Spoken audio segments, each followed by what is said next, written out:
Must be streaming. Okay, good. All right. Let's start the phone call, Skype call, and we're going to test the studio. Oh shit. Okay. Let's take this up. Okay, it says we have an excellent connection. And as well. Okay.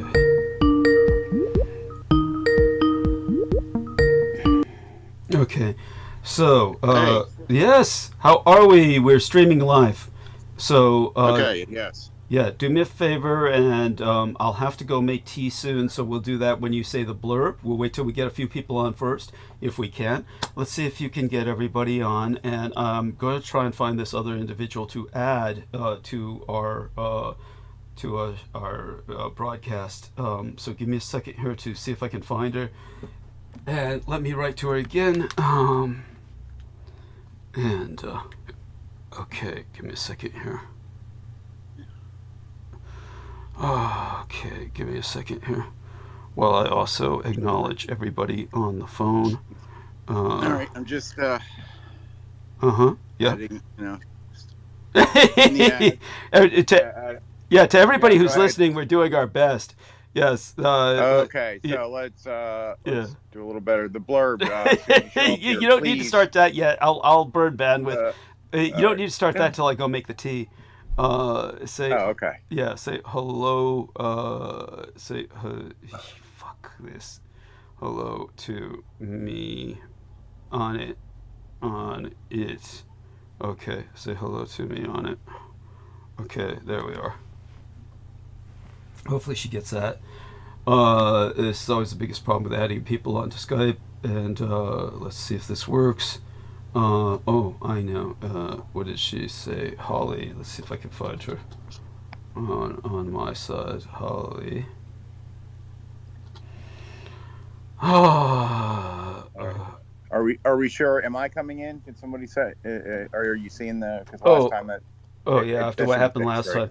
That is usually something that only happens after they update something. So Right. I'm looking at it now. It seems to be fine. People should be able to hear you. Okay. But thank you for asking. Honestly, it took a while for the recording to start. So T-Take Bear says, good evening from Shasta County, crystal clear, brother 100. Eric Cradle says, hi, Duggan Warriors. Thank you so much, dear Eric Cradle. It says, okay, so let me look up Holly Kiefer. Okay, so we're going to, everybody bear with us while we conduct our searches for our various connections here, and then I can do a connection exchange between Holly and our man Mr. Aristides. Okay, and let me make certain I'm spelling her name right. E-R. Okay, and there we are. Okay, so Holly. Okay, there we are. Press that. All right, and now here's what we do. I'm going to send her connection to you, and let's share contact, and I'm sending it to you right now. There we are. Done. Now add her, please. Okay, have you gotten that? Yep. Okay, excellent. All right, let me look. I'm just opening things. I just made it in time. We had snow. I was outside clearing snow. I understand. Before, well, it's still relatively soft and fresh. There's going to be some awfully low temps coming. Mhm. Not too thrilled. All right. Right. And let me do that again. Forgot to do this. Welcome aboard, dear Brendan, and we sorely need you. We need you to burn bandwidth. Yes, greetings. Yeah, with our man. Well, I have some bad news. What? I can't come on for about an hour. I'm working like a massive shift, and Oh my god. I did this wrestling tournament of death, and like it's terrible. Oh my god. It's I'm awful. so sorry. I'm way past my time, and I have to deal with all these machines and put away everything. Oh my So I will God. rejoin you guys later. Oh my god. That is bad It's awesome. news. Yeah, Oh, it's well, terrible. well, we appreciate the fact that you're doing your best, and do join us as soon as possible. All right. Okay. Okay. All right. Blessings. Goodbye. And so let me add Aristides again to the her itinerary. Let's see now. Add Aristides. Okay, so how do I do this? Share your contact. How do I share your contact, Aristides? Let me see. We're on a call now, so that means I have to search for you independently. Do the share contact. Here we are. And then share that with Holly. Okay, Holly. There we are. Send to her. All right, and then done. Okay. All right, so she should have your contact card. And there we are. And do you know how to add somebody in case they call in? Okay, Holly, we called you. Now join the call. Okay. You are on the call. Just jump on. You. I tried to add her. I don't know if it worked, and that could be because we're not. I don't know if there's settings. Maybe I don't know if a person's able to have a setting where it's like, oh, if a person's not my contact, they can't add me to calls or something. Could be that. Okay. But I did try. I did try to add. I did find her.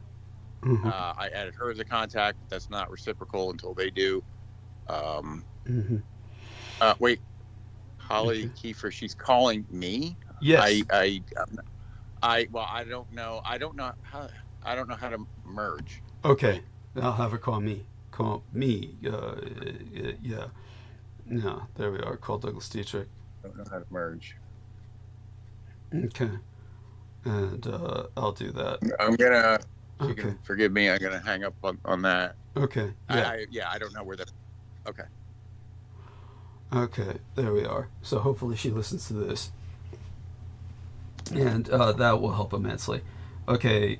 Meanwhile, Brandon Young. Excuse me, Brendan Zoki. I'm gonna try to add her now that she called. Maybe it'll let me. I don't know. Give it another try.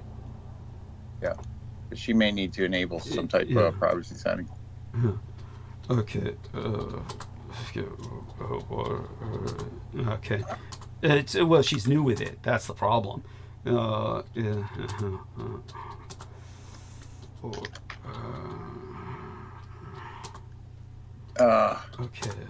What?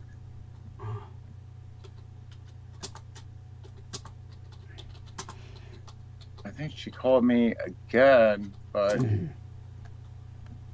I'll bet that I. No worries. Okay.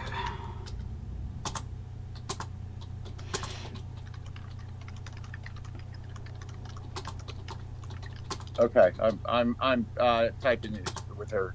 Okay. And I'm gonna see if she adds me as a contact. It might enable me to.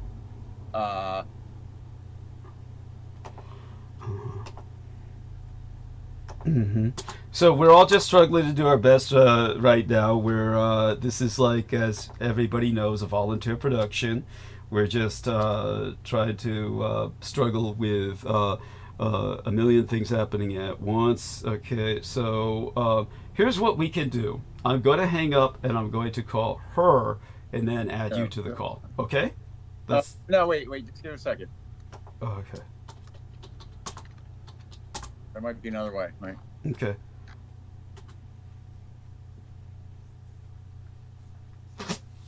All right, there we go. Mm-hmm. Because you can send them a link over message to join, and then they can join without you adding them. All right, done. Okay. She's on. Okay, great. Let's take a look. Yes. So the first time is always the worst, and yeah, I figured. I don't want to interfere with the doing. Don't be like that. You interfere as much as you need to interfere, or we'll never we'll never get it done. Oh, we did it. Yes, yes, we did it. So understand that everyone on this program, except myself, is working through their phone. Everyone. So, okay, good. Yeah, there's not a single person who works with me through their computer. Aristides does rarely because most of the time he's mobile. You know, and so welcome aboard, Holly, and Thank you. I want to introduce you to our listeners, and I want you to go at it with our dear Aristides after he delivers the blurb. And Very good. yeah, so after he delivers the blurb, what's going to happen is I'm going to go make some tea that I had no chance to make before I got onto the show tonight. But you have no idea how glad we are to have you. Rest assured, Aristides, that Holly is a talker. So she is. Hey. Okay. Yes, she's. That's the positive. That is a positive. All right. And, Her audio sounds a little low on my end. okay, so do me a favor, Holly. See if you can do something about your audio. By that probably means you're holding, like, the problem I had when I called you on the phone first was I couldn't hear your voice either. So you've got something on your phone that you keep it far away from your face or something. Yeah, Is you there... thought I was. You thought I had it at my crotch. Remember? Yes, that's right. How could I forget? Well, the reason why, I told you why. It was nothing untoward in terms of your own behavior. It's most of these men that I see who go on camera for reasons beyond my comprehension, as I said, put the camera at crotch level. I can only imagine it's because they feel they look like giants that way. It's kind of the old Hollywood technique where they lay the camera at the man's feet so he walks onto the scene looking like a giant. He waddles, while they try to keep the guy on the rail between his legs looking up at him from crotch level so it looks like a giant has entered the scene. And it's, anyhow, there you go. Welcome aboard, and we love you, and we are forever in your debt. And now, how would you introduce yourself before I go make this tea, which takes a good 10 minutes? I am going to, be gone for about 7-10 minutes. I know you've got this, because all you have to do is start acting as our roving reporter on what is barely been reported in the news, but is a environmental disaster, the burning battery plant, which I called you while you were watching it burn. I suspect you might have been the arsonist, but such being said, that's I think you value the environment too much for that. But it is now, and describe as Aristides. You were the one who brought up Aristides. I believe we were both correct. We talked about Aristides behind his back. Aristides, were you not the one who warned us? Do not stand upwind a burning battery. You were the one who warned us that. No. Who said that? Who said that? Who was that? I don't know. I don't. You said you knew some firemen who said that, standing upwind a burning battery, if you were downwind or upwind a burning battery, don't inhale. I remember this coming up, the electronics and the cars and stuff like that burning, being toxic. Maybe Brendan was there for that conversation. I don't know if it was the same conversation. Okay. Yeah, it must have been, and that was just one little car. Yeah, that's just one little car. This is like, this is a storage facility. Yes. Storage facility on the earth. Yes, for these batteries, and it's burning, and the firemen wouldn't go near it. It was like hotter than the sun in there, according to Holly, and I believe her. So Holly, isn't that right, Aristides? That's how hot those batteries burn. Sun temperature. Which batteries and what type? Like when a Tesla goes up. Yeah, just generally, and any of that's bad. I mean, how bad? Yeah. Just let's put it this way: a massive blaze erupted at one of the world's largest lithium battery storage facilities in California, which is already ravaged by wildfire, and some 1,500 residents had to evacuate their homes. It would have been many, many more, except it's a sparsely populated area.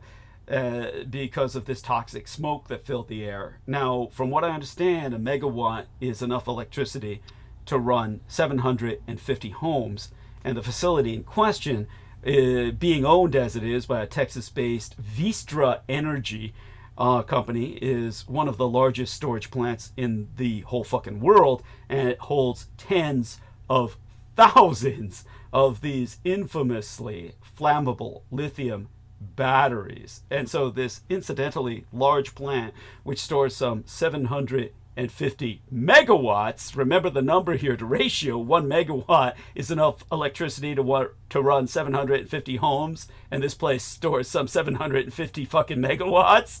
Meaning, how many homes is that? 750 times 750? Somebody get a calculator out. That's part of California's ongoing efforts to go green, so they had to fuck Almost that up. 50,000. Thank you. 50,000 homes, enough power to burn 50,000 homes. Keeping burning is burning in that facility. This is all part of California's attempt to supply electricity from renewable resources, so the Republicans had to fuck that up. Aside from that, lithium battery fires emit toxic gases that cause respiratory problems and skin burns that are almost impossible to extinguish. So, we'll take it from there when I get back. But there you have it. That's it is a situation fucked in California where here we are. This is our state's latest evacuations, and Our Lady Holly was there live on the fucking scene to watch it burn. So it's basically, do me a favor, Aristide, start the blurb, and then let Our Lady know when you're finished, and she'll take it from there. Okay, I'll go mute. Right. Okay, I'll go Blurb. mute. Yep, I'll we be back. shouldn't wait too long for the blurb because it is important as soon as you show up to hit the thumbs up vote by the video screen there, and that is important because there are actually downvotes placed. They are hidden, as is common many times on YouTube. I remember the old days when they weren't hidden. You could see when somebody was very unpopular. Now they don't do that for certain cases. Don't know why. Anyway, enemies of Douglas do put down votes sometimes with cheap bots that are where they're removed eventually. But what it does is that it skews the algorithm and it makes it harder for people to discover and find Douglas, and it makes it harder for him to get information out and make a living. So hit the upvote. Just remember that as soon as you get here. Make sure you're subscribed. There's a subscribe button, and make sure the notification bell there is on, just as a to be extra sure that when we start. If you're here, you should, but just in case you forget, or sometimes we have to restart due to being cut off, so that would notify you there. So hit all those things, hit the upvote as soon as you can when you get here. Even if we don't do the blurb right away. As far as upvotes, if you are ambitious, because you should need an account to do all these things, you can't do these things without an account. I don't even think you can upvote without an account. So you're signed in somehow to YouTube/Google. Since you are, you can go under your account settings, and you can make actually channels under your main profile. The purpose of them would normally be for people to have different kinds of content on different channels, have that kind of divided up if they want to do that. But the cool thing is each channel you make can do a separate upvote. So you could just kind of make dummy channels just to do extra upvotes, or maybe put like one video or something there just so or whatever. But so you can do multiple upvotes. So it's not that hard. Every time we start, I do like 3 upvotes myself.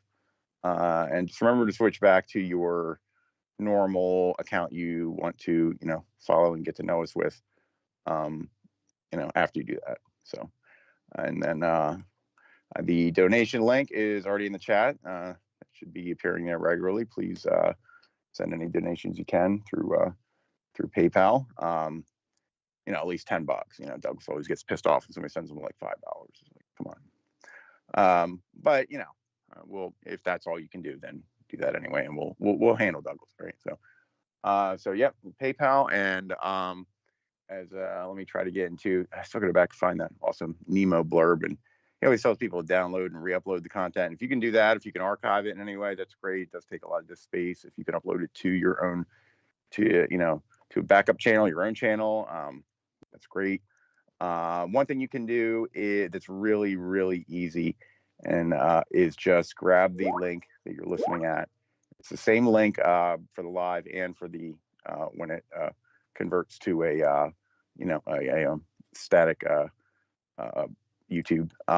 You can drop the link places, and just you're in a chat or anywhere,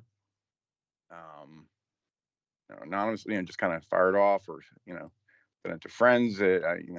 Sure, it's might be hard to find friends you think could understand Douglas, but nonetheless, to just put it out there, drop it in chats or something, or anywhere you think, and it's real easy to share a link. So I think that's the extra fancy blurb for tonight. So I think now looks like Heather has joined, and Holly is with us for the first time. Hi, you guys? Hi, Holly. Hi. Yeah. Glad you could join us. Me too. It's been a long time coming. Yeah. And a long walk to get here. Thrilled to meet you as well, Aristides. Yeah, likewise. I do recall your name, of course, and Douglas usually says your full name, like the middle name. Yeah. I do recall notoriety by taking him to Tucson, and not in a good way. You were okay. So I'm trying to place it because I know he's brought you up. You took him to Tucson and that whole episode, or some type of episode. I remember Tucson episode. He didn't seem happy. No. So it's okay. But never mind that. We go back to 2011. And we met at the San Jose Con, the San Jose Conspiracy Conference. Right. I got in free working the Steve Jones table. So was, and he was the hot one on the list that day.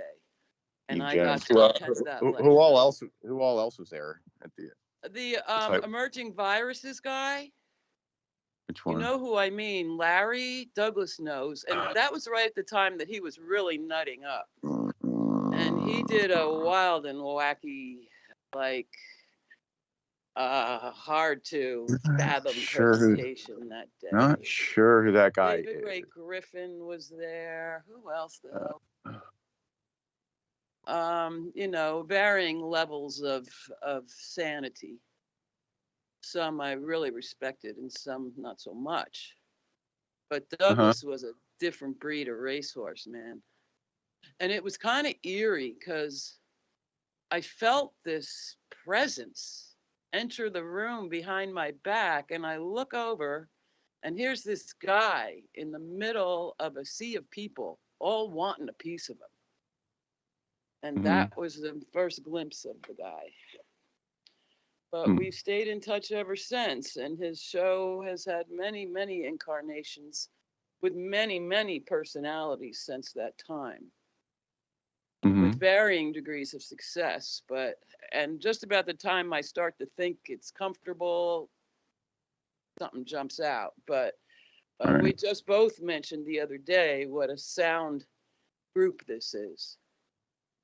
And you guys have been taking real good care of him. And it's a benefit to the world. Thank you. Yeah. To the world. Thank you for that, and thank you for giving us the context of how you know him. Way back, boy. Conspiracy. That's a lot of information on every topic. He's a wonder. Conspiracy conferences. I know about that type scene. I've kind of been into that. Sure. Gone to a few things like that. Not out west, but. Got it. Yeah, right. I'm a Fordian by nature, and so a lot of times my approach is I can enjoy the stories. I don't have to believe them. So in Douglas's case, he's made a believer out of me, man. Because he can always back it up. Yeah, anything really, I've never looked up, of course, a lot of stuff he talks about, you're not going to be able to look up because there's just not any type of public record. That's very true. But anything that can, Go ahead. Anything you can look up that he, anything he talks about that you can look up, I look it up, and it's like, wow, look, there, it's like. Yeah, and the freaky thing is so many of his topics have roots into my deepest childhood. And it's so weird how things will cycle around. Like nobody remembers when Daddy Bush became a Mooney. Nobody knows what a Rat King is but me. Nobody remembers the Move explosion and so many incidents that were timely. I'm 6 years older than him. So kid in the 60s, teenager through the 70s. And that was my intro into the wild, wacky world. And always had a lover of newspapers.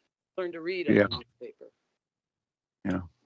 Grew up in Newark, New Jersey. Newark, Jersey. Oh, really? Yeah, that's more my area. Yeah, what a town it was. My God, what a town. We had everything. And the bus to the depths of Manhattan was 35 cents and a half-hour ride. So I guess Manhattan for me was what you call an attractive nuisance. Yeah, That's what I don't. Yeah. I have not gone there too much. Spent time in New Jersey, not so much North Jersey though, which is kind of different. But yeah, Manhattan. I mean, you know, some people that's normal life, but like, I have not gone there much, and I don't know. It's not my thing. It's just very. Yeah. I don't know. It gives me anxiety. For a kid, it was a wonderland. Oh yeah, sure. I mean, it's a lot to see, but. Oh my God, it was overwhelming. And it wasn't, you know, in those days, you did not take your kid to Times Square for an ice cream cone. I can tell you that. It's a different, that New York is gone. But it was real. And it was affordable. Those were the days where worst come to worst, you could always get a cheap flat in the inner cities. Right. And so that's been the great change of my life, where that is, you know, not even in question anymore. And that includes Denver, San Francisco, any big urban city in a nice place or is a good town is now not available to anybody who isn't a bazillionaire, except for day tripping. And it was great because the way to ruin a trip to Manhattan was to drive a car. Yeah. Oh, yeah. That's we had to go there for, you know, only a few times, but yeah, driving there is not fun. A nightmare.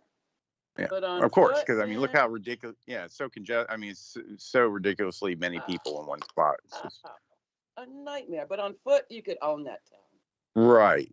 Totally different thing. Yeah. And get into the bars at 16 after a day tripping on acid in museums. Well, it was wild, wild times. I'm glad I got to experience it. I wouldn't have grown up anyplace else. Even though my oldest prayer was getting out of there. Right. So now I'm quite nostalgic for it all, but that took decades to come. Right. So let me ask you a technical question. I'm on my phone. If I push the main button down at the bottom, it won't drop the call? No.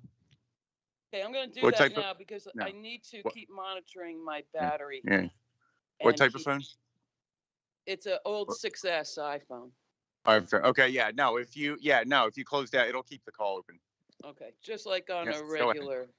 Yeah, it'll keep it. You should be fine. You should be fine. You should be able to just switch back if you know how to switch or, switch between your apps.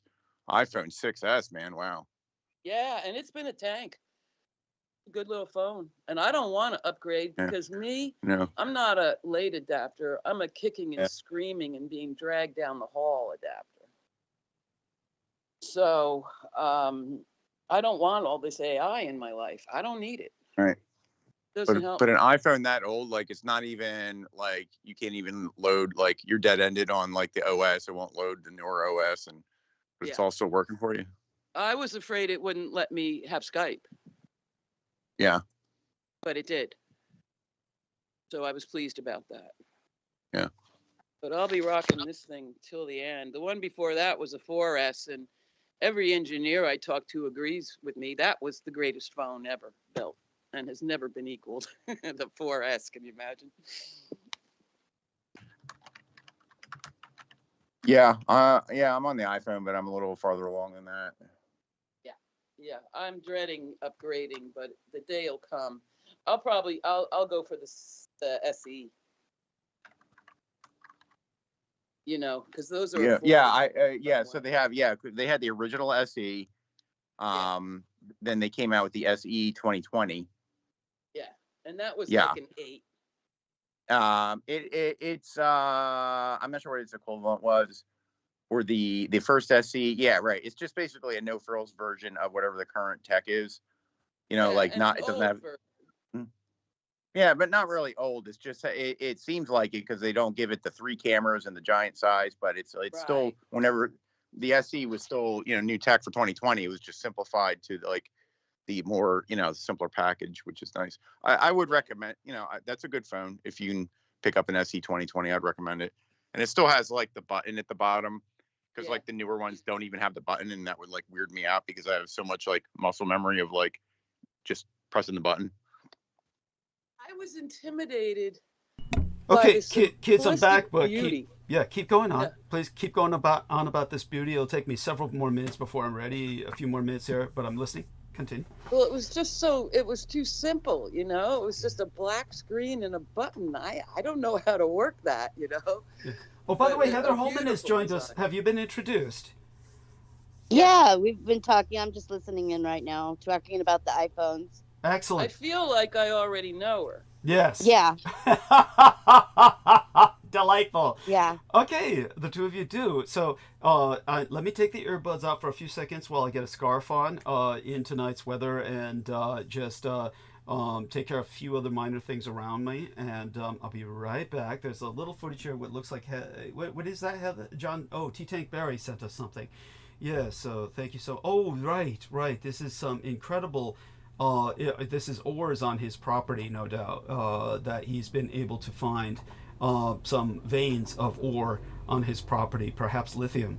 God knows. Wow. Yeah, so we'll, I don't know if that'll get him anything. You don't want to start industrially developing your own property, but, there's a certain history to his property that might predilect it towards some veins of minerals, but feel free to elucidate upon that, dear T-Tank Barry. Thank you so much for participating with sending what you have, and with that, I'll go mute for just a few minutes, but by all means, ladies and gentlemen, continue. Thank you.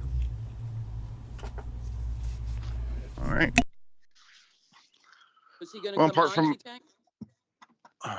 Yeah. What else apart from phones? He usually doesn't. He usually doesn't come on, just in the Skype chat. So where are you located? Are you in Arizona? Are you in California, Holly? I'm in California, Monterey. Yeah. Area. Okay, so you weren't subject to all the fires that were going on. Yeah. Well, it's complicated. Yeah. What's it like? I live. Monterey Bay is the water feature. And Santa Cruz is at the north end, Monterey is at the south end. And right in the middle of the bay coastline is a little old industrial fishing town called Moss Landing. And Moss Landing contained the biggest power plant in California. Since I believe it started as a coal-fired plant.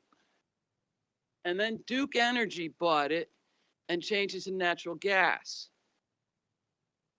And then you didn't read about it in the news till after it was a done deal. But the next thing you know, it's Elon and this other outfit named Vistra that buys it to do one of his quote unquote municipal sized power storage installations. Okay. So everybody just assumed that Vistra was a subsidiary of Tesla. But if that's true, it's really hard to prove it because it's this whole separate big ass company in Texas. And everybody that I mentioned that to says, oh, no, they're two separate things. But they're cheek by jowl right in this facility. Supposedly, Elon's batteries are different than Vistra's, but the thing of it was, Elon's batteries are online and, in theory, supplying power. Vistra's were only stored storage batteries. Right. Okay? Got it. I just got back. So are you articulating what you feel might be the motive behind the arson, because I'm going to presume both you and I conclude that this is arson. It's hard to say with the volatility of this equipment, Okay. because this is the 4th fire at this plant. The first one got almost no coverage, and they put it out. The second one, they barred the door and wouldn't let the fire department in because they said their containment system was adequate. Now, and I believe these were on the Elon side. The third fire, that was, maybe 6 months ago, was bad enough that the toxic miasma shut down Highway 1. Right. This one is off the scales. Now, I'm miles and miles and miles across the bay, and I look over and see this pillar of fire. Right. And the plant, the old plant, is how massive. long was it between the time you, first off, when you were in the area, explain to our listeners that you kind of do this ritual meditation where you kind of go out into the wild and kind of watch the sunset. Is that not the case? That's my kink. Yeah. The sunset and many hours after observing the night sky. Okay, very similar to Brendan Zogate in that regard. In other words, I was hoping we'd cross paths, because that's he'll be on soon in enough. That regard. Yeah, he'll be on soon enough. He'll be on probably at the top of next hour. So, but then we can speak about that. But you have this similar pattern of behavior in which you kind of enter a kind of meditative state and wind down for the night in this regard, in this manner. I don't know how you stand it personally, again, because of the cold. But such being said, perhaps you could describe to us how you built up how you inured yourself to this drop in temperature that happens precipitously at that time. And as far as I'm concerned, renders the Bay Area rather uninhabitable. But such being said, so you were doing that, and that was how you managed to be sitting down across this body of water, from which across you saw the fire, correct? Or it began at that time? Actually, a friend called me and said, "Hey, Moss Landing's on fire." I'm like, "What?" And I turned my head a quarter turn, and there it goes. And it raged. Now, the initial plume went directly to the two towns, Castroville and Watsonville. And that is all farm country.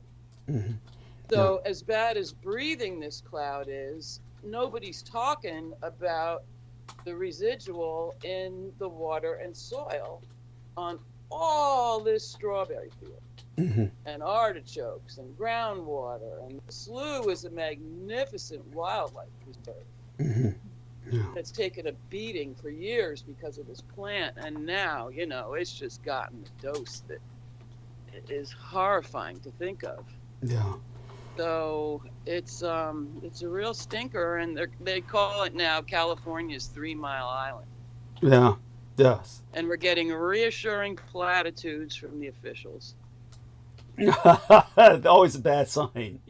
Reassuring platitudes, and the people are pretty pissed off, and it's no longer shooting flames, but who knows how long it'll take that core to go stone cold. Yes. Just so people know, I don't know if Holly's already covered this, but the plant was halfway collapsed. The facility collapsed in on itself. I'm not quite sure what caused that, but that in and of itself is extraordinarily bizarre.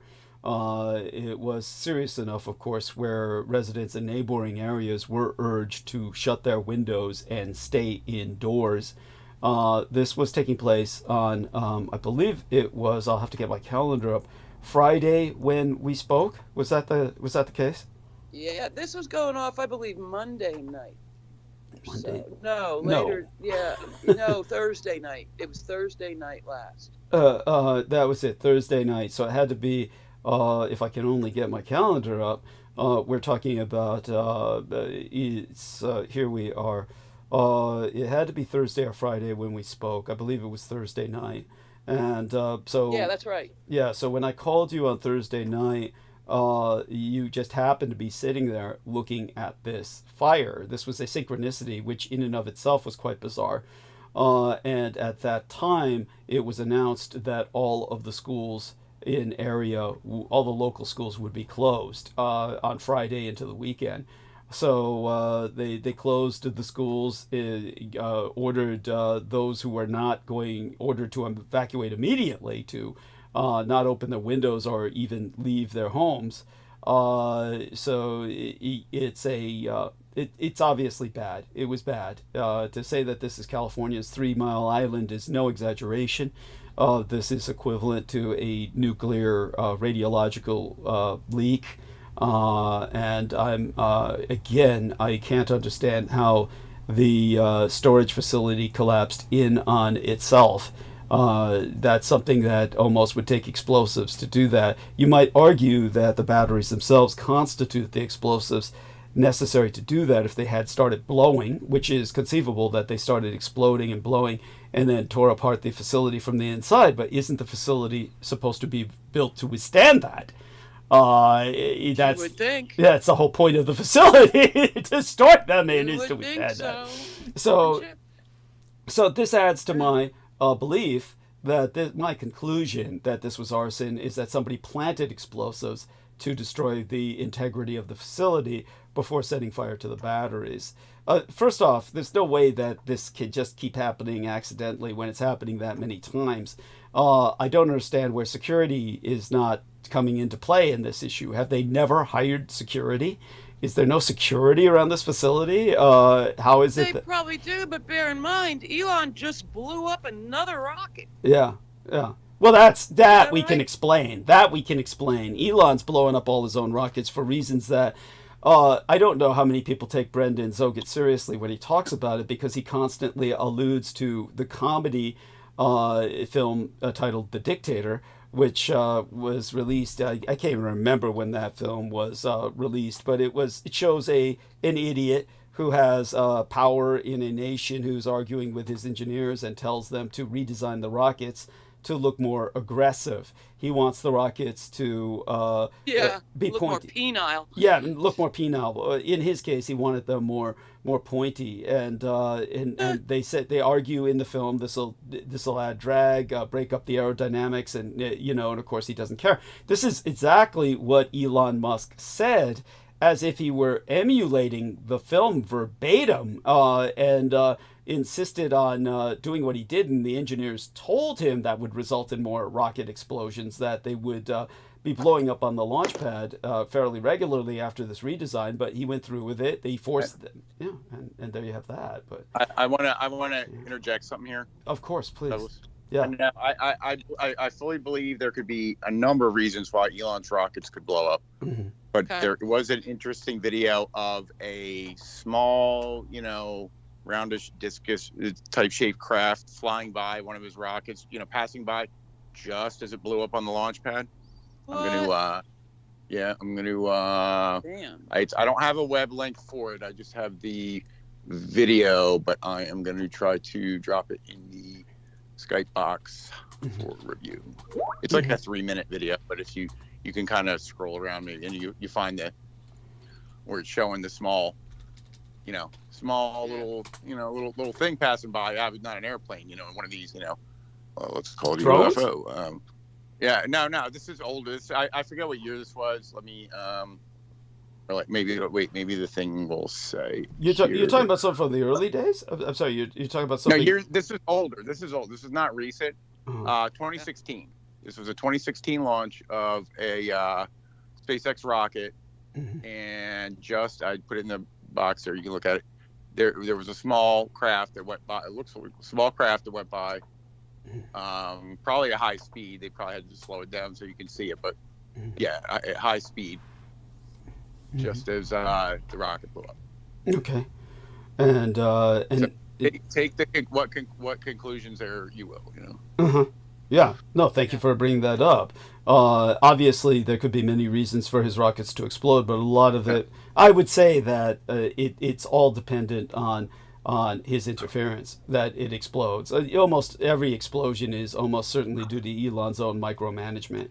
for the worse. So thank you for that interjection, and whether it's the redesign or anything else that's going on. But yeah, we can only speculate as to this unidentified aerial object going near his rockets while they blow. If that's the case, they're not flying by often enough. So they...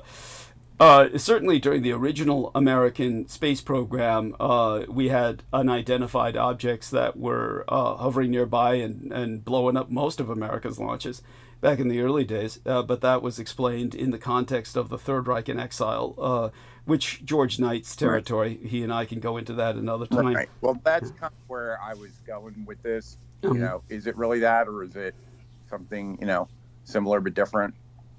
In Elon's case, I would think it would be something similar but different. But yeah, that's I highly doubt the Third Reich in exile at this stage in history would even pay him any mind. He's no threat to them. He's not getting past low Earth orbit. That all he is just and he seems to be his own worst enemy anyway. Where he's wiping himself out on the launch pads. But all such being said, I certainly don't mean to dominate the conversation in the opening hours. Now I understand Heather and Holly. Well, let me say this quick. Yeah, please. No, take your time. The final thing. No final thing. The final thing. The fear, because supposedly. Yeah. Mm-hmm. I'm sorry, honey.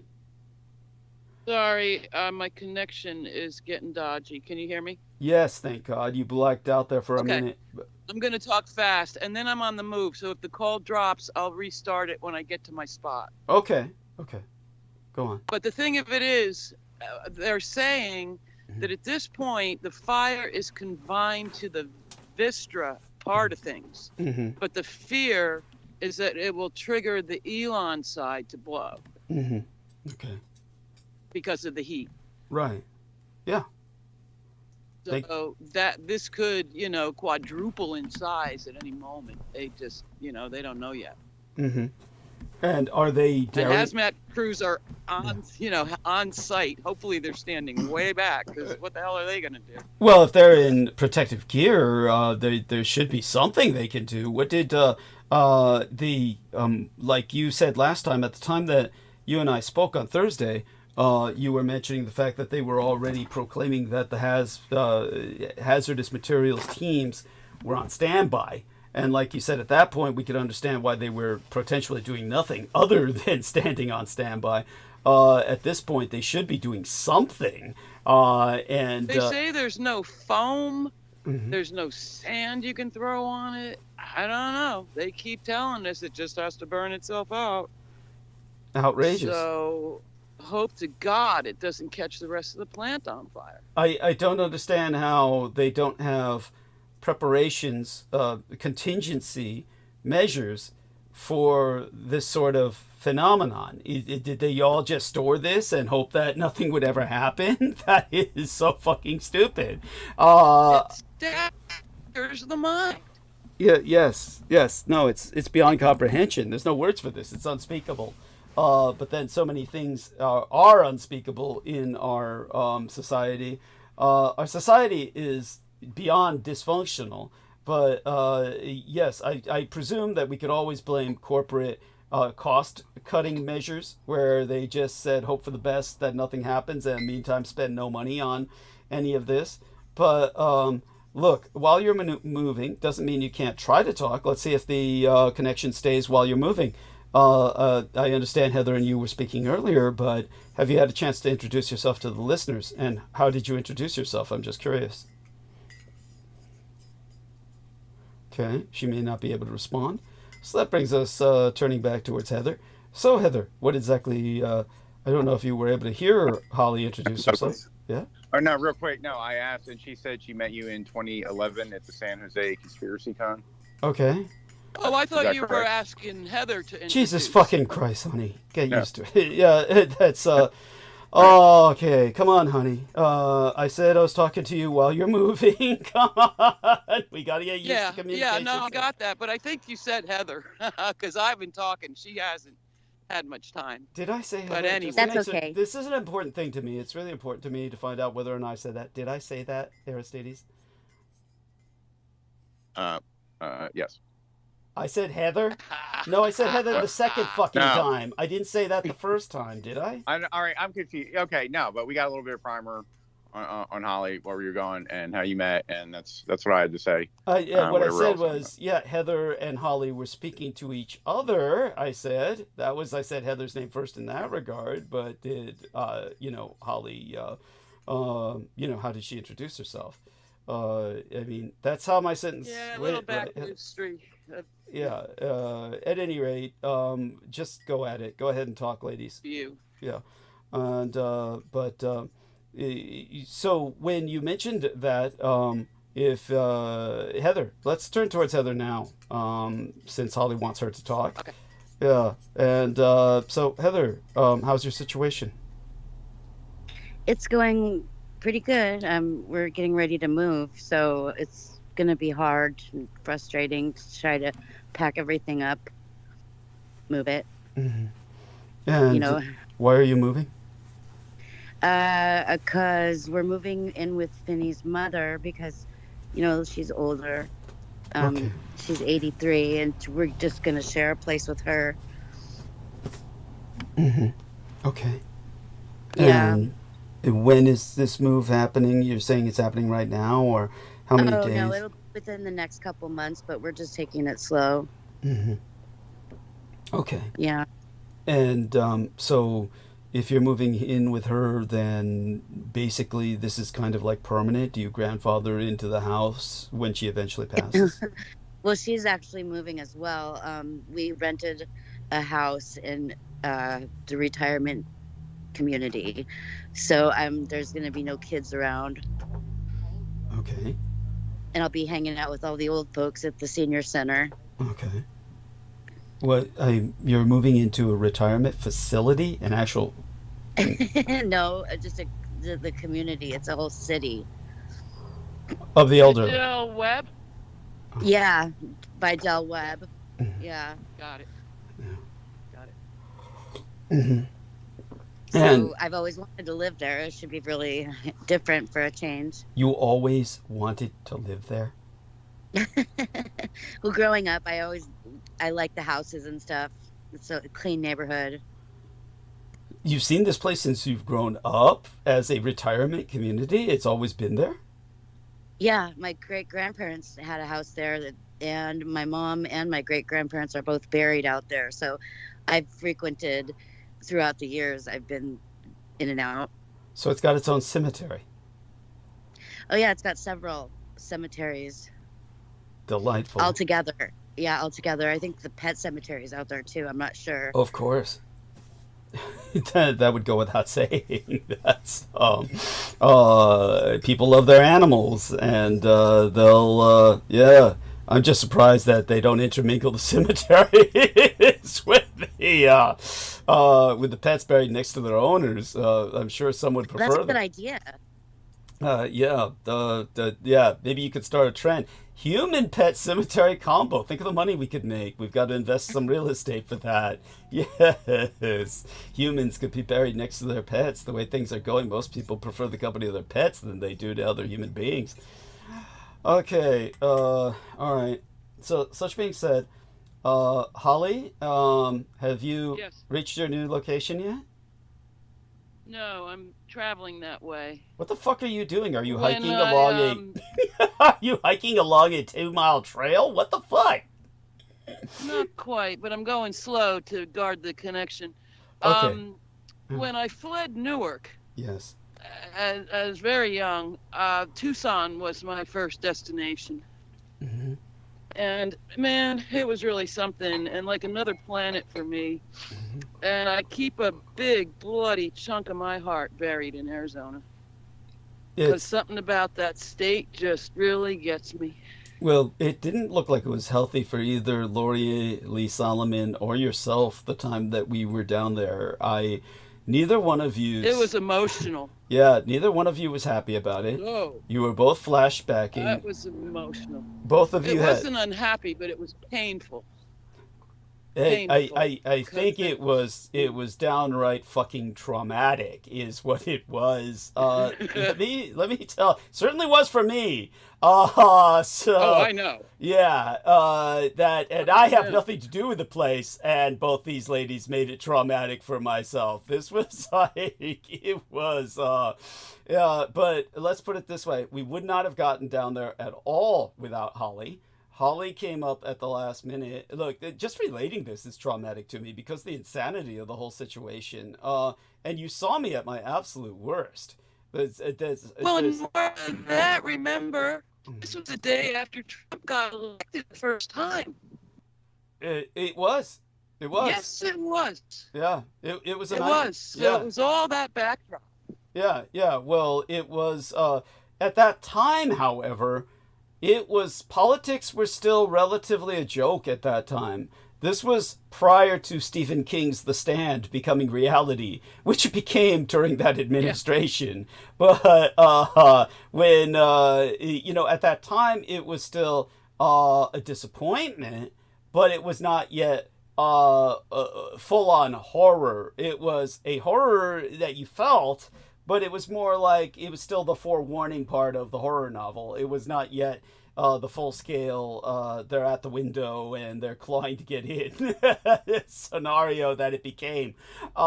It was that, but that really was, that was so far in the background at that time. We were dealing with far more immediate, there's no other word for it, emergencies. It was something that, finally, after many, many years, I just did away with all pretense and started damning Benestenius for what he did to make that entire affair as absolutely miserable as fucking possible.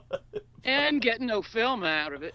Oh, the whole thing was just another ambush. It was just another goddamn ambush. Everybody he hired, you are aware, after all this time, you must have heard me relate the story repeatedly. You are aware that he employed actual avowedly open Satanists to conduct the filming. Are you not? I've heard that. I didn't know it at the time. Yeah, well, I didn't either. I've heard you say that. Yeah, I didn't. And I don't. I buy it for sure. Yeah, well, they brought it up. That was crazy. There was no. Yeah. They brought it up. No reason to. Yeah. Go ahead. No, I was just gonna say they brought it up while I was there. Did they? Yeah, and it not Benestenius, but the individual involved with the filming. And in other words, the person who filmed came out and said, "I'm an openly avowed Satanist, and I'm a member of the." Now, this is where it gets rather confusing, even for myself, and we have to start, filleting the layers of Satanism, because he. Once we get the name out, I'll recognize it instantly. It was not the Temple of Set, and it was not the Church of Satan. Both of those are the old school, classical, just so people understand. First Church of Satan was Anton LaVey. Temple of Set was Michael Aquino. There is another one that is obsessed with what it's called the freedom of speech, what it claims to be the freedom of speech, which is, I believe, the Church or Temple of Satan. It might be, so let's look that up. And that was the one that this individual was involved with. I didn't think that existed back then. I thought that was much newer. No, it was around back then, because this individual was definitely affiliated with that. And they claimed they're a freedom of speech organization. Satanic Temple. He was involved with TST, the Satanic Temple. Now, all of these churches have a kind of acronym. They refer to themselves acronymously, which may be the case with many churches of many denominations because of tax purposes, where they begin to be referred to in tax reviews acronymously, meaning that, say, for instance, maybe Seventh-day Adventists might have some kind of acronym that is referred to in tax issues. I think that they have to do something with the government when they attain the tax exemption status, so that the documents will at that point of time refer to them with an acronym. Maybe it's for that reason, but I noticed that both Temple of Set refers to itself repeatedly as TOS. Church of Satan will refer to itself repeatedly as COS. And the Satanic Temple refers to itself, I noticed just now looking it up, as TST. But while other denominations may do this, I've only seen satanic denominations do this aggressively. Like they use that acronym more than they do their actual name, and perhaps for safety purposes. Like they don't want to be signaled out and attacked or something. Who knows? But with the Satanic Temple, they claim themselves not to be a church, yet I'm certain that they argue for the tax exemption status. They claim to be a political movement that advocates for freedom of speech and religious freedom. So he was definitively an outspoken, avowed member of that movement. The individual that came out with this while we were sitting down and eating dinner together, which Benestenius was completely oblivious to. It's like it just water off a duck's back for him. I don't even think he was there. I think he abandoned us at the table at that point, which was, wouldn't be surprising the way everything else went down at that time. But he then, again, delayed and delayed and delayed, and then came up with nothing. Like, oh yeah, we've tried to, get everything from this guy, and he's not giving it to us. And then it comes down to nothing was recorded, and what I got out of him was no audio. We got the footage with no audio. It was just awful. It was just awful. And then after many years, I just gave up pretense, and we just have to take that as another intentional ambush, which all of these things turn out to be. So Heather asked what happened down there, and that's one of the things that happened. But Heather, it was just so much worse than that. You have no idea. I think Holly has some idea, but she really couldn't get the full horror of it, which happened before she arrived to take us down and drive us there. But Holly, I think some of it may have been discussed to you by Laura Lee Solomon. Do you remember anything that she said? It was crazy. She kind of went to pieces. Yeah. Lost her wallet, lost her plane tickets, lost her keys. I mean, everything just flew out in the air. You remember that? When she was on her way out of Texas. Yeah. Yeah, you remember that. Oh, yeah. It was so insane that it made no sense. She was obviously part of the ambush in her own right. It was like, tell us about that. What do you remember about that horror? Tell us about that, because, it's... it was, in my own behalf, I'm going to say, that was not a vacation trip. Yeah. That was one way or another a film shoot from start to end, and anybody involved with one of those knows it's grueling. There will be sleep deprivation. Wait, whoa, wait a second. I appreciate what you're saying. Absolutely right. She's absolutely right. Yeah. Which is why the host is supposed to make it as amenable as possible for the guest. That's why Benestenius was supposed to make certain that I got down there a full day ahead of time, had a full night's sleep, had rest, and then got down there and was able to deliver something. He made certain everything was just the opposite. It was outrageous. While obviously Laura Lee Solomon did everything she could to sabotage everything on her own. He made certain... I find that a hard step to take. How's that? My belief was that she was sincere in her love and respect for you until I don't know when.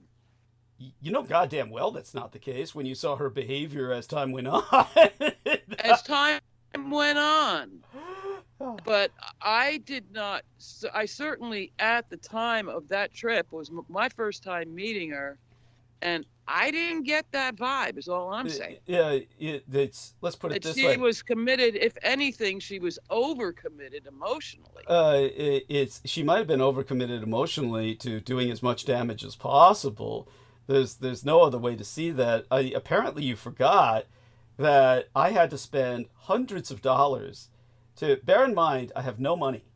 I had to spend hundreds of dollars to get out and rendezvous with her at the airport, where she refused to exit the airport's inner sanctum to rendezvous with myself. So I had to wait there for hours and hours, go home, which wasted another several hours and several $100s. By the time that I had to go back on the third trip to rendezvous with her, it was $1,000 at the absolute least that I had already spent. Well, she refused to come out from the inner sanctum of the airport. Because I cannot go into the inner sanctum, they have to come out. Do you understand that? Yeah, I forgot that. Yes, there's no... Why can't you go into the airport? There's several sections to the airport, and because of 9/11 and terrorist attacks, it's not like it used to be where people just have full run of an airport. So in other words, the passengers have to go out beyond the inner sanctum of the airport. There is an inner sanctum of the airport. Certainly that was the case in Oakland Airport. Yeah, I'm sorry, what's that, Holly? The gate. Yes. Is what they call. Yes, they call them gates. Go where the plane lets you off. Yeah. Yes, and beyond that gate, a person can hover there for hours. And they do this because of transfers. If you're laterally transferring to another flight, where they sometimes force you, we've got to force you to take a transferal of flights because of change in flight pattern, different things happening. So what happens is they make things amenable as possible for the people in that inner sanctum of the airport, where they're getting off a plane, but they don't have to go beyond the gate, and they just stay in there eating and doing whatever they do. But that's not open to somebody who doesn't have a ticket and is not involved with any flights. So she refused to leave. Right, I understand. I understand that. Okay, got it. Yeah, so she refused to leave that area to come out to rendezvous with me, and then I had to go home and then come back again in order to rendezvous with her. So this is like she killed a day doing that. A day. She killed 24 hours. Had no wallet, no nothing. It was crazy. Yeah, no wallet, no keys. There was how could you not say she's not sabotaging this? How could you not say that? It's and then I had to pay to keep her in hotels. Right. Yes, because and then finally she forced herself onto me to come into my home, which I did not want. And sleep in my bed with me. All of this was against my will. It's a form of rape. Don't forget that she forced, herself upon me almost at the time that you were there after she had injured herself. Remember going up the hill where she rolled down like Jack and Jill? She insisted that I rub a balm all over her body that she had bruised up and battered. You don't remember this? Oh, I had a separate room. Yes. Oh, you were so fortunate. Yeah, and she forced herself into my room, which I did not want. I was hoping you two ladies would at least stay together so I could sleep. See, and prepare for the next day. But all that being said, yes, she was doing that. But beyond that, Benestenius, short of sending a team of assassins up to kill me, which I guess kind of Lori Lee Solomon filled that role in her own right. Benestenius did everything he could to make certain I didn't get down there. To the point he only gave us enough. I had this cell phone with a limited amount of time and batteries on it. That went out quickly. We had to get another phone that I had to purchase, a temporary phone, in order to keep speaking with him. And he kept refusing to put enough money on credit cards for us to rent a car. So he wouldn't allow us. That's why you came in, remember? I do. So how is that not sabotage on his part? How is that not an ambush on his part? Where he wants me to come down, but makes certain not to give me the money to rent a car. How does that make sense? If you had not entered into gameplay, we would never have gotten down there. Isn't that insane?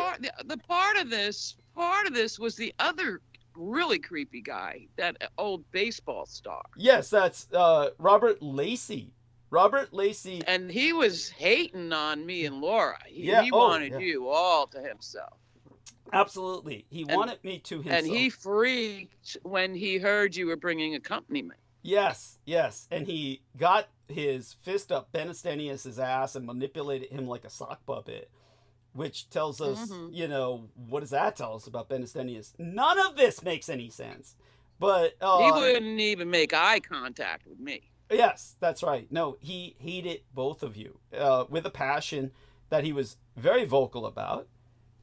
He told me I have to come down without the either of you two, that I was supposed to come down on a train. He said, if you can't make it on a plane, come on down on a train. Really? Really? Right. Yeah, that's just like that. Just like somehow, I could do that all the way down to bumfuck in a different state. In a different state. Yeah. And with all that gear? Yes, with all that gear for a presentation. It just went on and on. It just the most insane. And then, this is my contrapuntal to what you said about, it's going to be grueling. You got to be prepared for that. And then when I get down there and said, look, everything was done to sabotage my getting down here at all. And he brings up this story about, when I was first entering into the major leagues and we had to break in, they called it breaking into Phoenix. You've heard that term back in the old days, breaking into Phoenix? I don't know if you heard that. It's a baseball term. No. Oh, okay. Breaking into Phoenix? Yes, that's an old baseball term my father taught me. My father was a baseball fan, and believe it or not, all baseball, Major League Baseball starts in Phoenix. It's called breaking into Phoenix. It's where they go for the first plays. Yeah. And so where young men prove themselves. And so my dad say, this player broke into Phoenix at this time. So at any rate, so he was breaking into Phoenix when he was young. He relays this story about, that night I, had to stay up all night. We were trying to sleep on this bumpy bus ride. And then, I had to pitch at my utmost to break into Phoenix at that time. And just saying what a hard time he had getting to Phoenix and how he had to play despite the fact that he was practically a day or two without sleep. And there's no words. There's no words for how offensive that is. That's like, I don't give a shit what you did. That has nothing to do with me. It has nothing to do with my being here. You're supposed to make it as amenable for myself as possible, accommodate myself as much as possible so I can deliver a presentation, not make it as difficult for myself as possible, deprive me of sleep, etc., refuse to allow us to rent a car, send us the funds for renting a car, etc. The refusal to do all of this, and then say, this stupid pithy story about how, I went without sleep before I broke into Phoenix. It's like, so fucking what? I don't give a shit. That has nothing to do with me, and it's not how you're supposed to do it for somebody else. I've had plenty of times in my life I've had to operate on no sleep. Had all this. My whole point with that part of my life when I'm trying to deliver a presentation is not to continue that level of trauma and stress, because that doesn't make sense. It's so the whole thing was just insane. So yes, I was basically looking at my worst, feeling at my worst when we went down there. There's no words. It's just like a nightmare. As I said, one of the worst experiences of my life, far worse than combat. And along with the trip to Australia, no, that's just another ambush, and they're all like that. There's no point to any of them. Then of course we had Holly, as you know. After on top of that, just a history of ambush after ambush. We had what feels like a 10-year ambush with Peter Moon. As we can both say, thank God that he didn't write the book, especially when you do have the manuscript, don't you? No. I thought I sent it to you. No, Aristides has it, right? Yeah. I'm sure he can send you a copy. I'm glad enough for that much. I'll read it with, I can parse. I should be able to send you a copy. But at any rate, I could have sworn I sent it to you already. Which version? Let me know which version you want to. Send her the original fucked up one where he added 30 chapters all his own that were not even in the manuscript.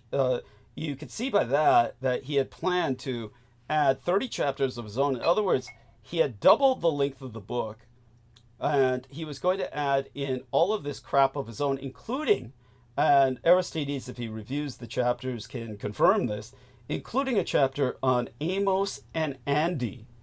This is how insane this man is. He wanted to add a chapter on Amos and Andy.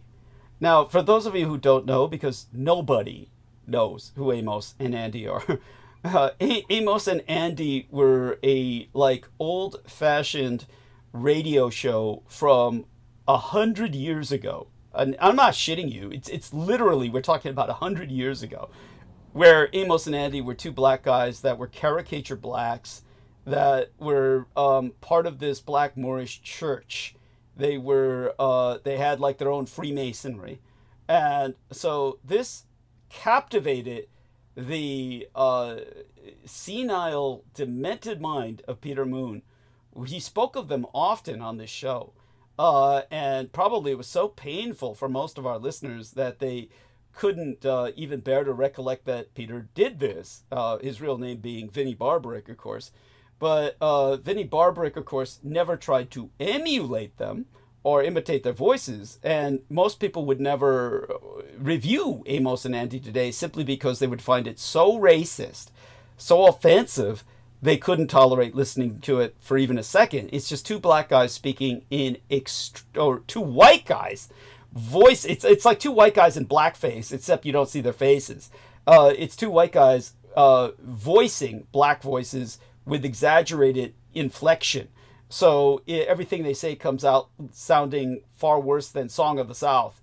And it's just like, hey, yo, hey, boss, yo, and whoa. Yeah, it's like that, for however long the program lasts. Which, black people white people used to groove off that shit and found it the funniest thing in the world, just listening to black guys talk over a fence because they thought that was the funniest thing in the world to your average white guy back in the day. But Peter Moon was captivated by this and wanted to grow up to be a member of the Moorish church, which he became. And so this is all, he added a whole chapter in the book of that. And though he didn't write it out in the copy that was sent to Aaron Tice because he redacted all of the parts he was going to add, this is how he had planned to launch the book before he had this talking to, which is what Aaron Tice concludes happened because of the bizarre behavior that Peter Moon exhibited.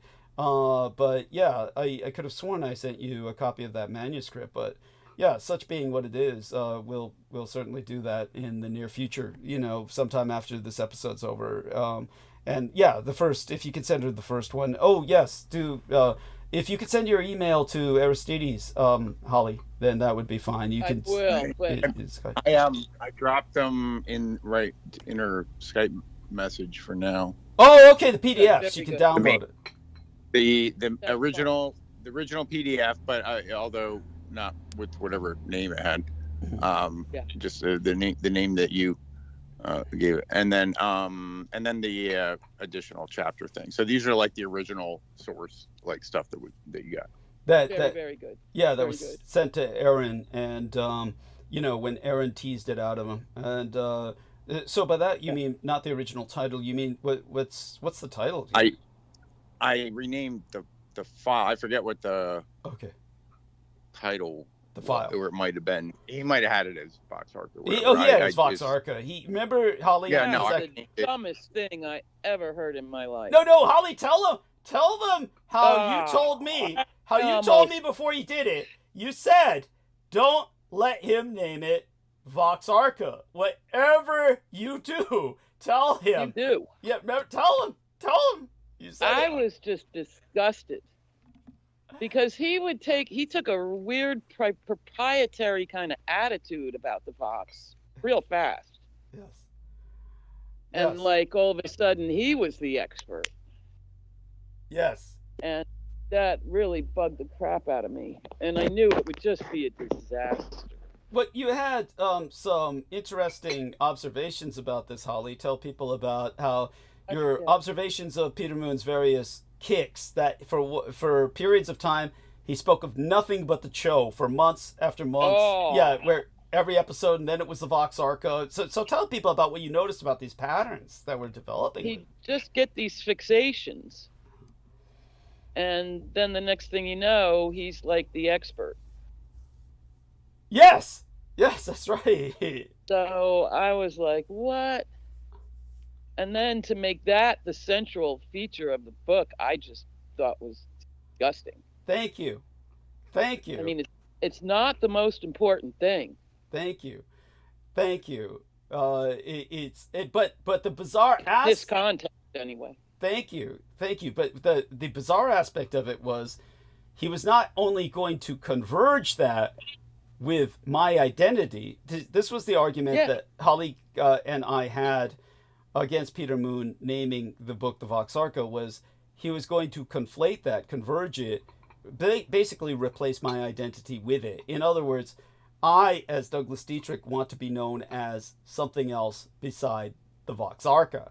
Exactly. Yeah, I am not the Voxarka. But not only did he name the book the Voxarka for my content, he was converging his content into it with another 30 chapters, even to the point where he's adding, chapters that have no meaningful relevance, like Amos and Andy. And this meant that he was going to converge his personality and mine under the Voxarka, like it was our marriage ring or something of that nature, which is, he often used that analogy on air, which we've brought up in the past. So I don't know if you caught that insanity, Holly, or how could you, of course, because that's part of what I could call proprietary. Yes. On his part, and that's wrong. Yes, thank you. And it was part of his claiming ownership of myself. No doubt the way he did over Paula when she had the misfortune of being married to him and living with him. And yet he managed her not in the least. He was ultimately afraid of her for reasons that I've given, and then just let her do whatever she wanted until she finally left him. At which point he was always insane, of course, but at that point it really became pronounced. But such being said, dear Holly, in terms of the conspiracy conference of, what was it, 2013 you said? 2011. 2011, yes, a long time ago. I think that's so funny. Oh, it was the so Sanjo's Con. That's right, yeah, Con for Conspiracy Con. No, you're absolutely right. It had that kind of title to it. Brian William Hall, who had trademarked his name, and what killed him, of course, was pairing up with Lori Ann Fenton, and that's what fucking killed him. Once he paired up with her and she convinced him to do it on cruise lines, that's what killed him. Killed him financially and everything else. But maybe you could tell people about, well, what brought you there in the first place, and how exactly did we meet it? Obviously I'm not going to remember all that going that far back unless I'm, reminded.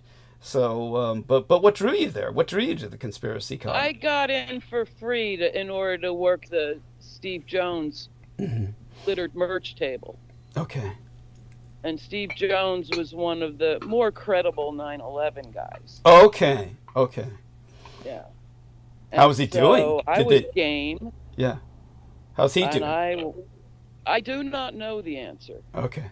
That's fine. I believe David Ray Griffin was there, and I'm pretty sure he has died. And he was another very credible 9/11 guy. No suitcase nukes, no blue screens, none of that. Right. Thank you. But knew that nothing made sense. And, don't trust anybody that calls themselves a truther. Right. Thank you. Those guys didn't want that label. Thank you. And they weren't beating up on Noam Chomsky because he wasn't on the bandwagon. That's the other way to tell an amateur. Yeah. What was on his shoulders? Yeah. What was Noam Chomsky saying about 9/11? He was not on the train with that. I don't know that he ever, anybody credible said the same thing. We don't know what happened. We just know the official investigation was bogus. That's all they were ever calling for. They weren't given theories for the most part. It was all just, let's get a real investigation that makes sense. It was the lone nut replay of the whole thing all over again. And so, the funny thing was, the official story was a conspiracy theory. But anybody that didn't agree was the conspiracy theorist. But it was all conspiracy. So one way or another, but no, I mean, the official story never really seemed plausible to intelligent people. And so that started a little ripple, and it never did accomplish much. The drive behind it was fair, because the drive behind it was, if this can come out, we can stop the beastly crooked Iraq war. Right. Remember? Yeah. That was the whole justification for tearing that country limb from limb. The country where, in fact, women could drive cars and could be doctors. That's right. And could wear clothes. Yes. So, and he was Times Man of the Year and blah, blah, blah, big pal. And then this happens, and all of a sudden, little boy George gets a blank check to do whatever fool thing he wants and rip open sores that are oozing to this day. Disgusting. And terrible consequences for the U.S. because all the soldiers that came back went batshit crazy. Yes. Well, I would argue they were always that way, but it exacerbated their tendencies. So, go on. Well, and that was the one lesson learned from the Vietnam War. Never again a draft. We'll make it so they want to go. Right. No matter whether, we're going to learn computers, or we're going to go private and get paid, and really paid. Yes. I mean, that was a gravy train. Nobody joined the, there's going to be no draft. There'll never be a draft. But no, the desperate ones, they had no choice. It was that or a career at Walmart. Yes. Do you remember? And the ones that could add and read all signed up with KBR and made incredible bank for, any kind of job. Yes. Because all the hard work they had the Iraqis slaved into. Yes, that's right. Do you remember Richard Gage? Was he there? I don't know that Gage was there. Was he? He could have been. I knew him. Okay, so what do you remember about Richard Gage? I found him plausible. Okay. I did. And he was very reserved. So it was hard to get to know Gage. Do you remember what I said about Gage? I do, and that I didn't forget it. Because that I could see that being the case. Girlfriend troubles. Oh, yes. Girlfriend troubles. Well, that's no girlfriend. He was single. He was single when I knew him. Or at least if he had a girlfriend, he wasn't rolling her out. Right. No. She came later. And this was before. Yeah, this was before you knew. When you knew him, it was before he was compromised. And then she tore him apart. But the question is, why? I understand why you found him reasonable. And he seemed rational. Where I disengaged from Richard Gage was nothing to do with his girlfriend. That's just human vulnerability. The guy is not the guy's not some handsome, attractive guy. Poor guy looks old, even when he's not old. Now he probably is old, but at the time he really wasn't that old. But he already had, the balding head, which he wasn't shaving. He had the Peter Moon tonsure. Yeah, he had the Vinnie Barbaric tonsure, where they're not coming to terms with their baldness. When all men who really get to that point, come on, just shave off all that side. Shave. Thank you. Skinhead. And then don't go and grow a bunch on the wrong side of your head to compensate. No, honey. Yeah, there are some. The beard, the neck beard. They grow that down to their belt. Yeah, well, dear Aristides hasn't gone that far with it, but yes. Well, a reasonable beard's okay. But not a crazy one. Yes, as I said. Trim that fucker. Yes, he trims it.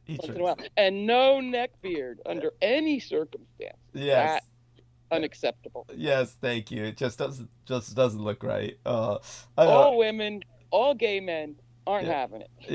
Yes, that's right. And win. but with Richard Gage, he looked like the bespectacled professor. So he was nerdy. Yeah, you trusted him. You trusted him for technical reasons. You said, "Wow, he looks like a tech nerd, like a educated nerd, nice guy, professorial type." And but where I disengaged from him was the nanothermite. That was Stephen Jones. Richard Gage picked up on it, though. He did. They were friends. Yeah, so Richard Gage... But Gage was a lot about the squibs. God, I forgot what that stood for. That's an acronym. Remember the squibs? Those poofs of dust that were coming out below the impact. Floors below. Right, I remember the term. Floor. I remember the term. Poofs of dust were being expelled from the building. Yeah. And now, it is an acronym, isn't it? SQIB? SQUIB? It could be, but it's just, for me, it's just defined as a small explosion focused outward of dust or matter. I'm looking it up. Small firework. I'd be interested if it was an acronym. Yeah, I'm looking it up. Small firework that burns with a hissing sound before exploding. So is that what it says? That's what it says. But if he's referring to it that way, he could be referring to it almost like in a professional vernacular, where it could be indicative of like a forewarning. And it was the visual evidence of a squib, not buried in the walls. Right, but poofing out. Yeah. But you obviously knew him at a better time when he was not compromised. By the time I knew him, he was all in for nanothermite, and that's what he was talking about. And at that point, I had to disengage because there's just no fucking point. Look, conventional explosives will do the damage to a building like that. You don't need to go high tech. There's no need for nanothermite when just plain thermite will do.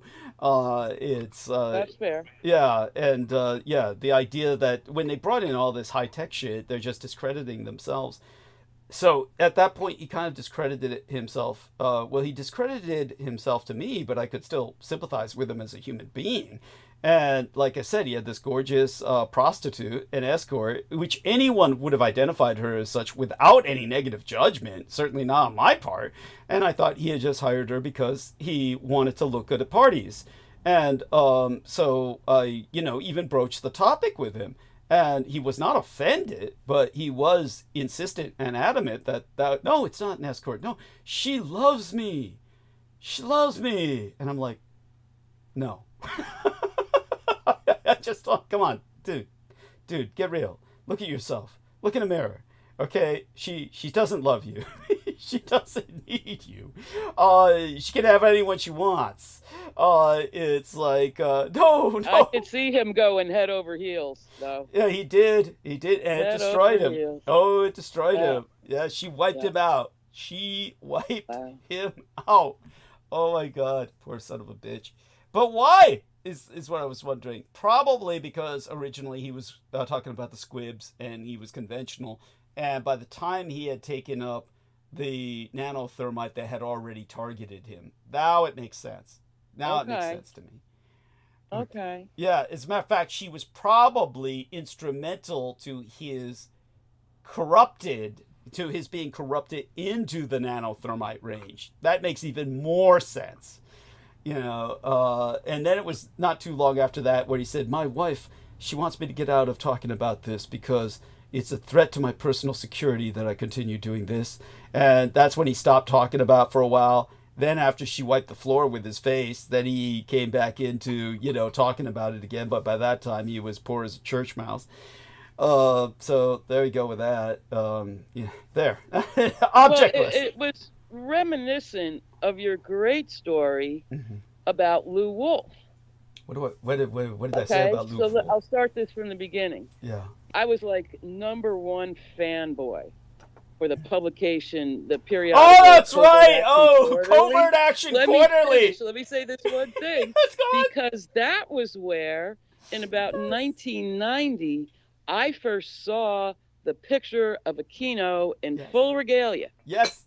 By the way, I own that publication. Yes. Deep in the closet. just to preface that for the longest period of time, Holly Kaditis Kiefer and I both were the greatest fans of Lou Wolf. And we both admired Lou Wolf, to the stars. We were like, oh, this tragic. Covert Action Quarterly was. I wanted to get. He always offered. He was just throwing them away. This resource of full stacks of Covert Action Quarterly. I have full stacks of all the back issues, which he always promised me, but of course never delivered. And at this point I wouldn't want them. Go over that. Hey, they're still relevant, man. To this day, you see a lot of the same names come around. Yeah, but not to me anymore. But go on. What did he say about Michael Aquino? What did he say about? Well, it was a big expose on essentially Satanism in the military, or at least crazy in the military on an official level. He never went in for that avian shit. Or, remember Blue Avian, Avery. That's why we admired him. That's why you and I admired him. No, this guy was strictly... He was very sober. Yeah. He was always sober. Now, the British, I forget the word. What Britain had was Robin Ramsey and Lobster. Go on about remember that? Well, Robin Ramsey, not really. but Lobster Net. So explain it. But then I might. What blew my mind was I didn't know he had one leg. Yeah. I had no idea. So you never met him? You never met him physically? No, I never met him. Oh, they always say you never want to meet your heroes. They always say that. I tell you, so I was hanging on the edge of my seat with you telling those stories. God. Oh my God. Oh yeah. So go on. It got worse with his gay lover. I mean, oh my God. Well, you told the whole story, the intern trap. Oh God.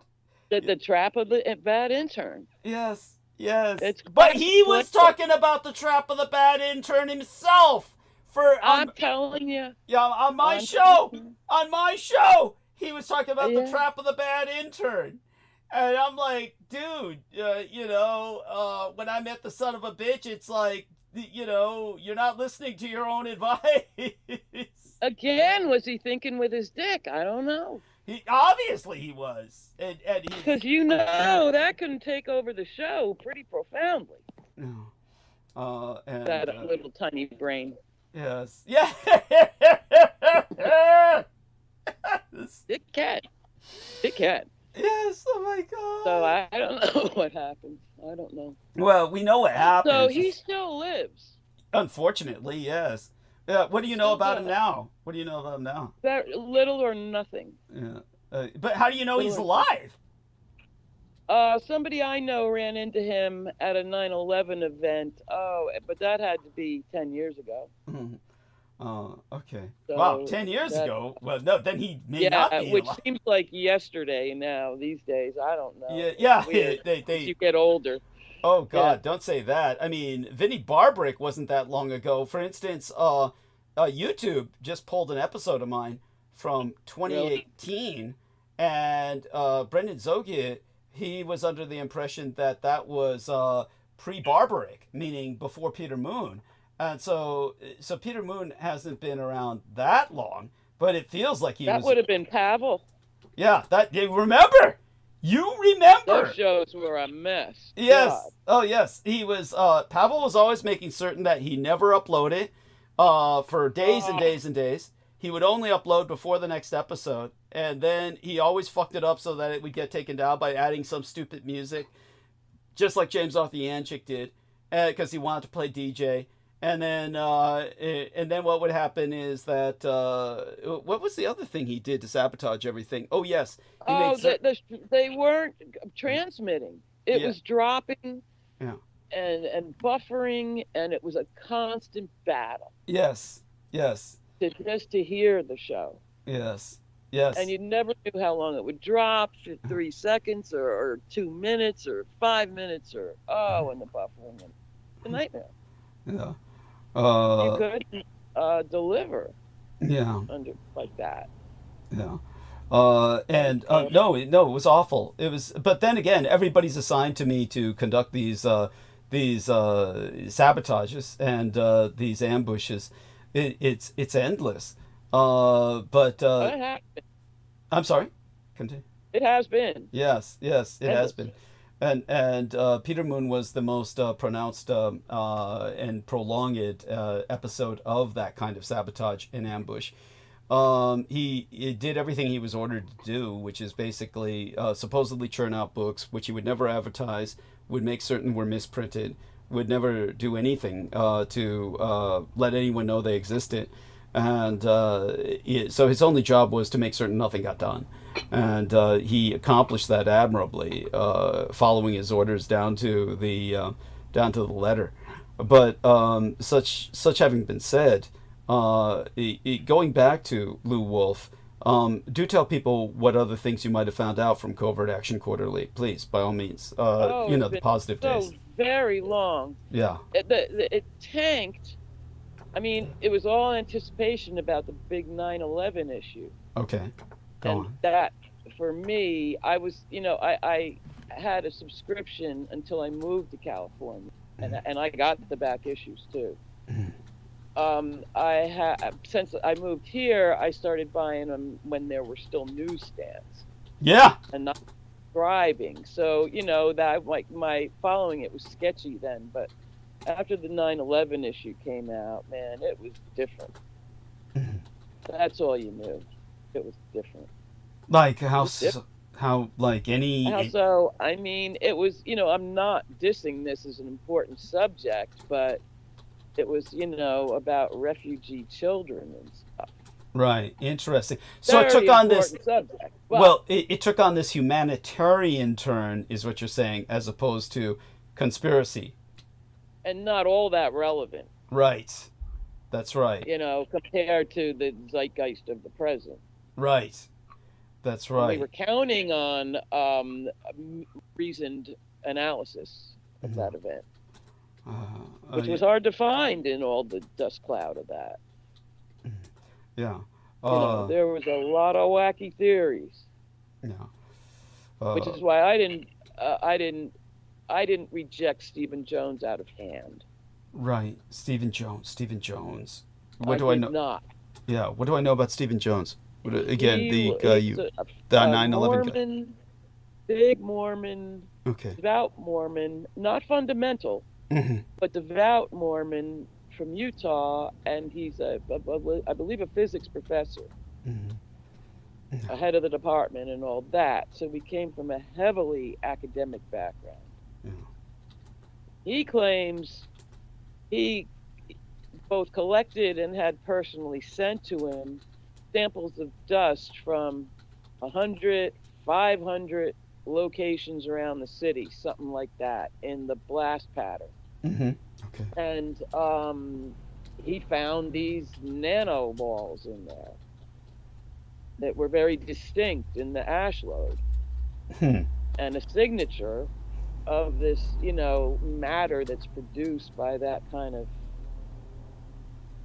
fission. It sounds, I don't know, once they bring up the word nano, that may sound strange coming from... So what do I know? Here's this Mormon physicist who's well regarded, has always been well regarded. I wasn't going to, it didn't strike me like suitcase nukes or blue screens, or it didn't really happen, or any of that. Okay, let's there put was a million things. Yeah, let's Which seemed really stupid. I'm sorry, say that again? Which just seemed dumb. Yes, thank you. Yes. As I was saying before, I'm a Fordian, and so I can enjoy the stories or be curious about the stories, but I don't have to believe them. Of course. Okay. So that was the attitude I took into that scene. Yes. And I think it served me quite well. Yes. Not infallible. I met some amazing people. David Ray Griffin, I thought, was amazing. He came at it from a theological Christian standpoint. Okay, go on with but that. A very plausible one. I really can't even describe his main gist now because it's been so long. Okay. But I respected him enormously. Yeah. Did he bring in the face in the smoke along with the cross that appeared? No. Oh, okay. No. what he probably did was bring in some of the background as to why that wasn't necessarily a legitimate target of war. Mm-hmm. That's what got Ward Churchill run out of town for. Legitimate. What are you saying is not a legitimate target of war? Interesting. Ward Churchill. What do I remember about Ward Churchill? Oh, right. Ward Churchill, the Indian Native American, who they all claimed was not a Native American, right? They really. COINTELPRO papers. Yes. And it was not only AIM, but it was also Panthers in Black history. Right. They went all out on attacking him. They went. Whatever happened to him? I used to sit at his feet. I lived near CU Boulder, so I could walk in anything I wanted to learn there, just being a neighbor. And so I used to sit in his classroom and listen. Wild guy. What happened to him? He got in big trouble. That much I know. And he was always go on. He was always angry. And I can't answer that exactly. I just know that I haven't heard from anything about him or from him in a long time. So I think, anybody doing hardcore political activism, I don't recommend doing it forever. Honestly, I don't recommend doing it at all for most people. Yeah, but because you will nut up. If you push it too long, too hard, and it's not helpful then. Yeah. There's a lot of neurosis in it. Yeah. All around you. Well, and you don't want to add to that. Yeah, I mean, I'm already post-traumatically stress disordered, but let's you're a unique case. Yeah. Well, thank you. I appreciate it. But Ward Churchill, poor guy. I'm looking him up, and I'm seeing. No. Oh, you're breaking up, honey. You're breaking up. You're gonna have to repeat yourself. Sorry. Yeah. I'd love to know. Updated on him. Yeah, I wish there's one little entry here that says, History News Network, he's back, but I'd have to see that could have been from 10 years ago. You don't know. It's articles written in let me see now. The guy had published a book in 2008, so I don't know. This would have to be after that book was published, but it doesn't seem to give a date for this article. But Ward Churchill, if they're talking about 2008, that's about the time my legal father died. But at any rate, so that's the closest thing that we got to something more current. Yeah, he dropped out. Yeah, and I can't blame him. Yeah, well, they probably did everything they could. So this is when he talked about legitimate targets of war. This is where Douglas Marks comes in the chat room and says, "Hey, everyone on Team Dietrich, Doug, do you believe that there are rules in war?" Okay, all of that is, shall we say, it's certainly relevant to the same topic. Are there rules in war? Are there legitimate targets in war? And are there illegitimate targets?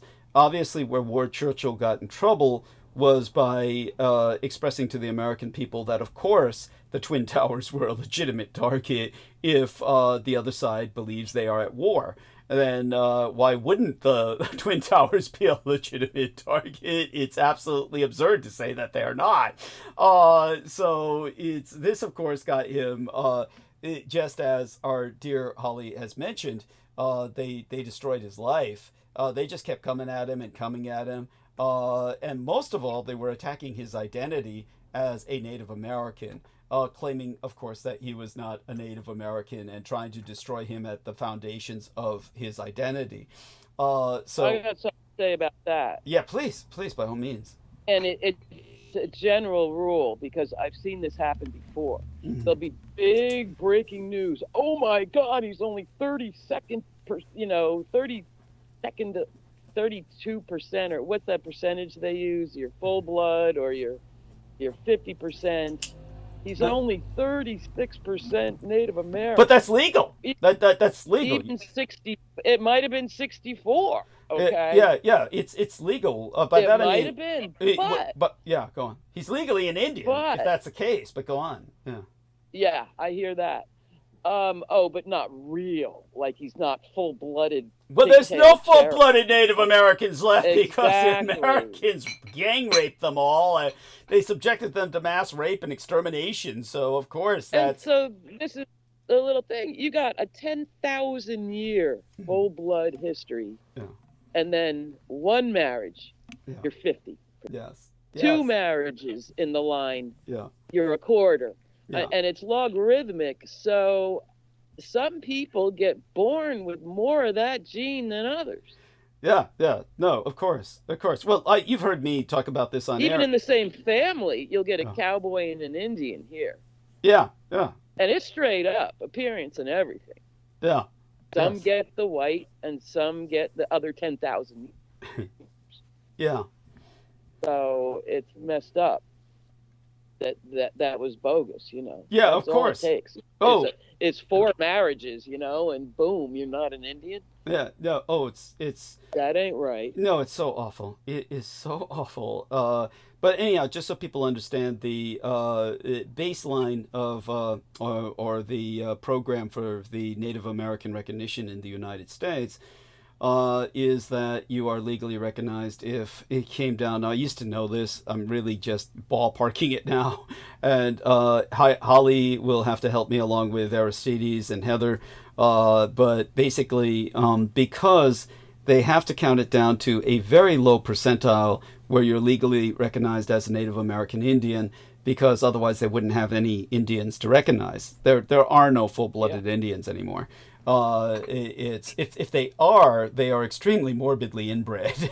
And but in terms of the Native American lineage, you were recognized as such with what I believe was down to 1/16 of heritage. That's what the way I understood it at the time that I was dealing with it. And because they have to make it that low or there wouldn't be any Indians left. So that's not that low over a 10,000-year history. You know what I'm saying? Compared to the Jews, 1 drop of the mother's blood. But that's a big difference. Yeah. In allowability. Yes. 1 drop of blood, and you're a real Indian. That'd be nice. Yeah, but then we'd all be, right? Yeah. Yes, pretty much. Yeah. Well, because of this. Not in my case. Yeah, but because of this requirement, the Native Americans lobbied to make certain that the private company 23andMe did not include Native American haplogroups inside of their testing. So you could never come out as being a Native American, not technically. And because they didn't want anybody coming up and saying, I'm an Indian now and getting all these benefits. Do you get what I'm saying? Oh, hell, I'll bet they didn't. Yeah. Because that's been the terrible curse of casino gambling. Yes. The crazy old guys on top are kicking out half the tribe. Yes. That's been an epidemic on tribal lands. Yes. It's terrible. Yes. It's horrific. So it's always crooked. Yeah. And so we could go into that, but that would take like an entire exposition. Well, and that's because, you know, gender might be fluid, but you don't get to pretend you're black. But Peter Moon does. Vinnie Barbaric does. He convinced himself that he's fucking black. But yes, go on. Yeah, but nobody else. But you can do it as a white with Native Americanism. Yes. And plenty of white folks, stone white, have made a fortune. Yes. Off of this now Native American lore is all sexy. Yes. Whereas before, it wasn't. Oh, before it was anathema. No one would cop to it. Now, then everybody wanted to be one after, you know, it became a thing. Exactly. That was a huge flip over. Yeah. Oh, it was horribly ironic. But when I have Native American friends out here that when they were kids had to pretend they were Mexican. Yeah. No, it's true. Of course they're older. And that was in my lifetime. Yeah.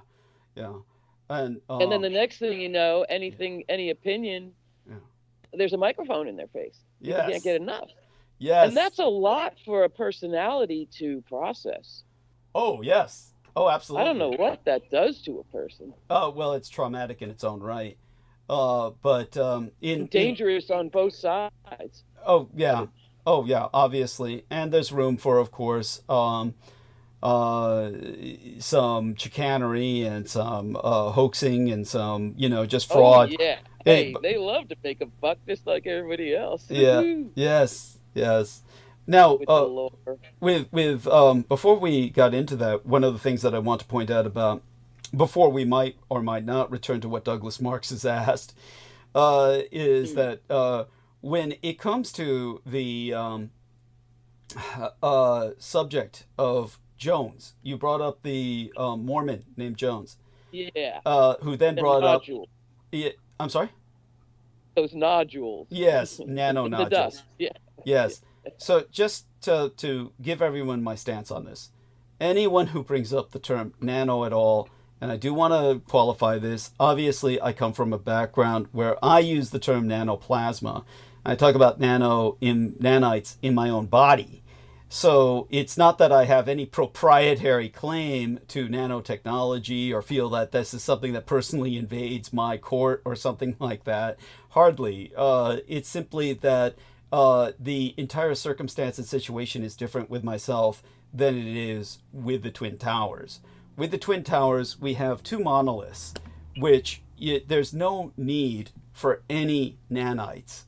There's no need for any nanotechnology to take those babies down because they are monoliths. It would be like literally, the closest parallel would be saying they used surgical scalpels to take the Twin Towers down. It's just, it's so stupid. It is so stupid on the face of it. It is offensive. It's offensive to the sensibilities. It's like literally nanite is for what you would think it would be for, microscopic work. It's not even microscopic. Understand, this is at the point where we were dealing with what in the old days, before we had the term genetics, we would use the term molecular biology. When it comes to nanites are used specifically for molecular biological procedures. They are basically engines that are beneath microscopic. You're not going to see them under a microscope.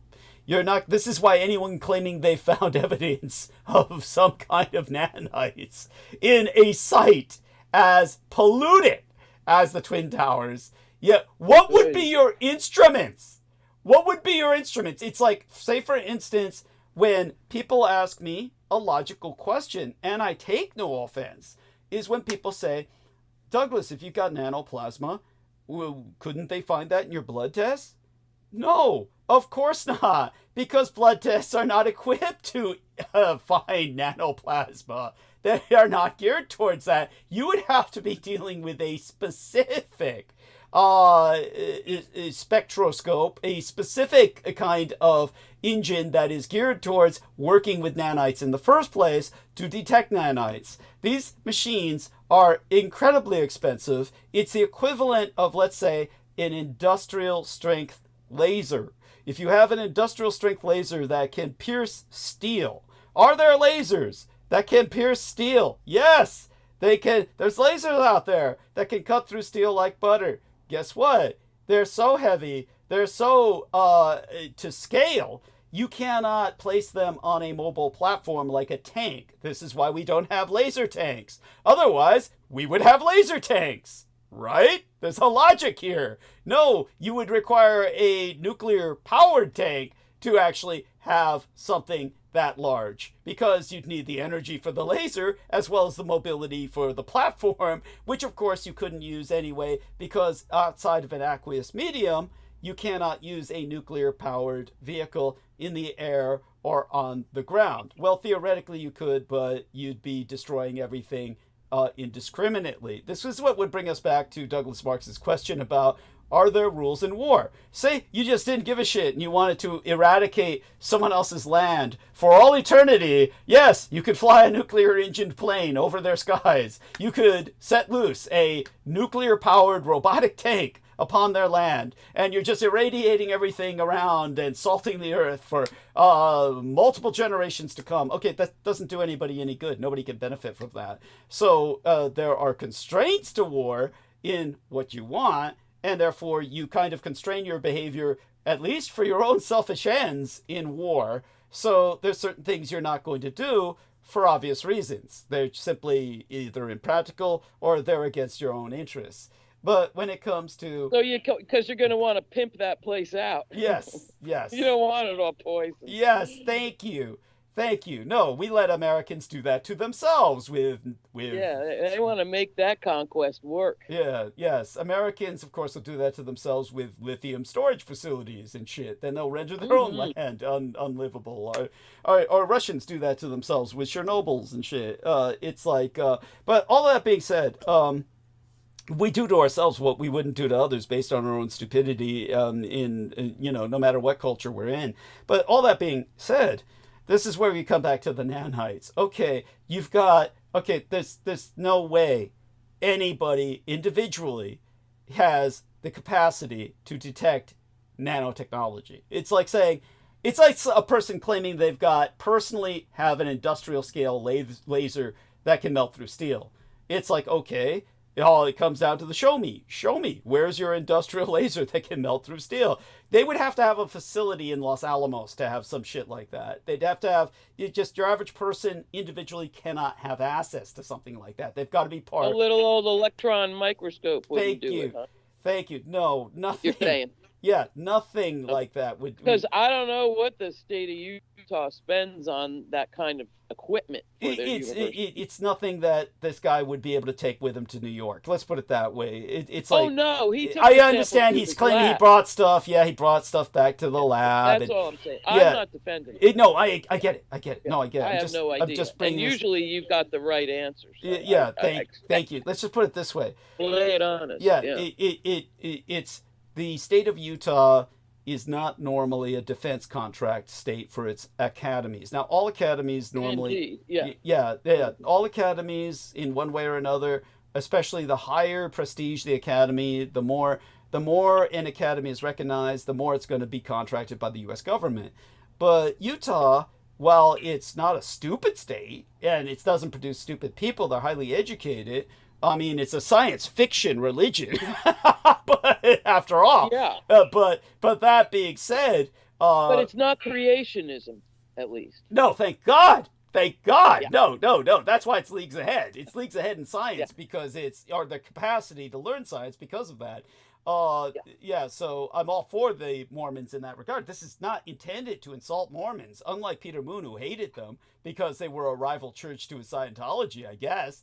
But but at any rate, Mormons I admire because they have a background of active combat against the United States. The United States actually put out orders to exterminate them at one point in history, so they actually left the United States for what was then not part of the United States on the North American continent. So I have an admiration for them. They have a history of persecution and survival. So, but that being said, I doubt that the Mormon universities have that capacity to detect nanotechnology. It doesn't make sense to me because, they're not a government contracting kind of culture. Yeah, I get you. Yeah, but such having been said, then the point to be made is that, again, beyond that, far more relevant than even that, is the fact that why would you use nanotechnology to take down a couple of monoliths? It's like saying I'm going to use surgical scalpels to take down the pyramids.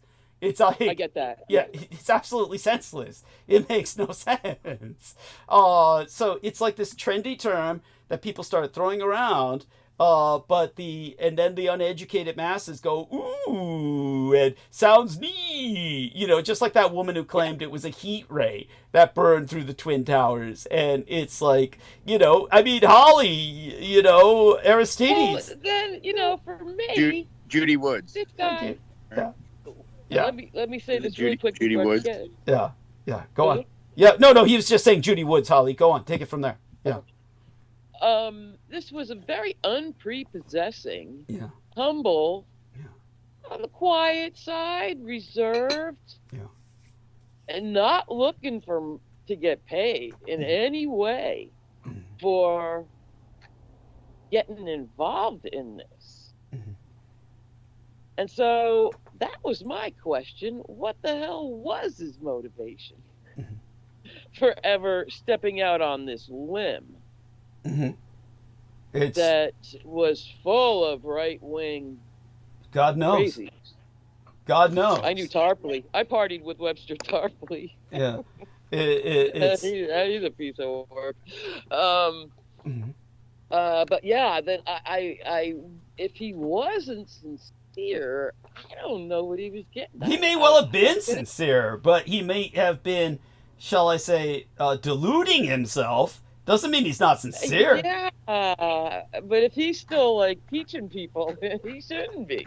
Yeah. You know. Yeah. Well, Well, take a look at Brandon Young was teaching kids, and that guy shouldn't have been anywhere near them. From what we know now.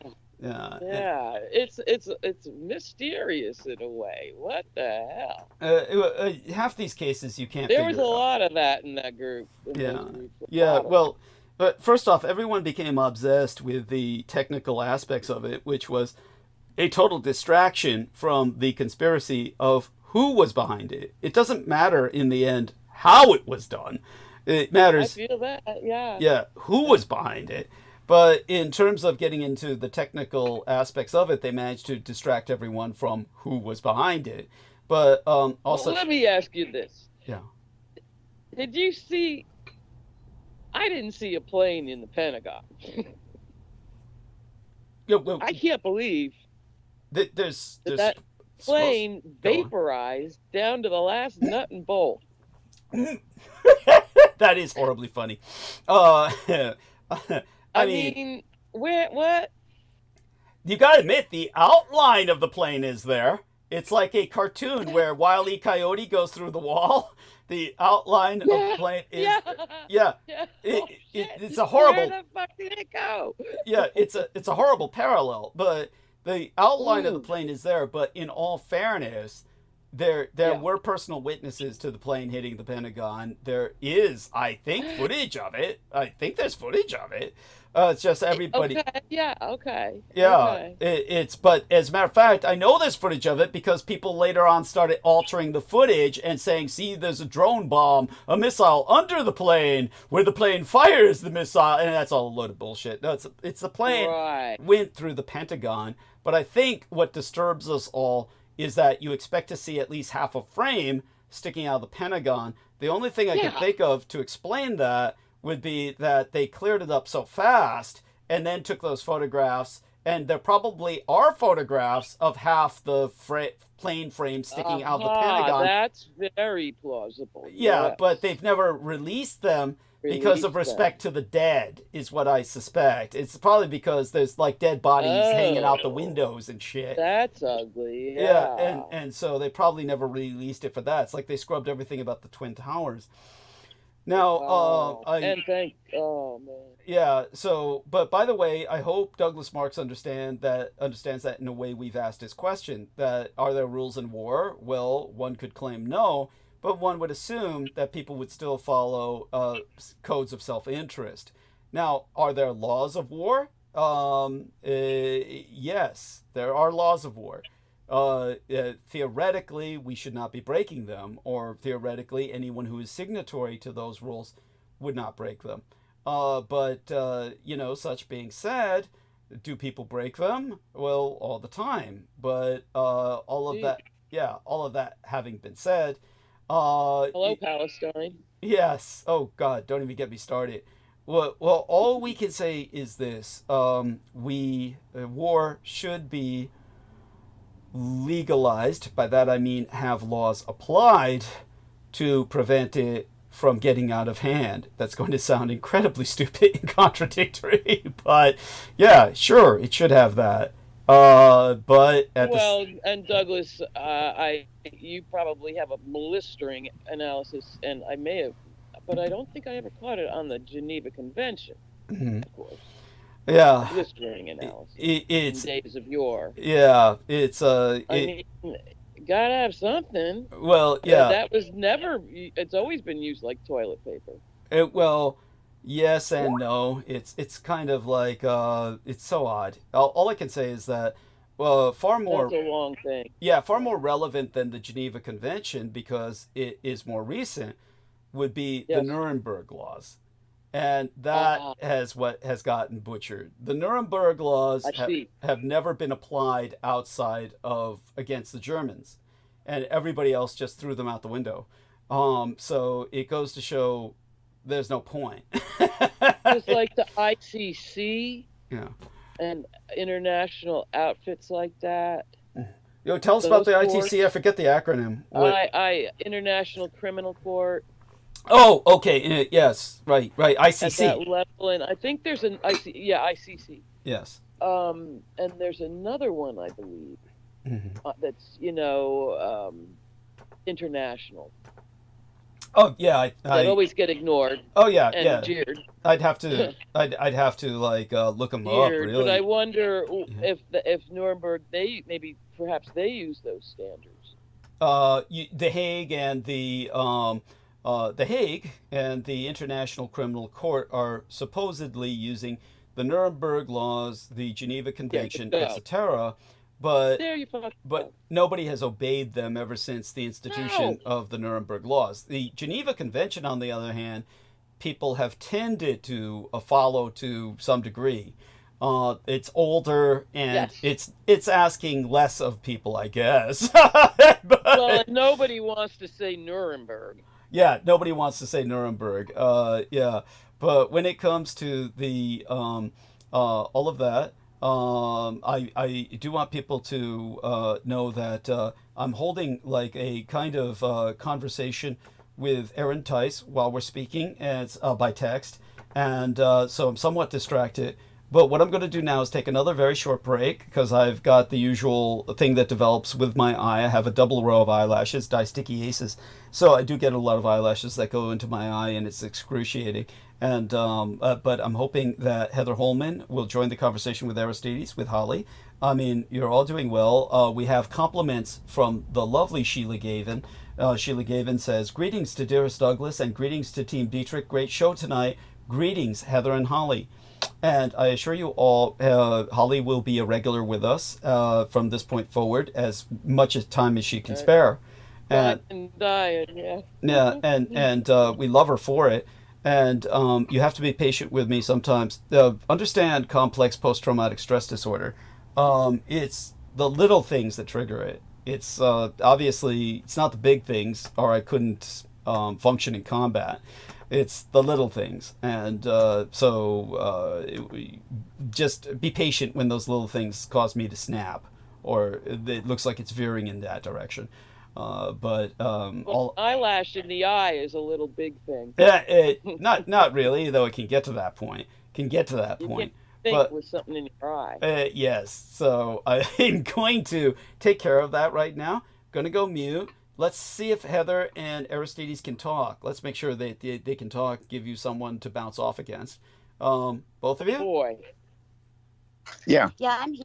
Excellent. Excellent. So both of you join Holly in this conversation. And by all means, I'll be back soon. Very soon. Okay. Yeah. Hi. Hi, Holly. So that was a lot. Yeah. My head is spinning. Yes, Douglas can do that. So yeah, you might have heard me say I wouldn't give you a nickel for New Mexico, Heather, but there's something about Arizona. Yeah, It I was always born have here. A hook in me. Really? Where? In Phoenix. In Phoenix. Give me a year. 1973. Okay. Yeah, and I always lived within like walking distance to where I was born. I've never really lived anywhere else. Wow. And Yeah, so has it become suburban over time, or it is really busy. It's expanded. was it still country when you were a kid? Well, there were still like dirt roads that didn't stay dirt roads that are major avenues now. Yeah. Yeah, it's really Arizona expanded a loves lot. its housing booms. Oh boy. So when Well, you good lived for in you. Tucson, yeah, when you lived in Tucson, Tucson, and I worked around Flagstaff for a while, planting trees. Flagstaff is nice. Those were the days. Yeah, it was wild and crazy up there, and so beautiful. When did you live in Flagstaff? Boy, boy, we're talking between Tucson and Flag, late 80s, right? Or God, I'm choking now. In the 80s? Yeah. Oh yeah. Nice. Let's put it this way: Sedona was a post office and a Mexican restaurant. Wow. And a laundromat. Okay. Wow. So we used to have to stop in there all the time. Road planting trees, for God's sake. Wow, I can't even imagine. I know, and that wasn't that long ago. You know, it's funny how things have changed so much, and I think about it every day. How it's like, I don't know how I made it this far. Yes. And I don't know what I'm going to do in the future either. It's like, yeah. Well, yeah, I definitely feel boxed in. Even my doctor agrees I'm an endangered species. You know, because it's not feasible. It's not really affordable, let alone to get sick, even to get old. Yeah, everything's upside what am I down. gonna do? I'll be working to the day before I die. Yeah. One way or another. Yeah, that's how I feel too. Because Social Security doesn't pay the whole ticket. No. So that's the challenge. Yeah, and that's what I'm fearing, and I guess so. I shouldn't be afraid. It fears me too. Yeah. My job will end. And and then what? And then I don't have an answer to that. So I guess we'll have to see. Yeah, that's my plan. Well, at least I know I'm not alone. No, ma'am, you are certainly not. And we're a legion, you know. Yeah. Out there, and voiceless, and you know, I don't know what to do to help for everyone, except in the daily microcosm. Yeah. Try not to cause suffering, Ollie. Yeah, I get distracted by the suffering of animals. I see lost cats and hungry dogs, and I preoccupy my attention with these neglected animals or strays. You know, it's like I cannot do anything about causing suffering. That's cool. I'm not able to do anything about the cat problem. Oh boy. Yeah.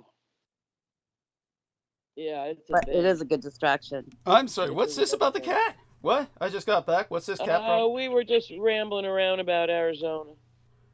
Arizona. We were wondering. We were talking about how I was talking about how I'm always distracting myself or sidetracking myself to the stray cats and the suffering animals that are abandoned and out on the streets than my own problems. Okay. And we were both agreeing how we're haunted with a sense of impending doom. In Arizona. Everywhere. No, everywhere. Everywhere. Tell me about this. Women. So tell me about this. Oh, it's a thing. Hey, I know you are. So don't even try. No. I mean, it's that. It's different with me than it is with the both of you, in the sense that. I mean, I can explain that soon enough, but first tell me about both. Well, what sense of doom do you think I have? Not that I'm arguing. You're right, but I mean, but kind of not necessarily Pollyannish attitude about what's coming. Right.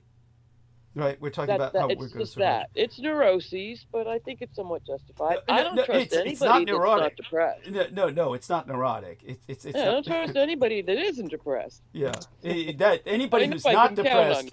Let's put it this way: I would almost go so far as to say anybody who's not depressed is neurotic, considering the situation that we're in, which some people might take as wow, that is a sense of doom, or at least a incredible sense of cynicism. But I think it's different. Well, more like a sense of impending discomfort. No, it's horrible. I won't survive pushing the shopping cart. Yeah. Well, let's put it this way: the majority of us, and the potential is there for any of us to die, but certainly the majority of us will die, and relatively soon. I always expected to be in the first great wave of death. It wasn't COVID. Yeah. So Holly just said something that was glitched. I'd like her to repeat herself for our listeners. I understood what you said, but repeat it for our listeners, please. Oh, that I expected to be in the first great wave of death. Yes. Yeah.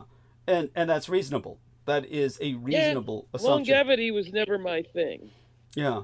But for what it's worth, just on a more fun level before we return to that, which is fun in its own bizarre fashion, but we'll return to that fun momentarily. But I would like you to share with Heather, Holly, I would like you to share with Heather. I'm trying to avoid the confusion we had earlier.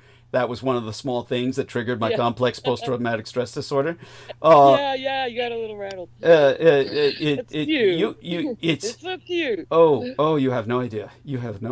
It's something like that really just drives. Hey, I went to Tucson with you. Yeah, that can pull I have the trigger. A slight idea. Yeah, but tell Heather your trauma about Arizona. Just now, I want to describe this first. I do want people to know that when I was down there with both... You act like I threw a fit on the street or something. I'll describe it this way. A tear rolled down my face. Well, hear me out at least before you respond. I remember it this way. Both ladies, Laura Lee Solomon and Holly, they were weeping. This is how I remember it. Now, I'm not saying that that Holly can't argue this down and tell me that somehow I've changed this in my mind, that somehow the memory... It wasn't ugly crying. It was ladylike. There's nothing wrong with crying. There's nothing wrong with crying. No, that's what I'm saying. It wasn't sobbing. Yeah, it seemed like sobbing to me. Cool. Oh my God, these ladies were wailing. It was like the levels of hell with Dante's Inferno with the gnashing of teeth. Lord. Yes, Heather says, Douglas, that's your weak spot is crying females. It may very well be. But it is. It definitely is. Yes, and I think make it sound like organs. Yeah. So tell us, Heather, how you figured this out, or how you see this. How you see this. Well, I figured it out when with Brooke, and I mean, and that's what gets you. That's your weak spot, or your blind spot, or whatever. If you want to get under your skin, then that's what gets you to move. Okay. That's it. Yeah. It's intriguing. Like come over and smack you? No, Holly, that's awful. Cry. No, it's by the way, I will think you're crazy. I will neither confirm nor deny that. I will share this about Brooke because Holly did ask. Holly said Brooke was crying. It's now recently. Not recently. I mean, last year maybe. Yeah, sometime last year, maybe early last year even. She was not crying on air. Let me just clear that up. She was not crying on air. I think that Douglas was speaking with her separately, privately. And he was taken away from us for 45 minutes or something like that. And so I figured out what was happening was she was crying. That's incredible. That's all. You're very astute. I don't remember too much of that, but I vaguely remember it. But I will say that, by the way, Brendan, are you coming on? Or he's just saying public access? Oh, no, I doubt that. That's his private property, Brendan. But it's beautiful. It looks like such an intriguing spring. It's like he found the fountain of youth or something. It's like it's glowing internally. These visuals make it. It looks like it's got an interior light source. Very, very uniquely bizarre and attractive little spring that was found by T. Tank Berry on his property. But when it came to our Brooke, when she did cry on air once, in the beginning at least, when I told her going on and on about astrology was awful. She cried, and I had to apologize. I had to apologize for that. Yes, it does get to me. But the other time that was strange to me was, by the way, for people who did not notice, very bizarre episode. I think it was the which episode was this? I'll have to look it up. So let me look up my episodes here. Quick little trip to back to our YouTube channel, and when I take a look at the episode that it was on, it was okay. Got to go to live stream here, and that's when Amy Como came on. And if I think about, I think it was the episode before last. So I believe it was, or maybe it was the last episode that Amy Como came on. So towards the end, basically, no, it had to be the episode before last. So it was the episode before last that Amy Como came on at the end of the show, and she did two things. One of the things she did was this incredibly touching, astute, a very sensitive, and I loved it. Very,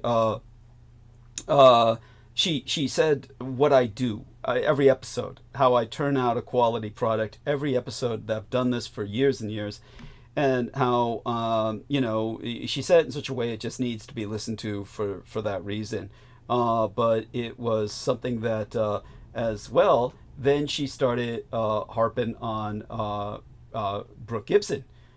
For reasons that I'm not quite sure of. So reasons that would seem to me to be almost bitchy, like catty, and was harping on the fact that I forgot her birthday, which I most certainly had. So, okay, it wasn't the episode before last. It had to be the last episode before tonight. So it was the last episode before tonight that she did this. So I'm going to have to re-timestamp that episode. Because she comes into the last hour, and so I'm gonna have to timestamp the end of when I was speaking my monologue. So thank goodness we thought of that tonight, so I could remember to do that. Now, when she was being bitchy about Brooke Gibson, like lording it over her, almost like rubbing it into her that I had forgotten her birthday, I have no idea why she would be like that. But I do want people to know I truly did forget Brooke Gibson's birthday, because the last time that I had spent money to send her a gift, she shit and pissed all over it. So there's just no point in my remembering her birthday. That was that simple. And I certainly wasn't going to remember Vinnie Barbarick's birthday, but bizarrely enough, Brooke Gibson and Vinnie Barbarick share the same fucking birthday as Martin Luther King Jr. Yeah, so the only way I can remember both their birthdays is pin them both to Martin Luther King Jr.'s actual birthday, which is the Ides of January, the middle of January, January 15th. So they both share the same birthday with MLK Jr., but that being said, for those of you who don't know, it's his weekend, his holiday weekend, but they always make that according to a weekend, so they can't attach it to his birthday itself, because his birthday is going to move from year to year to a different weekday, and only a few times be on a weekend. But all that being said, I have no intention of remembering either of their birthdays. Maybe Brooke, if she insists upon it, but I wouldn't see why she would. I don't see the point, because the last time I spent money to send her a gift, it was disparaged, openly disparaged. Now, I don't take offense. I just learned the lesson. Okay, I'm not going to remember her birthday or send her a birthday gift again because there's no point. But I remember one time when she wept, it was not due to that or my saying anything about that, but about something else where I told her, well, you're not a nice person. And then she started crying. And I was like, why are you crying? I would think you would revel in that, like Lucy pulling the ball away from Charlie Brown, you know? Like, yeah, I'm not a nice person. Like, I'm a bitch. Ha ha ha. You know, that's not, I mean, that's not a, I've worked with personalities like that before, and I'm kind of like that myself. So I couldn't understand. So I had to, like, placate her at that time and, like, you know, point out that ways in which she was a nice person. But yeah, yeah, Heather's right. Crying usually drives me to do something because, you know, who the hell wants to see some female cry? No, it's awful. It's the worst thing in the world. But yeah, so such have been said. So if people wanted to know about the whole birthday thing with Brooke and how I wound up missing it, that's why. So that having been said, if Brooke is listening out there, you know, feel free to join us, and you can bitch all you want, and that's fine. It's okay to cathartic and vent. You know, I'm open to it. But just getting another response here from somebody, and yeah. So Runelore, yes, he shared that with us. So Brendan, feel free to join us when you can. In the meantime, so now that Heather's exposed that, so, and like I said, when I was in Arizona, the way I remember it is that it was like, it triggered both the traumas in both these ladies, Laura Lee Solomon and Holly, for different reasons. And they were both openly crying. They were relaying horrible stories. With what's her name? Laura Lee Solomon. It was wasn't that guy beating her? Wasn't she with a husband who was beating her? And well, we were looking around for her my home. My stories weren't horrible.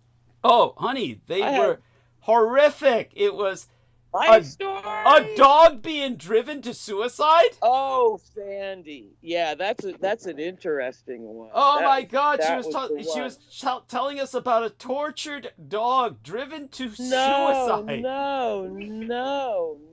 By its trauma, it had its own post-traumatic stress disorder where it would wake up crying in the night until finally it threw itself off a balcony. To end its misery. That's the punchline. So tell us. I knew a dog that committed suicide. Tell us. Yes. Animals are capable of doing that. But the thing of it was, Sandy found for some years a devoted owner that treated her really good. And we all loved her because back then you all shared, you know, rooms in a house or whatever. They were a hippie commune and they were all fucking each other. They were sharing dope and their bodies. Weren't. They were people working and living together to afford the fucking rent. Okay? And still could have a little slack to have fun and all kinds of I bet. Yeah. And hiking in the desert with Sandy was one of them. That dog was good in that Tucson desert. Oh my God. And boy, oh man, that was years. But that was the thing. I lived in, you know, sharing apartments in Tucson with Sandy. And that dog, what the sounds it would make in the night worried us. It was just sad, man. And every comfort nobody wanted. And in the day she was fine. Then right there on 6th and 6th, 6th Street and 6th Avenue, that was the nuclear center of some crazy back then. Good crazy, loving, you know, community crazy, in a good way. There was the building next door that you could sunbathe on, throw a frisbee even. After 1,000 days and nights up there. Okay. Walk to the edge and playing. It was, again, one of life's great mysteries. Mm-hmm. You gotta speak louder, honey. Speak louder, more directly. I'm drifting away, and an owl is just starting to hoot really big here. I love it. You got all that, though. Yeah. I don't want to say it again. Yes. But Sandy was loved, dearly loved, and I'm not a pet person myself. And I think there's a lot of problem with that industry. Of course. I consider myself a radical animal liberationist, if you must know. Yes. But anyway, Sandy was loved, and there was so much. It was so also new to me. That's where I fled when I left home in Newark. And so it was so big. It was another planet. And it was amazing, and it was pretty fast, because it all went by pretty fast, and stuff happened, went on that I'm certainly not on air to discuss. Okay. So it's a tremendously loaded emotion. Yeah. Oh, you're breaking up. I returned there for many years. Yeah, go on. And then there was no more opportunity to fit that in. And Arizona I loved is gone. Yeah. And it was always a mess. I was about to say, it didn't sound like there was much to love as far as I could hear when I was down there, but go on. And it's weird. It's Florida. It's a weird state. Profoundly.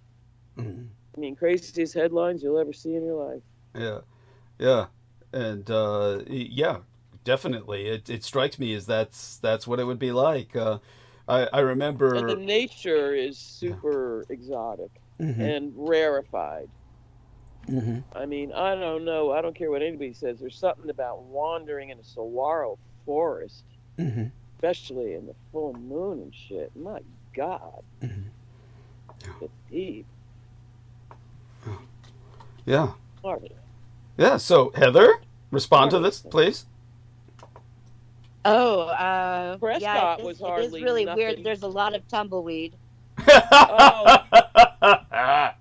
Wandering around. I lived in the Barrio Viejo in Tucson. And wandering around in the middle of the night, found a tumbleweed the size of a Volkswagen Bug. And rolled it home and kept it for a pet in the backyard. Which had an outhouse. This was downtown Tucson. You could see our clock was the top of the bank, had a clock on it, neon. Wow. That's what we used. Oh my God. Yeah, you just look out the window. Yeah. Wow. And it was very emotional, Douglas. To say the least. I was,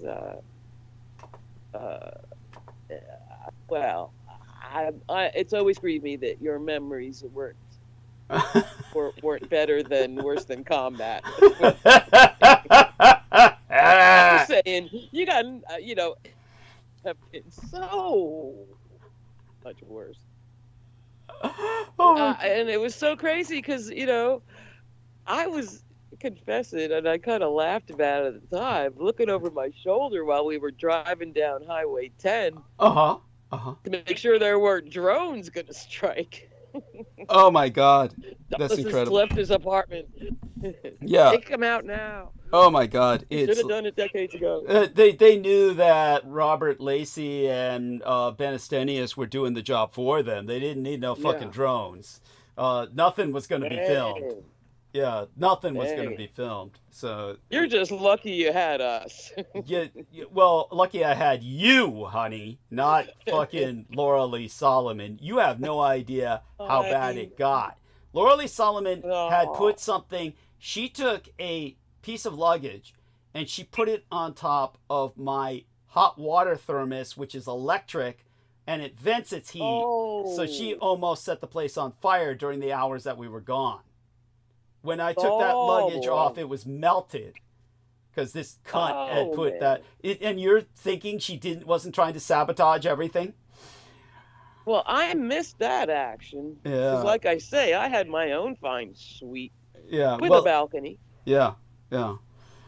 I didn't want to alarm you at that time. I aced out. Yeah, I got some sleep. Yeah. Yeah, I wasn't telling you about everything that was going down because there was no point. Keith Cole was there. Keith Cole. What do I remember about? Keith Cole was there. That's where I met him. Oh, Keith Cole. Yes. Keith. Yeah. Yes, dear Keith. Yes. Quite a fellow. Yeah. Yes, that's right. That's right. Hope he's doing all right. Jesus Christ. Yeah, because I heard he was transitioning in jobs. Yes. For career. Yes, that's right. Poor fellow. And he was taking a while to adapt to the internet. Poor guy.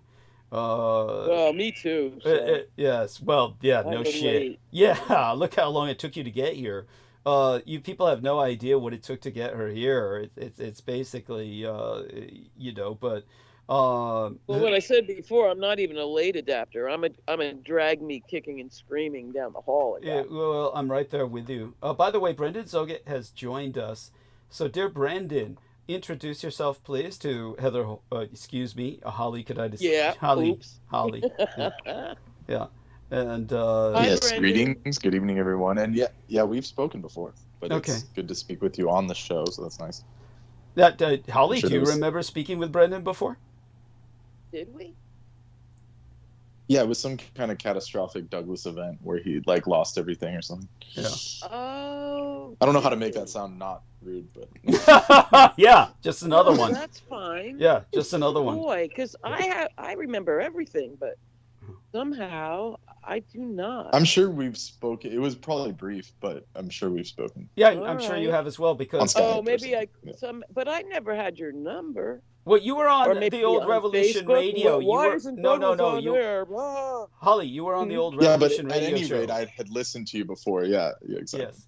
Holly, you came on the old Revolution Radio show a few times. How did you do that?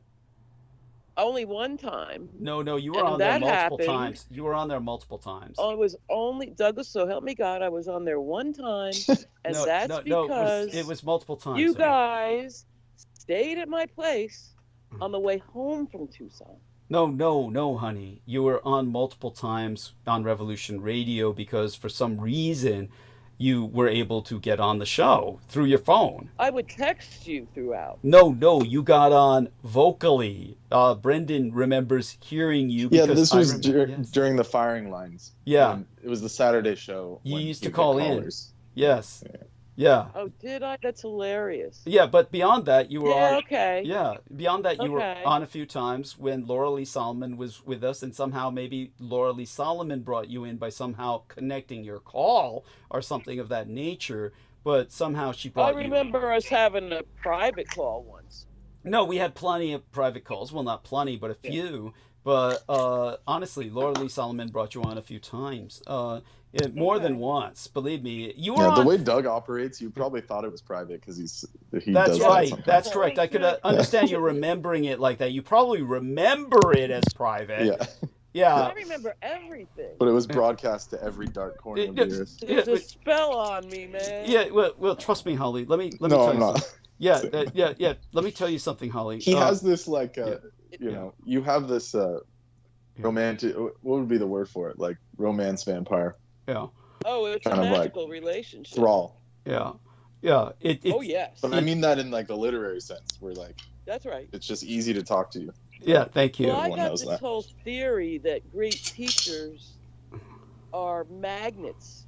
When you encounter a great teacher, your first impulse is I want them to love me and have sex with me, I mean, this is like a I personally wouldn't say that, but thing. No, females aren't like that. Actually, that's a very feminine thing. For chicks, yeah. Yeah, I appreciate that profoundly because that's a point. I've seen it now with men too.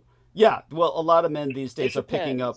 Well, pretty much everyone that deals with Doug, what's that, Trampoose and Vinny, Barbara. Yes. Well, yeah. And there and some other J-Mo, people that for God's sake. Nicely not saying their names. Yes. J-Mo qualifies. Yes, Jambo the I wonder, is that the case with him? I never really. Yes, it was. Well, it was. Because he wasn't very romantic. He would tell me and Doug, I can't get it up because of the drugs and stuff. Right, right. Really awkward shit. Yes, no. He still had fantasies. It's amazing. That was part of his turning people away, was to be as graphic as possible. But Penny Bradley was also that way. Penny Bradley was also like that. And the rapé user. I mean, you had a lot. Oh yeah, Regina. She would like Williams take. She would take shrooms and like think about you. She'd be it like, I saw was you on awful. my shroom trip and shit. It was awful. It was awful. And Ramona Halitha Henry. Yeah, these people. Yeah. Yes, was her name. And she refused to come on the show. Though the one time she came on camera, the brief moment that we saw her, she looked relatively attractive. But she always used a very bad presentation of herself in a photograph, which was very unattractive, and it was very unusual. God knows, it's like, but still, she obviously had issues I did not want to deal with. Retro. I'm sorry? It was retro. The photograph was, yeah. The photograph. It was like yeah.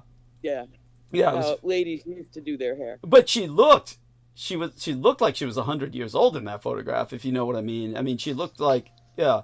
But all that being said, God knows, it was the other woman who was like, oh God, what was the Italian lady's name again? She presented a photograph of herself that was just pure hideous. God damn. But Michaela Grigorich. Yeah, Michaela. Yes. Yeah. Oh God. And you like gave her a photo of a cat, and she's like, you drew me or something. It was like you as a cat. It was an illustration of myself that I had a cat in the illustration, and she automatically took that to be an illustration of herself, which is okay, whatever, yeah, okay. But when it comes to what Holly is expressing, no, I get it. A lot of females, because females have the capacity to get turned on by a man with all kinds of aspects of the individual, either like kindness, intelligence. Women can turn on to that, literally sexually turn on to that. Men are fucked. It's all visual. It's just visual. Holly was explaining it to Laura Lee Solomon. I will elaborate on this because I see it as a process in more than one phase. Yeah. And the first phase, when encountering a person of exceptional talents, which you recognize that as, some people don't even want to speak, don't even want to know, but when you encounter that and you recognize that, the first thing you want to do, one way or another, sexually or not, is to be important to them, because they're suddenly so important to you. So it goes in a lot of ways, and you can never underestimate the need for males to bond emotionally. Okay. So maybe they'd never touch you in a million years, but they emotionally bond, and that's the first phase. The second phase is when they realize it doesn't work that way. They want to be equal. They want to be considered a peer. And that's a great downfall. They both are. It's the first two hurdles. And so they don't, modern Americans anyway, don't, never got the guru concept, or that they can be. One of the great, most freeing realizations I ever had in my life is, hey, guess what? We're not actually all created equal. Thank God. Yeah. The burden that lifted from my shoulders. Hey, I mean, it's just the way it is. And so it's a great stroke of fortune when you get to encounter a person like that. But the natural reaction is, give me more, let me get this, let me keep this, let me have this, let me be special, or at least as good. And I think that is a detriment, but something that's possible to overcome if we can but recognize. And luckily, I had, touches of God on my life, and that came from me. So it really helps because, like I say, even in the most loving peace groups, this human neuroses and need, and especially now with society all cranked up to the flowing, it's just okay. Thank you for sharing that. That sounded like that was almost painful for you. It certainly is, and I hope it didn't sound batshit crazy. Well, you were saying it very softly. So again, you always got to remember. Yeah, and I'm wondering about my tone of voice. Yeah, because I don't want to be shrieking into the sky. No, you don't need to worry about shrieking. Look, I'm half deaf. We need people to fucking shriek. So everybody just spaced out because I went on some low-level mumble. Hey, respond to that, Heather, Brendan, Aristides. Feel free to respond to that. Because believe it or not, I need to use a toothpick. I hate to lose Brendan. He's there. I need him to come on. Yeah, but he spaced out. He didn't space out. No, he's probably doing something that's making a lot of noise. So, no, that was profound. Yeah, thank you. Yeah, I'm starting to become more conscious about the noise. Yeah. So no, I like the clanking chains. Now that Pete's gone, I don't have to troll everyone with the noise level. Yeah, Pete was such a... Like I said, I lied saying Pete called him Crisp Crinkle. I made that up. Pete didn't even have that imagination to make something like that up. Even as a writer, he wasn't that clever. Right. He wasn't good with words. You know, And then when he would confront me when I was on, it would be like I wasn't even moving. It was like... Well, he would do the same with me. He was just hearing things. He was hearing things. Why are you typing, Doug? Why are you typing? Oh, well, but of course he would keyboard away violently. I mean, Holly, you can go off on that. Feel free, go off on how Peter Moon would keyboard all the while I was talking, just violently, trying to drown out everything I said. So everything I said. Because he wanted to. This is the second grade hurdle. He wanted to be as smart and just like you, only just as good or maybe better. It's the thing. Am I batshit crazy, Brendan? No. You're valid. Yeah. Okay. Your knowledge of psychology is profound. Yeah. You can tell me. I can take it here, and I want that. I just told you. Yeah. No. Okay. Yeah. I'll believe you. Yes. No. He definitely. Yeah. You understand psychology. You're very.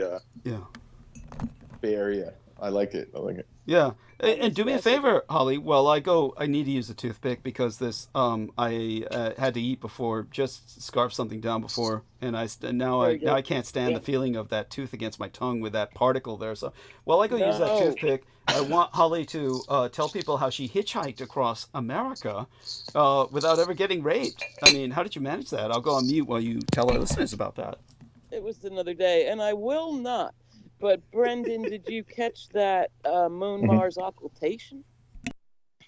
Oh, of course. Yeah, no doubt. Yeah, you got to see it? Yeah, it was profound. Thing, it was so close to sunset. You had to be able to see pretty low in the east to catch it. Yeah, I was able to exchange some photos with others as well, people on the east. Very good. Very good. So it was, it's actually, the planetary parade right now is extremely amazing. So if you go outside, you could see Saturn, Venus, the big four, which is Saturn, Venus together. They're jumping like crazy, aren't they? Oh yeah. Saturn. You got Saturn, Venus. You got Mars. Almost kissing. Jupiter, Mars. Yeah. But what's been creeping? Yeah, Mars and Venus like each other, so it's actually nice. It's been kind of creepy to me that Neptune. Yeah. Saturn and now Venus are all in Pisces. Yeah, they're all going to sit there for a while. All the planets are going to meet up in Pisces, and it's going to be interesting. Yeah. Yeah, 12th house. Yeah, 12. That's amazing. I mean, Venus will have to be gone by then, or maybe come back. She'll remain. Actually, it's going to be this like. The energies are going to kind of condense. Get up there that quick? That's some speeding. In a couple months, Mars will make its way back, will but still be there. Yeah. Okay. Yeah. And Mercury perhaps too by then. Yeah, Mercury is close to Sun, so it's potential. Because Sun goes in. Yeah. It'll be in that region the arch later. Is stunning. Yeah. Nice. So there's a planetary parade on the 25th, and then later on, like Rahu and like the lunar nodes will also, one of them will go to Pisces. So it's going to be a lot of energies in there. So. Unbelievable. I got to see all 4 now in Pisces with the last moon pass. I mean, this is what you both wanted to talk about. The sky. Yes, please, by all means. Well, you know, the thing I want to ask you, it was shocking to me when I learned, and I wasn't that young. I was pretty old before I understood that the tropical system does not match the night sky. Right? Yes, that's right. So a lot of people really don't care. But for me, it's a necessity. Exactly. Astronomy and astrology need each other so badly. Yeah. So I don't understand. Yeah, they were separated. And terribly, to our detriment.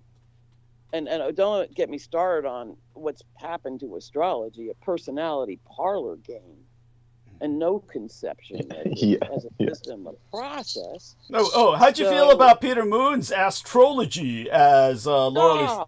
Well, this is what I gotta get with Brendan, because the Vedic, yes, sidereal astrology, I have never studied.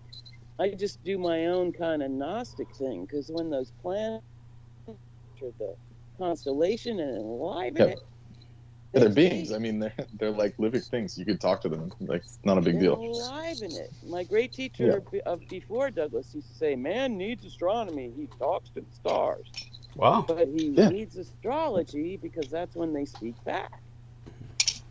Yeah. And now astrology is turned into talking to the stars, not listening. Yes. Yeah. Star logic. It is an individual process. It's not astrology or even divination. So that's the joy of my kink. The time I spend with that, but that was going someplace else. But I forgot. You were talking about sidereal, like you wanted to know about sidereal or something. That I would like to firm up my understanding of that, because I get it with the sun. And that's the thing with astrology. People are like making hiring decisions and decisions to be friends with me based on the wrong zodiacal sign. That's scary. Yeah, that's the situation we're in. Yeah. Yeah, it's a legitimized form of discrimination. Yeah. Totally. And it comes from all sides. But go ahead. Yeah. And they're missing points. Like there's like the tropical system is not wrong. It's just it's a different type. It's for a different reason. Like they use it for a different reason. So you got to know the astrology, the logic of why it's used. Yeah, I want to. It's a projection on the Earth. So it's the stars projected onto the Earth as like cartographically. Yeah, that's why it's like Tropic of Cancer is 23.5 degrees north. Tropic of Capricorn is. There's an astronomical name for that straight down measurement, right? There's a name for that. Yeah. Straight down.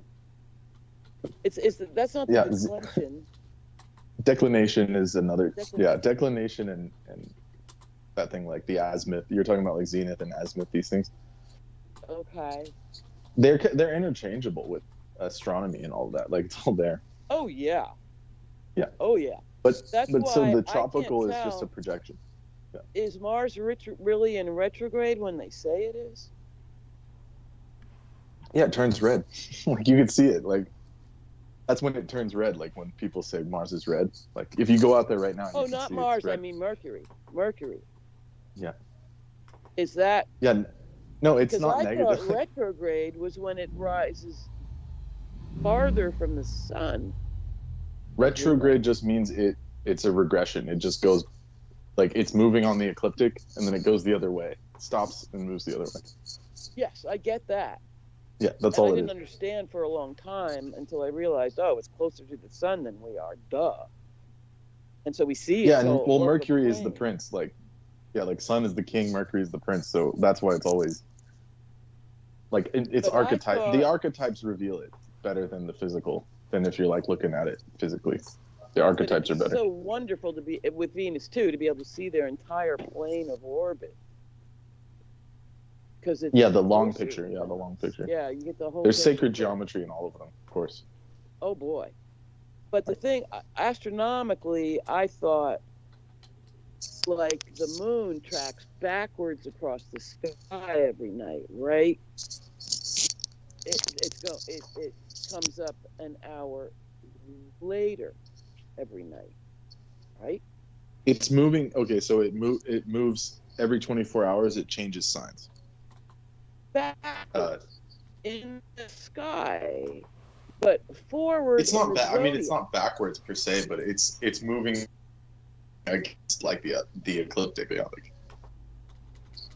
it's not backward. Like it doesn't matter which direction, but it's different than the planets. Well, it doesn't come up earlier every night.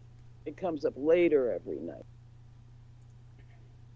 The moon's the fastest planet. The moon's the fastest planet. That's why it has to do with the mind, because the mind can change very rapidly. That's why it's associated with mind. It not only does it change phases, but it moves. Like on the ecliptic, like there's like a line in the sky, you know? So it goes through every 2 days. It goes through or 3 days or something. Let me see how many. 2.5. So every 2.5 days, it goes to a different zodiac sign. So it's quick. I get that, and it goes forward in the zodiac. But it yes. goes, but it rises later, visually. I mean, it can come up during the day.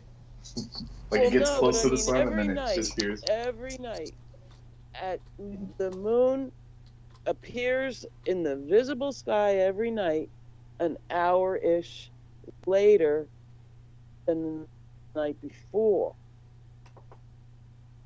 Depends on where you're at on Earth, but yeah. Yeah.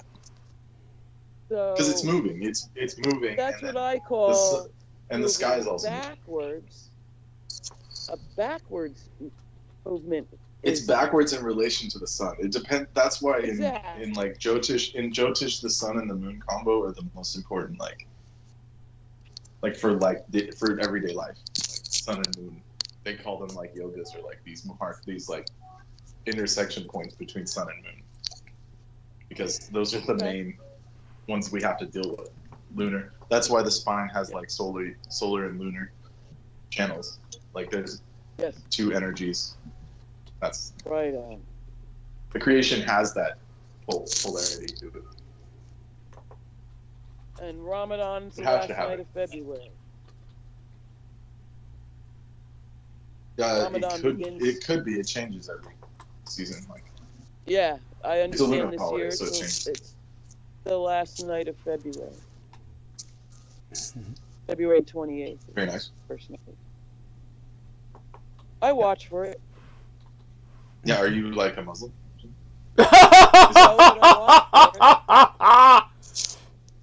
It's a legit question. Yes, certainly. No, you're not a Muslim. You're not Muslim, honey. No, but I still watch for the Ramadan moon. Oh, okay. Interesting. Okay. Yeah. It's always gorgeous. Yeah. Yeah. So there's also a Vedic holiday, like that where like the Western so-called religions get it from. Mm-hmm. Mm-hmm. Oh yeah, okay. Okay. Yes. And was Islam considered a reform of Vedic? Not exactly. I mean, okay. So the three Abrahamic faiths are all like derivation. Yes. Because Abraham is just Brahma, like. Yes. So in the ancient thing, like, whatever you want to call it, Vedic, pre-Vedic, all around the world there was three gods. Excuse me. The Trimurti, the three forces. Yeah. Creation, sustenance, destruction. Hmm. And that's like, even our word God is that, like, generator, operator, destroyer. Got it. So the thing about the people of the book, the Abrahamic faiths, is they just took Brahma, the creator, and that's like their main thing.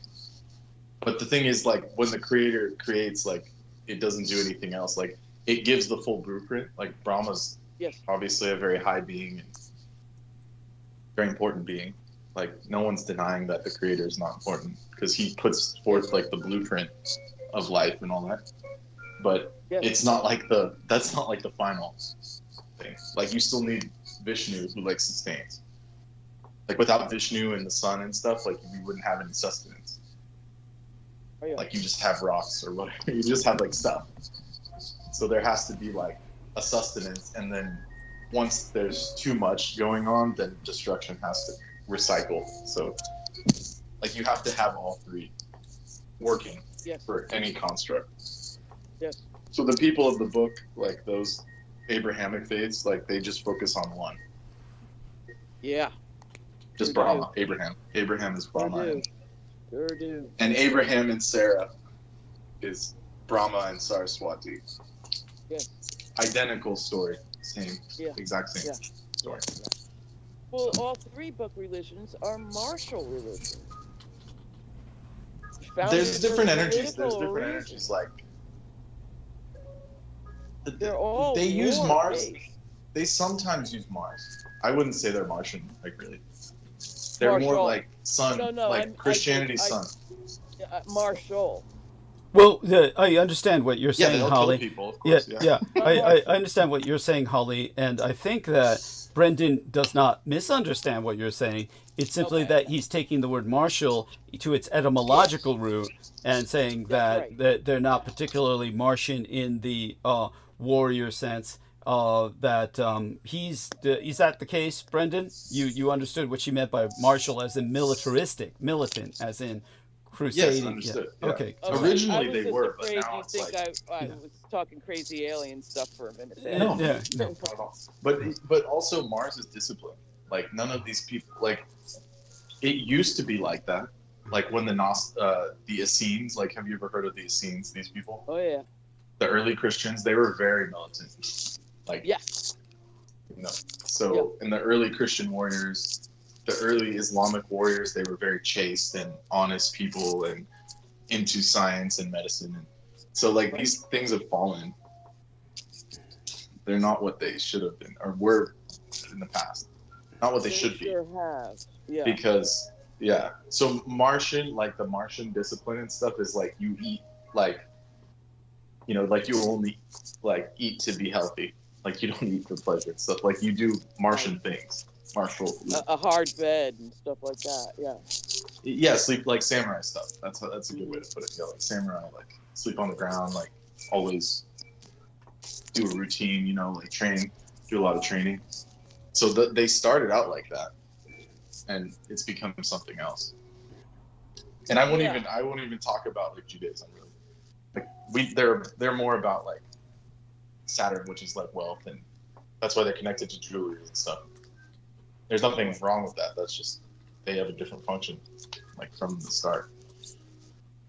Mm-hmm. So you can look at all of them through book astrotheology. Yeah. Any group, really, like, you can look at through, like, astrotheology in that lens, because, like, the cross is the path of the sun. Like, it's super clear. Like, even the Celtic cross is like, it's got the sun on it. Like, it's, so there's that. And that's where the fish comes from, right? Fish is Pisces. Like, wasn't he Christ Pisces? is like Pisces, Yeah. Faith, like faith. But I'm saying, like, so all of that can be split up. You know, even Islam, like, the crescent they have is not the moon, or it's not just the moon, it's also Venus, because Venus is always in a crescent. Like, astronomically, if you zoom in on it, it's a crescent. It's got a crescent projection. Yeah. And the star, like the 5-pointed star of Islam, is just that's the path of Venus moving through her whole cycle. Yeah. But Christianity's clear, like you live in, they were like, the northern countries are cold, so they, like, worship sun. Like, you need sun to grow food, so it's more important to you. That's right. But if you're in a desert, like, the sun is your enemy, like, so you want, like, Saturn and stuff that comes at night. Like, Venus is the evening star, so you want those energies more, because the sun, like, will kill you and stuff. And even the the Arabic numeral for sun is like a big 0. Like they don't want any sun energy because it's like they have too much of it. So yeah, like if you're in a desert, like the last thing you want is sun. Like when nighttime comes, that's when you feel better. It's easier to deal with stuff. and that's when the life starts. Yeah. Yeah, so that's why they didn't worship the sun. So it's like that simple. It's really like sounds simplistic, but that's really how it is. At its core, you know, the roots stuff. And Judaism is Saturn, like we don't have to go too deep, but that's how it is, like Saturn. Like whatever Saturn represents, like they're all about that. Like they even wear the black cube, like some of the hardcore guys. Yes. They put the black cube on their head and stuff. Like it's all Saturn. And even like the Islamic thing, like the black cube, like the Kaaba, that's Saturn. The black stone, Saturn. Yes. So it just depends on like what energy like a group wants to go towards. And like people that like Mars, like beings that like Mars, like Rome, like they had a lot of red. Based on like the legionnaires position of wore the red planets when they began. No, it's just like energies. Like what energy do you want to use? Yeah. Like the proper thing, like the Vedic thing, is you use all the energies and you balance them in your body. That's what Jyotish, that's what astrology is for. You understand the energies of your body. You use all of them. You don't just pick one. Right. That's right. That's why when you get people like going too far to left brain or right brain, that's what they call it nowadays. But it's basically you're picking either solar or lunar. So more left, you become like left-hand path. You become more intuitive, more lunar, more emotional, intuitive, all that stuff. But then solar is like too rigid. Yeah. It's like too like right hand, whether you know it's too much of that, too logical. So you can't do that without balance. The work of Leonard Schlein on that. Yeah, these Alphabet people. Yeah, versus exactly. the goddess. Yeah. And the right brain is set differently than the left. The left brain is for killing, and the right brain is for caring about your kid, even when they're 40. And the left brain is... Yeah, it's more physical that way, but yeah, that's the idea. And so what he tracked is every time literacy arises in society, so does slaughter. And it was the bringing of the hand to the typewriter and engaging the right side of the brain at the same time Pen is mightier than the sword. Made all kinds of women's lib and loving the trees and the whole thing. You can't. I mean, but you can't just pin it on one thing. It's like, No. like yeah, the even the fact that we have writing means that we're in a fallen state. Because like in Vedic times, like everyone just memorized like all the books. They were all like spoken. Like all like the Bhagavad Gita, like 10,000 verses. It was all spoken, and everyone remembered it. Like you speak it once, and like the people can remember. But in Kali, in like our current timeline, it's not possible to do that. Like everything has to be written down, so you can keep opening a book every time you forget it. Like oh, okay. Books were the death of memory. Or well, it's like when Kali Yuga started, like the rishis, like the beings that wrote stuff down, like taught people how to write. Originally, yes. Like after the fall of like the Tower of Babel or whatever you want to call it, that period. Yes. That's like they knew the memory was dwindling, so like they gave people something like here, like we're gonna teach you how to write stuff down, so when your memory is lost, like now, where like people nowadays it's like it's like what 1 second on TikTok. Oh man. Like there's no memory left. We were talking the other night. That's I wanted to say the other night when you guys were going. That's the detriment of TikTok. It shortens the memory span. No, to say the least. Yeah, so we're at like the nadir of like memory. It's like gone. Like there's no memory. Basically. Oh, gone. So like the rishi, like Ved Vyas, like the rishi that like did that, like he knew that was gonna happen. So he told people look, write it down. Write this book down, or like I'll write it for you, and then you can learn how to read it later. Yeah. So writing system means that we're fallen, like, and you could see that in the history. Oh boy. Like writing is not an advancement of any kind. Yeah, fascinating. And even the earliest cultures, like Egyptian and stuff, like the hieroglyphics or the Nobody could read petroglyphs, those, but the priests. they understood them just by like Looking at them. yeah, like you know what it's saying just by Love symbols. it. Oh, I love it. Like even the Maya and the Aztec, like no one used writing. Like Yeah. and even in Cool. the Incan civilization, they communicated through tying knots. Yes. So these are like completely different communication styles than like writing. Like writing is fallen. Like Totally. Yeah. it means your memory's toast. Like That's right. because And that's like it why- makes sense because the book you just keep opening. Like you forget it and then you're like you have the book, you just open it and you remember it. Oh man, it's the original, soft hard drive or computer. That's why I've always wondered the book religions and the coming of monotheism is a straight path to a binary existence, right, wrong, 1, 0, hot, cold. Whereas That's the problem with 12th house, like Pisces.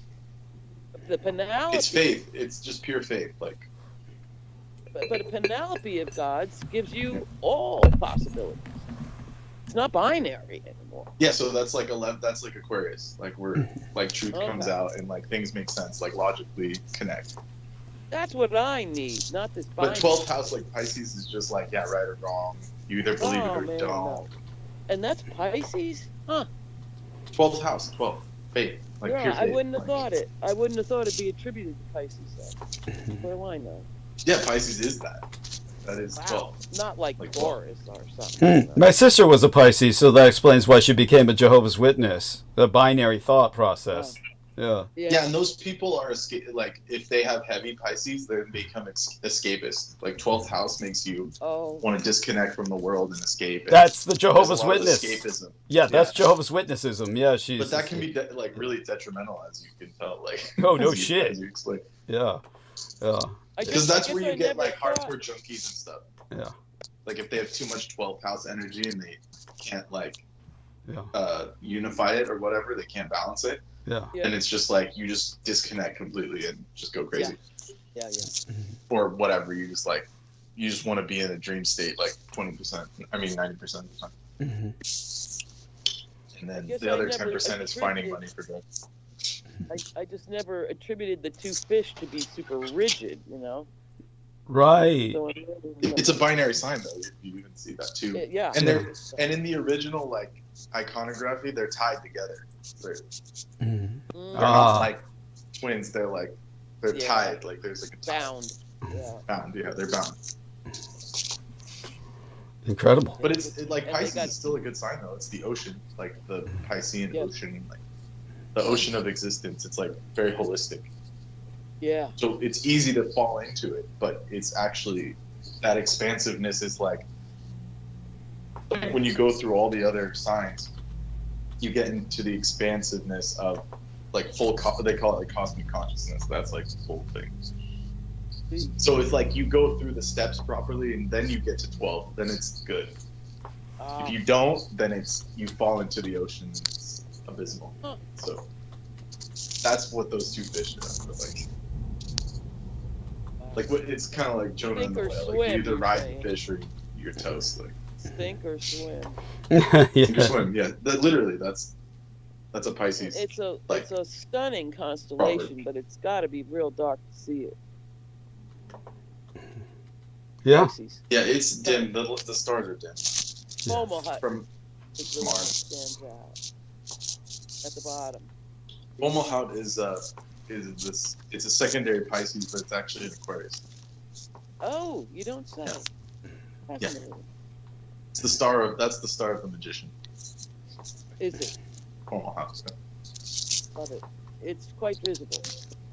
Yeah, that one you can see. Yeah, that's Aquarius. Like that's like the heart of Aquarius. Ah. Yeah, I understand Libra used to be the claws of Scorpio. Yes, that's quite right. And my father was a Scorpio while I'm a Libra. I'm like made from my daddy's claws. Yes, my legal Yeah. father. Yes. There you go. And So I've always enjoyed that. And by the way, I need to check my door. V sent me a message that a package might have been delivered. Just want to make certain to grab it before it gets stolen. Let me let me go mute for just a second. I'll be right back. You guys are holding this wonderfully. Everybody's very receptive to what you're saying. They love this kind of talk. We lost Heather. Heather Holman, if you're welcome to join us back whenever you wish. I know that you're very good with this sort of thing, and can. When you get back, I'm gonna take a trip to the shop because I have to get some supplies. Oh, understood. Okay, so I'll be right back. Okay, be right back. I'll let you know as soon as I'm back. Okay. Now, I always thought Ophiuchus was a serpent. And I was delighted to discover that Ophiuchus is the serpent handler. And it's not the serpent Ophiuchus handler. is the, yeah. You can see the two snakes, and isn't that one of mankind all around the world's very oldest symbols? From the lady, the Assyrian lady, I mean, petroglyphs in Utah, the serpent handler has been ubiquitous. Yeah. Throughout time. Yes. And so that was a thrilling little night. And it's the same. It's the same Hercules fighting the Hydra, all of that. Like, yeah, man. It's like another type of iteration. Oh, really? Like Hercules and Hydra are in the sky too, as well. But that's like Ophiuchus is a similar story, where he fights the serpent, the celestial serpent. Yeah, it's just the holding two out to the side, arm. Blew my mind, because it really does kind of look like that when it's dark enough. You can see the wiggly serpents. Oh yeah, definitely. Yeah, Hydra, big time. You can see. Mm. Oh, and that's with Hercules. Mm-hmm. Yeah. Hydra. Yeah, like you can see Hydra very clearly. Yeah, and sure Draconis, like you can see Alpha Draconis. So the snake that Ophiuchus has is Draco, actually is Draconis. Of course. Yeah. Yeah. So it's clear. Yeah. Yeah. Yeah. Wonderful stories. Yeah. So the sidereal thing. Yeah. Constellations are important in that way.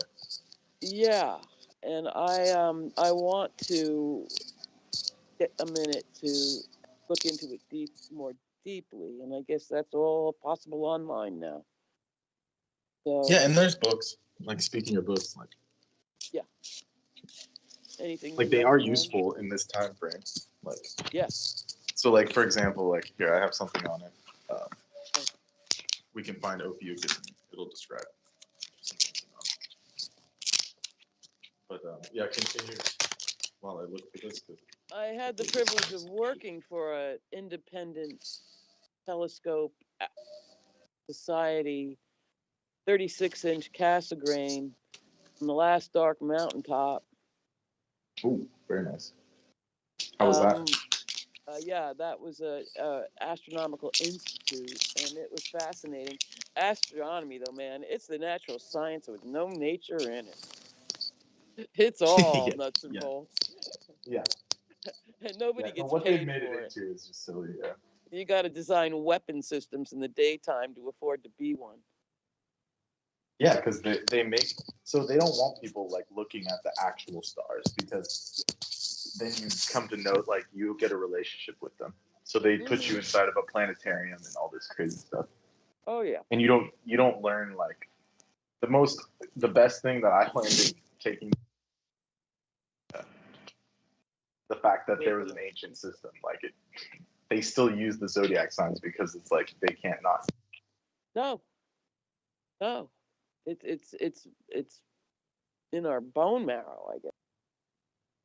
How about Al Ghul? Douglas has a great riff on that. At the head of the Medusa, held by Perseus. Land of 10,000 corpses. Yeah. Am I audible? A periodic star. It's gone every. Yeah, it's gone every 3 days. And all the Western astronomers that studied it with their telescopes all went mad. That's great shit. Well, Al Ghul is heavy, yeah, like it's a heavy energy. Oh boy. I placed it in the sky, but I don't study on it. But it is visible on a dark enough night. Okay, and oh yeah, you can see it with Perseus. Yeah. So Ophiuchus is the serpent holder, identified as Asclepius the healer in Greek mythology. Yes, the So what do 13th sign. snakes- Go on. Yeah. So what do snakes and serpents have to do with healing? Because the snake sheds its skin and becomes reborn. In the same way, an ill person can appear old but recover into their youth again. Very good. The case of Glaucus, the son of the king of Minos of Crete, fell into a vase of honey and drowned. After Asclepius saw the snake heal another snake with an herb, he used the herb on Glaucus, who was revived. Today, the internal symbol of medicine is a staff with the snake, sometimes two of them, entwined. Asclepius was taught medicine by the centaur Chiron. By the time Asclepius was an adult, he could heal every ailment, helping people even who seemed to be near death. This would make Asclepius a hero, but not to Hades, the god of the underworld, who saw his realm threatened by the great healer. Hades protested to Zeus, who threw a thunderbolt at Asclepius, striking him dead. Now the stream of dead bodies to Hades flows again. But seeing Apollo, Asclepius' father, so upset Zeus that he placed Asclepius in the heavens as Ophiuchus, the serpent handler. There you go. Yeah. But that Assyrian lady's a lady. You know the one I mean. With bell-shaped skirt. Yeah, It's like- it's Astarte. Yeah, Astarte is a goddess. Yeah, that's right. Mm-hmm. Mm-hmm. Oh man, it was thrilling to learn that. But that's because the being that gave birth to the Naga is a female. Like her name is like Nagini. She's like Nagini. She's like a character in the Vedic myths. Like they're not very nice like beings. Those like the Naga tribe. Like that's why the bird's always fighting with the snakes. Like on the Mexican flag, like the snake attacking the bird attacking the snake and eating it. Founded So there's like Mexico this City, beef. right? Yeah, there's like a beef between the birds and the snakes.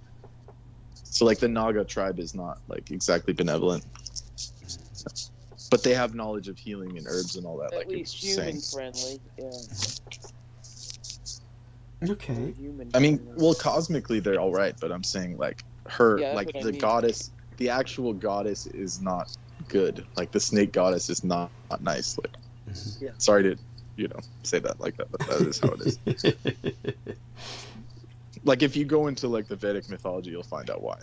She's not very nice. Like, So that one who's the sculpture, yeah, Astarte. that was her? Yeah. Mhm. Don't want to run into her on the back alley in San Francisco. No, like yeah, those beings, like whoever made those statues, that's like a cult, and like you don't want to deal with those people. Like, like in the ancient times, if you came across those ladies, like you're toast. Like what happened to Odysseus and all that. Like, and then she's also known as like Hecate as well, like the dark Atlantean goddess. Like, yeah. Okay. All the way back to Lilith. Yeah, they're like all related. So it's just like if you go in that direction, like you have to really have your energies ready. Like, The terrifying Yeah, female. the dark goddess. Devouring female. the dark goddess. Yeah. I mean, you just have to approach it respectfully and like not the way these people do nowadays, No. trying to like get something for nothing. But Oh boy. she doesn't like that, obviously. No. Yeah. But that's the second hurdle, trying to feel like you're entitled to some kind of equal relationship. Yeah, the gods are like intelligent. Like these energies are intelligent. That's what's so funny about like the modern thing is like people think they're just statues or something. Like Right. where you could just say whatever you want and ask for whatever you want. Like it doesn't work like that. Well, it's become so materialist and marketplace oriented. Yeah, it becomes If I'm a cheesy. good person, I'll get good things. And I thought, like, well, don't Buddhists and Protestants believe that? It's proof that I'm holy.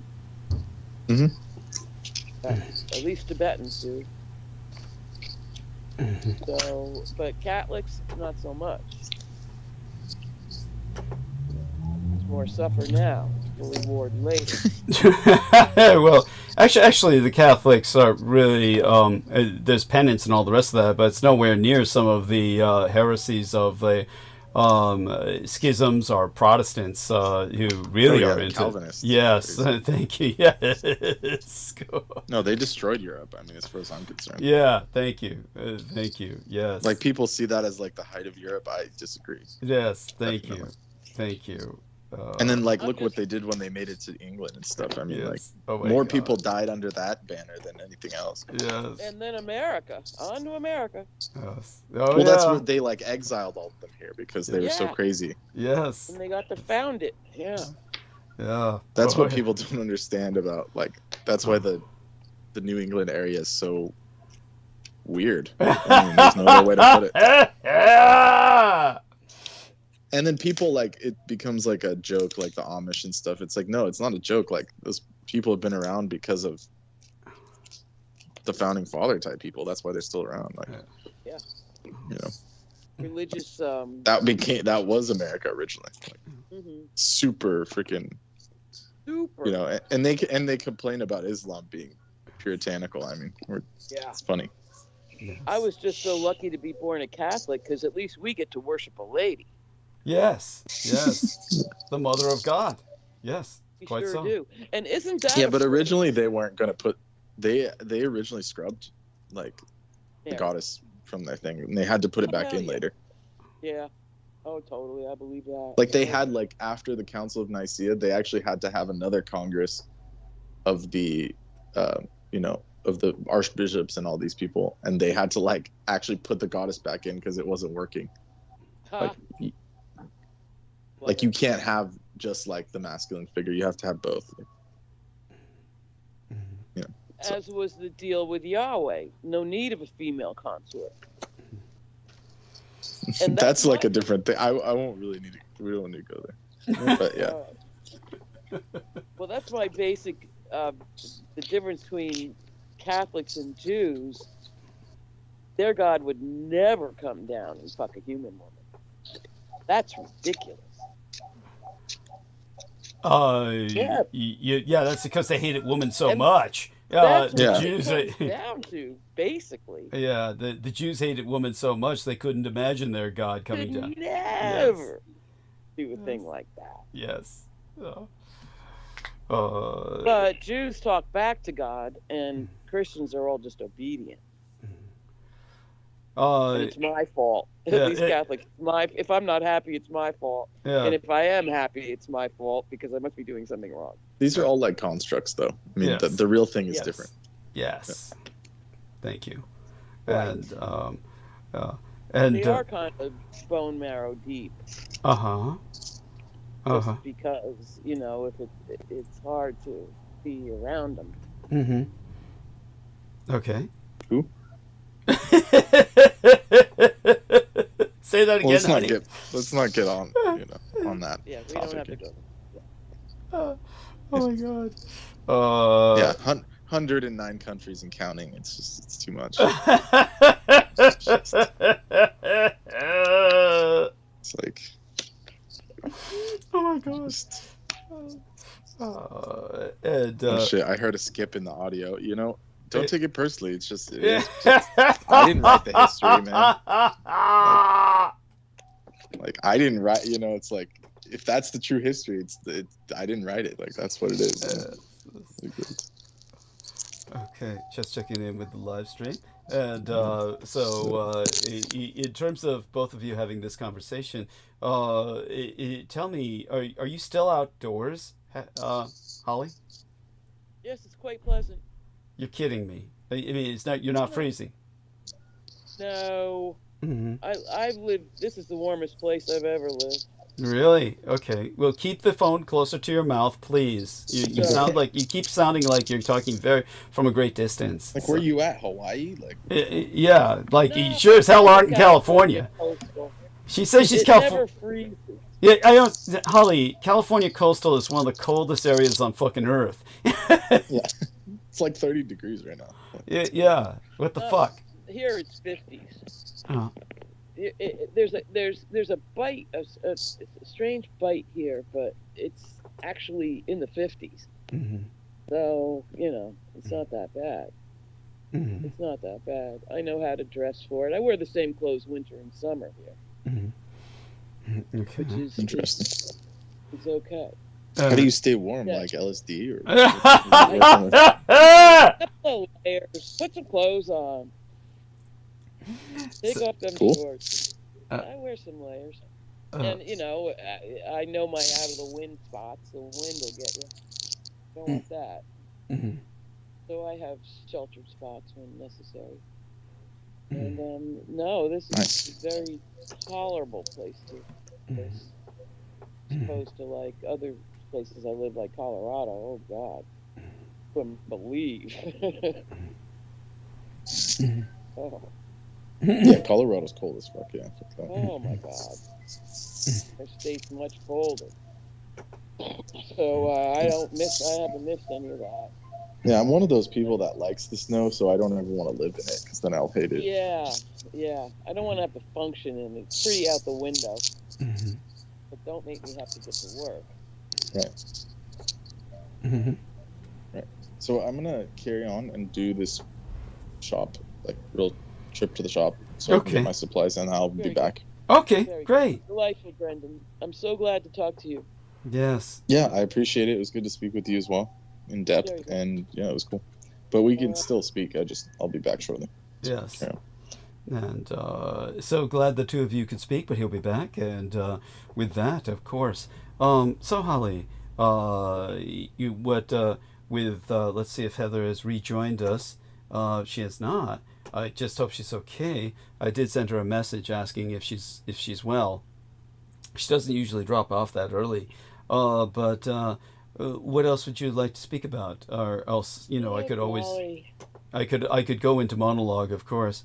But such being said, you seem to be doing. We covered a lot of ground, in my view. Yes, you honestly did. Covered a lot of ground. Great first episode. Great first thrilling. episode. Yeah. Thrilling. Yeah. And a long-held dream. Yes. Well, why did you wait so long? It's something I can't really explain, but I'm becoming increasingly elusive. And well, hopefully we break you out of something to do that. with your chart. Your chart's just more open now. Okay. Yeah, something. Yeah. Okay. Something. It's called like a dasha, like a mahadasha, like your planetary ruler changes and like things are different, That's why people change over time. Yeah. The dasha. Yeah, see, I the dasha really system, want somebody to mahadasha. do that for me. Figure that all out and then tell me. Yeah. That's what I want. But it's like you could just see it, like suddenly your life is different than it was. Yeah. And it's like easy to tell. Summer. That kind of happened last Yeah, summer. so there you go. There's your timing. Not in as clear cut a way as I would like, but there was a hint of it. Yeah. And so. Yeah, there's sub-dashas too. Like there's like antadasha, like they're underneath the big one. So like you have like the main planetary ruler and then the planets cycle through your antadashas, and then it even can get as precise as like days. You can get into the days. So. Yeah. It's like a science, like astrologic is a real science, and you can get into like minute details. Yeah. Oh yeah, I'd love to learn more about that. Wow. Mm-hmm. That's a good connection. Yes, very much so. And so with that, dear lady, what else has come up in your mind towards me? Any questions you need to ask myself? Oh golly, a million. And I meant to prepare notes, but today was crazy, so it didn't happen. But no, I'm starting to wonder. Any question? Mm-hmm. Oh golly. Or how about questions for Aristides? I'm kind of blanking right now. No worries. That was a lot of heavy talking. It was. It was, and you needed it. Blanking. Believe me, you need it. Honestly, you don't have enough people to talk to. Really. Blanking out a bit. No, they're few and far between. Yes, that's right. Good conversation is hard to find. Oh, I'm telling you. Today it was great because I met a classics scholar. Okay. Yeah. Professor. Yes. From Antigua. Yes. And he was a wonderful man and his wonderful family. Okay. And I got to spend time with them, and it was absolutely marvelous. Okay. And very stimulating. Yes. So on to something, onto anything, falling down the cliff here. Yeah. So, I mean, I'm hyperventilating through this. Yeah.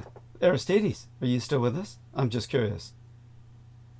Let's see if Aristides is with us. Hey, still am. If you want me to contribute, you're going to have to catch me up a little bit on what it is, or, you know. Oh, no worries. Okay. The reason that I ask, I'm here. Yeah, the reason that I ask is in case I need to make another crock of tea before I go into full monologue. That's all. Just want to make sure there. I still got plenty of tea with the old crock, so we're going to wait till I finish that before I make another. But when I do make another, I'll need you to step up, or maybe Brendan will be back at that point. Either way, it'll work out. I'll be gone by then. I'm like, I got nothing. Well, it's not I that. should have something. Well, it's not that, honey. You're doing fine. You're doing fine, and we've made it very far. Let me give you an example. What I'll do is I'll go on screen share, and here we are. Let's go on screen share here, and give you an idea of how the studio works. Can you see your screen, or can you see my sharing screen on your screen, your little cell phone there? So I think no, I can't. Okay. I see what Aristides sent. Okay. But I do not. So when I don't want to poke at this too much. Good idea. Oh, this one up here. It's a whole new screen. Yeah, I got it. Oh, okay. So this shows you what are theoretically concurrent viewers, but you know that this is orders of magnitude cut down because of the number of views. Would be more like the audience that is presently watching. Yes. Because that's but when it comes to the average view duration is when they average it out, then they put it down to something like concurrent viewers. But they only give it 30 minutes. That's fucked up. No, that's average view duration before your average person's attention span fades out. That's what I mean. That's scary. Well, they come back, because the numbers, of course, they vary. But we've been on for basically 3 hours and 41 minutes. When I start producing, I no longer think in terms of conventional time. Conventional time would be down here, where it would be 9:42 p.m. on a California time or Pacific Standard Time. But that time ceases to exist for me when I start producing. Then I produce along these lines, where I have to fit everything in before it reaches 12 hours. So we've been on for 3 hours and 41 minutes, the better part of 4 hours. So you've held out for quite some time. That's very good. That's What's the 169 number? That's the number of views that are basically, shall we say, the number of real viewers listening at any one given time. Darn right. Yeah, not that 22. No, Darn those right. are concurrent, which is averaged out with due to average view duration. When they average it out, then it comes down to this. Yeah, but again, the numbers are all wrong. Obviously, people are in chat, but it says chat rate is 0. That just means that people are in chat, but they're not actively flooding the chat room. Most of the time, people just drop in and say hi. They are hanging out, but we have some people who become problems if they're flooding the chat room for no reason. We do have occasions where people do that, and usually it's in the negative. Usually these are people who are, just trolls. But your average person doesn't come in the chat room to flood it. They come in, and sometimes they hold conversations, and that's great. I'm always we're trying to encourage that. But right. yeah. So all that. Mob. Yeah. Yeah. Yeah, there we go with that. And now you're caught up. I do want to remind people we're attempting to raise $500,000 United States dollars. We are at Code Red, and I want to pay rent at the end of the month. So the end of the month, it will be here before you even know it. So definitely, I'll be needing everyone's help, and I encourage everyone to send what money they can. Since Holly is unable to afford to send money anymore, I forced her to come on the show. One thing. I forced her to come on the show. It worked. Yes, yes. You got to do at least that, honey. You got to contribute. If you can't contribute money, you got to contribute time. So there you go. I haven't found my way to the chat room yet. I can't hear you. Something's going. They're butchering you now. I'm sorry. Yeah. I haven't found my way to the chat room yet. Well. I'm looking at the phone and Okay. and the microphone was in my crotch. Yes, there we are. See, that's yeah. Are you serious? Because I wouldn't be surprised if it wound up there. That's where it winds up with people when they're sitting cross-legged. It just winds up there. No, I'm looking at the phone and it's all pointing down. Yeah. Okay. But there's that 4 dots across the bottom. Yeah. You got your video, microphone, heart, speaker, and 4 dots. Yeah. Is that how I get to the chat room? No. Okay, so I'm looking at that. No. And then it says open chat. No. The only way you can get into, if you open the chat, you're just going to get Skype text, which is fine.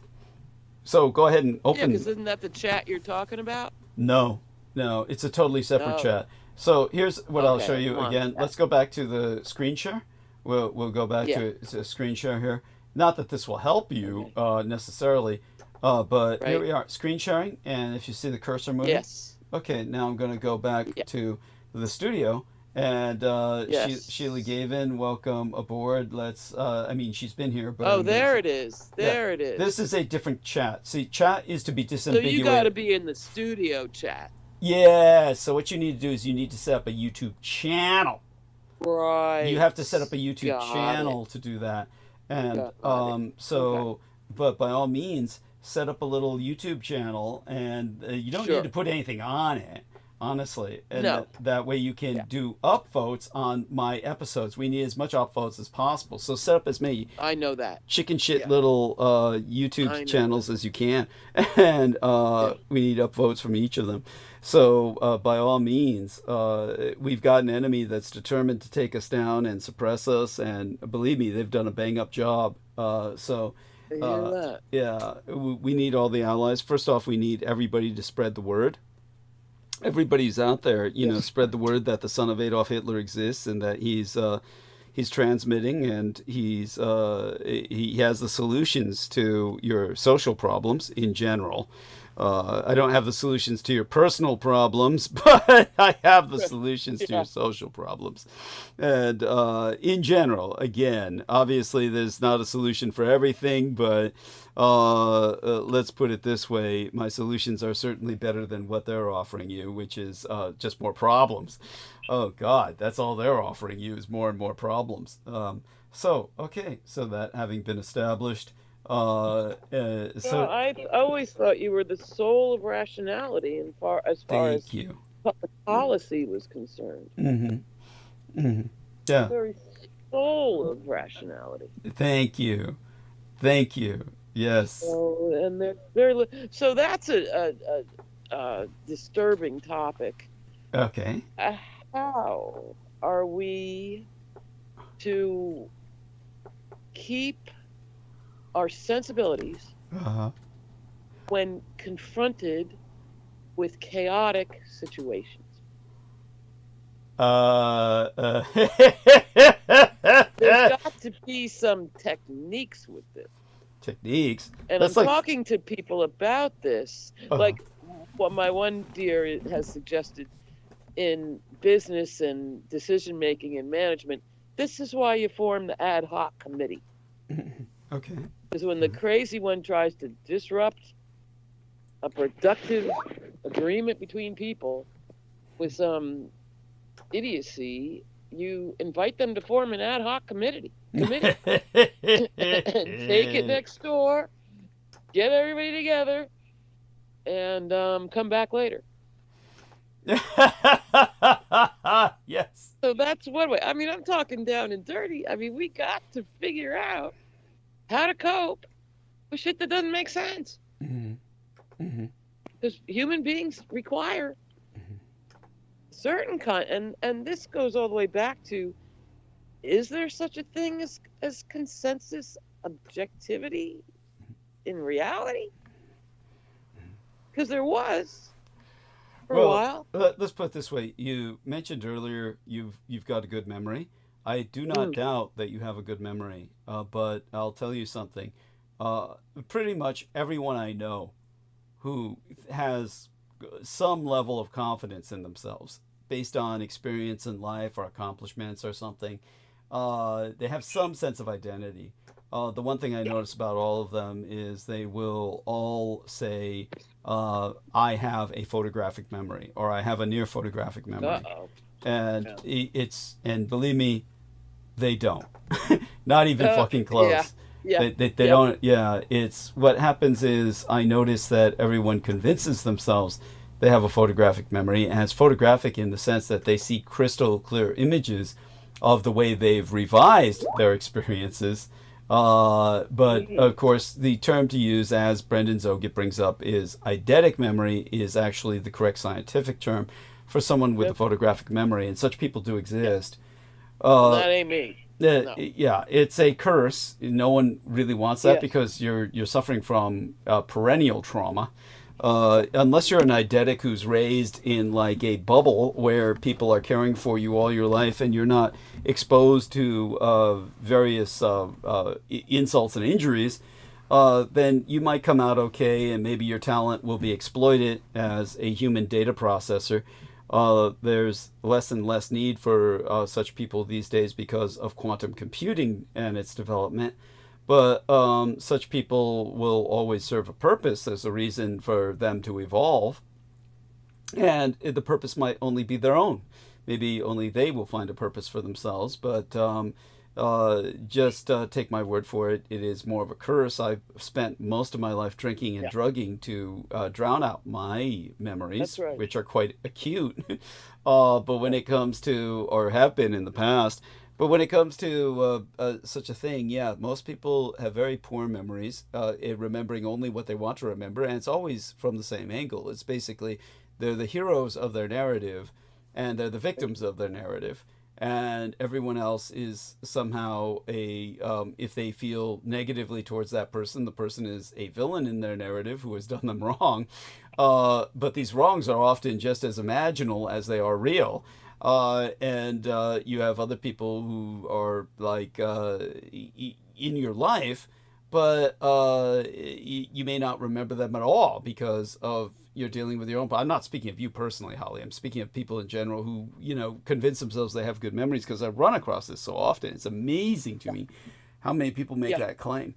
But so such being said, memories are what they are, and people have to learn to, in a sense, not trust their memories. I mean, I've learned this. I've had incidences of this in my life, hearing from people in my past that had other versions of the same story. Tell us about this. Any example that particularly stands out that would be fascinating? But have a whole different take on things, and it's always very sobering. And humbling to get that, how subjective memory is. And I am certainly guilty of that. Yes. But on the other hand, I mean, I don't mean to say yes by saying you are. I'm just agreeing with you in a general sense. A lot of the folks I know from back then don't remember nothing of what I remember in terms of what actually happened. Thank you. And how. I would dare say your memories would probably be far better than the average person's. I attempt at objectivity, and I do believe in such a thing. Is it possible? I mean, I got to believe that there's some, and Brendan would probably chime in on this, but but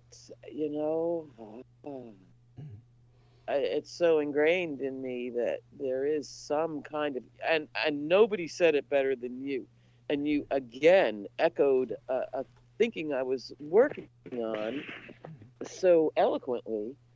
I run from anybody that talks about their truth or their reality, because those words, they got to have some kind of meaning. Thank you. Yes. And so I figure it's my thoughts, my beliefs, my opinions, and my experience. And that makes a funny acronym. I forget what it is. Interesting. But my thoughts, my beliefs, my opinions, and my experience are what forms my reality. And how much does that have to do with the actual thing? And is there an actual thing? I believe there is. Yes. But I can't guarantee that I always hit that target, the arrow, that my thoughts and beliefs. That was the marvelous benefit to me from Charles Fort. Okay. Yes. Wear your opinions lightly. So why don't you explain to our listeners who Charles Fort was? Because I remember when I was bringing up Charles Fort to Aristides, Brendan Zoget, it was amazing to me. Both of them didn't know who he was. And by the way, he's almost like in the old days, during your days and my days, shows our age. Yeah. He was like the preeminent. Well, wait a second, Doug. I brought up Charles Fort. Oh, okay. There we are. I don't think that was me. There we are. So we brought him back. I read Charles Fort like on your show before. Okay. When I rented the book. Okay. Thank you. Yeah. Excellent. You were like one of the only people that's ever heard of them. Yeah. Thank you. That I've met. Who else heard of a Rat King? Nobody but me and Doug and maybe Brendan. Yeah. Somehow I found it just through like the library or something. Yes. Naturally. Yeah. But still, he improved my life for the better, I think. Interesting. Yeah, don't marry your beliefs. But by the way, Brendan, thank you so much for that interjection. I find it incredibly amusing and entertaining. We brought him back by saying that. Yes, thank you. Well, I couldn't just let you drag my name through that. Yes, thank you. Yeah, yes. It's but let's put it this way. In the old days, Charles Fort was like, you didn't know paranormal sciences or paranormal studies unless you knew Charles Fort. That was it. He's a madman. Yeah. I mean, it's completely crazy, and he didn't end well. What happened to him? He burned all his archives. Did he really? That's, as I understand, Brendan. He burned it all up. Well, the problem is they don't, like in those biographies, like Book of the Damned and stuff, like those biographical kind of recappings of his work, they just leave out that part. Good God. Because then, well, basically what they want Doug to do, they want to drive him crazy. Thank you. Yes. They want to pull a Charles Fort on you. Yes. He was a crank, and he had to face. Isn't this your like mentor or like what? All his life? Weren't you like inspired by him or something? Me or Holly? Holly. No, Fort. Yeah, Holly's. I thought you were inspired by Charles Fort. You're saying he's a nutter. Well, I think what Holly is saying is that Holly knows him so well that she can afford to, or is entitled to, kind of slam him a little bit. So, Holly, what exactly are you saying about Charles Fort? It does sound almost as if you're saying, well, he was a crank and he was this, but obviously you certainly admired him and saw the positive in him. So tell us about these different aspects of him, please. Yes. Well, he was fighting the tide from the beginning. I mean, remember, wasn't it like even into like the 1850s that you would be drummed out of the British scientific establishment if you reported a ground strike meteor?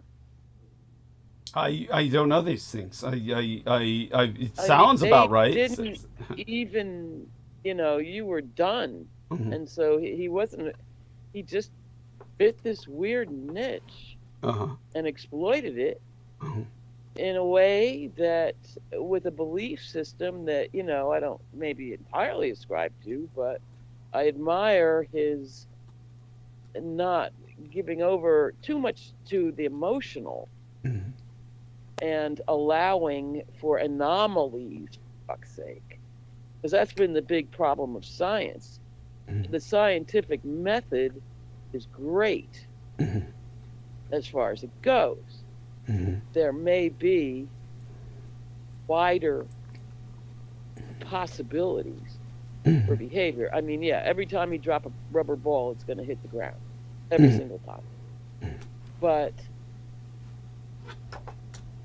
not all happenings are repetitive or predictable. And I think that's fair to say. And that was that whole chaos bursting into fractal and non-repetitive phenomenon. And a phenomenon that can be adjusted simply by being observed. So the scientific method is all well and good, but you can't use it as blinders. Just because the rubber ball doesn't drop every single time doesn't mean it doesn't count. But it's not quantifiable. Right. And science in all areas are pushing against this boundary, trying to now for good and ill. But that's not giving us much about the man, Charles Fort. Well, I'm not. I never cared too much about the man. You mean as a person? I figure he was batshit crazy is all I could figure. I mean, you wouldn't want to have to live with the guy probably. Oh my God! But, I never. I but never. You know what I mean. But his legacy has certainly intrigued me. Well, I mean, certainly back in the old days, you couldn't pick up a book on the paranormal without being hit by Charles Fort. Charles Hoy Fort was it. It was like, but as for maybe I never. But it was more evidence based than belief based. Right. They were just archiving. Yeah. Weird shit. Yeah. And Yeah. William archiving Corliss. Yes. William Corliss furthered that work with his anomaly project. It was projected for 70 volumes on every single scientific topic. Wow! Tell us about this. The William Corliss project. Corliss with a C. Okay. And he carried that on. At least I think he was American. And it's a wonderful compendium, especially the atmospheric stuff, weather. My God, there's a lot of weird in that, and potentially sentient. You know, the jinns ruled the winds. Yeah. The whirlwind was a species of jinn. Yeah, Brendan. And America had their own Tornado Alley, and the Indians knew what to do. What did they do? They have rituals and dances. It was always splitting. It was about splitting them. They weren't pals. It was to deflect them when they were coming. And their fire ceremonies and songs and dances. To divide and let them pass by. That's American gin. Yeah. So that's beautiful. I hope Brendan heard that. And that he comes in to respond to that. That's beautiful. And so I heard it. Just hold on. Yeah. Okay. Yes. So he'll be with us soon enough. And but I didn't understand it. I heard it though. And that's like the only place they occur outside of the of Saudi and shit. Well, you've all the middle of America. Right. So but you would understand it, Brendan. You must not have heard it, or you would understand it. Of all people. He's busy. Yeah, he is busy. He was having great thoughts. Yeah. He was in his own fugue state. Yeah, yes, he's gathering. He's gathering. I respect that. He doesn't hunt. He's gathering. So because he's a herbivore, so he can only gather. He cannot hunt. Unless he writes a book like Yule Gibbons, Hunting the Wild Asparagus. Remember that? That was so cute. Oh yeah. Didn't he die on camera? I had no idea if he did. Is he the one? I think he did. Man, you're coming up. You know about Yule Gibbons? Yes. You know about Yule Gibbons, Doug? That's crazy. Of course I know about Yule Gibbons. Yeah, isn't that crazy? Of course I'm old. I'm old, dude. like we grew up with Mutual. Of I have a Omaha's book by his. Of course you do. Crafting the wild plant, the herbs, crafting the wild herbs. Yeah. Yes. But hunting the wild asparagus was the best title. That was hunting the wild. I was raised on wild. Oh yeah, he goes off on that stuff in that book. The book I have anyway. Yes. I was raised on wild food by my grandfather. Yeah, tell us. Hey, in a couple of years, we'll have no choice because everything will be so expensive. Yes, that's right. Everybody's gonna be doing this. It'll be like the Irish famine, the potato famine, where people are eating if grass. you don't know how to find wild asparagus, you're screwed. Man, I can walk to town and pass 10 edible plants, and that's not including the mushrooms. Yeah. Well, we want to be careful about those. Well, they're not. If you know what you're looking for, you won't die. Yeah. Well, I know, but that's a thing. Yeah, you got to really know. Yeah, you've got to know. I don't trust myself to know. Holy shit. And there are, and you guys were talking about this, historic examples of edible mushrooms going bad. Mm-hmm. It happened, I remember, this was front page news back a million years ago. Mm-hmm. All of Siberia, all of a sudden, the mushrooms they depended on went wrong. Oh my God, tell us about this. I don't know if it was Chernobyl or what, but it happened, and it was front page news for a minute. Yeah, you're fading out, honey. Fading out. When Brendan comes on, we have to shout and scream because he's got the background noise. Yeah, sorry. Yeah. Scream into the microphone. I got it right under my chin now. Yeah, when you're both on at the same time, you got to scream, Holly. Yeah, so go on. Yeah. That's all I got. No, but I'm not sure people quite heard you about the Siberian mushrooms. Tell them. Yeah, they just all turned. Yeah. And it was sudden.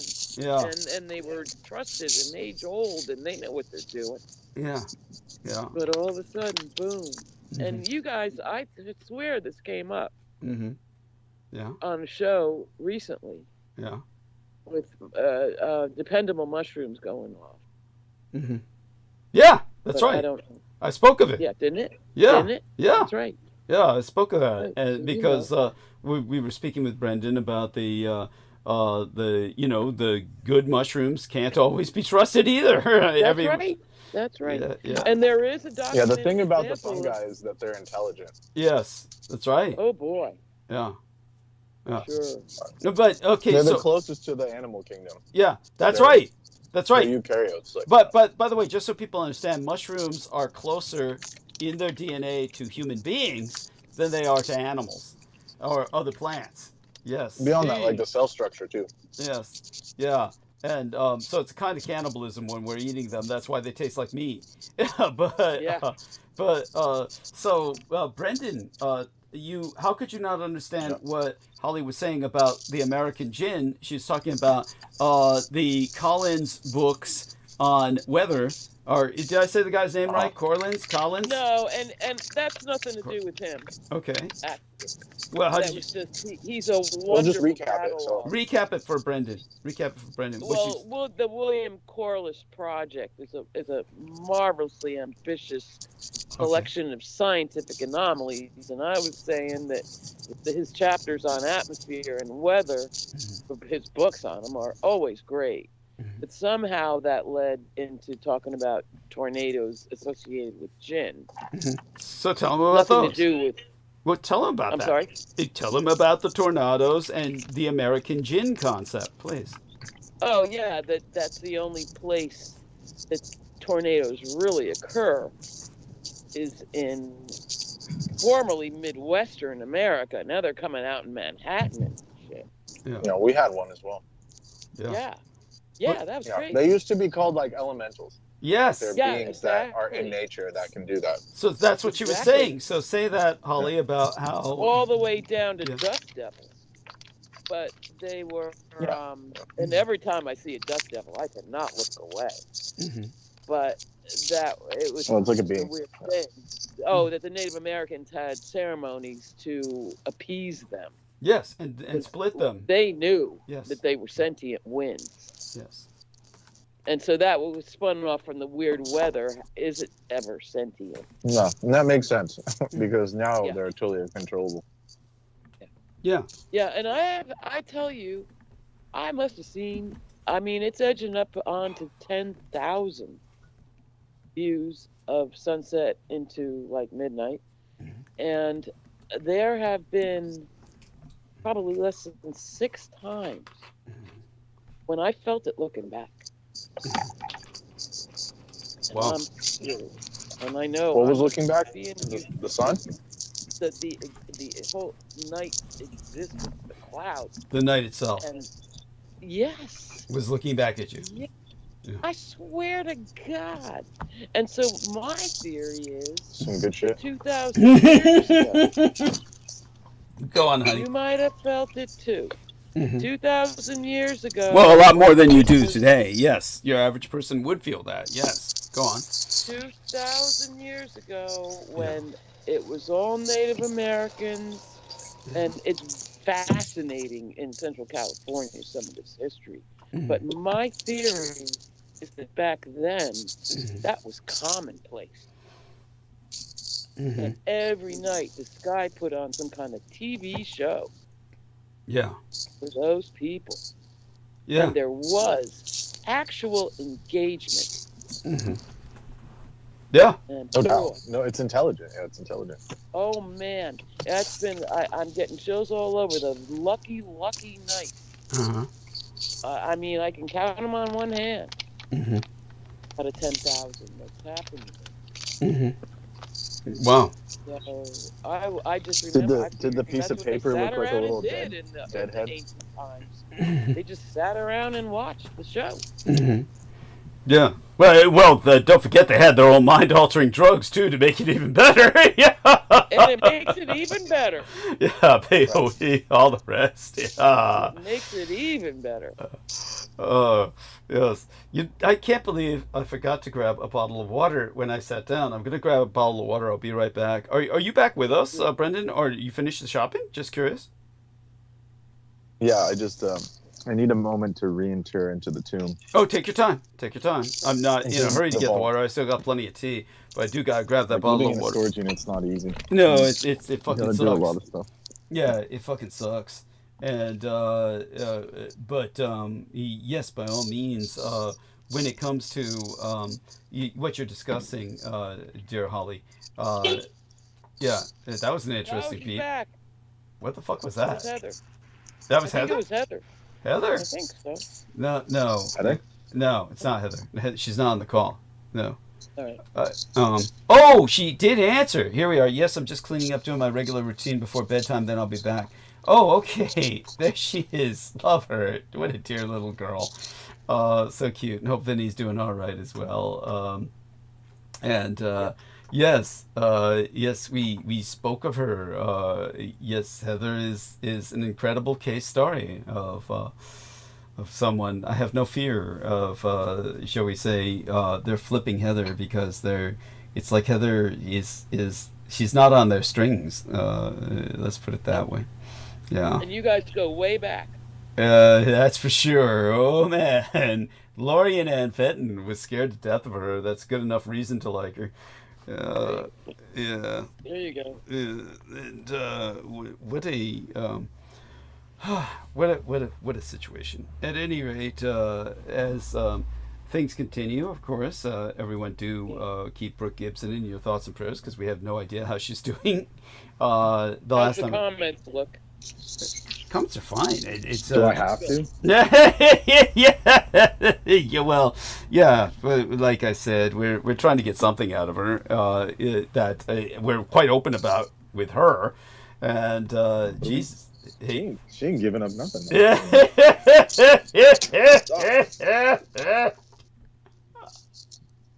Shit, it's like Montezuma. Something just fell right when I said her name. Yeah. There you go. It's hopefully she's not under another occult assault, but in a sense, she doesn't need to be in one.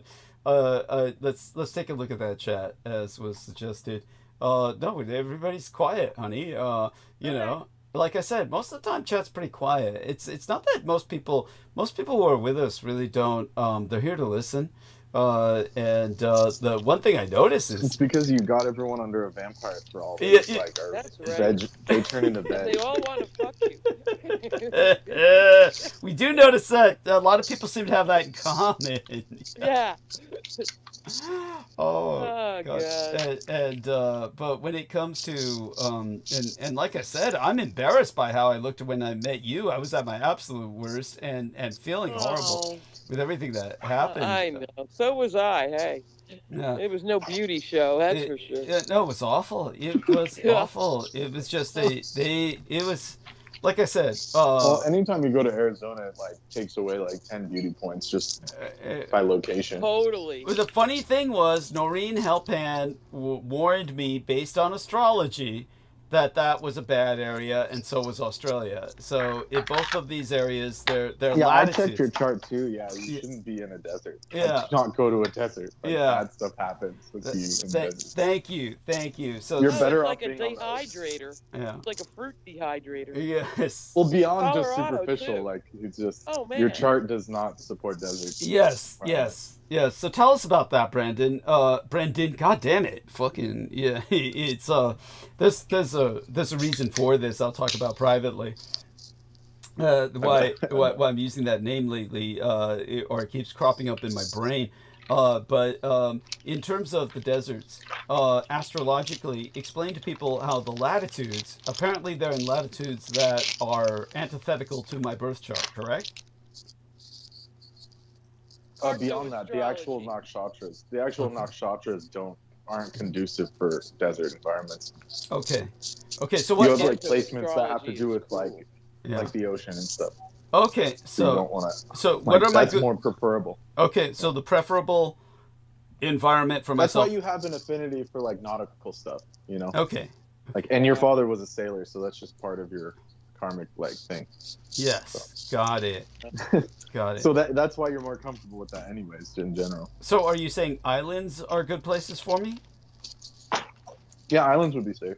Okay. Safer than a desert, for sure. Okay, interesting. I think you need to be in some kind of proximity to the ring of fire. Right, probably. Well, he is. Yeah, which I am. But you're in the coldest part of it. Yeah, I'm in the worst part of it. Yeah, San Francisco. But the basically, alternative isn't good either. Yeah. By your chart that I've seen is just basically like a peninsula is your best form. So you obviously you already have it. Okay. Good. That's why it's secure. It's like a secure place for you to stay. Interesting. Thank you. Peninsula. Yeah. You would thrive on an island though, obviously. Interesting. Oh, bear all that in mind. That's fascinating. You wouldn't have liked Hawaii. Tropical one. Yeah, that's warm one. Thank you, but like he says, somehow I get the feeling I wouldn't like Hawaii. Yes, why is that? Kauai. Yeah, the one that Eggert was on. Yeah, is it simply because of her? You would be pissed the second. Well, yeah, just her. Probably. Yeah, I don't know her very well, but yeah, probably. Yeah. But I'm saying like the. Like it's like imagine being in like a Mississippi swamp, but it's a Hawaiian island. Like the people are all like mountain people, or like I don't know how to explain. They're Appalachian. They're like Appalachia. Yeah, they're like morbidly. Like everyone's in a 4x4. It was a weird island. I loved it. Yeah, like the environment, but yeah, the people there were like all hippies or just like 4x4 people. Yeah. They're just like got it. They're like weird. They're like morbidly inbred kind of society. Everybody. It was like Pitcairn basically. Yeah. With a bunch of white people like touristing. Yeah. Just really fucking sad.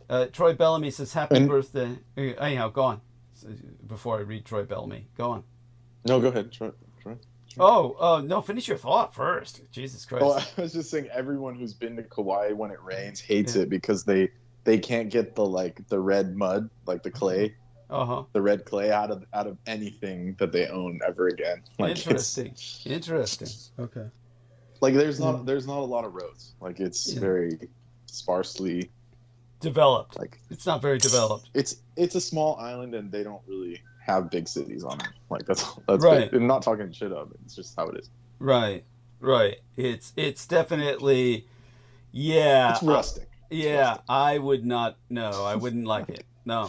I went to the grocery store and I was like, dang. And I'm from like pretty ghetto area, and I was like, dang, this is kind of weird. Undersupplied, yeah. super ghetto looking. I was like unimpressed. Yeah, sad, fucking sad. Yeah. That's why all the rich people go to Maui. There you go. It's like it's more like it's like the LA of Hawaii. It's like more ritzy. Okay, got it. So Troy Bellamy says, happy birthday, Dr. Martin Luther King Jr., and have a great night, everyone, in the Triple D-verse, the DDD-verse. So join us, Troy. You're welcome to join us. I heard him. He's wonderful. Yeah. See? That dude is down. He is wonderful. Yeah, see, you got a fan. Yeah, big fan, Troy. Big fan. Yes, and let me give Troy a nice big cute little emoji. Have to be careful with emojis that you use with men. You don't want to use anything that they can misread. Remember, I used kissy lips. Oh God, honey, did you hear the time that here? I'll give you the elbows. The elbows. The elbows. So I'm doing a screen share, Holly. So I'm doing a screen share. Yeah. Can you see the emojis? Can you see this little pair of elbows? I used the knocking elbows on a guy once. He came on, hey, and so I said, what do I give a man? Neutral greeting. So I gave him the two elbows bumping. He said, what? What the fuck are you doing? Yeah, two butts bumping against each other. What's this shit? And I'm like, really? Yeah, like he thought it was like butt touching. The two butts. Yeah, two butts touching. Really? That's hilarious. Oh God. You can't win. You can't fucking win. No. It's like dude's like so far in the closet. Yeah. It's like beyond. Yeah. He sees butts everywhere. Yeah. Yes. That's Peter Moon. Corner. That's the Vinnie Barbaric level. Yeah. Vinnie Barbaric level. It's like, oh my fucking God. Didn't Pete say something about it? He said something that it looks like that. Or yeah, something like I always thought it was two butts. It's not two butts. He actually, yeah. That's there you go. It's like it's like a Rorschach. It's like a Rorschach. How does yeah, whatever you see it's what it is. Yeah. Oh, in your subconscious. Yeah. Yeah. I'm like. I think the Pete thing, if that's true, like that's more scary because it's like he was just letting you do it. Yeah. Like, yes, Douglas wants to touch butts. Yeah, he wants to touch butts. Oh. That's what came out of that. Thank you. Like imagine like thinking that and not saying anything. Yeah. For like months, for and the then you're longest like, time oh. until somebody complained about it, and then I said, dude, it's elbows, and that's when Peter was all disappointed. He was all disappointed. He said, elbows. So it wasn't true love. You weren't wanting to touch butts. Yeah, you were Right. sending it all the time. Right. Yeah. Oh my fucking God. That's actually funny. It's hideous. It's actually good to find that out in time. Yeah, it's heinously funny. But honey, there were so many other signs of what Peter was all about, and you must have seen right through No, but I mean, when I you think that's. use the elbows. I'd rather touch butts than get a colonic or whatever the heck it was. Yes, that's right. Well, Where he's like leering over yeah. you and saying, like, what did he say about Paula? She's oh glowing and God! shit. Honey, did you ever Like, that hear was me? horrifying. Yeah, did you ever hear me relate the horror story of Paula? How she said when he forced her to get the colonics, and believe me, he shared this openly himself for her birthday or something weird. for her It was like- birthday. For her, Oh. yes. he got her colonics and then took her to dinner. Like that's just crazy. Yes. At the Cheesecake Factory. Yeah. Yes. Just. It's like, honestly. Are you serious? Is that where they went? Because that would be No. hilarious. He had many a Cheesecake Factory stores. Yes, he Stores. did. He Oh did. God, he's one of those people. Yes. Oh, God. There's something for everybody. It's like Yeah. no, it's I'm all telling junk. you. Yes. Thank you. Well, yeah. Terrible. And he was Mr. Priss with the food and everything, but Yeah. no, any chance to go to the Cheesecake Factory. Oh God. Oh No, God. he used to Everything collapse about over. him. That's horrible. There is I used nothing. to Like you're not scream being into the facetious. wind. Like he actually. Yeah. liked that place. Yeah. You must have Jesus. just blocked it out of your mind, Brendan. You must have just Oh, yeah. blocked it out. I think Brendan blocked a lot out of his mind for his sanity. He just couldn't handle it. He couldn't. Yeah. But everything about Vinnie Barbaric is so repulsive. Well, when Peter would talk towards the end, it was just like the Charlie Brown parents. Yeah. It was like, wah, wah, wah, yes. And I was like, okay. Yeah, that's how Brendan was handling it. Because Brendan was handling it by just, filtering it. You were filtering it. Yeah. So that... You enter into your own kind of reverie. Yeah. And unfortunately... And kind of sail around and wait. Hovering in earshot, but elsewhere. Which is pretty much what everyone was doing. Like I said, the only complaints I've ever gotten since he's been off the show have been people complaining about, why did you kick him off years ago? And the other complaints were, how am I going to sleep now? That was the only other complaints I got, because people were just falling asleep to him. And this is what they would do twice a week, is just tune in to fall asleep while Pete was on, because, he was just monotone. He would just drone in his monotone, just vapid shit.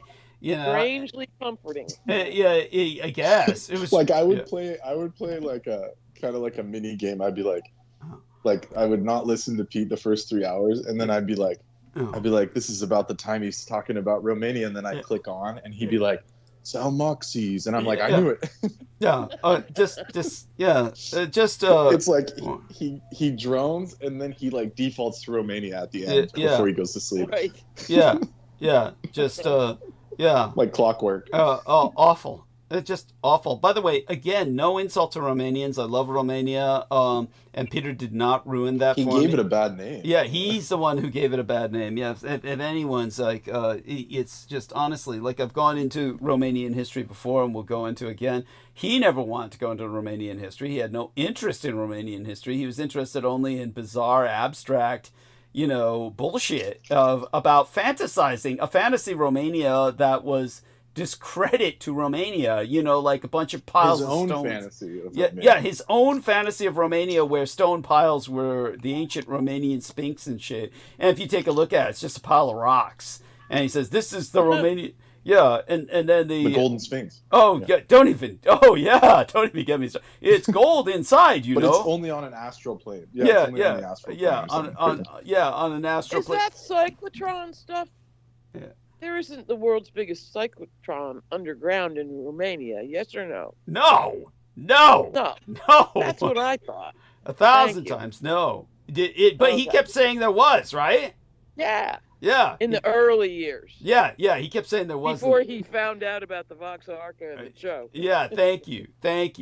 Back in the old... all about the underground cyclotron. Oh, yeah, see, that's when I've talked to you about the Cho. Okay. When we did the Cho chocolate thing. This was on Doug's program. Yes, this was on Revolution Radio when you came on and told us, I've gone to the Cho Chocolate Factory site and there's nothing there. Remember? Yeah. You came on my show to say that. Do. And then you remember I didn't, what I wanted to reassure, because you kind of like gave a lecture about thrill seekers right after that. And that I remember, and I did not go there in that sense.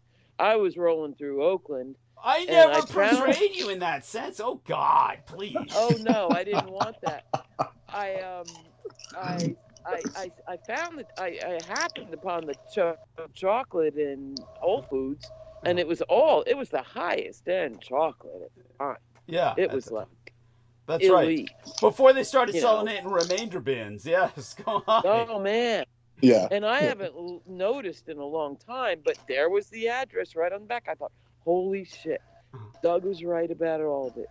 And I was rolling through Oakland, and I'd take a picture of that label, and I said, we're going to go right by it. Yeah. Let's check it out. And there it was, the big old empty lot with the chain around it. Yeah. Nothing in there. No building. Nothing. Yeah. Not for a long time. Yeah. And so to this day, no one knows where the Cho factory is. Thank you.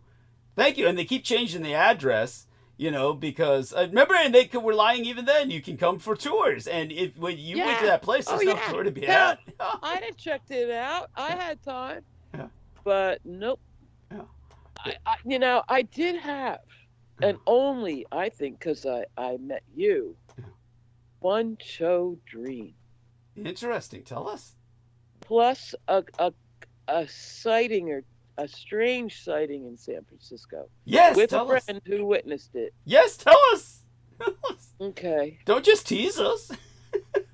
So the sighting there was another weird sighting I've had in San Francisco. Uh-huh. That, you know, I'm really good at saying, oh, that can't be possible. It didn't happen in my mind. You gotta stop doing that. You gotta stop doing it. What's that about? Time to realize that that's what I was doing, because I'm kind of rooted in rationality. You know what I mean?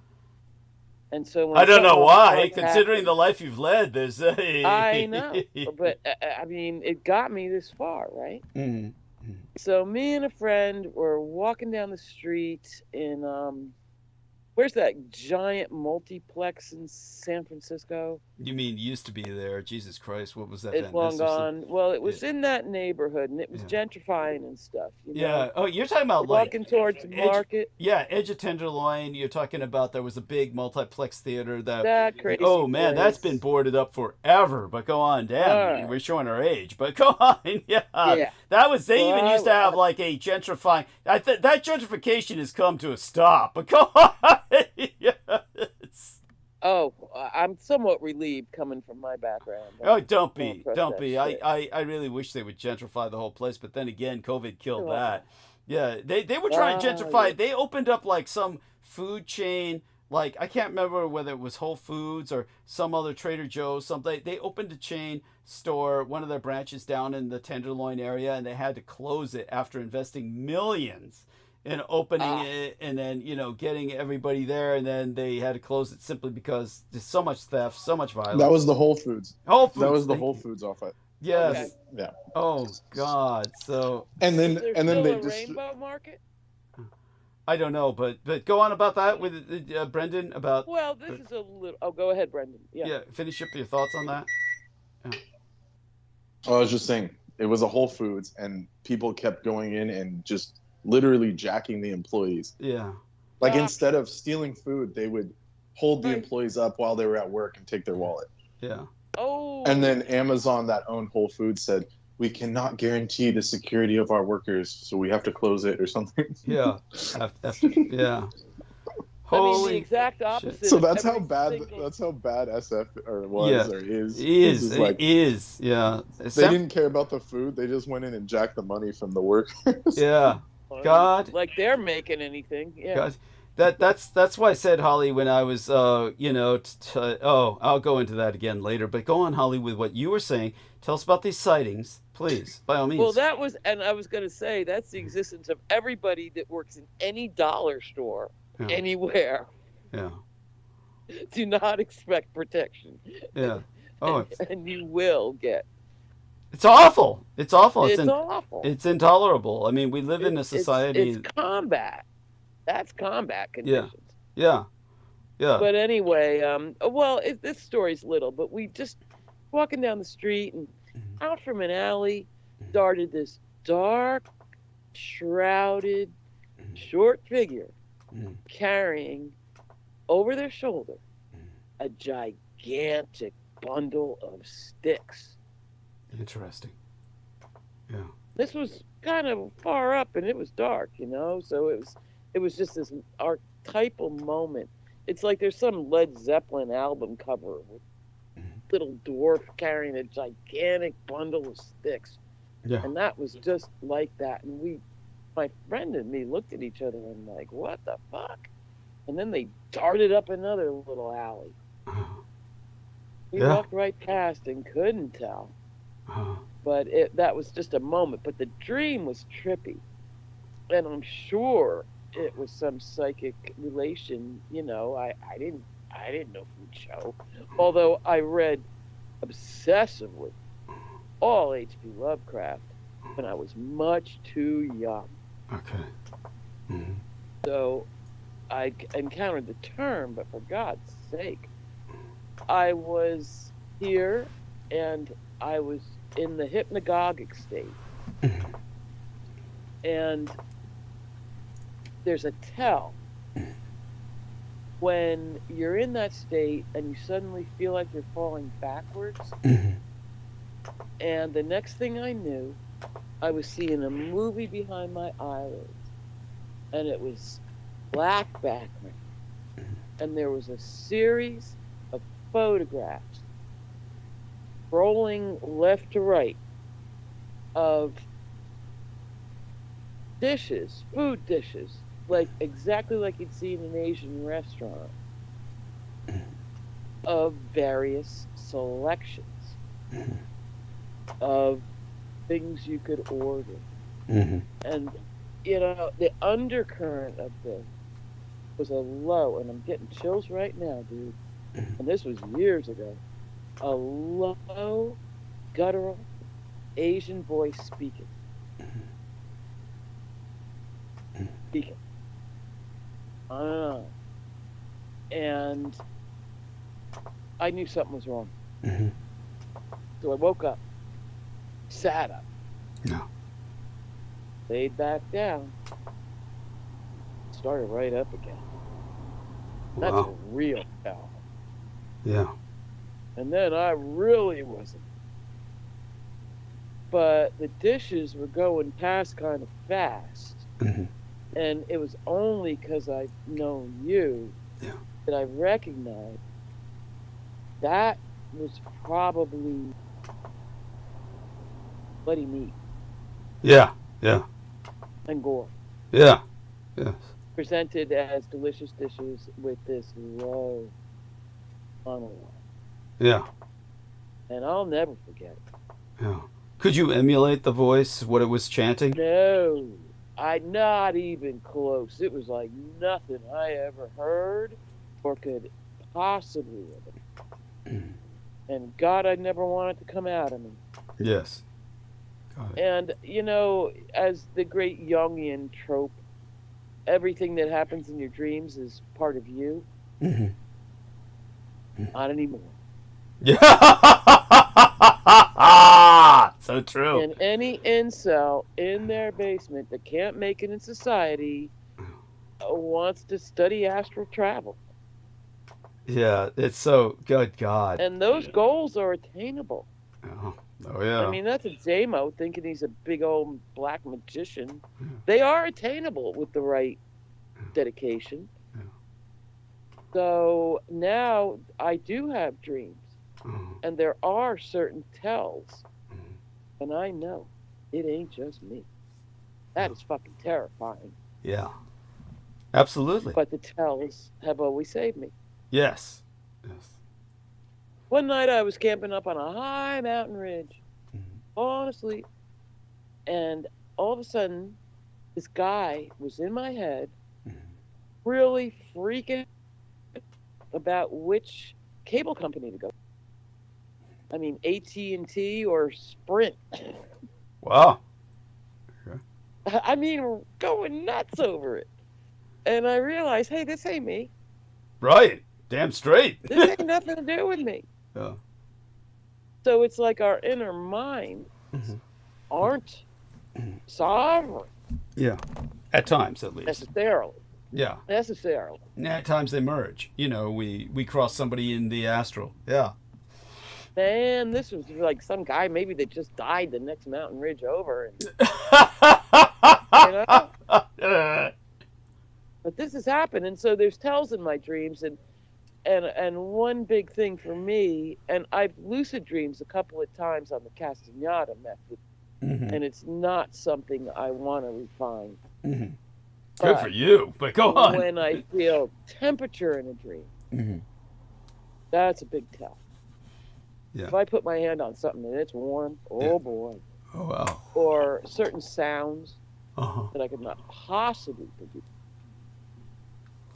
That's another tell. Right. By the way, this sighting of the Cho was before you heard me speak of the Cho?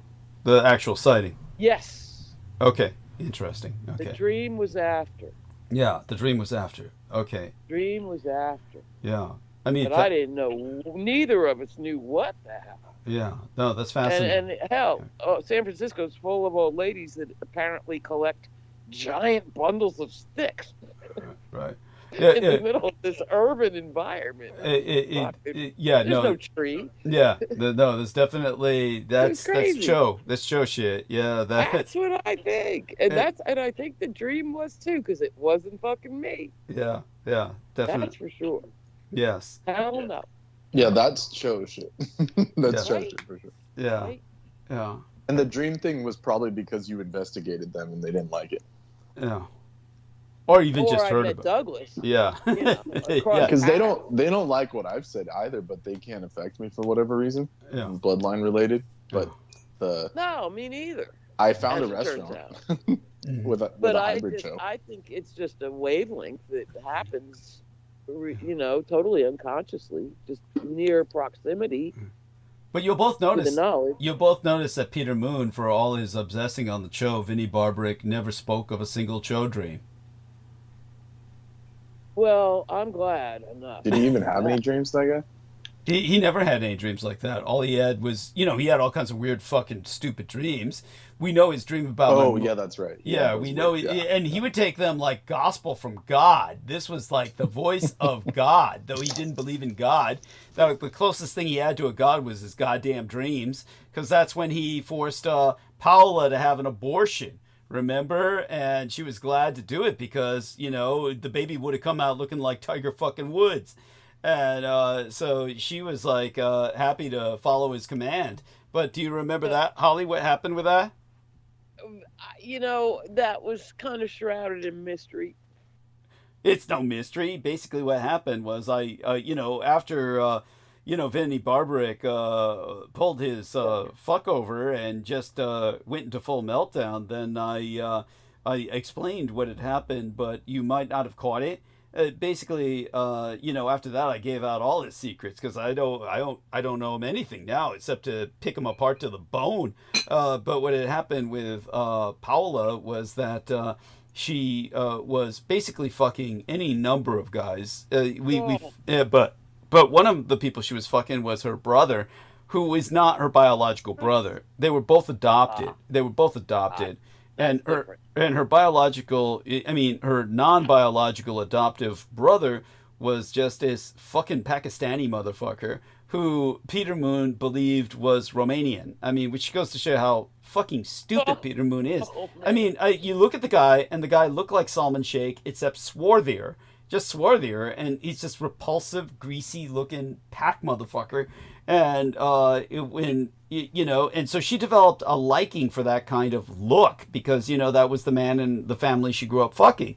And so she was fucking this Pakistani used car salesman for a long time, which Aaron Teiskin... Peter knew? Peter, no, everyone knew except Peter. Peter, like, we're talking about a guy who didn't know his wife was a vampire, for God's sakes. It's like, remember that, I talked about this where Peter said, so have you ever known or met anybody else who's a vampire aside from your mother? You know, and by the way, I don't know if you noticed in the last several, it was like the last year that we were dealing with him, Peter became more and more obliquely hostile and was asking everything on the attack. But you notice I never let it break me, and I always was able to.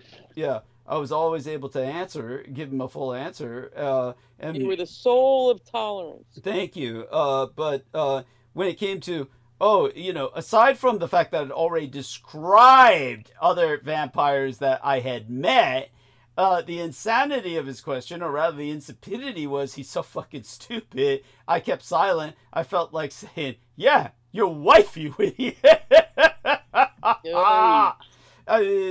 This is how, you know, even when I described vampires in excruciating graphic physiological medical detail, he still couldn't get his wife was a vampire. This is how stupid this motherfucker is. But at any rate, all such being said, when it came to her from either fucking her non-biological adoptive brother or the Pakistani to be fair, she was probably like less than a damn fire, but it's you know, still point. No, she was more vampire than I am. She was like my mother. Shit. She's half vampire. Shit, is that why she never liked you? There's one reason. It was, well, one reason, yeah, we're competition. You know, vampires do not like each other. This isn't like, you know, yeah, we're like lone wolves. We need miles of territory between us. So, yeah, and she looked down on me because I was a mere dampfire who was like, you know, merely a quarter vampiroid where she was half vampiroid. And, you know, but it's just, I could go into things like that were ironic. Hilarious. Yeah. That must have been a wonderful lunch. Oh yeah, and we met twice at least. Oh. Yeah, we met twice at least. But yeah, but she certainly was happy on Skype. But this is Eastern European. Eastern European women are like this. Right. I've explained this before. Eastern European women, they will be very demure and very nice to you, to the point where you think you might have, be getting on with them, to the point where you might have get lucky or something when you're meeting them face to face, because they're afraid you're going to physically assault them. Because men in Eastern Europe are just, they'll do that. Men in Eastern Europe are just brutal like that. But when they're on the phone with you, they'll talk to you like you're like, who the fuck are you and why are you calling me? And the whole attitude changes because they know you can't physically reach over and throttle them. But in her case, it was different because neither one of us is truly human. So in her case, the response in front of me was much more distant or much more aloof. But there was still some, shall we say, knowing glances at each other concerning Peter Moon. There was definitely a lot of knowing glances at each other and just a kind of rolling of the eyes. Let's just say there was a lot of eye communication between each other. But when it came to... You and her. Yeah, between you and I. I mean, between, I bet there was. She and I. Oh, God. Yeah, and, rolling our eyes, just the kind of, shaking of the head. Head shakes, eye rolls, glances at each other, knowing glances at each other. Yeah. We could identify ourselves by smell the moment we met each other, because vampires smell like cadavers. So we knew each what we were, but he did not. How do you know what a cadaver smells like? Dude, yeah, that's a rhetorical question, right? I've grown up surrounded by death all my fucking life. Worse than a dead cow. Yeah. But at any rate, for those of you who don't know, yeah, cadavers smell like spoiled cabbage. That's probably the best I can give to human beings. They smell like rotting cabbage, and that's probably the closest. I don't think you have to be a vampire to smell a dead body. Yeah. Maybe to get close to dead it. Animals. Well, you asked what does a cadaver smell like, and your average person has not smelled the cadaver, yeah, that's true. Yeah, but the scent of dead animals. Well, now I know what it tastes like because of you too. Yeah, so thank you. You're welcome. Yeah, that along with what's that? Q. The Q meat. What is that? What was this? What was it again? The artichokes. The artichokes bruschetta. Artichoke bruschetta. Yeah. Yes, that Holly. The artichoke bruschetta. It was, the closest to that bang bok chow that Aquino gave me that had the human ganglia sauce on it. That the closest thing I could think of in terms of the taste was spicy artichoke bruschetta. Like Olive Garden or what? No, well, I ruined it for Brendan. He had to overcome that. He got served bruschetta right after that episode too. So, hey, have some of this bruschetta. Yeah. Someone had it randomly. Yeah, I was like sitting there like, yeah. Trying not to think about Doug saying, tastes like human ganglia paste. Human ganglia paste. Yeah. Sauteed brains. It's like fuck. Oh yeah. Oh, and but anyhow, when it came to Peter Moon, what happened was he had this dream.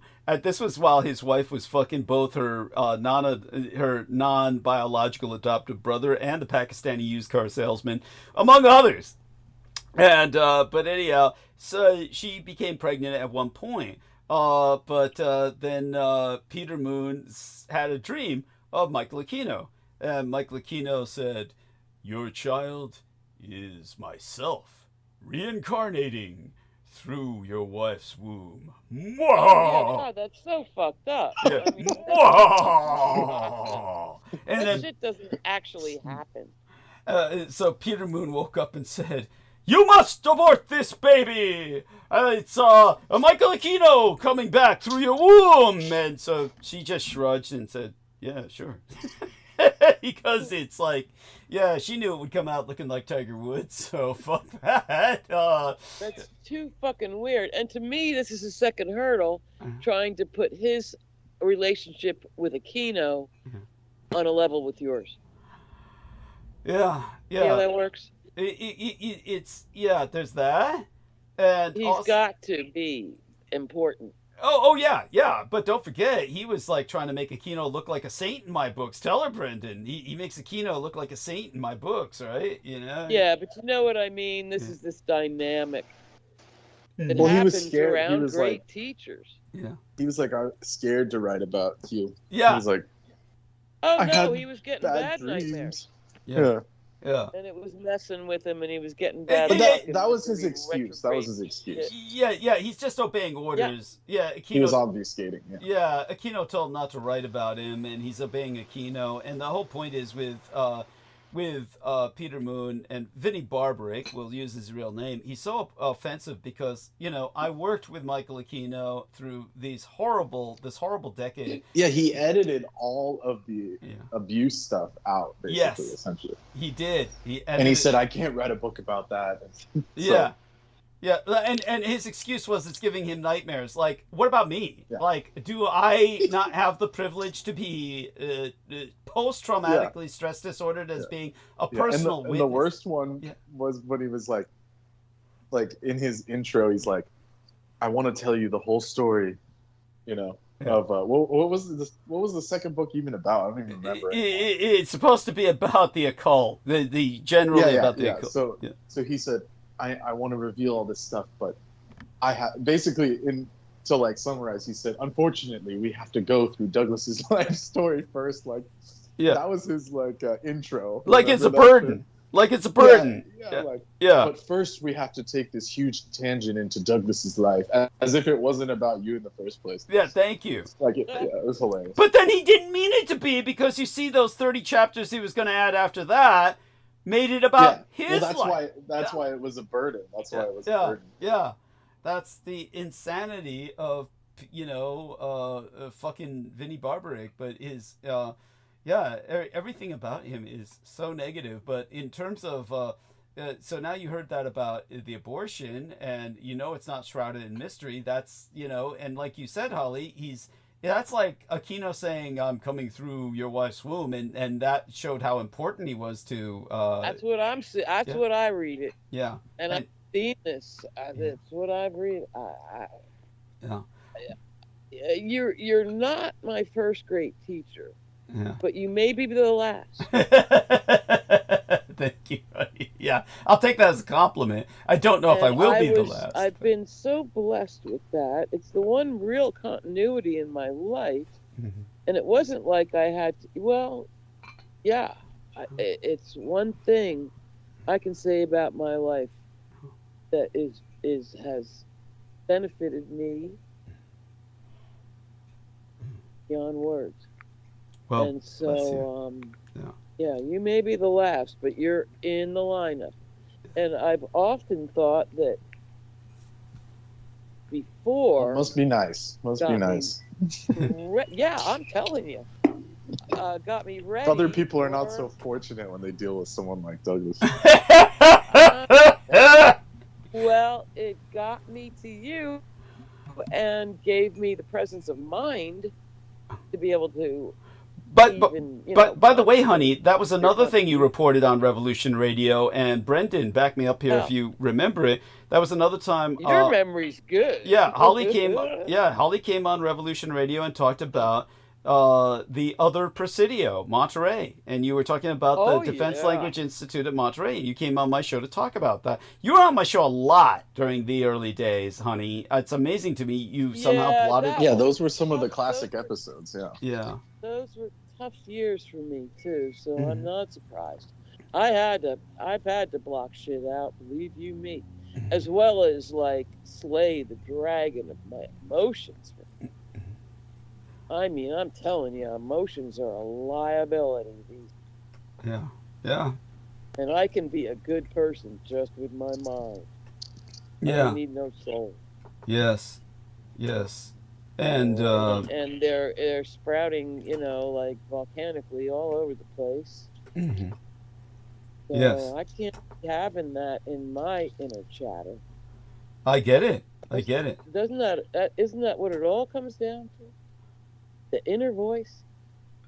Yeah. Out of my society. Yeah, we have to be. That inner chatter Debatable. ain't organized down to some kind of thing, and thank God for the chance of the religions. Because sometimes, a lot of times, and I'm trying to develop that muscle,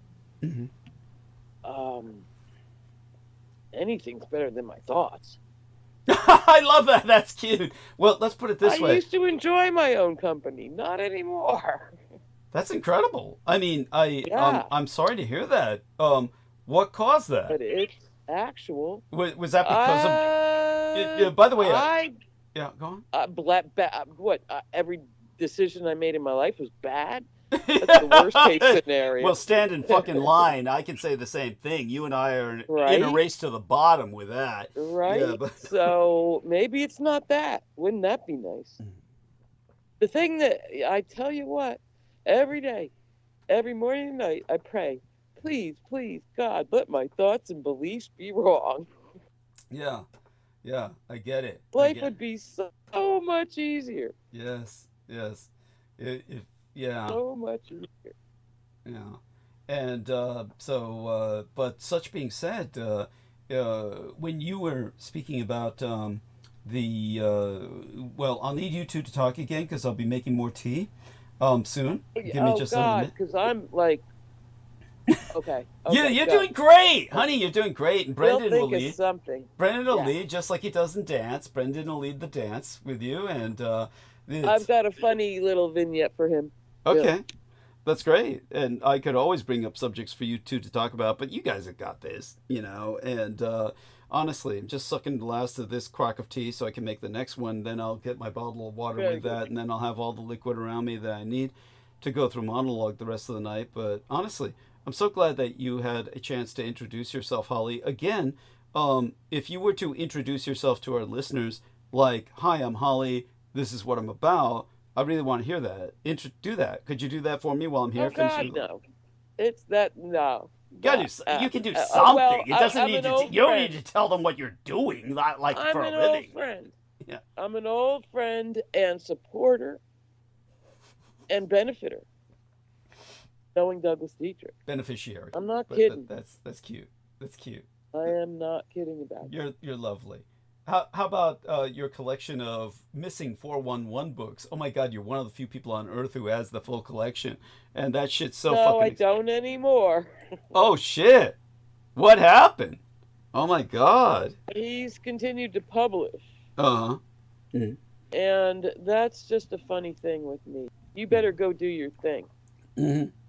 Go make your goddamn tea. Okay, I'll do that, honey. And my funny little thing for Brendan, but it won't take long. Okay, well, I'm gonna go mute. I'll be back, Very good. All right. Very good. We support you. Think of us as a three-legged stool. Brendan, you there? Yeah, I'm here. I'm here. Thank you. Three-legged stool. I wouldn't say a stool, but yeah, we can do it. Yeah. Hey, I'm here also. As pleasant as possible. Greetings. Yeah. What's going on over there? Hello. On the weird fruit category.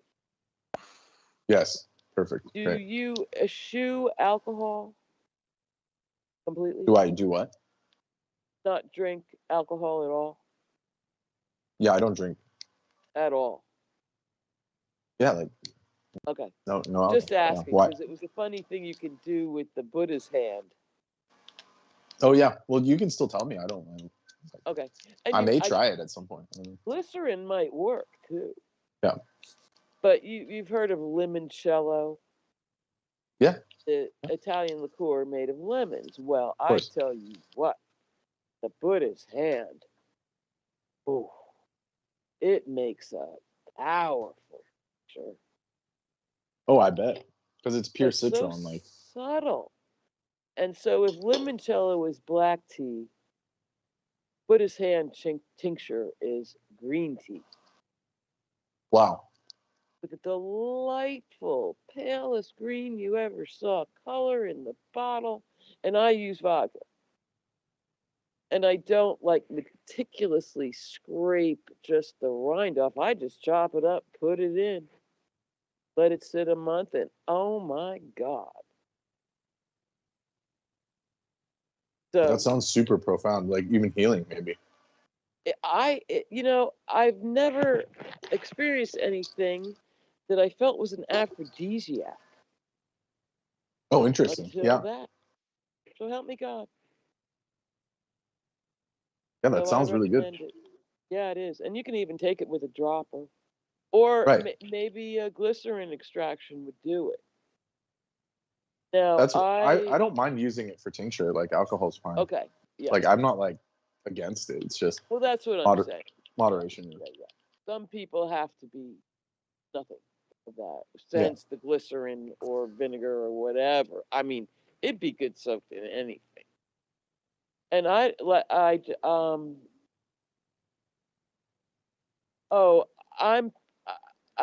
don't buy it in the grocery store to do that. I happen to know somebody that was growing them, and I knew it was like backdoor country kind of thing. Yeah, it has to be like a good organic one. Yeah, the store ones tend to go bad quickly because they're they're probably like, months common. old, you know. Yeah, exactly. They don't have that freshness. But I highly recommend that as a medicinal tincture. You know, That sounds really good. You got me going. It Mhm. was the kind of, I don't know, a thing. Sitting right here when you talked about Dragon Gate or Dragon Herbs. Yeah, the Dragon Herbs guy. Yeah, You like that company? it's like I've used their stuff before. It's like a good entry level for Westerners. That's all I was saying. Okay. What do you have any opinions on that? Like, Well, I went for that, and it's such a crazy thing, and kind of a dumb thing, but the 50 stuffed tonic, the powder in the jar. Oh, you got I did go for that. Yeah. How was it? I gotta admit, Yeah. I felt subtle benefits. Oh yeah. Yes, I did. Yeah, it's got like 50 superfoods. So yeah, I know. At the very least, it's a multivitamin. Like, I'm just pissing all that out. You know, my body doesn't know what to do, right? But, well, it's like a multivitamin in that sense. It gives you different spectrums of whatever's in each herb. That's what I say.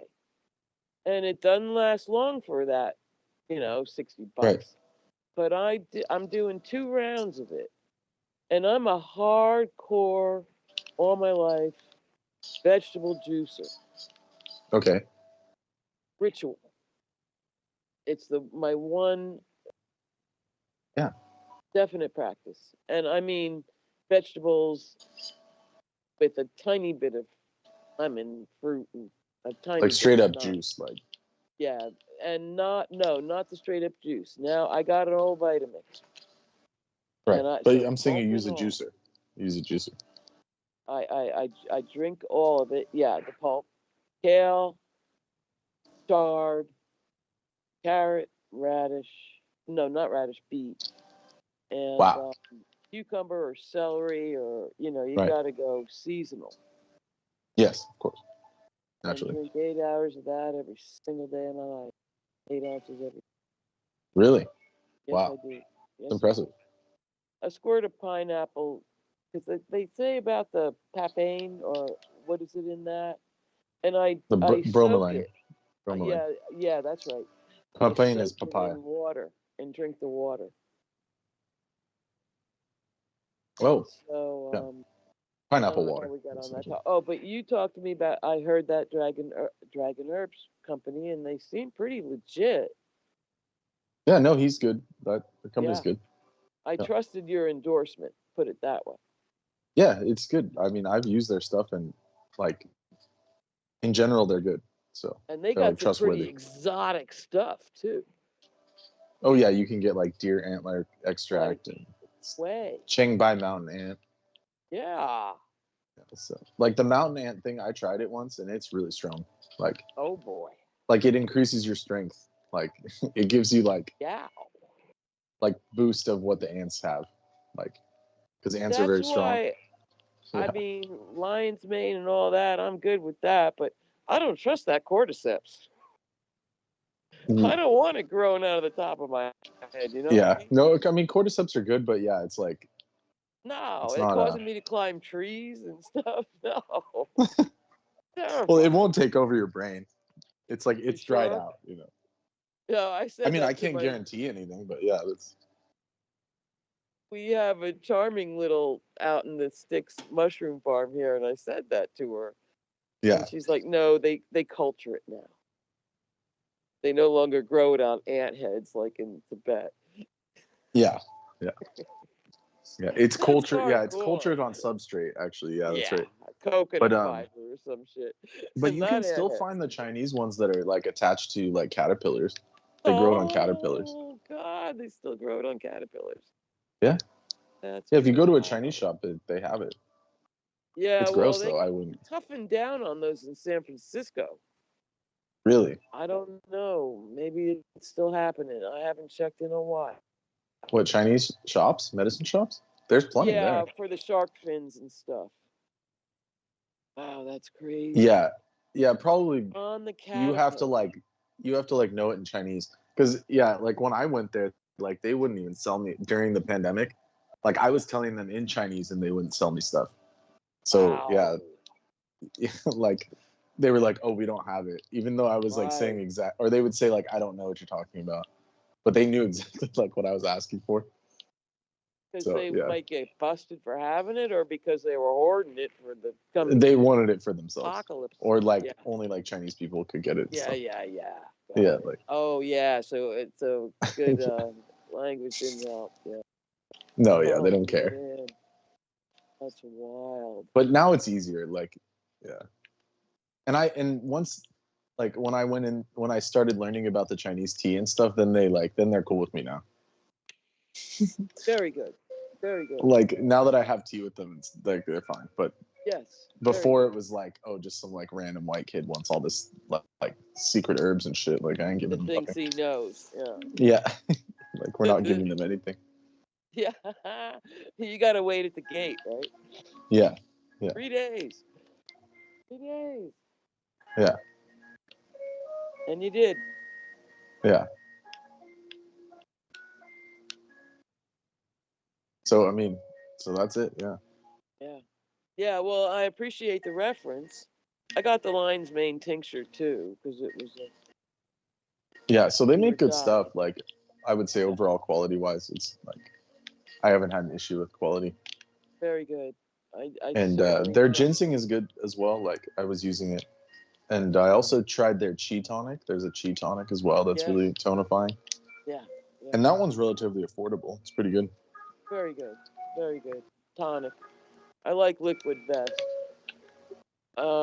Yeah, when it comes to like strong herbs, like Chinese herbs and stuff, like yeah, like tincture is pretty much the way to go. And he does, or that company does, like this special kind of extract that's like concentrated, so it's nice. Yes. And you know this, I always go for tasting what I'm taking. Oh yeah, you have to. Yeah. You have to. Yeah, you have to, because the body doesn't Nobody know knows like, what to do with it. Yeah. No. Yeah, capsules don't work. Like whatever. No. Or at least I pour it out. Yeah, or like make a tea out of it or something. Yeah, but like even especially if it's a herb, stuff like that. You can't get stuff powdered anymore because it's like a drug cut, you know. Yeah. No. Yeah. Yeah. You have to find trusted sources, of course. If I have to use powders in capsules, I break them. Yeah, you have to.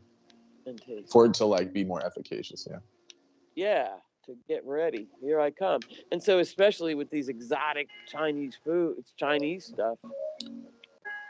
Yeah, it's best to get your body. It couldn't understand what's happening if I don't at least taste it.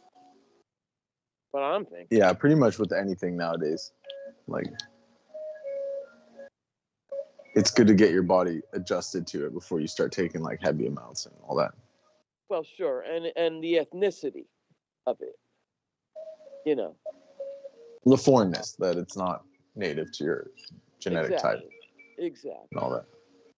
Which Douglas that has certainly discussed being critical in many cases. Like Japanese can't take Benadryl. Is that true? Is that the case? I don't know. We'll have to ask him because I swear to God he said that. And I don't think it was Benadryl. It was anesthetic something else. doesn't work on red-haired Irish Celtics. That was the anesthetic. That's confirmed. Different That's thing. like that's legit. Right, there you go. Well, we'll check on that Benadryl with the Asians because he'll know. It was something else. It wasn't Benadryl. I'm trying to remember what it was. It was, but I think you're right. Some kind of allergy med. Was it There's a Claritin? class of drugs called anticholinergics, Mm-hmm.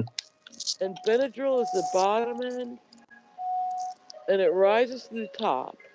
And one of the biggest ones is an anti-incontinence drug. Whoa. Yeah. Something like it's oxy something, butyrate. Anyway, there's a yellow box warning that those drugs cause dementia. Oh, yeah, that's right. Actually, Benadryl as well recently came up with that. Right. Yeah. And it's a That's real shocking. thing. And people love those drugs. There's people that use them to sleep and shit. Like, yeah, that can be good. Yeah. Oh yeah. That can be good. All my life I've seen that. It's a deal. And it, gets you like dependent on it. Yeah, from Benadryl on up. Yeah, Any diphenhydramine. old person that you care about, don't let them take the incontinence drug that's in that class. Yeah. Because it fucked with my family. Yeah. And it ain't right. Yeah, there's a lot of drug side effects that are dangerous, and yeah, you can't be doing that if you want to be healthy, long term. Yeah, I know. It's I just don't know not why a good we idea. got onto that subject exactly, the Benadryl thing. Because of the genetic dispositions. And Oh stuff. yeah. Some people can handle it, some people can't. Yeah. Right. I just say avoid it completely. Hell yeah. Hell yeah. Except for fun. I hate to waste narcotic painkillers on pain. Yeah, exactly. I would say Boring. that for when I felt better. That's funny. That's actually funny. That's a good point. Yeah. Okay, I'm back. So what was the conversation? You would come back to that. What did I come back to? What did I miss? Oh, we were supposed to ask him something. Oh yeah, does Benadryl hurt Japanese people? Not that I know of. Why do you ask? I was saying it was a different drug that you spoke of. Yeah. Okay. You're talking about the basically. By the way, nice music in the background. We presume that's your vacuum tubes with their. Yeah, it's my sonic field. Yes. Is it really loud? I can turn it down. No, it's fine. It's fine. It's okay. It's fine. Kind of soothing. Yeah. It's neutral. It's a neutral, soothing tone, and you don't need to turn it down, really. Okay, no worries. Yeah. So at any rate, when it comes to what happened with my mother, and it was such a painful episode, and she was on 2 separate narcotics that I have to get the. I probably banished it from my mind. So antidepressant. It was an antidepressant that you're speaking of. Yeah, that's right. Antidepressant. So we have to go through the antidepressants. But a real common one, yeah. Yeah, it was a common one. So it wasn't Benadryl, which is not an antidepressant. That's just a sleep aid. Yeah. No, that's right. And many people, it's also an antihistamine. Yeah, antihistamine / sleep aid. And a lot of people. It's not supposed to be a sleep aid, but people are like addicted to it. We were just talking about that. It was the same chemical in Sominex. Remember Sominex? Yeah, diphenhydramine. That's totally different thing. And so it was too off. Yeah, okay. Yeah, I mean, no, diphenhydramine is the same thing as Benadryl. Benadryl is just the brand name for diphenhydramine. The brand, yeah. But such being said, what we're saying is that that's a totally separate drug from what my mother was on. And I really can't. Yes, Celexa. Is it Celexa? Yes, thank you. It was Celexa as opposed to Celebrex. So let me look up antidepressant. That's right. Celebrex. But I get the two of them confused because it's been so long. So the Celebrex was arthritis. That's anti-inflammation. So she was on both. So it's, or my dad was on one. My dad was on the Celebrex. She was on the Celexa. So when we look up Celexa, that was it. And so just so people understand, the actual name for that is citalopram. So citalopram would be the generic of for Celexa. And but my mom was on the brand at the time. Not that it matters. They're the same fucking thing. For anybody who thinks there's a difference between brand and generic, it's usually not the case. I can testify when I was on non-anabolic steroidal nasal sprays that the brand name is more effective than the generic. It's very seldom I would say that, but in that case it was. Right. Yeah, but I don't even use those anymore. Now I'm on a different type of steroid that I'm using comparatively rarely. But when it came to Celexa, that was it. So basically what happened was that what happened was, this is why it's so awful that general internal medicine practitioners, or GIMPs, G-I-M-Ps, general internal medicine practitioners, your basic doctor, should never be allowed to prescribe antidepressants. It's completely unethical. Oh, this is so rampant. No one else knows this but you, but it's just the way it is now. Yeah. Well, been for too long. So go on. Fascinating. The change up in that. And it kind of came, I'll tell you when it did, when they started direct to consumer, full page, glossy advertising. Yeah. No, it's due to the pharmaceutical companies. So you went to your doctor and told them what you. Yeah, they enabled that. But that's not what we did. That's not what we did. The MD. The doctors told you. Yes, in this case, it was the doctor's idea. Yeah. Yes, it was the doctor's idea. But he meant well. But he killed my mother. But did he make a good buck off it? Well, let's not talk about that. Like with my grandmother. I don't know what happened to your grandmother, but you're welcome to tell us. But I can tell you, actually, all I can say is that with this particular doctor, I'm not going to name him right now. I don't hold him as the villain like I do other MDs.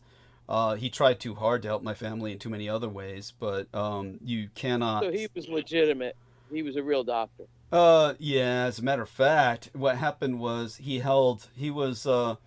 was one of the leaders of the Doctors' Rebellion. There's no other word for it. Wow. So that people, Holly says, wow, and that's probably because she's thinking back to historical examples that were very similar.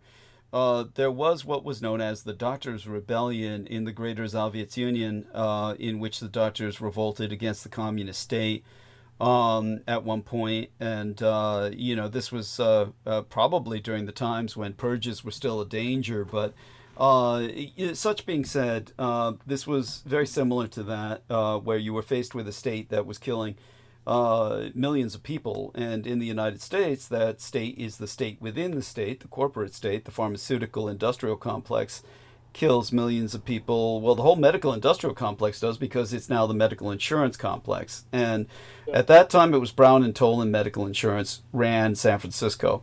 San Francisco basically had very few independent hospitals. Among them would be, say, for instance, maybe a Roman Catholic hospital or two. Blue Shield had completely disappeared from San Francisco at that point. And there was only Kaiser, and there was Brown and Tolan Medical Group, which ran everything else except for maybe like one or two lone Catholic hospitals like St. Francis at that time, which is now, of course, undergoing sales and transition, where it's basically been incorporated into UCSF. But at the time that I was dealing with the challenges with my parents, everything was Brown and Tolan Medical Group outside of Kaiser. So Brown and Tolan Medical Group was one of those big deniers, and they wound up, paying for everything else that my parents had to go through for what they caused in the first place. But it wasn't just them; it was really paramedics. I have not had. It's how do I say this? Paramedics. Myself and my family have had just opposite ends of the spectrum experience, depending on it's a crapshoot every time you call. And you sometimes get paramedics that help to save your life, and at other times you'll call and you'll get a team of paramedics that is, for all intents and purposes, may as well be dead set on killing you, because that's ultimately what they do. But the one thing that's the horror here, just as bad if not worse than general practitioners prescribing antidepressants, is the paramedics being taken for their word as the primary diagnostic party by MDs in emergency rooms. Now, I don't know what it's like in the rest of the world, but in the city and county of San Francisco, I noticed in the emergency rooms, all of their diagnostics, the doctors may as well not show up for fucking work.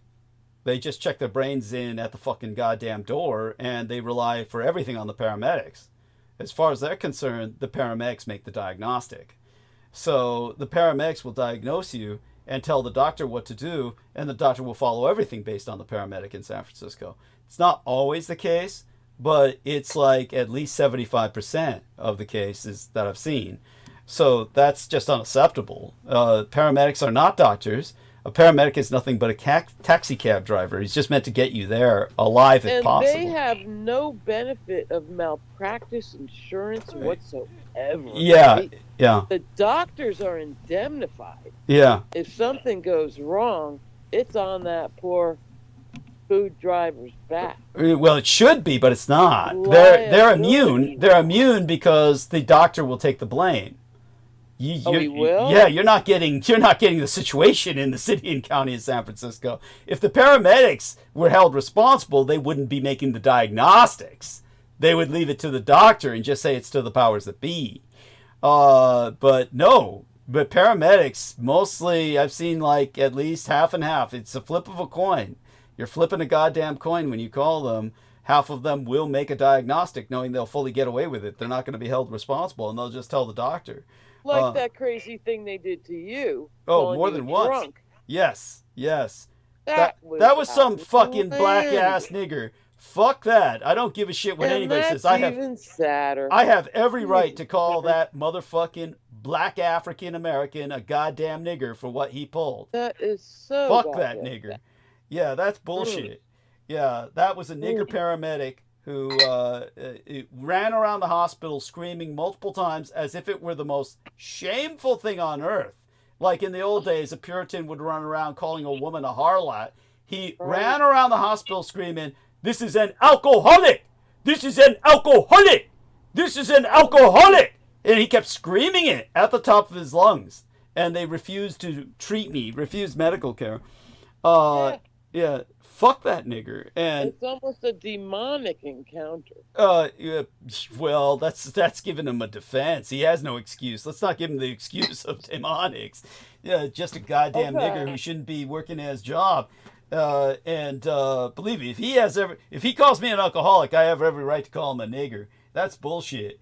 And but such being said, then there's the I'll just put it this way.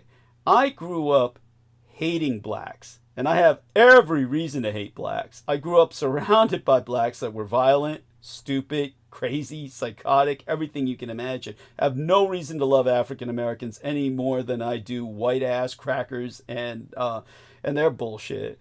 Like I've always said, I'm stranded in a land of black and white savages here in North America, and I have every reason to despise them both. I have to struggle to always remember the positive blacks and whites in my life, just so that I don't, hate them all. But yeah, believe me, just as many blacks are as assholes as whites. So, yeah, I'm equal opportunity that way. It's in fact too many of them. The majority of whites. Such an inspirational MLK day. Yeah, that's... Fuck MLK, you should be proud of me for saying this. I'm not being racist, right? So, yeah, MLK should be saying... Worst birthday ever. Yeah, MLK should be saying... Yeah, I mean, fuck his love, man. I mean, like... He's spitting in his grave. Yeah, think of what Malcolm X was thinking about. I'm not accosting you. Yeah. I know. I agree with you. It's just like I can't deal with any of these people. Yeah, I mean, really. Like there's like what is it called? There's exceptions to the rule, but in general, yeah, everyone's fucking crazy. Thank you. By the way, I feel the same way about most yellow gooks too. Most of these fucking shinks and Japs I met in America have been pieces of shit. For what it's worth, there's all Asian trash, just like there. Yeah, what's that, honey? This circles down back around to what's the game plan for dealing with crazy? Lobotomies. Yeah. We gotta figure out how to navigate this shit. The stormy sea. Well, we are in luck in one sense. We are in luck in the sense that, like I said, you know, when Our Lady Holly, you were off the call at that point, Brendan, because you had work to do. But at that point, Holly and I started tripping off of going back on a memory lane. We started going down memory lane to when I was going down to Arizona with her, and would never have gotten down there without her. And of course, Robert Lacey hated her as if he hated the fact that she brought me down there at all. Like he was hoping I wouldn't get down there. And of course, he wanted me for himself. Again, that I want to fuck Douglas. Right. All alone. Oh yes. Tell that Brendan. That was the condition. Yes. Oh, we ain't paying for those hags. Yes. That was what they said. They said. Yeah. Yeah. This was a real joyride, Brendan. Let me tell you. Yeah.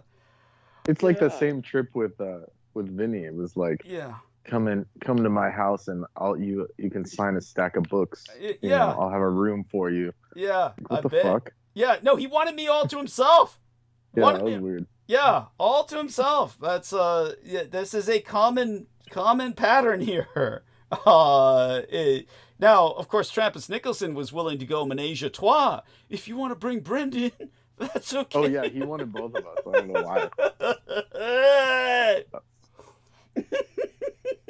Don't worry, I smell neutral. I'm like, dude, I didn't even ask. I wasn't even concerned about that. The last thing on our minds. That was the last thing on our minds, Trampists. Yes. He would like go into like paragraphs about what we would do, and then he'd be like, "I'm not gay though. I'm not gay. It's not gay." And I'm like, dude, like I didn't even say anything. It was just it was odd. He came into the Kaiser Pharmacy and he stole my opiates, Holly. He said he was my civic lifetime. Yeah, you heard.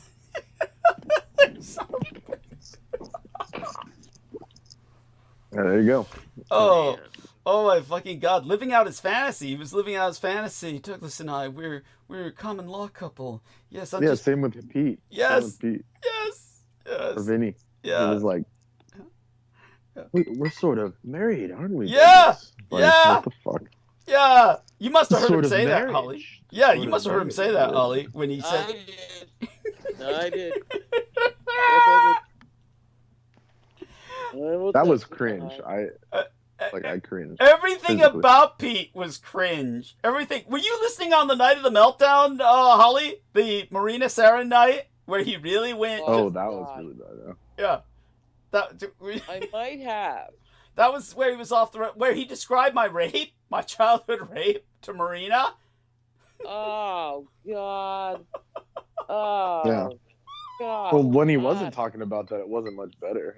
Oh, Marina was saying, he was like, "Can you describe your experiences?" And she goes in this like, you know, obviously talking about trauma. Like, yeah, I was, you know, basically in high school, I got my lab abducted and was naked on like a lab. They were like probing me and shit. And then he's like, "What were you wearing? How did it feel?" And I'm like, what the fuck, dude? This is just really bad. Just, you know? Man. Then said, "She's hypersexualized. You're hypersexualized. Yeah. But don't worry." Yeah, afterwards. Yeah.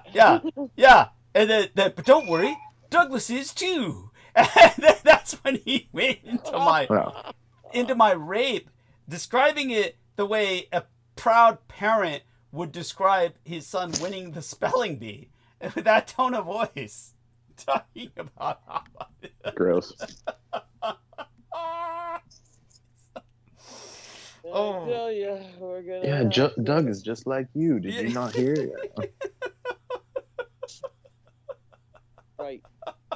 And like, then, what was the thought process? Like, he thought you guys were gonna get along or something? no, he was off just that. Yeah, it certainly wasn't that. It was like his one-upmanship where he's trying to prove he's more of a man. See, I don't have this rape experience. Douglas does. See, he's less of a man. Because he's the one doing it. Yeah.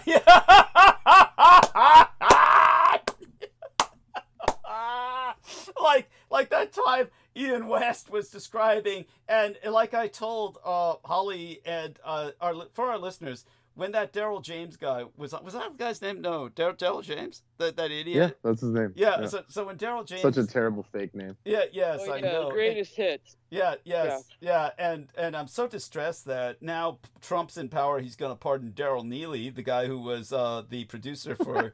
Well, it's not much better on the other side. He just pardoned another 2,500 random prisoners. So. Yeah. They're just flooding the market with these guys. They're I support it. Yeah. Allegedly. Non-violent drug offenses, fine. Well, he pardoned a bunch of people on death row. Didn't pardon them. He commuted their death sentence. No, commuted exactly. them. Yeah, commuted. So the right is. But 2,500 other people were let out. Yeah. But by the way, the better let Peltier go. Yeah. God damn it. Well, no, Manioni. Pardon Manioni, for God's sakes. Why doesn't he do that? No. Well, I guess he's not convicted yet, so I don't think that counts. Yeah, but anyhow, is that the case?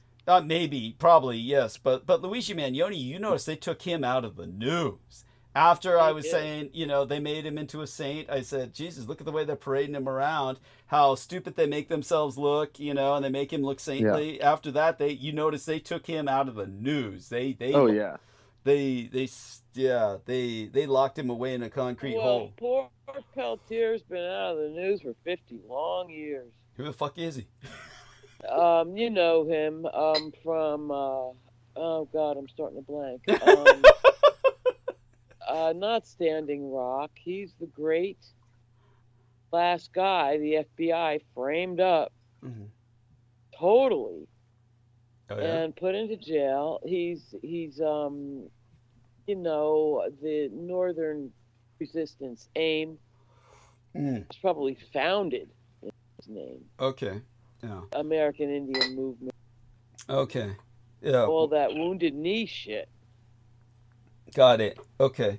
Oh, Google him. Yeah. Okay. Yeah. Well, my God, we get it now. Biden didn't do it. Biden probably doesn't know of his existence. They probably scrubbed him from. No, he has Deb Harlan, and she does. Yeah. Look, I believe you. A Native American for the Secretary of Interior. Yeah. Whoa. Yeah. Well. That's something. Anyhow, so two of the death row guys that he pardoned refused his pardon, though they were told they could not. Well, you know why? It's because once they take the shock collars off and they put him in with the rest of the general prison public, they lose their mystique and they become the target for everyone trying to take him down because, hey, you're the big death row guy. You don't look so... Yeah, prove it. Yeah. And you're wasted.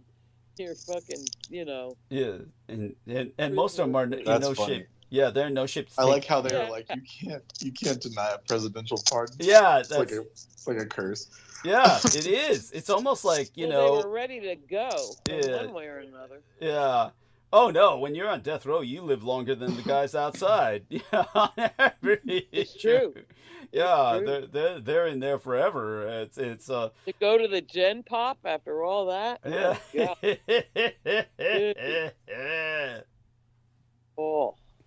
Oh my God. So all such being said, what were we talking about before we went down this merry path? Oh God, it was a happy one. But listen, I gotta go. I've stood up very well. Okay, you did, honey. I'm proud of you. I did pretty good. No, honey, you did great. You were marvelous. Magnificent. And we look forward to you being back with us on Wednesday, if possible. Very good. Yeah. Very good. Okay, we love you. Very good. All right. All right. Blessed dreams. And all of you. Yes. Everyone. Yeah. May the Cho leave you alone. Don't forget to ask everyone to contribute, honey. They never came back. Yeah, They never came back yes. after that night. And remember, I live in a little pocket where the early Chinese were here before what? anybody. Yeah, well, I want you besides to. the Indians. Yeah, were ruthlessly slaughtered. Yes. A preview for Wednesday. Yes. And so there is a lot of history here. At some point, we'll go a little bit into that lady who came in and did a little exorcism on that place you were in. Michelle. Yeah. Carmelo Saldana. You met her in person? She did me a soft. She moved in. She really did. She moved in with Holly. Did she always sound like that? Where she was like sounding? Not tonight. Suffocating.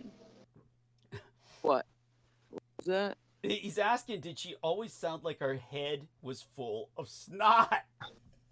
Oh yes. Oh yeah. That's why she was. Well, I'm not gonna go there now. Not right now. Yeah, but we'll talk again. Super soon. Tune in on Wednesday, and don't miss the Douglas, and stick around for the monologue. It's scary to me because you're like, and it is scary. Even if I don't hear the monologue, I'm pretty sure I agree with it. Yes. In every sense. Well, unfortunately, it's nothing to agree about. It's just how fucked we are. Yeah. Couldn't catch that. He said, unfortunately, he got all muffled, but Brendan, you got to be close to the mic too. He said, it's not whether you agree or not, it's just how fucked up we are. The monologues. Oh my God. Yeah, well, okay. Yeah, okay. Well, I'll go with that. Yes. Gotta be discriminating, but man, I tell you what. Yeah. Your political sensibilities fit me like a hand in a glove. Thank you, honey. We do. We have the same politics. Beyond that, of course, I do want you to know I am an optimist. Despite all. I do. Yeah. I do, and that's so compelling. Not only that, you're in your gut compassionate. Thank you. For all of us. And that always shines through. Yeah. Well, let's say, most of us, not all of us. There's plenty of people I'm not compassionate about. I get that more and more. Yes. I really do. But you've given every spectrum the possibility to be on air. Yes. Thank you. You know, I mean, maybe not a hardcore militia guy yet, but no. Remember, I was interviewing one of the guys who was at Malheur Reserve. Remember? God damn right. Yeah. So that's what I'm saying. You've been open. Yeah, the Malheur Reservation guys who took over Malheur Reservation. They were part of those. What was that group even? I can't even remember now. But yeah, I interviewed one of them on Revolution. One. Yeah. No, this was it wasn't Arizona. It was upstate. Well, Washington State or Yeah. Malheur. Oh yeah, I remember that. Oh yes, you did. Yeah. That's right. That was way back too. Yeah. That was on Revolution. That's right. That was Revolution Radio. But that's when you were on with us. You were on with us a lot during Revolution Radio days, honey. Yeah. Yeah. You're bringing back memories that I forgot. There we are. See? Yes. Ooh-wee. Thank you. What a night. What a night. My head is spinning. Yeah. And so, honey, I'm gonna stumble home. Yes. Well, I love you. Stay safe. It's getting be cold. Well. Yes. I must say, it's starting to get cold. Okay. Talk soon. Okay. Good night to all. Bye for now. Okay. There we go. Yes, and I pray, dear Brendan, you can hold the scene alone if Aristides is not able to wake up for a few minutes, just for a few moments. I gotta empty my bladder one more time before I go into monologue. You want me to be able to do this without a full bladder? See what I can do. Yes, thank you, dude. You are our talker, okay? You're our talker, and fortunately, Holly is too. But now that she's gone, you can speak about something. You've got it. You've always got something to talk about. Let's call Pete. He's drowning. Back when he was here, honestly, I would take care of just other things I had to do electronically. I would just, I even got to the point sometimes when I didn't have something else to do electronically, I would just parse through my porn files so I could empty out the redundant photos or something like that. I would do that while Pete was droning on. That's how, you could do that because Pete, he didn't give a shit. He was just blah, blah. Well, sometimes he'd get lost and be like, "Where's Doug? Doug, are you back?" Yeah, that's right. He would say something weird like that. No, he would. He would. That was so bizarre. It would be like they stopped beaming into his skull. It would be like the beam into his skull got interrupted or something. And then then he'd be like, "Where's Doug? Where's Doug?" And shit. He's just so fucked up every way imaginable. Like the handlers were wondering. Yeah. Oh you talking to anyone? Yeah. It's like, but the worst of it all was the time that he said he went to Washington to see the cherry blossoms with Paula, and he wasn't in. And it was off season too. Yeah, wasn't it? yeah. It was it was like in March when they'd already bloomed or something. Yes, yes.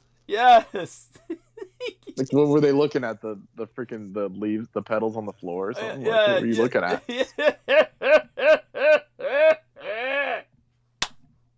Yeah. Oh my God! When it was the middle of the riots, and some poor motherfucker had rammed a car into a cop, and then got out of the car. And the whole city was not totally shut down. In lockdown. Nothing was open. But he was. So we're talking like January. So there was no blossom anywhere. Yeah. Like what are we talking about? They don't blossom till spring. It's all with that, what was the guy's name? Joel Derek. It's all what that Joel Derek poured into his brain through those visual images he was seeing. He's got this VR imagery. It's just like you're there. That's what the guy was, showing him. Oh, yeah, exactly. Yeah. There you go. He would sat him down and walked him through DC, and it wasn't even real. Yeah, that's right. But they did that just so they could put in a bunch of other Cascade orders. Yeah. Of course. Yeah, there you go. It worked like freaking clockwork. It did. It did because he's got the book was like ready to publish, and then right before he clicks the button, he's like, "I had a breakthrough." Yeah, I had a breakthrough. Yeah, that's right. That's right. And they all say that. They all say that. I had a breakthrough, like an epiphany about Douglas, and then they all start raving. But it was like the last second. Like, at least have the breakthrough earlier next time. Oh, well. God damn it. Yeah, well, all I can say is it all works out. Make us waste a bunch of years, Yeah, it was the worst part. That's the offensive part, is just years of humoring this. Yeah, humoring this raving madman. But at least one thing, he was so fucked up with his stroke, he couldn't go into the long essay mode they all go into. Most of them start doing the timestamp thing, like, Douglas says this! Yeah, and then start, raving. Even people get they go up in IQ just trying to do that, trying to out you. Yes, that's right. This timestamp T-1 hour. It was like before AI, like they were consulting an AI before there was AI. That's what it seemed like. What it seemed like. Yeah, but there's no way Daniel wrote that. No, it's like he probably was given access to some Department of Defense AI to write that. They gave him access to one of their chatbots, so to speak. And, it was like a chatbot or something. Yeah, and then with Moonsuck, it was like they couldn't even do that with him. His brain was so fucked up. Good cue. Good cue. And you know what I think? I don't even think he was responding to Aaron Tice's question when Aaron Tice was asking the question, "Whose pendulum? What pendulum are you talking about?" Because Peter was saying the pendulum swings and shit. And then when Aaron Tice says, "What pendulum are you talking about, Peter?" Then Peter responds, "Good cue." I don't even think he meant good question. I think that in the sense that, remember in Brave New World, Aldous Huxley wrote about how the Ford industrial system had become so ubiquitous that people would call upon Ford instead of God, like by Ford, you know, like by the name of Ford instead of by Christ or by Jesus. They'd say by Ford. Yeah, exactly. And also, you know, back in the old days, Zen was so popular thanks to Alan Watts that science fiction stories I would read would say, instead of thank God, people would be saying, thank Zen and shit like that. That's what I think Peter was saying in that sense. Good Q, like good Aquino, like he's calling on his God, Q, Aquino. That's how I take that, really. And like that's like almost comical. Yeah, it's comical. Like it's Voldemort or something. Yeah, you know? Yes. My lord. Yes. My lord. Yes. Like what the Death Eaters were talking. Yeah. Oh, the necromongers and shit. Yeah. And the followers of Voldemort, they'd be like, "My lord says this, you know. I call upon my lord's power and shit." Yeah. Yes. That's what he was doing. Yeah. Pretty much. Yeah. You know it. Fuck, you know it. You know, he finally came by the grace of Q. You know. Yeah, because he was always Crowley and everything else. He was always Jack Parsons, Crowley. He was always on the other side. Yeah, and that's obvious. Yeah, and he hated Christ. So it's yeah, he would like go off on tangents about Christianity. Which is like which I always thought was comical. Yeah, because his hatred was so personal.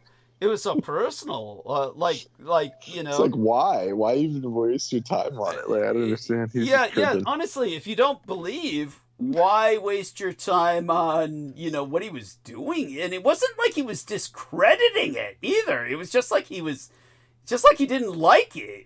It wasn't like he was saying. Yeah, it was like a what is it called when you have like a bad taste in your mouth? Yeah, it was just like he hated it. Yeah. It wasn't like he was like. There wasn't really a Christ because of this historical reason and this historical reason. No, instead of an academic approach, it was just like, it's all crap. Like with some bizarre tangential. It's really strange. Yeah, that was his Crowleyite, Parsonian Satanism, coming out. And then, which, I didn't get a chance to tell her about Ian West and that Daryl James thing. I started in on that Daryl James thing, but I didn't finish talking about it with her. But we can do that, Wednesday and another time. So hopefully, I told her basically, she says, I can't give you money anymore, Douglas. I said, if you can't give me $100 a month, at least start coming on the fucking show. Yes. So, yes, if she can't invest money, she's got to invest time. So I got that out of her. And she finally surrendered to downloading the Skype. Yes, she was so scared of that Skype. But now she's, catching on quick. Okay, so I'll be right back. Just want to make certain that, I've got the physical fortitude to continue through the monologue. When we start, of course, Brendan will interject as much as he feels like it. The last two episodes, Brendan decided he would go to sleep, which I don't blame him. What's your work schedule look like tomorrow? Just more of the same? Oh, my God. Well, someone's got to celebrate Trump getting inaugurated. I mean MLK Day. That's right, and it's on the same day. What? Yeah. What a sacrilege! If you think what I was saying was bad on MLK? There's some historical context. Apparently, up until that scammer FDR came in, the inauguration didn't happen until March. It was March 4th. Yeah, this is quite true. So that would make more sense, but he pushed it back through an amendment, a constitutional amendment. They pushed it back to the 20th of January. Yes, because he needed more time being in office, as if 12 years or something wasn't enough for that asshole. Oh, believe me, I get it. Though, in all fairness, he took advantage of it. But I'll go into it in monologue that it was actually a bit earlier that they did that. They actually pulled that a bit earlier. It was really weird. How come the Google gives him credit for it? It's just bad. No, you're right. It was 1933. You're right. I'm asking. I don't doubt it. Actually. No, you're right. The 22nd Amendment was ratified in 1933. Now that I think about it, so thank you for reminding me. Yeah, you're right. You're right. That son of a bitch did what he did because, it's kind of like Trump bringing back... how did they just let him do whatever? Yeah. It was like, why did they let Trump do whatever? It's like we go through phases in history where the American people acquiesce to dictatorial tyrants. Yeah, just like insane shit. Yeah. Give me your gold. Yeah. Now what? Now it's give me your crypto. Yes. Yes. Like, Yeah. What FDR so pulled with the stupid. gold. What FDR pulled So with the stupid. gold, Trump intends to do with crypto. Yeah, so You know, dumb. get everybody on crypto, and then they'll steal it all. This is, you know, every time. Oh, outrageous. Outrageous. That's funny. Yeah, and Like, people. it would be funny if it wasn't so terrible. Thank you, and you just wonder why did these people? Oh, well, we'll get into it. So let me do my thing. I'll be right back. And so I know our man Brendan's got this. He's the man. I'm gonna go mute. And okay. So Brendan, take it away. Wait, hold on one second. Okay, sure. Let me get my. Yeah. Let him look something up. I'm looking at those. Looking at the Well, all the we're emojis. just gonna. Yeah. We're gonna go through the constellations. Sounds good. All right. Should I do it alphabetically or just randomly? Let's see. Oh, I'll leave it decide. to your discretion. Yes, there we are. Okay. Tell me when I can go mute. Just tell me when carry you. on whenever. Okay. You gotta go. Okay. Go on mute now. Yeah. Okay. Yeah. So let's see. Let's start with the Great Bear. So it's the constellation of the Great Bear. Perhaps the first shape that you'll learn to recognize in the night sky. It's the Big Dipper, also known as the Plow. The 7 stars, which group together look like a pot with a handle, a ladle, or a bear. They're known as Ursa Major, the third largest constellation. To the Inuit, the Big Dipper is the caribou, while the Iroquois of North America, the 3 stars of the Great Bear's tail were 3 hunters chasing a bear. If you count 5 stars across from the tip of the tail to the edge of the bear, you find the star Dubhe. Beneath that, at an angle, Merak. If you extend a line from Merak and Dubhe onward, you are pointing towards the North Star. So, of course, the Big Dipper points you directly to Polaris. That's like why it's the first constellation you basically learn. When it comes to scoping these things out. The nymph Callisto was hunting when Zeus fell in love with her. After she gave birth to Zeus's child, his wife Hera became jealous and changed Callisto to a bear. So it's a female bear, which is fascinating. For 15 years, Callisto roamed the woods, trapped in the body of the bear. Meanwhile, her son Arcas grew up and became a hunter. One day, the son was hunting when he spotted a bear, Callisto. She recognized her son, but did not recognize his mother. He was about to throw the spear at the bear when Zeus stopped him. Rather than allow Arcas to kill his mother, Callisto, Zeus placed the son and the mother in the sky as Bootes and the Great Bear. That's the history of the constellation, the Big Dipper, as we would know it, which is also the California star. The California flag is also in reference to this. Did you know that if you extend the curve of the handle away from the Big Dipper, then it points to the star Arcturus? And so in the constellation of Bootes, which is what is represented by the sun in that story. Arab astronomers saw the Great Bear as a coffin, and the bear's unusually long tail as a line of mourners, which is interesting. The constellation wheels across the sky, but their shape seems to stay the same. But yet we can still recognize the Great Bear year after year. But the constellations are changing shape very slowly. So, then there's some astronomy jargon in there too. So, then you have the constellation of Heracles, the greatest of the Greek heroes. Heracles was the son of Zeus, also known as Hercules in modern English. Heracles was the son of Zeus, was said to be immortal. In the end, though, he did die. But how? His second wife, Deianeira, suspected that Hercules may be falling in love with someone else, and she presented him with a special shirt that she had smeared blood given to her by the centaur Nasus, who had told her that the blood was a potion that would keep her marriage strong. In fact, the blood in the shirt began to burn through Hercules' flesh. In agony, he rampaged across the land, tearing up trees. But just got back in time to hear that. Go on. Yeah, the tragedy of Hercules, wonderful. Yeah. But realizing there would be no release from the pain, he built his own funeral pyre, spread out his lion's mane, and laid down to die. Oh. Hercules and Denaria were traveling together when they came to the river. Heracles swam across the water, but the water was too fast for Denaria. The centaur Nasus ferried people across this water and began to carry her, but Nasus was overcome by Denaria's beauty that he fell in love with her and tried to carry her away. Dang, that shit, your chick got swooped by a centaur. Yeah, sucks. Yeah. To stop Nasus, Heracles shot an arrow dipped in Hydra's gills, killing the centaur. Hydra's gall. As he died, he took vengeance on Heracles, gave Denaria a vial of his own poisonous blood, but told her that it would be a love charm. So that's how Heracles died. Oh my God. That's rough. That's a rough time. God damn, that's awful. That's how Heracles died? That's how he died. Holy shit. Because it was all a woman's fault.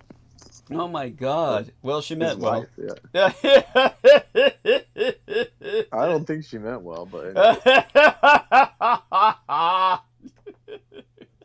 Like, imagine you have to kill a centaur because your wife's like banging him and then he kills you. That sucks. Yeah. Oh, thank you for sharing that. I feel better now about Yes. Yeah. That's there's people out there, it happens all at once. Yeah, it just takes you down. It's that's pretty hard. So thank you for sharing that hardcore hard luck story. And like I said, the Greeks were good at that. Yeah. Oh, they were full of that. Yeah, they were all about that, man. Should we pull another one out of the hat? No, it's okay. Thank you for we'll save that for Wednesday. It's like it's kind of like I'm sure it just gets worse. It's kind of like those old fractured fairy tales that you'd see on the cartoons. They'd come up with fractured fairy tales. It's like that. We could save that for whenever we're at a loss during conversations in future episodes. Hey, I thought it was interesting, but yeah, whatever you say. No, it is. No, it is interesting. I don't mean to disparage it. It's like I've said before, we have far more historical documentary evidence for Heracles, otherwise known as Hercules by his anglicized name, than we do for Jesus Christ. So it's so to hear that he went like that, I had no idea. Considering, that's there you go. It was weird because he was. Oh, forgive me. He was raised. No wonder the humans hated centaurs. Well, he was raised by a centaur, which makes it weird. He was raised by a centaur that was fucking him, no less. Chiron. He was raised by Chiron, who was fucking him, or taught by Chiron, who was also fucking him. Yeah, and damn. Yeah. What was up with these centaurs? Like, why is everyone like? Like everyone's really liking them, Well, they're hung, I guess. They're they're hung like a horse, right? Yeah. So there you go. The Greeks, they were impressed by the size of these stallions. I don't know. I don't think it works like that. Does it work like that? I don't know. I mean, and how do they have two rib cages? I mean, this never been explained. I don't know. I think I maybe have vaguely heard that once, but I forgot about it. But now that you mention it, but I do know that there are people who have copulated at least to a degree with horses. It doesn't really work, I don't think, because don't those people die? No, I've seen enough porn. They're not really being penetrated. It's just too big. But when it comes to sounds dangerous. But what happened? Yeah, well, to a degree, most of the time the horse is corralled when such a pornographic undertaking is filmed. Yeah, this is this is why I don't look at your file. only come across that shit. Let's just put it this way. You know I've seen it all because of my affiliation with the Presidio military base and what I saw go down there. Yeah. But such, we had horses. We had horses. Excuses. Yeah, you could say that. But yeah, it just... I'm obviously just being facetious, but yeah. Yeah, but the... Sorry you had to go through that. Yeah, but a lot... Yeah, you got to realize I grew up with the internet, so it's like we had to deal with a lot of shit. Yes. I'm just joking. Yeah. You were exposed to a lot. You were exposed to a lot. Yeah, way too much. Yeah, when you were young, and it's like and kids being curious, they just keep going for more. Yeah, it's bad. Yeah, they just keep looking, and so it's surprised you didn't get all fucked up by everything you were exposed to. I am all fucked up. Yeah, good point. Yeah. You guess we're all kind of traumatized in that regard. Something does need to be done about the internet. Something does need to be done about cell phones. Would you ban TikTok or would you leave it? Of course I'd ban TikTok. The fact that Trump is bringing you back tells you all you need to know. Trump is bringing TikTok back. I had someone tell me that it came back, but it's not the same. So it's just basically it was just a grift. It was to get people, talking about it because that was one of the last, even though it was a Chi-Com server, it was one of the last places where people could talk about stuff that was like cutting edge, that wasn't like completely controlled opposition. And so that's like, they kind of just had to crack down on it.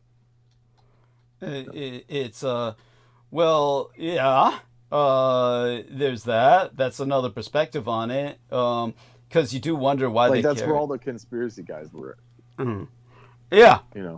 Like that's where people found out about the Asheville floods and all these things that were happening cutting edge because the news wasn't reporting on a lot of it. Mm-hmm. So it was helpful in a certain way, but of course they can't let that continue. I guess, but then Trump's bringing it back. But like you said, it's probably not the same. But it got like they said that it went down, and then when it came back up, it's like the algorithm's different, and like everything's different. Interesting. Even though supposedly it's the same, quote unquote. Mm-hmm.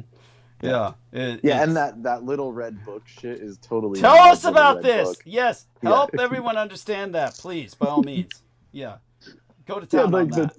The Chinese characters is little red book because jiao means to cut, like it's like a little piece. Yeah. Little red book is the thing that Mao they published in the 60s after Mao died that every Chinese person had to own.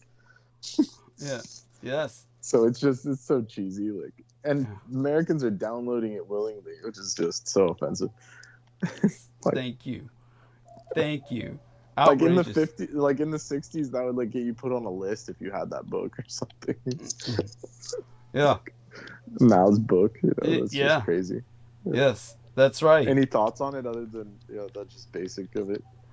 It's basically just a bunch of quotes. It's like Confucius Mao. It's just like a bunch of little quotes by Mao about ideology. Mm-hmm.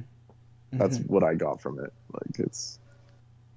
It's that's pretty much it. But like you said, the new Red Book, Red Note is a play on the Little Red Book, and it goes. Well, I heard it was translated as literally Red Book. Yeah. Like if you look it up, it's called Red Book. Thank you. So. And then true. the characters that you brought up, like it is little Red Book. That's like the actual iconic like the Mandarin, the Chinese characters. It's like that's how I would translate those characters. Little Red Book. Yes. Thank you. So true. So it's funny. It's actually funny. Yeah. Like they're not even hiding it anymore. It's like, buy Mao's book, download it on your phone. Thank you. It's like this. And people were joking about it being like in the terms and conditions, it's like you basically are joining the PLA and shit. Yes. And it's like that's literally true, apparently. Oh. Yeah. I don't know how they would enforce it other than just like it's just kind of like a propaganda thing, but that's actually funny. It is. Yeah. Like you're a member of the PLA all of a sudden, like just by downloading it.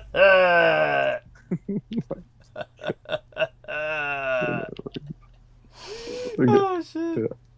Oh, and all of it is so bizarre that people just open themselves up and give away all their secrets to a hostile foreign power. Right. Yeah, and that Trump wants to bring it back, however diluted it might be, when he declares himself to be essentially at war with communist China. It's very, just absolutely... Yeah, it's not adding up. Yeah, that's his monomania overriding his whatever sense he has of that. But yeah, that's why I don't subscribe per se to this, like, that everything on the surface is what it seems, you know? Like, it almost is too cheesy. Yes. There's obviously ulterior motives happening in the background somewhere. Yes. Like, and mostly against normal people. It has nothing to do with the elites. Like, yeah. Yes. It's like a war against the people. Yes. As opposed to. Excellent. Very astute. Anything else, yeah. Yeah. So, and continue to elucidate upon that. So, would you interpret this as class war? It's beyond that. It's like whatever entities are in control of this place, they don't like the normal people. Yeah. And normal people have come to know too much lately about how things work. The internet's made it too easy for people, so they want to just fuck everyone over. That's the only explanation. Yes. Okay. You know. Did you see the latest fire, quote unquote, that where the battery plant, the PG&E power plant in Monterey just blew up? Yeah. Oh, it just blew this time. So, no, but are you talking about what happened on Thursday, or has that happened now? Because you gave me the Thursday. Yeah, you gave me the link. You gave me the link. So tell people about this, because Holly was there. Did you know Holly was there? No. Did you guys talk about it?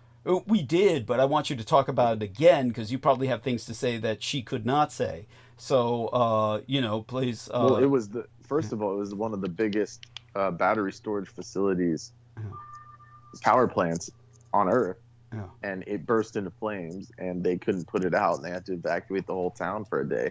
Yes. While it burnt out. Yes. So that's just shady as hell. Fuck yeah. Yeah. To say the least, of course. Yes. You know, and yeah. So there you go. I don't know what else to say about it other than that. It's just like, I mean, how does that all happen, especially right after there was like a wildfire and then that thing blows up?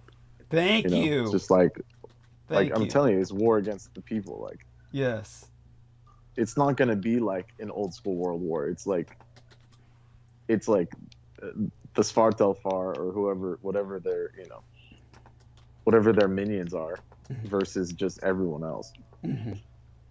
Now, one of the things I'm going to go off on tonight will be Zuckerberg's appearance on Joe Rogan. Give us your own impression of that. Were you able to review that? No, I didn't even know that happened, and I wouldn't even look at it. And the Trump one I only saw in clips because people were just posting it, and I just saw, you know, I just watch a few seconds. There's no way I could stomach listening to that guy. and Trump and Rogan did he already revealed the Lex Luthor plan. Oh, tell us. Yes, tell us. Yeah, I sent you the clip. Okay. When he was interviewing Trump before the election or whatever, he was like, did you know California used to have a lake, you know, Lake Tulare, you know, this like latest Tartarian conspiracy. Yeah. And then he's like, yeah, they mismanaged everything. And he said that would be really good beachfront property, you know. Oh my God. So he's like, I would buy it or something, like basically insinuating what you said about the real estate scam. Thank you. But he straight up admitted it, like, on air. There we are. Thank you. Much appreciated. So there you go. Yeah, for those of you who don't know, what I've articulated was proven by our man Brendan Zogit when he basically connected the dots, literally connected the dots on the map where the fires were set. 5 fires creating a pentagram, which our man Brendan Zogit traced down. Yes, an inverted pentagram. Yes, yes. Thank you. With the point of the star pointing south, Yes. And so when we've got at any rate, so what I explained to our man Brendan Zogit was that think of the Christopher Reeve Superman movie where Gene Hackman, of all people, in one of his most bizarre castings, portrays Lex Luthor. He was not fit for the role. Maybe it could grow on you the way Jack Nicholson's did with the Joker, but it was odd. But at any rate, he has this scheme where he buys up cheap inland real estate in Nevada, essentially. Somewhere in the desert. Yeah, and for pennies. Yes, yeah, and so then he finds a way technologically to uses super science to trigger all of the fault lines in California so that he can sink California into the sea. And this way he will then become the proud owner of coastal front property that will then be worth, incalculable billions altogether. And so this is... What a dumb way to make money. But Thank you. This is his supervillain plot, which is so out there, of course, that it is comic book level madness. But Trump is pulling that Gene Hackman, Lex Luthor on us.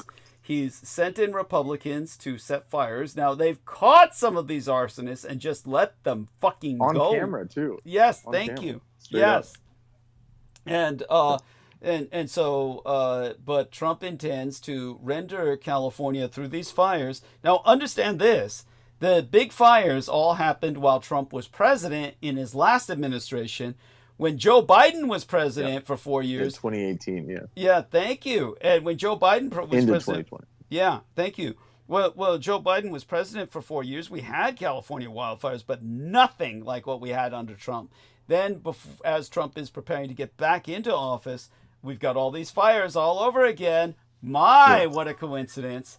And he basically is intending, I can guarantee you this, peoples, he's intending to render California uninhabitable by rendering it uninsurable. If you can't get insurance on your home, you're going to be without coverage in the paper sense. They won't give you a mortgage, so no one has cash to buy a house because they're expensive. Yes. So it just instantly, no one would be able to buy a house overnight. Yes. Thank you. Yeah. And already insurance firms, they're leaving. They're just saying we can't afford it. We're pulling out.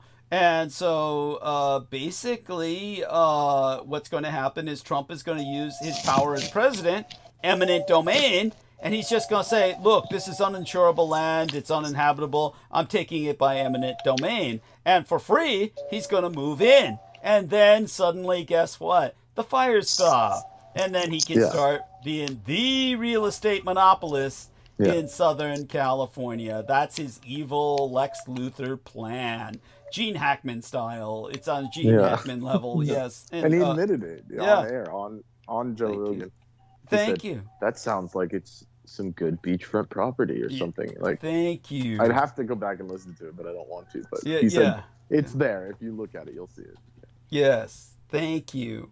Thank you. He said, how could they mismanage all this water? It's like, first of all, go on. They drained the Central Valley to feed the entire world. This was like hundreds of years ago. So I don't know what the fuck you're talking about. Thank you. Like, but he doesn't. Couple of years. He doesn't know what he's talking about. Of course, he has no historical context for his opinions. But go on. Yes. Yeah, and neither does Rogan. Of course not. Oh my fucking god! Like, and they're acting like all of those people didn't come to California, or except Trump because he grew up rich in New York. But I'm saying like Rogan got famous in L.A., made all his money there, and then moved to Texas. Yeah. Elon Musk got rich, he was already rich, but he got educated here, whatever, made all his tech companies, then moved to Texas. Thank you. So it's like, they use California, and then now they're all against it because of tax or some weird arbitrary shit. Yeah. Because he won't, like, California wouldn't let him, like, beat his employees up or whatever. So he left. Like, I don't understand. Yeah, it's just weird. It's just weird stuff like that. It's crazy. Yeah, I was going how can people be against that? I don't understand. Like, California, oh, it's mandatory sick pay. It's like, what the fuck? Why are you? It's like you against yourself or what? Thank you. Thank you. I don't understand. California, like those people. You know, I have to call them out. Those people in Idaho. They're always like California, and then one of my friends moved there because he had family there for a few months, and he said it was hell. It was like he was getting paid $7 an hour to work at a grocery store. And the rent was still the same. It was like $400 or $500 a month in rent as he was paying here for like a single room. And then also the groceries were more expensive because there's less population, right? And you have to truck in all the food from California. Yeah. And he was like, he like didn't understand it. He's like, why is everyone moving to Idaho? I'm like, because they're fucking idiots. I don't know. Like they thought it was going to be better. So I don't understand that. Like, yeah, there's no communists here. It's like, dude, you don't even have an economy. Like, it's just like the nature is nice, but like you can't live like that. Yes, you cannot live off of an eye full of scenery. Okay. Yeah. So it's just, it was weird. Yeah. And then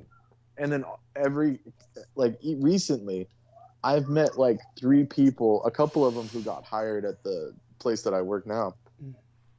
And they said, or actually, 2 people recently, they said, oh yeah, you know, I just moved back to the area. I'm like, where from? Oh, Texas.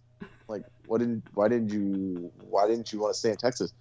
Oh, you know, it's expensive and it's hot. And, you know, they just didn't want to say the people were crazy, but I knew why they moved back, you know, because the people are insane. Like they're like Texas people are like a meme, you know, like they're like wearing those 10-gallon hats and shit. Like that's real. There's like a couple of people like every couple days, and they're all armed to the teeth and drive giant trucks. It's like, which I'm not against you being armed, but if you're just gonna be crazy about it and like shoot people, it's like there's no need for that. Like it's just insane.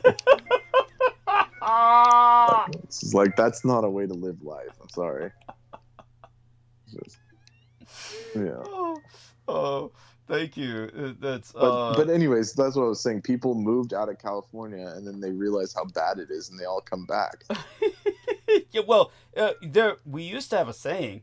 I don't know if it's the case anymore, but back in the day, we used to have a saying: once you leave California, you will never be able to afford to come back. And that's the way it used to be. So I don't know how some of these people are coming back. Because it's actually cheaper here because you have social safety nets and shit. Thank you. Thank you. That's why I don't understand. Like the logic is so flawed. Yeah. With like these American people when they don't have money and they still want to cut all these programs, like it just doesn't add up. Yeah. Like dude, you're the ones benefiting from this. Yes. I can see if you guys are multimillionaires, but you're not because those people won't give you any money. Like they consider them scrubs, like yes. Like the lowest of the low. Like thank you.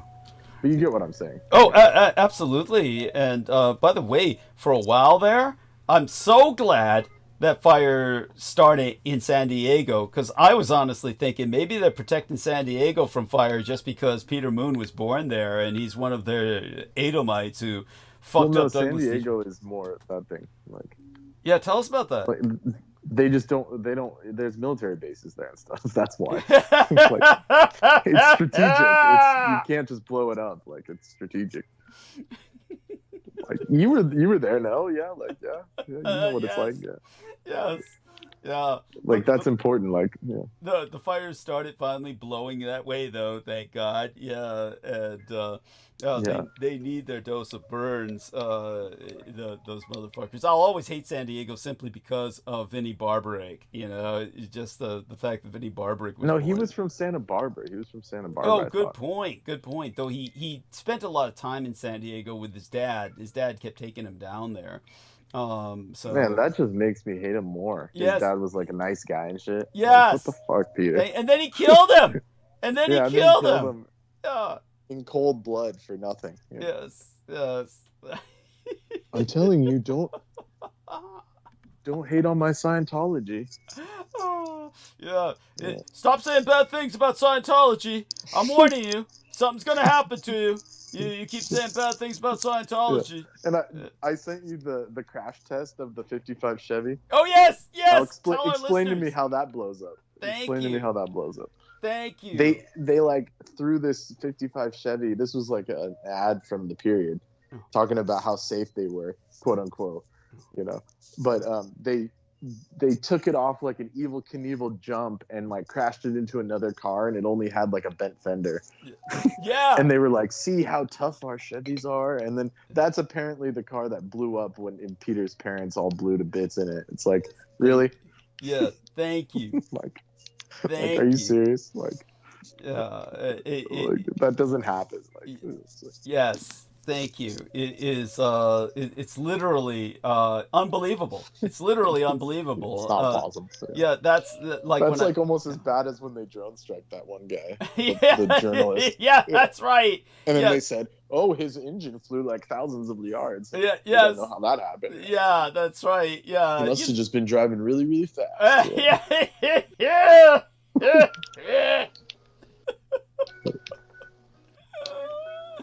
Oh, yes. Amor Fadi says, hello and good night to Douglas, Brendan, and Team Dietrich and audience.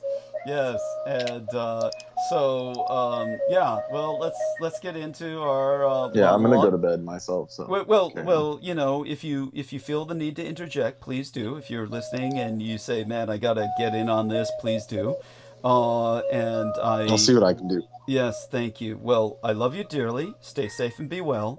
Yes, how is the occult siege going in general? It seems to be letting off a little bit. It's fucking horrible. It's horrible. What are you talking about? I'm so sorry. I'm so sorry. Oh, like, do you really want to know? You know, just like... Oh my God, your life is hard. Tell people about some of the challenges you face. Oh my fucking God. Well, I guess you can't. You can't give away too much of your private life. I have. Like, what are you talking about? Yeah. My family, my already crazy family went even more crazy because... Well, you're no longer there to keep them sane. Yeah. That's why, yeah. Well, it was because your... I don't know, I wouldn't say your cultist, but... Your fanboy cultist sent a bunch of witches to curse the house, foundations of the house, and fucked up my... Yeah. Oh, I mean, they were already fucked up, but it just fucked me over more. You know? That's true. That was the point. Yeah. And it left them wide open to possession. They essentially, at that point, became wide open vessels for fucking possession. Yeah. Yeah. I'm sure that'll end well for them. Yeah. Yeah. So. Yeah. Oh my God, I feel so bad. And being fortunately, of course, I am sociopathic psychotic sociopath, so I have no conscience. Yeah, so I don't feel guilt, but I know I should. So hopefully that gives you some comfort. I'm sure it gives you none. Oh my God. And now no, it doesn't help, but I mean, it's fine. Yeah, but now our man Brendan's in a storage facility. He's in a storage unit. He's heating up his stuff on a heating plate, on a hot plate. Yeah, well, better than being with crazies, Yes. What you got to do sometimes. Yes, that's right. It's called the Vault. It's an underground storage facility. Yes. Oh my God. And and it's not Fallout. It's way worse. Yeah. No, Fallout looks good compared to that shit. Yeah. Yes. So it's hell. Yes. Hell on earth. Oh my God. And it's cold. Just out of curiosity, did you? I'm so sorry. You're unable to have any heat where you're at? That's awful. I'm so sorry. Yeah. I have my tea thing. That's about all I got. Oh my God, you poor bastard. Make a little tea, Yeah, you poor son of a bitch. Oh my God. Yeah. It's so bad. Yeah. Oh, at any rate. Well, it might as well be just like the crypt, It's just like, how much worse can it get? True. Right. Thank you. It's like, what is that? Was that the curse to make me on your level? It's like... I'll tell you something. Your level sucks. So somebody in the last 24 hours, because I know it wasn't this way, because the meth manufacturers upstairs, and I just noticed this. It was the first time I ever gave it any thought. I noticed they never fight each other. I mean, for a boyfriend and a girlfriend who are relatively young, they never fight each other. There's something weird about that. That I've noticed. I've never heard them ever argue once. Yeah, as we know from experience, that's not the norm. Yeah, that's. And then when they went out, I saw them one time when they walked out when I was getting ready to go to get my shots over at the Kaiser, which, as you know, I get the anti-allergy shots now that have got that witch's brew in them of those various botanicals, as well as, you know, a bunch of fucking dust mite shit and dust mite casings and shit, all powdered up. Oh, and they outlawed that red number 5. Is that the one with the cochineal bugs, or is that another one that's just purely chemical? No, if it has a number like that, synthetic. Okay, thank you. So they've outlawed that for reasons I don't know, but I'm sure. Yeah, the cochineal one's called caramine. Okay, thank you. In its chemical form. Thank you. And that's basically organic for what that's worth. That's organic. It may not be vegan. It may not be vegan or vegetarian, but it's fucking organic. Yeah. But it's fine. Yeah, but thank you. It's definitely more natural than whatever the other shit is. Yeah, thank you. Thank you. It literally causes like, I'm not saying this in some kind of crazy way, like literally autism and ADHD. Like that's how toxic they are to the brain. Mm-hmm. I have a friend who has like a young child, and they had to take them off of red dye 40 because they were like basically developing ADHD type symptoms. Oh shit. And then when they stopped giving them red 40, it went away and she's completely calm now. Oh my god. So it's like, it's straight up neurotoxic. Like, oh god. Yeah. Thank you for sharing that. So yes, be careful what you eat, people. So such being said, so they're attempting to try. Says the vampire. Yeah, thank you. Yes, well, you know, I try. Yeah. So they're attempting an occult siege on myself. I guess they've gone all the way now. Like I said. What was the? What happened was scandal. You said they just don't fight. I don't. Yeah. Now, well. I know that is alarming, but yeah. Who knows? Well, what happened was one time I saw them, and this is not what I'm getting into with the occult siege or the attempt at it. Okay. But one time I saw them actually leave the house when I was getting ready to go to my shots over at Kaiser, and they were wearing matching clothing, which is something only old people normally do. I mean, if I were coupled with another lady, I would not want us to be going out dressed exactly alike, looking like we're twin brother and sister. It's just not. It just strikes me as odd. It's just like, cringe. Yeah. Thank you. That's cringe. It is cringe. It's cringe, and it's like, ooh. I saw that and I was like, ooh. Right. But I mean, some chicks thinks that it's cute and stuff. Especially sometimes Asians like that, like Koreans. Not just any Asians, but Koreans. It's like a trend in Korea right now. Okay, apparently. Maybe, but yeah, I'm sorry. It just doesn't. It's just weird. It's not. Yeah. Yeah. Thank you. I wouldn't want. It's one thing where, you know, I remember that Laura Lee Solomon and Judith Eger were both so jealous of Edbeth, my son. When they saw me in a photograph with her one time, Laura Lee Solomon entered a comment under the photograph. He looks like he's fucking himself. And then Judith Eger put a like on it, and I was like, whoa, okay, whatever. But it's one thing to look alike, but it's another thing to dress alike, okay? I mean, but but such being said, that's just casual. It's just casual funny. But isn't that what everyone wants? Yeah, like fuck themselves. I don't think so. I don't think your average guy I don't think Aristides would fuck anyone that looked like himself. You know, I'm being facetious. Yeah, got it. It didn't come out clear, but but isn't that what everyone wants? Yeah. But what happened was that that was the science fiction short story I read once in a comic book. Wait, what? I would fuck you? We're saying yourself. we're saying we certainly believe. You don't think I would fuck anybody like what? That looked like yourself. I said I don't think Aristides would ever. How did that come about? Because what happened was Laura Lee Solomon once under a photograph of myself and my son, Laura Lee Solomon entered this comment, "It looks like he's fucking himself." And then Judith Eger put a like on it. And I said, yeah, look, it's one thing for sometimes people to look alike if they're couples. But, you know, I was talking about how the people upstairs are comparatively young. and they came out of the house dressed like each other, and I'm like saying, damn, that's like cringe. It's like usually old people shit. And, you know, it's like if I had a girlfriend that was regular in a normal relationship, I wouldn't want her dressed like myself. You know, it's like, yeah, there we go with that. And then what Brendan said was, you know, maybe everybody just wants to fuck themselves, and or at least fuck themselves. Right. Isn't that what everyone wants? And then I said, I don't think Aristides would ever fuck anybody that looked I don't know how I became an example of that. I just kind of came around and heard about who I may or may not be fucking. So it's like, which is nobody, by the way. So are you your own type?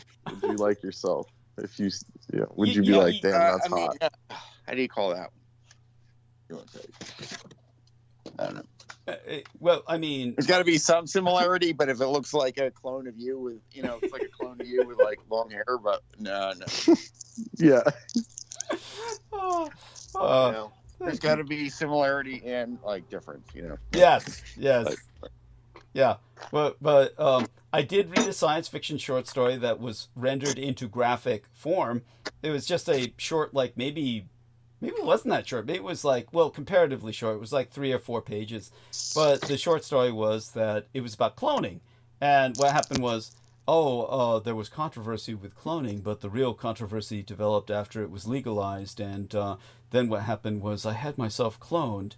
And then the individual, of course, this is a fantasy science fiction story because we all know, everybody understand this. Clones do not come out of a test tube your size, your age, okay? That's fantasy. A clone is only an infant version of yourself. It is a twin of yourself, except it is an infant version thereof. You're not gonna... in fact, it starts as a fucking fetus. I mean, that's the only thing we've got with cloning. It would take like enormous advancements that I don't think would be healthy for the clone if they were somehow able to force its growth. They pulled that shit in Star Wars. Yeah. The clone army was grown in like 5 years. Yeah, it's just ridiculous where they have to like somehow juice up the growth level so that, you know, the clone is somehow an adult within a comparatively short period of time. The fact that Star Trek, or was it Star Wars, where they Star made Wars, 5 years? Okay, Star Wars, where they make it 5 years, shows almost a conservative compared to the fantasy where they just think it's like 5 weeks or something, you know, or 5 days. That was an interesting noise. Thank you. Which is funny when they say like all these politicians are cloned. It's like, dang, like they really thought ahead. No shit. No, you know, and Peter Moon was drifting into that. He fell into that rabbit hole. Like the body double thing that's real because that's happened since like Mesopotamian times and shit. That's different. Yeah. But like a straight up clone, like, that's not likely. Thank you. But anyhow, in the science fiction short story, the punchline is at the end of the story, or towards, you know, in the middle of it, basically the clone is like an adult version of himself, and the main character realizes, I love myself. And then he winds up fucking his clone. Shit. And then the big controversy then becomes everybody who gets cloned, a good number of them find out that they've fallen in sexual love with themselves, and it's called, what was the name for it? Clonosexuality or something, but they wind up marrying themselves. You know, it's like, you know, the ultimate narcissism. Like, is that incest? What is it? Like, just like well, let's look at it this way. What is it? I would argue that homosexuality is a form of narcissism. That's you know, there's an element of that. But when it makes sense the way some of these people act. Yeah, thank you. Yeah, like Brooke. Yeah.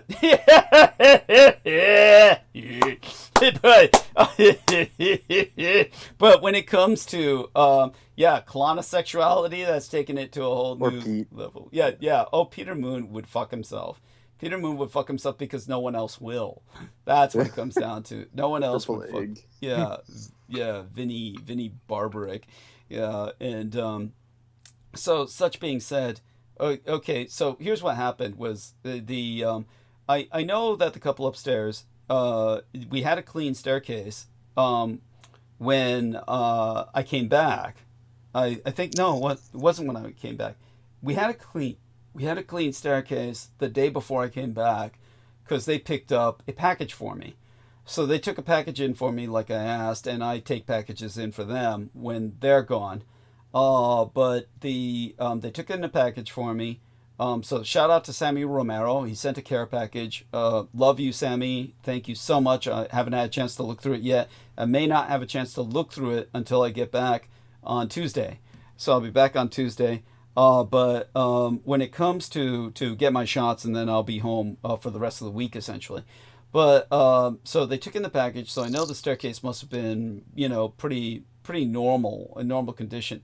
When I came home, somebody had smeared shit all over it. So this was an attempt at cult warfare, where, but to think that somebody had to come out, take a shit on the staircase, and then smear it all over the staircase. It's like, this is what the enemy has come to. And they're thinking, this is a direct attack, and whatever, I'll turn it over. It was probably Trampoos, like. That's what I thought. That's what I thought. That was the first thing that came. Probably, what's it called? He's having he was having like a seizure from all the belladonna. It probably wasn't voluntary. Yeah. That what came to my mind was by the way, he was tweaking out. Yeah, your observation's taken in good humor. But at the same time, I wish it was a joke. Yeah, no kidding. Yeah, no kidding. Like highly likely or something. Yeah, I can imagine him coming on the staircase, but this is, again, it's like we've and got, like in his head, he's like meeting you, but yeah, and then like people walking by just see this guy like tripping out, smearing shit everywhere. It's like, there you go. But this is like there you have like it. Have you ever seen that clip online where it's like the guy like pulls up to his ex-girlfriend in like a nice car, and he's like you said I wasn't gonna be anything, and look what I got, something like that. Yeah. And then it shows like the actual scene, and he's like a hobo, like waving his hands around, like yes. And she's like, oh my god, it's so sad, Yes. But in his head, he's like, yeah, baby, you should have stayed with me. Yeah, that is awful. Where did you see that? What product were they advertising? It was just like a comedy sketch, like on TikTok or something. Oh my god, that's awful. It's funny. It's too close to the truth. It's too. It's too. That's funny. Yeah. By the way, you've got here we are. Amor Fati. Here's what he says in the. I once found. Oh, it's a he. Yeah, Amor Fati's a he. Yeah. In Mexico. Yeah. He says, he's highly traumatized. He had a horrible childhood. Anyhow, he says, I once found a Peter Moon book in a random bohemian-type bookstore in Encinitas, a nice city in the north of San Diego County. Peter mentioned once that he would drive down to Encinitas, and he liked it there. I thought it was strange to find his book there randomly, the one about the Montauk Project, co-written Preston Nichols. And so probably Peter left it there because he said it was probably like someone he went to see from his childhood and was like giving them books and shit, and they just threw it out. They knew better. They said, they're like, fuck this weirdo. I'm just gonna sell it or give it away. Thank you. Thrift store. It was like in the thrift store pile the next morning. Like. Thank you. Yes, exactly. Then he says, the vault like Fallout. I recently saw the show Fallout. The map of the world is interesting in that fiction of Fallout. It seemed very interesting. It reminded me of things Douglas Dietrich. Interesting. Thank you. He says, has said the world map of the 21st century in Star Trek is also very interesting. Well, what is their map of the world in Star Trek? I've never seen a map of planet Earth in Star Trek. But then he says, it sucks you don't have nothing for warmth in that warehouse you're staying in, Brendan.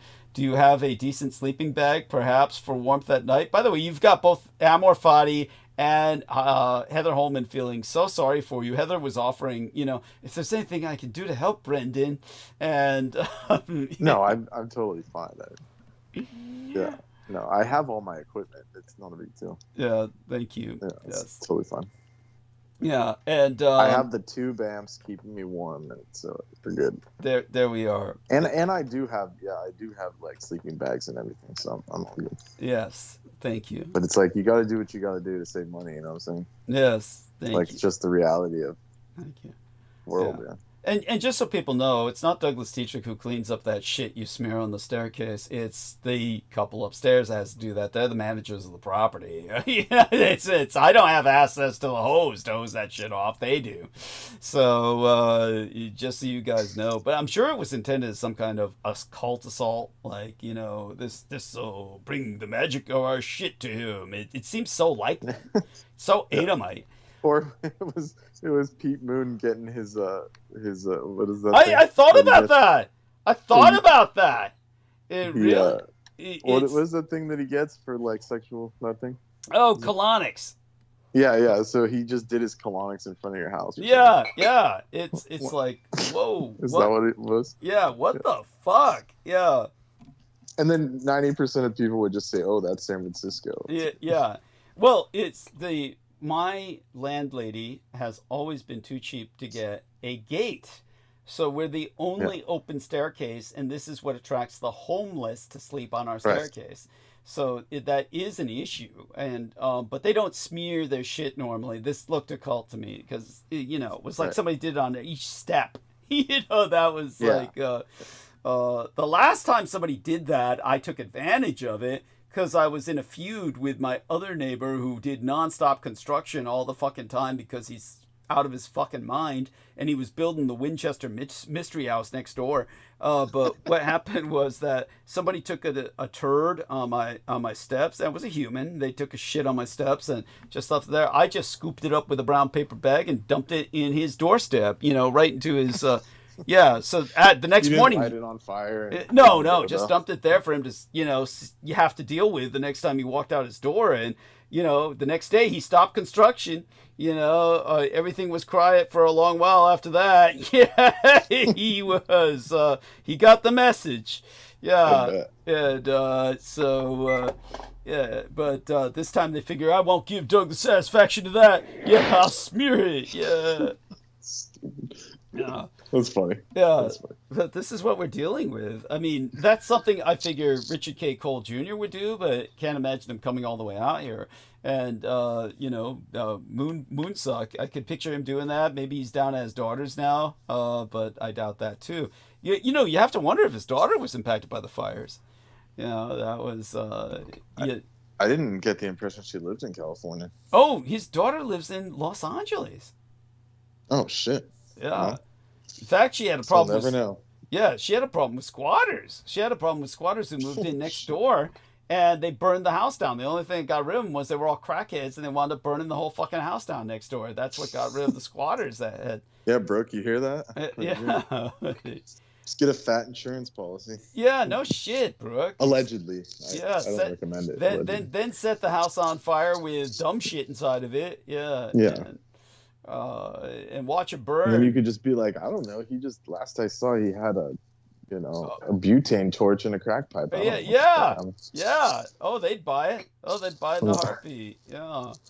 Or they just look up his photo and be like, yeah, he's cracked out. Yeah. Or just sell it out from under him, and he's living in the house, and whoever buys it has to kick him out. That's simple. Yeah. Mm. Yeah, that's why the real estate bros are like, never take a tenant. Never take a tenant. Yeah. Oh, yeah. They learned the hard way. Yeah. Oh, my God. Yes. Her problem is she takes in these animals. There you go. And Meth Head Larry was one of them. Calling him an animal is a disservice to the... Animals, that's right. Daniel Larry Martinez. Kingdom. Yeah, Daniel Larry Martinez. Yeah. What a name, poor son of a bitch. Like what? Holy shit. Yeah. That's like a terrible name. Yeah, she keeps getting involved with these Latin American guys who have some kind of something in their background. Remember weird appendage. Yeah. Remember, she was originally married to a Cuban. Even though these guys have no Latin American culture in them, they're all they're all white. They're all bleached out somehow. It's all whatever culture they had was all bleached out of them. At any rate, so. Latest from James T-Man. Yeah. Trump vows to stop border invasion at victory rally. Oh God. There you go. And he says he'll fix every single crisis, quote unquote. Oh God. God. It's the end. So of like day one, he's just gonna do like hundreds of these like stupid fucking executive orders. Oh yeah, I guess I better get into that. So I'll start in on monologue now, but our man Brendan will interject as he sees fit. And oh yeah, and there was one last thing. Please. Someone was saying, online, someone was talking about some like herb that helps like increase testosterone. But they were like, why did they blank out testosterone? And I said, because they're going to start making it illegal to, quote unquote, push the gender bending shit. And I'm quoting, the other side here. Yeah. Like, so you can't even talk about testosterone openly anymore, or some kind of, quote unquote, hormone, because they'll say, you're trying to convert kids, to change their gender, so. It's true. So that's the new censored word. So any hormone name is now censored for some reason. Oh. No one can explain it. That was my explanation. Well, no one dares speak of it, but we do. Yes, that's what makes us special. That's what makes us different. Yeah. I'm saying like if you're making like a TikTok reel, like they bleep out random weird words. They do. Like you could say shit, but you can't say die or something like that, or suicide. Whoa, so weird. I guess testosterone is the new one. Yeah. So, and they were like confused as to why, and I said probably because it's going to be illegal to quote unquote push trans hormone therapy or something. Yes. Yeah. Absolutely. When it's just an herb that increases it, it's just irrelevant. So thank you. It's just strange. Yeah. No, absolutely. So that's where we're at. Absolutely appreciate it. I appreciate that. So so we'll start by a quick review in monologue of the disaster at California's battery storage plant. Basically, quote, "This is a disaster," unquote. Battery storage plant, the one in California, has caught fire, forcing our state's latest mass evacuation. You have this massive blaze that erupted at one of the world's largest lithium battery storage facilities in an already wildfire-ravaged California, forcing some 1,500 residents to evacuate their homes as toxic smoke has filled the air. A single megawatt is enough electricity to run 750 homes. The facility in question, owned as it is by the Texas-based Vistra Energy, is one of the largest storage plants in the world, holding tens of thousands of notoriously flammable lithium batteries. This incidentally large plant, which stores some 750 megawatts, meaning 700, since a single megawatt can run 750 homes, and this place stores 750 fucking megawatts, it's 750 times 750, which brings us out to about, there's enough power there to fuel 50,000 fucking homes, all part of California's ongoing efforts to go green and supply electricity from renewable resources. You see where that got us. So let's go to Cho while at Bay Area. Oh my fucking God. Yeah, apparently tours are back. Back in session. Yes. Oh my fucking God. It's like every time you talk about it, they have like a rebuttal for what we expose. It's almost like someone's watching from the company. Oh, we know they are. I'm considered. Like every time we say something, they'll like put it on the website. Yes. We actually have tours, I swear. Yes. Yes. It's kind of funny. It's like I'm company enemy number one for Joe Chocolate. That's sad. I swear, like ever since we started exposing them, like their sales went down. Like it did. They did.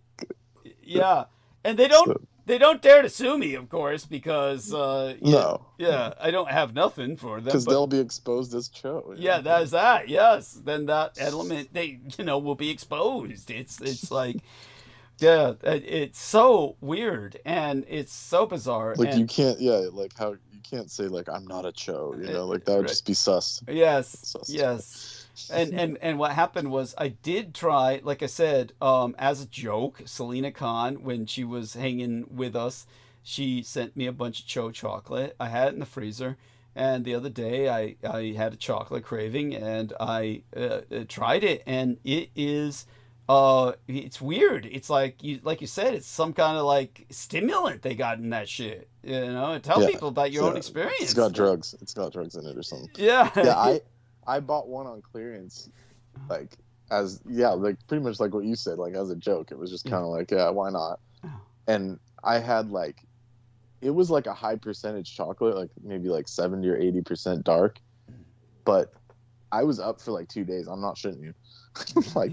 It was strong. And, like it felt like it was like an amphetamine or a speed or something. And I was like, what the fuck are they putting in this chocolate? Like, this is crazy. Like, thank you. I was zooming for like days. Yeah. So there must have been something in it. It was crazy. Yeah, it's got something. It's got a bite. And the Cho, they've got that resource. They've got those resources to do that. So probably hidden ingredients. What are they doing, putting it in there? Yeah. They must be. They got hidden ingredients in there. Ingredients they aren't listing. So, something's in there that adds to some kind of buzz that was bringing people back. And, they didn't call it black magic for nothing. And right. So yeah, there you go with that. So thanks for bringing that up. And it's true. They respond to us just like the government does. Whenever I bring up something, you'll see it. There's some kind of response to it. It'll be brought up later as some kind of contrapuntal. And of course, so just like we were mentioning earlier, and was it you, if it wasn't Aristides, when Halicaditis Kiefer and I asked Aristides about whether or not he said this, he said no, but who was it? Was it you who brought up the lithium battery fires emit toxic gases that cause respiratory problems and skin burns that are difficult to extinguish? That's why the firefighters say don't stand downwind or upwind of a burning lithium battery powered car. Is that you that brought that up? Yeah, and lithium's reactive to water. Once it becomes a metal again. Yeah. Okay. Once it precipitates out, if you spray it with water, it blows up again. Jesus. So you can't be around it. Okay, so you're the one. I don't know about the fumes being as toxic, but I think like the nickel and stuff, like you don't want to breathe that shit in, like whatever else is mixed into it. Oh, the firefighting guys, they tell people do not be downwind or upwind, or which wind is where the wind's blowing at you. Don't be downwind, I guess. Downwind. Upwind. Don't be downwind of the burning lithium powered cars because you'll die of cancer. Apparently, when firefighters have been around these burning cars, they die of cancer within months. I mean, like months. So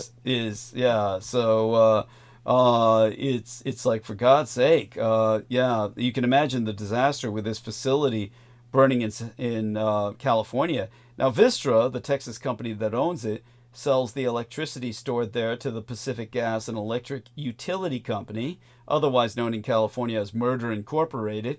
PG&E also operates, a separate 182 megawatt battery storage plant on site that has 256 Tesla Megapack battery packs, but that did not appear to be impacted by the fire the last time I checked. Now, Holly says that they're all worried sick that it's going to be the next one to burn, that the fire will reignite for reasons that Brendan just articulated, at which point, that place will be under fire threat.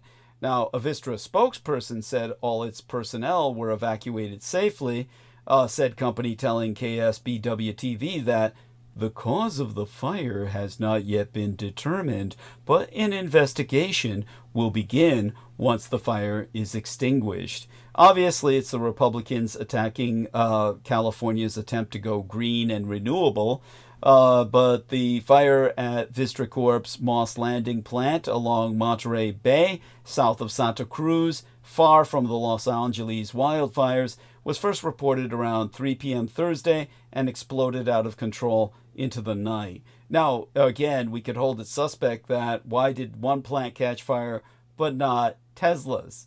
Obviously, they're favoring Elon Musk. So it's definitely precision arson.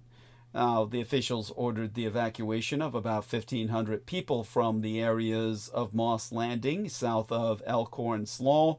north of Malero Road and Monterey Dunes Way, and west of Castroville Boulevard and Elkhorn Road to the Sea.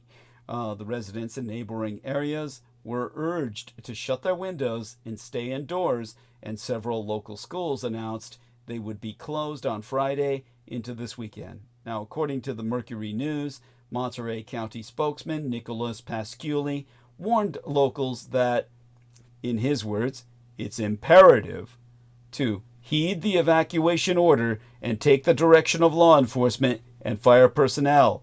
This is a situation where we take the idea of protecting life and property very seriously. We implore people to heed the evacuation order and to go to a safe location.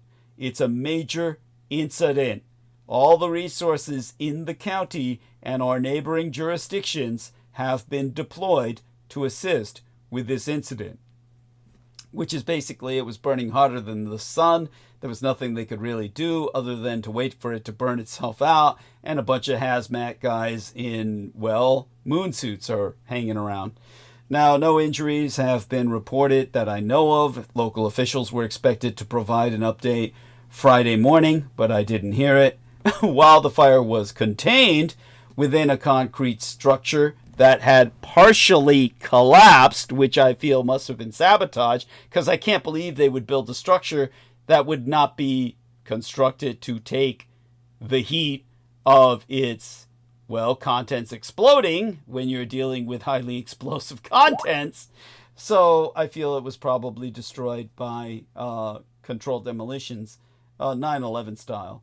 The Monterey County Supervisor Glenn Church told KSBW-TV that responders don't anticipate the blaze, his words, extending outward and getting beyond where it's in. There are a lot of batteries in there, and it's burning pretty much inside that facility. There's no way to sugarcoat it. This is a disaster, is what it is. This is extremely disconcerting. Now, okay, here we are. So tell us about this, Brendan. What is this about? Chromolux, full spectrum bulbs. Tell us about this. How this relates. Okay. Oh, I was actually trying to send that to someone else, a different group chat, but okay. Anyways, they're incandescent bulbs that produce the full electromagnetic spectrum. Wow. So it's better for your health. Oh, wow. Than using LED or fluorescent bulbs. So cool. Yeah, so it's a much better option for people that don't want to hurt their eyes.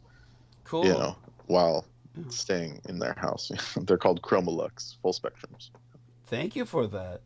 Thank you for that. Now, of secondary importance and impact, on the rest of the CONUS, as the military used to say, CONUS, or Continental United States, is what that's an abbreviate for, abnormally cold weather was forecast for I-Day, or Trump's inauguration, as temperatures have plummeted from a polar vortex-related Arctic blast, cursing Inauguration Day into the coldest in decades as that polar vortex grips our nation.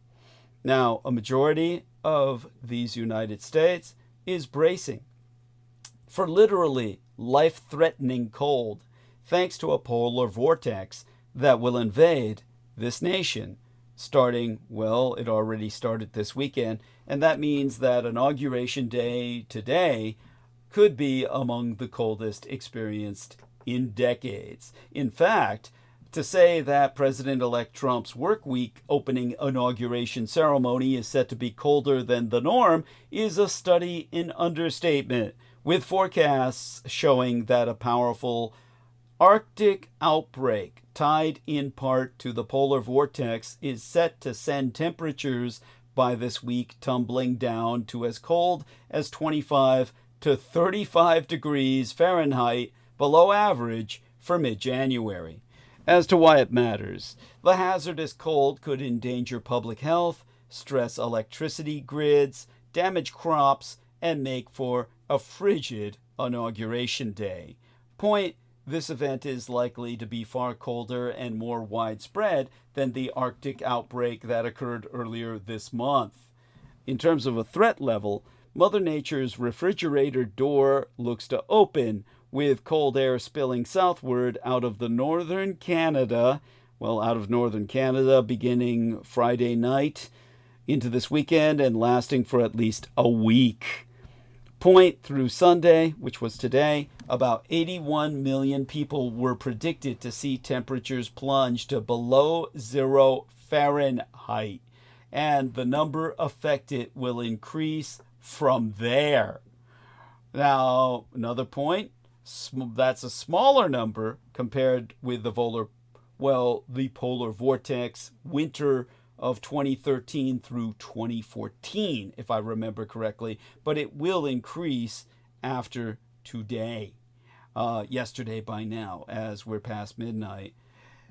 Point emphasizing the risk of hypothermia and frostbite for people exposed to the cold for too long. The NWS, or our National Weather Service, has warned that dangerously cold wind chills are likely in the plains and upper Midwest.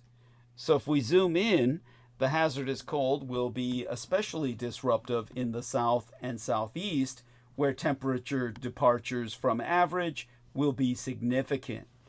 Point, the region also may see a snow and ice storm midweek next. By the numbers, let me read out how some cities may be affected early next week. I'm looking this up online. Minneapolis, a high minus 6 degrees Fahrenheit with a low minus 14 degrees Fahrenheit on January 20th. Denver, a high of 7 degrees Fahrenheit and a low of minus 5 degrees Fahrenheit on January 20th. Dallas, a high of 34 degrees Fahrenheit and a low of 21 degrees Fahrenheit on January 20th. Washington, District of Columbia, a high of 26 degrees Fahrenheit and a low of 20 degrees Fahrenheit on January 20th. If we read between the lines here, the factors behind this cold outbreak include a strong high pressure area or ridge in the jet stream across the eastern Pacific north to Alaska. Meanwhile, there's a dip or trough in the jet stream across the central portions of these United States. Point, Zach Taylor, forecaster at NOAA's National Oceanographic and Atmospheric Administration's Weather Prediction Center in College Park, Maryland, has told the Fourth Estate that this will allow Arctic air to surge southward. Point, there's also a connection to the tropospheric polar vortex, which is distinct from the higher level stratospheric polar vortex. Point, the latter feature of the northern hemisphere winter climate is currently becoming stretched from north to south across the North Pole, but it is not breaking into pieces and surging towards the lower 48 states as it did in 2014. Instead, Judah Cohen, a meteorologist at Atmospheric and Environmental Research, has noted that the stretched vortex is expanding southward and helping to promote the flow of air from northern Canada southward toward the continental United States. So if we zoom out, in the troposphere, at about the same height that jet aerocraft cruise at, a lobe or multiple pieces of ultra-cold air may enter these United States while rotating around Hudson Bay, Canada. Point, these could result in some of the most extreme cold temperature anomalies of this event. Point, in a sign of the magnitude of the cold air on tap for these United States, the aforecited Taylor observed that computer models are projecting a record strong area of high pressure over Missouri to form early this week. In terms of context, studies suggest polar vortex shifts may be more likely due to human-caused climate change, but this is an area of active research. Cohen has published research tying rapid human-induced Arctic warming to a chain of events including disappearing fall sea ice in the Barents and KRSNA. But there's a friction point to this, because this area of climate science is hotly contested, with new studies supporting and knocking it down appearing each year, all based on political sponsorship. In other words, you find out what you get paid to find out. In terms of the intrigue, aside from that which I've already articulated, while a polar vortex event was much advertised earlier in January, air temperatures turned out to be milder than anticipated. Point: Taylor has concluded that that's not likely to be the case this time, however. Point being, referring to the opportunity for extreme cold, he said that the weather pattern just looks so much better than it did compared to a week or so ago. In point, he noted wind chills could plunge to minus 30 degrees Fahrenheit to minus 40 degrees Fahrenheit in the upper Midwest and plains, and even reach below zero in the southern plains, Ohio Valley, Gulf Coast, and Mid-Atlantic early next week. Finally, Taylor qualified that the cold air is likely to be persistent along the Gulf Coast. In terms of my own point to be made here, however, extreme cold is due to become less severe in a climate that is heating over time due to the burning of fossil fuels. And while it is not expected that this event will break dozens of records, in part because it can be hard to break cold temperature records at this time of year, the Arctic outbreak is likely to result in a blustery and frigid inauguration day, with temperatures in the mid-20s Fahrenheit and wind chills in the teens on the National Mall when President-elect Trump takes the oath of office. As to why it matters, D.C., our District of Columbia, is preparing for 250,000 ticketed guests and thousands more at the National Mall for the outdoor ceremony, which has caused emergencies from extreme weather in its history. Point: Eric Taylor, the aforecited forecaster for the National Weather Service in Sterling, Virginia, has told the Fourth Estate that it's going to be very cold out there for any folks attending the inauguration. So as to the state of play, Taylor said that air temperatures during the day today are expected to be in the low to mid-20s. Wind chill factors by about noon will be between 12 degrees Fahrenheit and 14 degrees Fahrenheit. Today is set to be more dry than the weekend, which has rain, and possible, snow today was on the forecast. And a final point, breeze could be sustained at 20 to 30 miles per hour at times.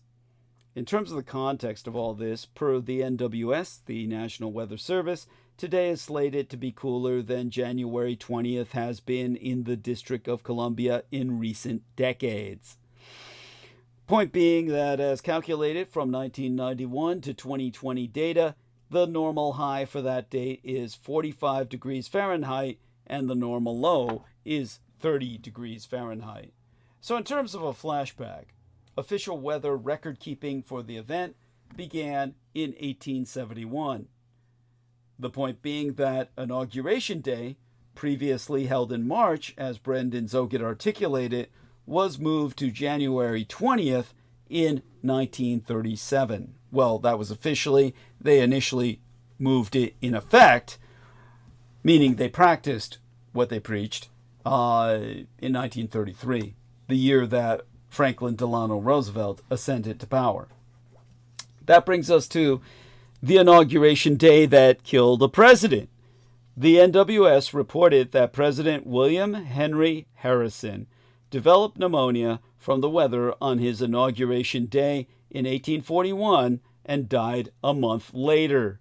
President William Henry Harrison being remembered as the president with the longest inauguration speech and the shortest term in U.S. history, all based on a toxic sense of masculinity.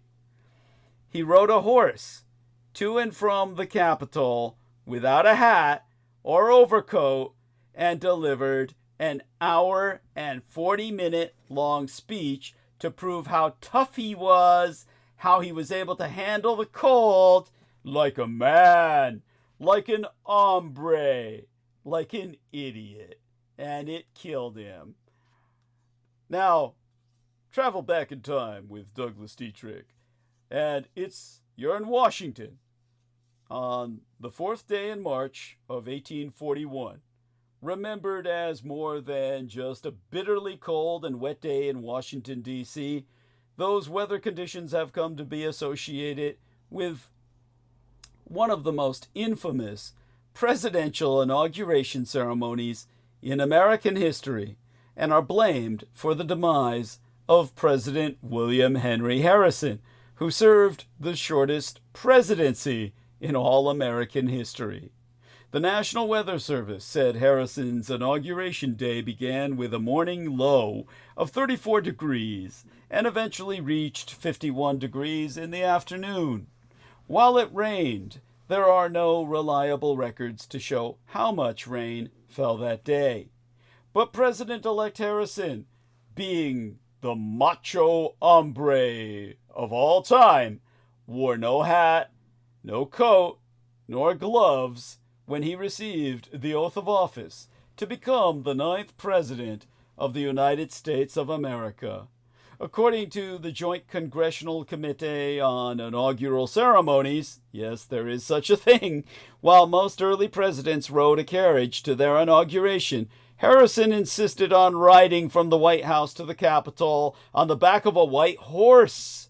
Surrounded by close political allies, looking like the White Knight in shining white armor atop his white steed, who would come as America's man on horseback, upon which, according to the JCCIC, that's the acronym for the Joint Congressional Committee on Inaugural Ceremonies, standing out in the cold and the rain, the 68-year-old delivered what remains the longest inauguration speech in all American history at 8,445 words, taking just under 2 hours to prove he could stand the cold wearing nothing but his undershirt, to show everybody, look how I can take the cold. I'm in nothing but my undershirt, in the rain, in the driving sleet, as the ice penetrates my skin.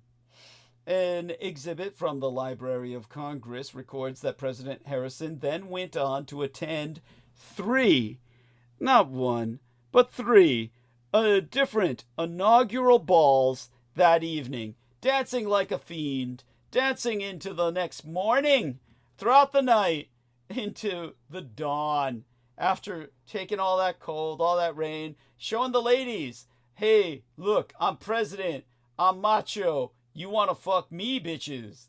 Yeah, he fucked. He got fucked. He fucked himself. The bad weather is blamed for President Harrison catching a cold, to put it mildly, which led to pneumonia and Harrison's death exactly 1 month later. Darwinian selection. Now, you might remember, well, you probably don't, but they used to teach it in school, Tippecanoe and Tyler 2, and the secession process that followed. You see, due to his foreshortened presidency, Harrison is widely remembered for his 1840 campaign slogan, Tippecanoe and Tyler 2, as there was little else to remember him for, regarded by many historians as one of the most popular slogans in American political history. The slogan was the title of a campaign song that highlighted Harrison's military accomplishments. You see, he was a military man. The slogan, he was remembered for his role in leading the American Army in the Battle of Tippecanoe, a conflict between U.S. forces in Indiana and the native Shawnee tribe. The son of one of the founding fathers, he was, Benjamin Harrison V. Harrison himself served in the War of 1812 and rose to the rank of Major General in the United States Army. I don't even know if we have that rank anymore. I don't believe we do. President Harrison was the first of 4 presidents to belong to the Whig Party. At 68 years of age, Harrison was the oldest president to then ever take office. Well, take the oath of office until President Ronald Reagan in 1981. President Harrison's death also marked the first time in American history that the vice president, then John Tyler, assumed the presidency intra-term, meaning until the next guy ran. At any rate, yeah, Harrison was the oldest president till that time because, back then people didn't really live that long.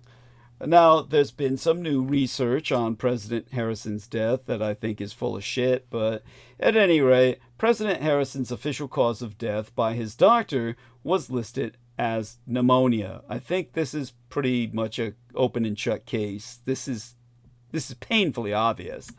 But a paper published in October of 2014, the issue of the Journal of Clinical Infectious Diseases, imagine subscribing to that, published by Oxford academics, claims that President Harrison's death was caused by an enteric fever brought on by the poor sanitation conditions in Washington, D.C. at the time. It might have been contributive, a comorbidity, I'll give it that. Probably weakened his immunosystem. The journal, however, again, this is the Clinical Infectious Diseases Journal published by Oxford academic, asserts that after reviewing documents, Harrison's symptoms were more consistent with that of a fever, and he first consulted his physician on March 26, 3 weeks after the inauguration. If you ask me, this is because he was so fucking macho. He wanted all of this to resolve itself, kept hoping it would go away, then finally surrendered to medical treatment. Now, the study also notes that 12 other presidents of that era, President James Polk and President Zachary Taylor, developed symptoms similar to Harrison's. President Taylor died 16 months into his term from gastroenteritis. President Harrison was laid to rest near his home in North Bend, Ohio, in July of 1841. After the 22nd Amendment was ratified in 1933, the calendar for the presidential inauguration was moved from March 4th, as Brendan Zogit brought up, to January 20th to reduce the transition period between Election Day and Inauguration Day, which, as Brendan Zogit said, was all a sap to Franklin Delano Roosevelt, who paid the price for it. You see, President William Taft's 1909 ceremony was forced indoors because of a storm that brought 10 inches of snow to the District of Columbia. That was something similar to what we've got going on today. Per the National Weather Service, it took 6,000 men and 500 wagons to clear 58,000 tons of snow and slush from the parade route. I mean, at that point, dude, why hold a parade? You're just like, that's a lot of effort to, I mean, really? At any rate, then President Franklin Delano Roosevelt's second ceremony holds the record rainfall for the date at 1.77 inches. National Weather Service said, at the president's insistence, he rode back to the White House in an open car with a half an inch of water on the floor. Later, FDR stood for an hour and a half in an exposed viewing stand, watching the inaugural parade splash by in the deluge. Dude, if I were president, I would just say, look, everybody, just go home. I'm president. Why do we need this? This is like, what the fuck? I mean, Brendan, you're welcome to interject here. And then President Ronald Reagan was inaugurated and sworn in on both the warmest and coldest January 20s. Per the National Weather Service, his 1981 inauguration was at 55 degrees Fahrenheit with mostly cloudy skies. His second ceremony in 1985 had to be held indoors because of 7 degrees Fahrenheit temperature at noon. And now there's a new chill in the air in the District of Columbia ahead of Trump's inaugural I-Day. It's not just the weather. The markets end the Biden era with a roar, but inflation isn't dead. A new Trump era is beginning.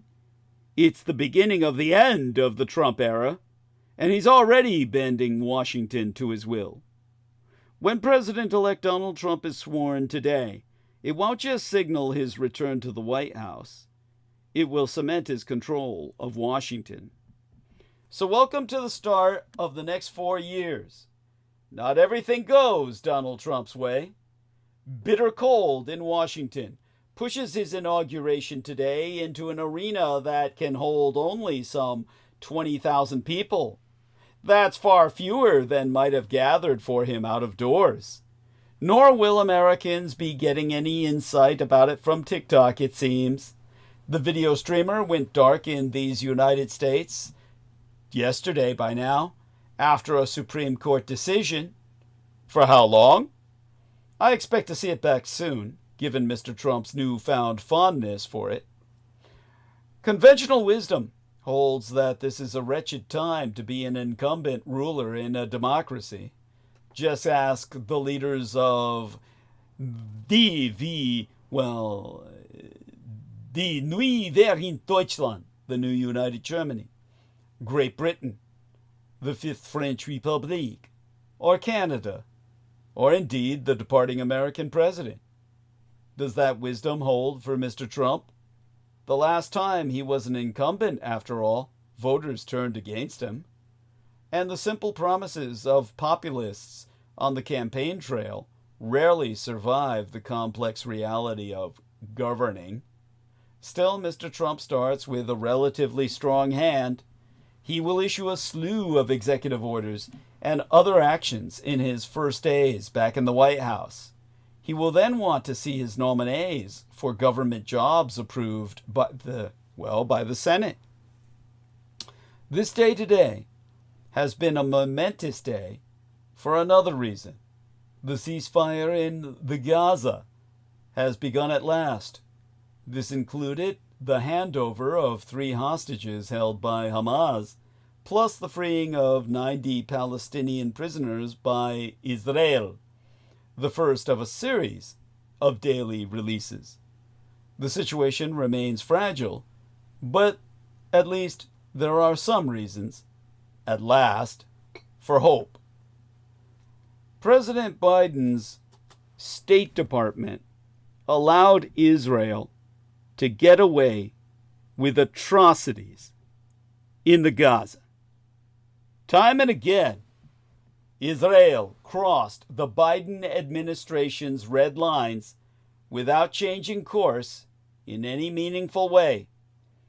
That's according to interviews with government officials and outside experts alike. Each time, the United States yielded and continued to send Israel's military deadly weapons of war, approving more than $17.9 billion United States dollars in military assistance since late 2023, by some estimates. The State Department recently told Congress about another $8 billion US dollars worth of a proposed deal to sell Israel munitions and artillery shells. As George Knight mentioned last week, we will be following the 80th anniversary of the end of the Second World War for the next 6 months or so, with weekly references if possible. This week I call on the British and American empires not to forget the needs of their much battered ally France on the continent in the upholding of republican democracy, meaning a constitutional republique that is democratic in nature. The French have that. We should aspire to be more like them.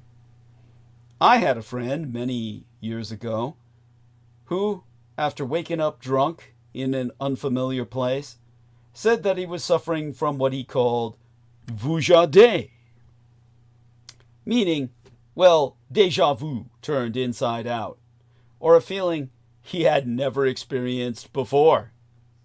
As with many drunks, he thought he was being funnier than he was, because the sense he was having is one with which we are all familiar. In fact, there is a genuinely real French term for that experience, an opposite of déjà vu. It is jamais vu. Washington is in an odd place this week before the inauguration of Donald Trump as president. It is gliding toward the big day. In fact, we're there now, as though everything about it and Trump are familiar, almost comfortable. But the reality is that for many reasons, the city and much of this country is actually suffering from a severe and potentially dangerous case of jamais vu. That is, we're heading into territory that is very much unlike anything we have ever seen before.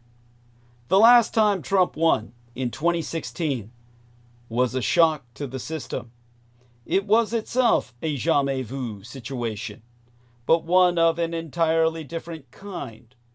After 8 years of Barack Obama and the campaign of his heir apparent, Hillary Rodham Clinton, the election of an outsider was a blaring alarm of a wake-up call.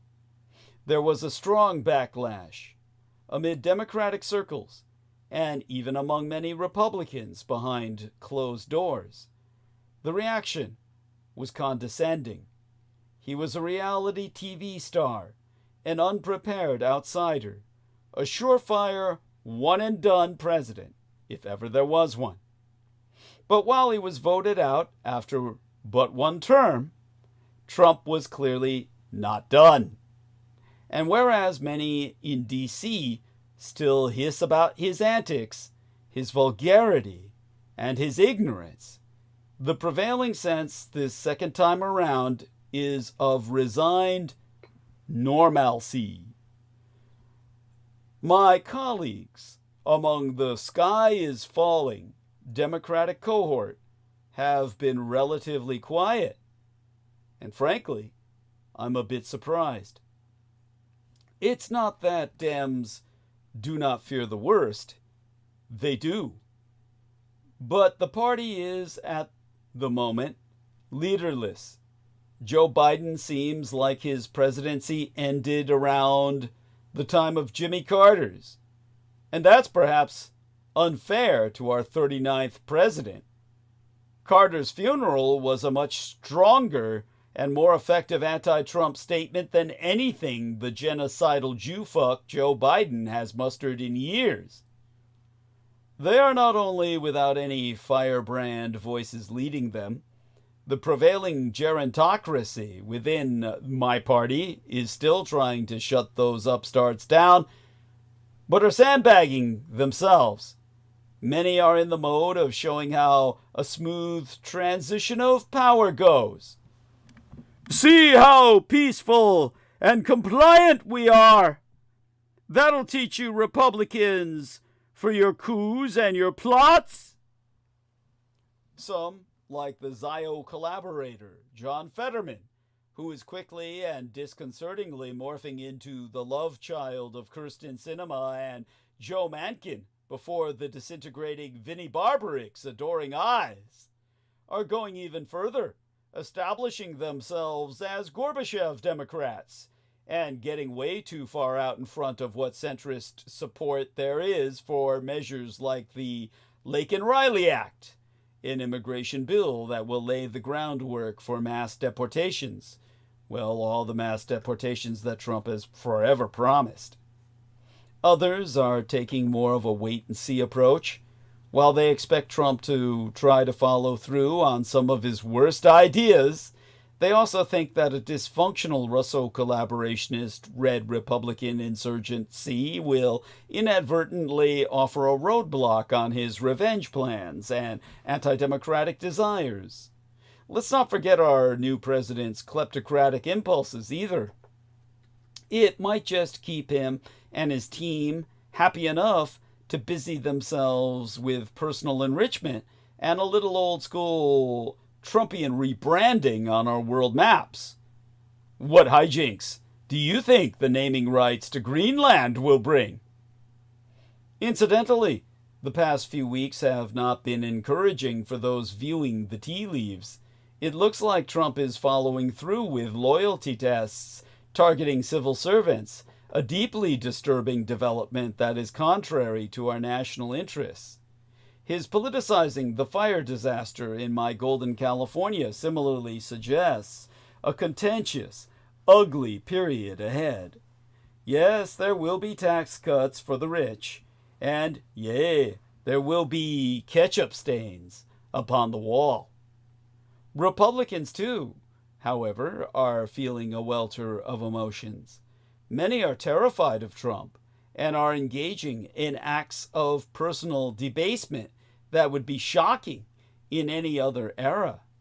This includes the billionaires, the multi-billionaires who are bringing frankincense and myrrh to Mar-a-Lago on a daily basis.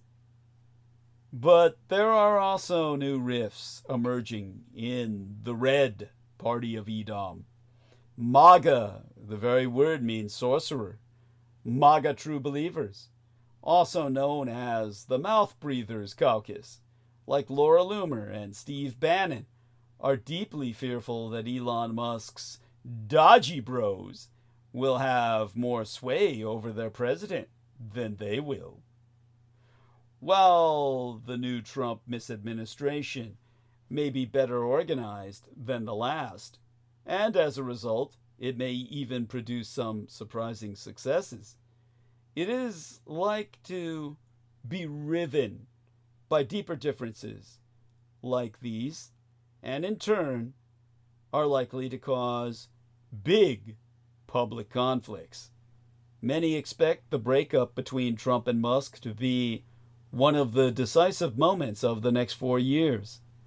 Many Russo collaborationist Red Republican insurgents are already privately saying that it is the tech bros and Wall Streeters of this world who will win that battle for long-term influence. You know, the robber barons always win in American politics. They don't just influence the game.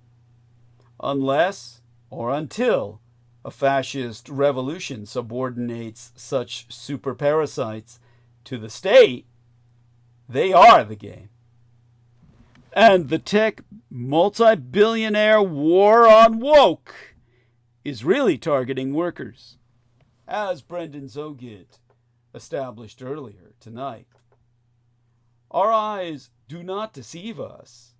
Meta CEO Mark Zuckerberg is going full MAGA after releasing a chilling video announcing that Facebook, Instagram, and other Meta companies will unleash a fire hose of Russiist disinformatia, or Russian disinformation, on their platforms. Zuckerberg went, where else? On Joe Rogan's podcast to celebrate. Complete with his new frat daddy look, Zuckerberg raved about how he thinks the corporate world has been culturally neutered and complained about being surrounded by girls and women. He praised masculine energy and said a culture that celebrates the aggression a bit more has its own merits that are really positive. He claimed he's not trying to exclude women, but then immediately pivoted to romanticizing his masculine martial arts training space, which is presumably segregated by gender. There's been a lot of media discourse about the more gossipy aspects of Zuckerberg's MAGA makeover.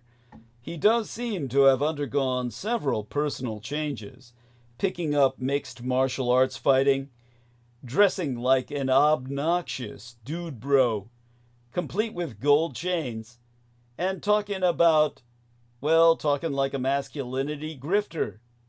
He's given off so much divorced guy energy, think Ben Affleck or Kanye West, that social media platforms are abuzz with speculation that Zuckerberg's wife, who met him in college, has left him. Truly, the try-hard nature of Zuckerberg's posturing is so embarrassing, it's hard to look away from. And here you can look at it yourself in the link that I'll place into chat. Give me a moment here to crack my knuckles. And there we go with that. Feast your eyes and gloat your soul upon the accursed cringiness of the phantom of, what do we call it? I guess it's Mar-a-Lago at this point. But, as with Elon Musk, Peter Thiel, Mark Andreessen, and other tech multi-billionaires, the pivot to MAGA isn't just about overgrown nerds trying and failing to compensate for high school insecurities. It also seems to be fueled by a deep loathing of the very people who have made these capitalists their money. The fleets of mostly desk workers who make their companies run. Musk frequently rants on X about elites, the elites, a word he uses almost exclusively to describe college-educated professionals who draw middle-class or upper-middle-class incomes. It est, the class of people doing the work that makes him rich. Yes, it's people who can often afford home ownership or summer vacations, but they still have to work for a living. Most make less in a year than Musk or Zuckerberg spend in a single trip to Mar-a-Lago, bringing, as I said, on a daily basis, their frankincense and myrrh to the man they make out to be our Messiah. The war on woke is ultimately a war on workers. Like Musk before him, Zuckerberg appears to resent the people who work for him and make him rich. Zuckerberg's raving about how he wants a more masculine energy and complaints that corporate culture is neutered are being celebrated by MAGA as a swipe at God himself. It est at DEI, DEI, the acronym for diversity, equity, and inclusion, that is, well, comprises the Latin name for God himself. The Dei, the deity, the divinity. Dei means God. Those who are anti-diversity, equity, and inclusion are ultimately anti-God, because they are, after all, anti-Dei. These programs are dismissed by the radicalized, the Russo-radicalized right, as woke and virtue signaling. The more mundane truth, however, is that DEI is part of a larger effort to attract talented employees by making workplaces welcoming and comfortable. A culture that celebrates aggression, as Zuckerberg put it, sounds miserable for people who actually have to show up. Most adults just want to get their job done and aren't interested in chest bumping, childish bullying, or feeling like they have to compare MMA or mixed martial arts stats to fit in. That Trump's incoming administration is eager to downplay the importance of workers was revealed Thursday as California burned during the confirmation hearing for Scott Bessent, Trump's pick to head the Treasury Department. Citing Musk, Zuckerberg, and other tech multi-billionaires cozying up to Donald Trump, Senator Bernie Sanders, the independent from Vermont, that old commie, you remember him, asked Bessent, "Would you agree with President Biden that an oligarchy is taking shape in America?" Besant replied, "The multi-billionaires you listed make the money themselves." It was not only a non sequitur, where the money comes from is not the measure of whether rich people controlling government constitutes oligarchy, but it is also a flat-out fucking lie. Thousands upon thousands of people work for these tech multi-billionaires, churning out code, maintaining systems, and running the fucking business. Musk and Zuckerberg may never want to admit it, but they couldn't make a goddamn dime without these people. Meanwhile, the more authoritarian anti-worker regime at Meta has already kicked off. As the New York Times reported earlier this week, Meta typically invites employees, civic leaders, and others to weigh in before a big policy change. But not this time. The new policies allowing more disinformation and hate speech on the platform were sprung on most of Meta's 72,000 employees during the public announcement. The unwillingness to involve employees in the decision-making process has resulted in policies that don't just degrade the platforms. Employees complained, "Training materials that Meta created for the new policies are confusing and contradictory. For instance, Facebook users still cannot say, 'White people have mental illness,' but they can say, 'Gay people have mental illness,' ignoring the fact that most people who out themselves as gay tend to be white, because they're already at least protected in that regard." There's been a crackdown on free speech within Meta since that announcement. The company deleted messages on its internal communication system that criticized newly appointed board member Dana White, a Trump-loving, I should say Trump-humping professional fighter who was taped beating his own wife, half to death. The company locked down access to policies and training materials to prevent workers from sharing them with the press. There have also been obnoxious maneuvers that read as evident slights to employees, such as removing tampons from men's rooms, which serves no other purpose than to signal to trans people they aren't equal at Meta.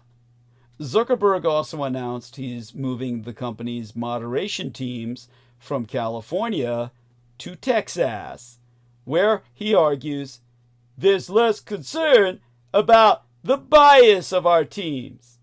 This means forcing people to leave a state that is friendly to human rights and move to one that bans abortion and restricts queer-inclusive health care. Even for those who don't move, the message is loud and clear. Zuckerberg is signaling his contempt for both their professionalism and their intelligence. Zuckerberg may want to frame the neutered environment of his offices in gendered terms that resonate with the psychosexual hang-ups of Trump humpers, well, the cult voters, but in truth, it's not really about sex at all. It's about a more boring but necessary objective: meeting the needs of everyday workers, regardless of gender, race, or sexual identity. Most people just want a peaceful place to do their job, plus a pay and benefits package that helps them meet their life goals outside of work. It's not woke that makes Silicon Valley workers spend their days wearing khakis, drinking coffee, and being generally pleasant to each other instead of exhibiting masculine energy and aggression. Basic common sense dictates that chill, congenial workplaces are better for morale and productivity. Everyday niceness may not be as exciting as beating people up at a martial arts gym, but it is what actually made Zuckerberg all his fucking money. On Thursday, the New York Times reported, and here I read therefrom, Zuckerberg blamed his former chief operating officer, Sheryl Sandberg, for an inclusivity initiative at Facebook that encouraged employees' self-expression in the workplace. He said new guidelines and a series of layoffs amounted to a reset, and that more changes are coming. Oh, joy. Zuckerberg's former COO, the chieftainess operating officier, Sheryl Sandberg, got a lot of grief, much of it well-deserved, for her lean-in book and its watered-down, individualistic approach to feminism.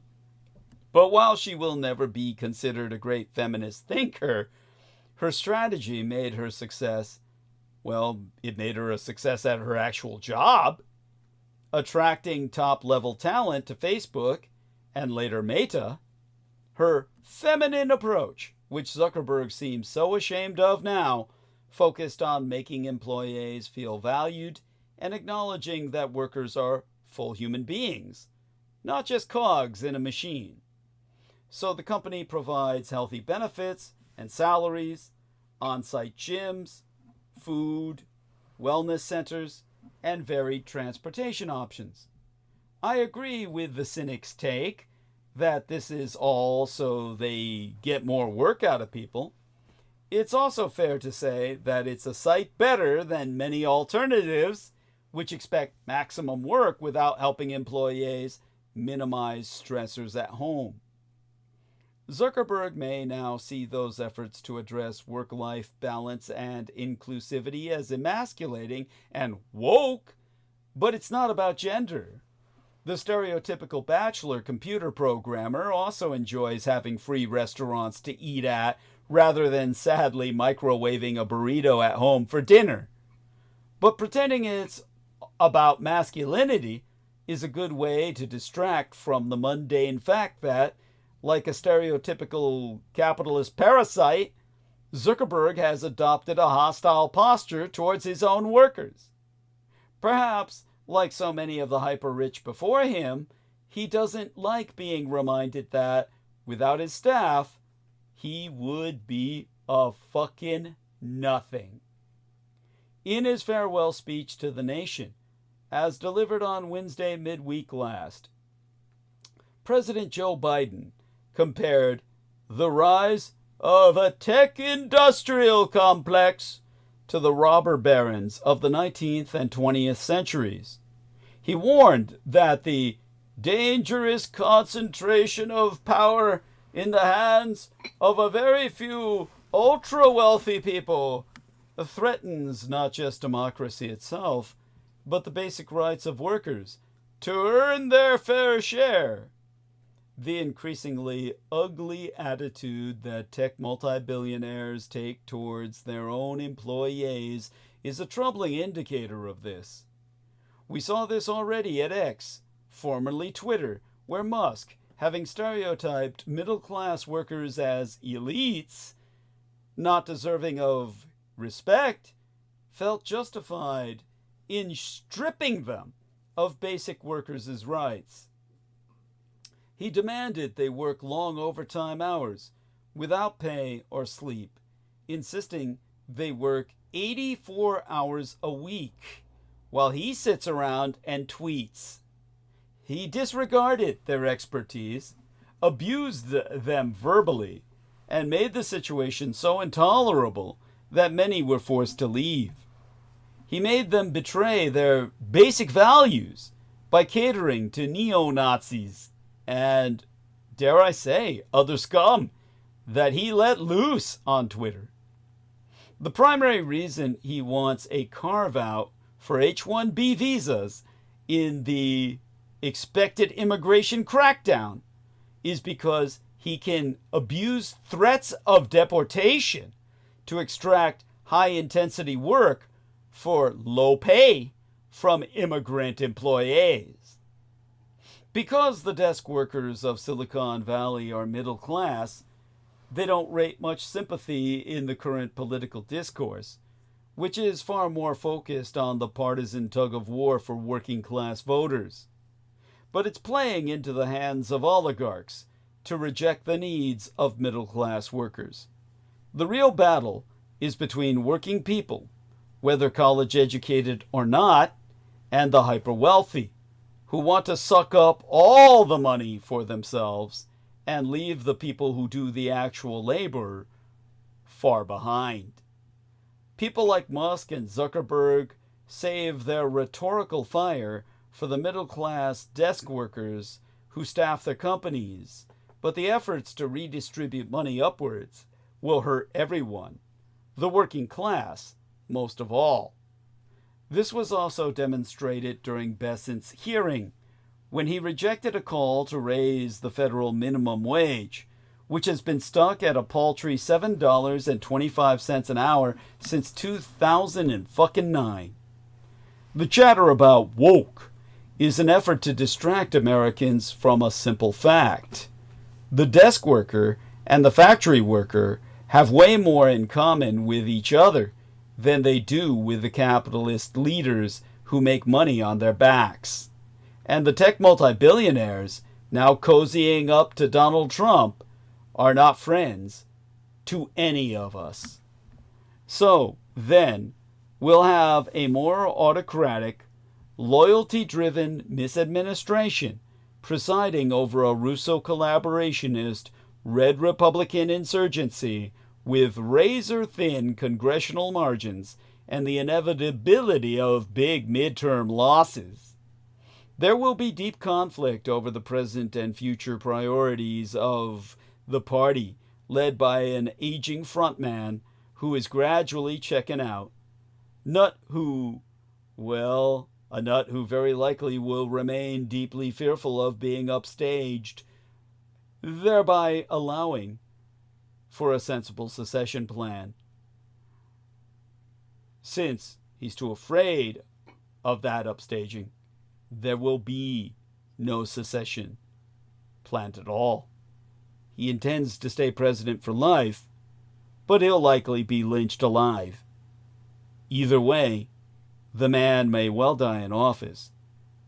But, like Vladimir Putin, his only plan is, after me, the deluge.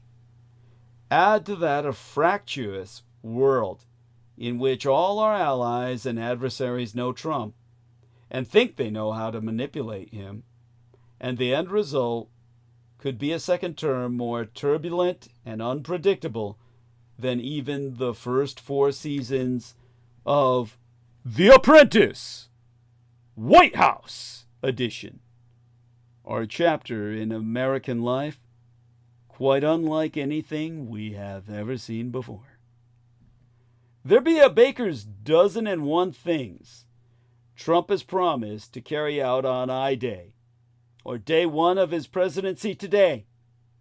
President-elect Donald Trump has promised significant changes when he takes office on everything from immigration to foreign policy to tariffs. Indeed, Trump's expected to sign more than 100 executive orders on day 1. Let me do my best to now go into details. Donald Trump plans to sign more than 50 executive orders today, and possibly more than 100 on the first day of his second presidency, according to a person in his transition operation. The first wave of Trump's executive orders, some of which may be rolled out later in the week, are expected to include a mix of campaign trail promises, reversals of outgoing President Joe Biden's policies, and a restructuring of the federal workforce. President-elect Donald Trump spent the past 12 years on the campaign trail, making more than a dozen promises about what he would enact on his first day in office. Trump's day one plans are wide-reaching, calling for the mass deportation of undocumented immigrants, sweeping tariffs that economists have warned will have drastic and harmful effects on the American economy, and pardons of terrorists charged in the attack on our United States Capitol on the 6th day of January in 2021. On the first day of his previous term, Trump signed just one executive order, which targeted Obamacare. I am now obligated to articulate some of Trump's most notable day one promises this time around. Directive 0, save TikTok. Donald Trump says he'll issue executive orders, well, at least a single executive order, to delay the TikTok ban. President-elect Donald Trump plans to issue an executive order this afternoon, hours into his second term, temporarily halting a ban on the popular video app TikTok. On Friday into this weekend this weekend now, the Supreme Court upheld a law by Congress requiring TikTok's Market-Leninist China-based parent company, ByteDance, to divest or shutter operations in these United States. As of yesterday evening, the day before yesterday by now on Saturday, American users who opened the app received a pop-up message informing them, sorry, TikTok isn't available right now. It was already going dark 90 minutes before closing time. But today, in a post on Truth Social, the president-elect Trump, who called for a TikTok ban himself during his first misadministration, has earlier today, yesterday by now, called for saving the app, sharing, and here I read therefrom, it was all in the uppercase, save TikTok! Sharing that his order will extend the period of time before the law's prohibitions take effect so that we can make a deal to protect our national security. The order will also confirm that there will be no liability for any company that help keep TikTok from going dark before my order. Americans deserve to see our exciting inauguration on Monday, as well as other events and conversation. Now, TikTok and social media at large helped boost Trump's 2024 re-election campaign at the urging of his 18-year-old son, Baron Trump. The Republican president-elect made online appearances reaching out to young and particularly male voters. Should Trump follow through with this executive order today, the current TikTok limitations will have lasted less than 48 hours. Trump did not specify today the length of his planned extension, though he told NBC's Kristen Walker Saturday he would most likely offer a 90-day respite. Later today, TikTok announced, yesterday by now, they were in the process of restoring service and thanked Trump for his maneuver. In a statement, the ChiCom, the Chinese Communist Company, wrote, "It's a strong stand for the First Amendment and against arbitrary censorship. We will work with President Trump on a long-term solution that keeps TikTok in the United States." Trump said he would ultimately back a joint venture between the current owners and or new owners whereby the U.S. gets a 50% ownership with another partner, though he did not specifically say if that could be ByteDance, TikTok's current Beijing-based parent state company. Now, we're going to go into that baker's dozen. Those 13 things Trump wants to accomplish on I-Day, today, day one of, well, the next 4 years of hell on earth. Of course, the first thing he wants is the easiest soft target: terminate transgender rights. 1. Limit participation in women's sports. Trump has repeatedly referred to transgender women as men, vowing to his cultists that he will ensure transgender women cannot compete in women's sports. In an October speech delivered in West Palm Beach, he said, "I will keep men out of women's sports 100% immediately, first day."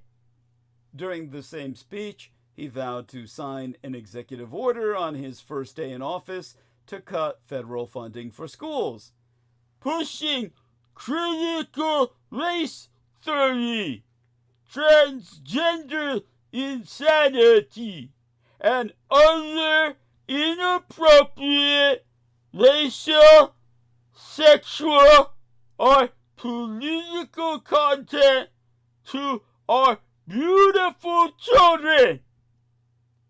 2. End all gender-affirming care practices.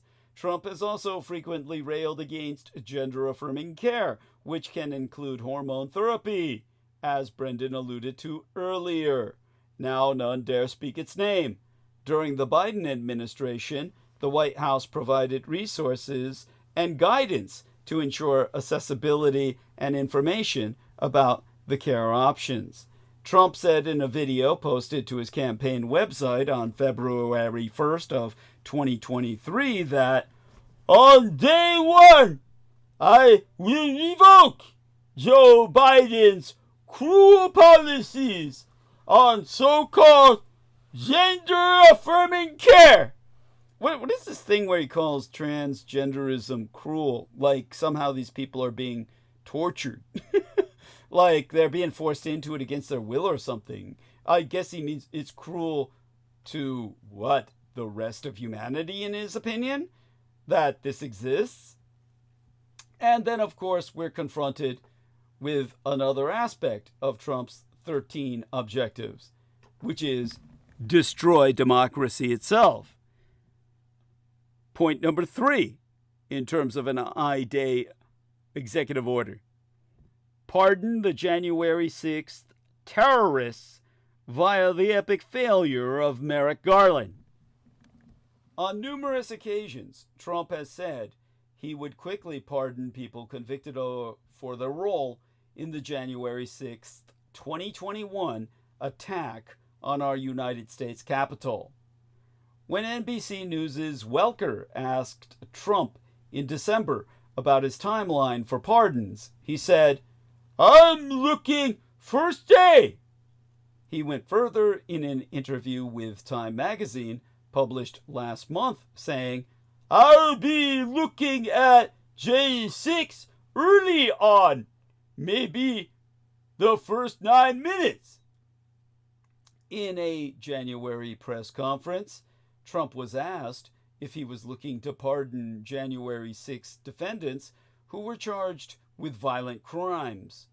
Trump said, "We're looking at it," adding that he intended to make major pardons. More than 1,580 defendants have been charged and more than 1,270 convicted in the January 6th investigation on charges ranging from unlawful parading to seditious conspiracy. There are more than 700 defendants who either received sentences that included no prison time or who have already completed their sentences, meaning Trump could theoretically pardon hundreds of January 6th defendants without much of an immediately apparent practical impact. Just a handful of January 6th defendants remained detained pre-trial at the order of a federal judge, while all the other incarcerated January 6th defendants have been sentenced to prison after their conviction, when they either admitted they committed the crimes they were charged with, or when a judge or jury found them guilty beyond a reasonable doubt. It's hard to say who is the worst attorney general in American history. The candidates are many and comprise a veritable rogues gallery of sadists, reactionaries, and incompetents. They range from A. Mitchell Palmer, mastermind of the original Red Scare that decimated the left in the wake of the First World War, to Jefferson Beauregard Sessions III and William Pelham Barr, who sacrificed the rule of law in service to Donald Trump. Merrick Garland may not share the malignancies of his fellow train wrecks, but he deserves to be in the discussion.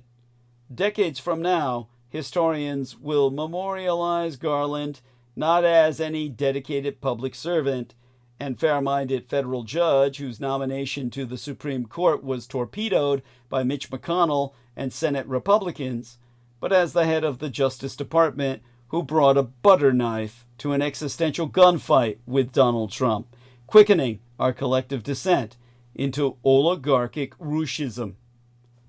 After his appointment to helm the DOJ, the Department of Justice, Garland had one overarching mission: to swiftly convene a grand jury to investigate Trump for his role in inciting the January 6th, 2021 insurrection at our Capitol.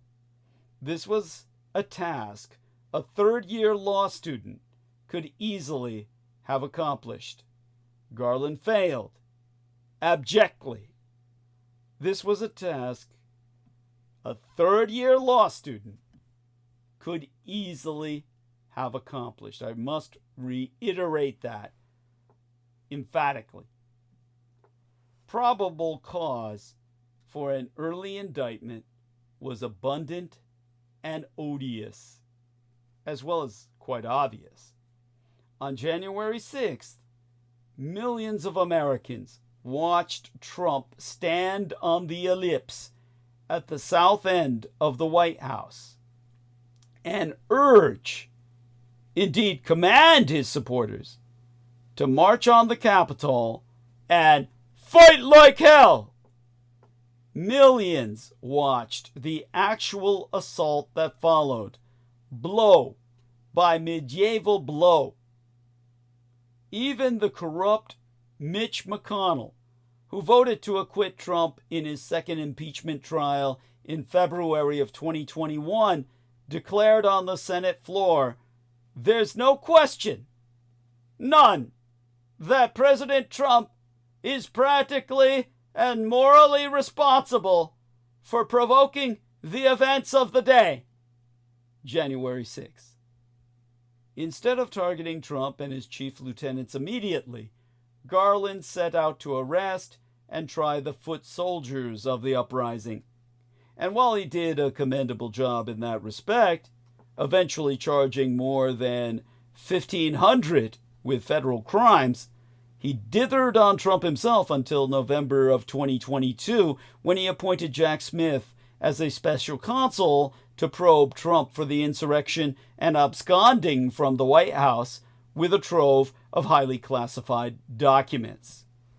And by then, it was too late. Although Smith secured an indictment of Trump in Washington, D.C. for conspiracy, obstruction, and electoral subversion on August 1st of 2023, the indictment was gutted by the Supreme Court.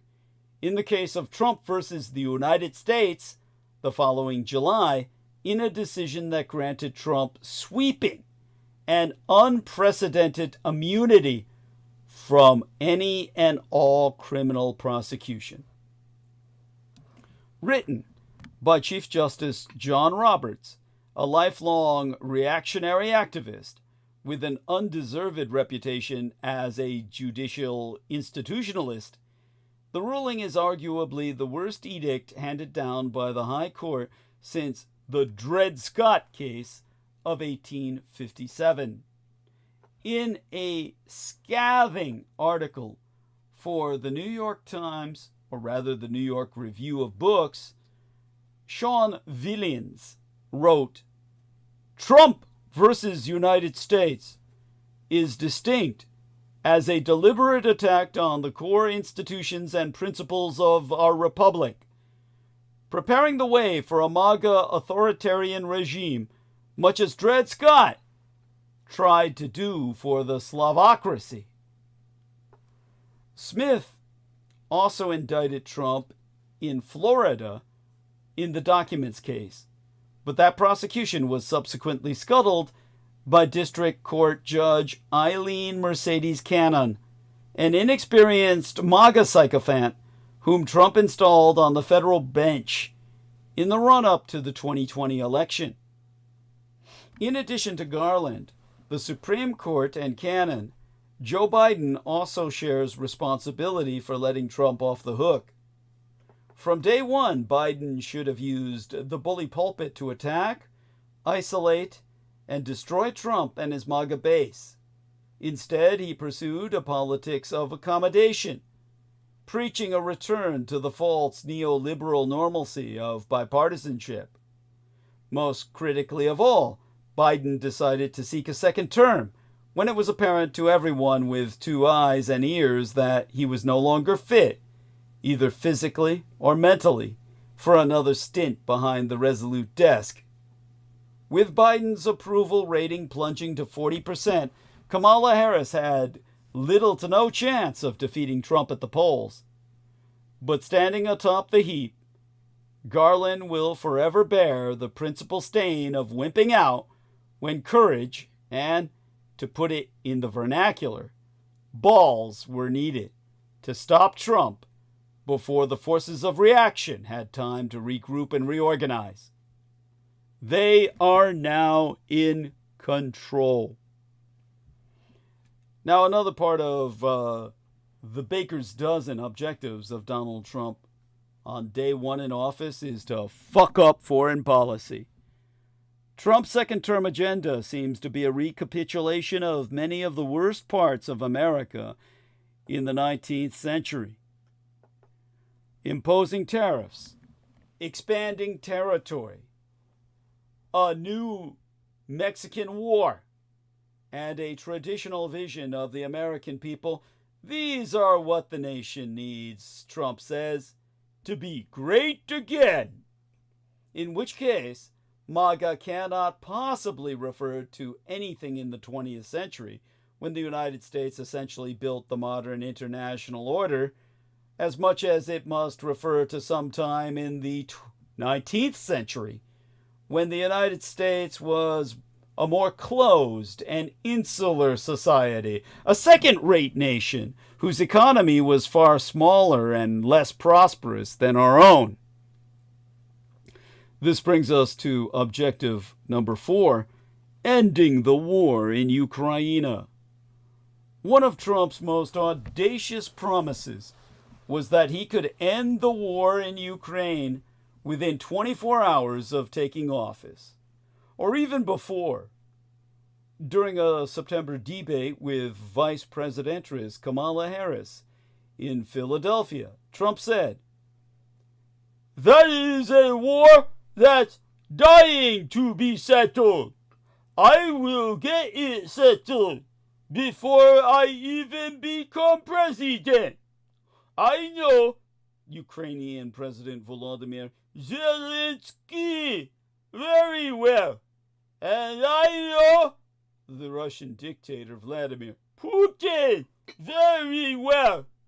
I have good relationship, and they respect your president. Okay, they respect me. They don't respect Biden. During remarks to the press at Mar-a-Lago in January, Trump was asked when he plans to meet with Putin to discuss an end to the Ukrainian war. Trump said it would be inappropriate to hold the meeting ahead of his January 20th inauguration, and I was shocked that he acknowledged that much. Now, I could go on about this for hours, but we won't right now. We'll go to his fifth objective on day one that he claims he's already accomplished: peace between Israel and Palestine. The reality is, no one won the war in Gaza. After 15 months of agony, the potential Gaza ceasefire, I call it potential because I still can't believe it's really in effect, comes as a colossal relief not just for Palestinians and Israelis, but for the wider Middle East. True, the deal is narrow in size and scope. It covers a physical space scarcely bigger than Martha's Vineyard. The actual terms of the first phase of the ceasefire agreement extend no farther than a pause in fighting, an exchange of some hostages, and a partial Israeli withdrawal. Given recent precedent, the fragility of Israel's ruling coalition, and the yawning gap between the belligerents, this deal is just as likely to collapse, or simply to lapse, as to foster any longer-term peace. Still, even a temporary lowering of the regional heart rate allows for useful reflection.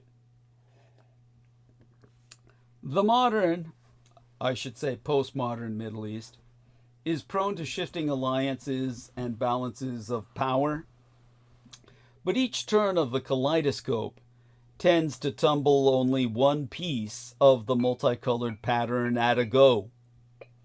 This time, the rearrangement looks far more radical than the puny size of Gaza might have suggested. Perhaps not since the Arab-Israeli War of 1967 has the regional puzzle been so swiftly and entirely transformed. In those 6 days, Israel conquered East Yerushalayim, or Jerusalem, the West Bank, Gaza, Syria's Golan Heights, and Egypt's Sinai Peninsula, upending a 12-decade-long status quo, shattering Arab dreams, expanding America's role, and making the Jewish state an occupying power, and turning millions of Palestinians into a subject people. By contrast, the Gaza crisis has lasted far longer than any previous Arab-Israeli clash. Its cost in lives has been immensely higher as well.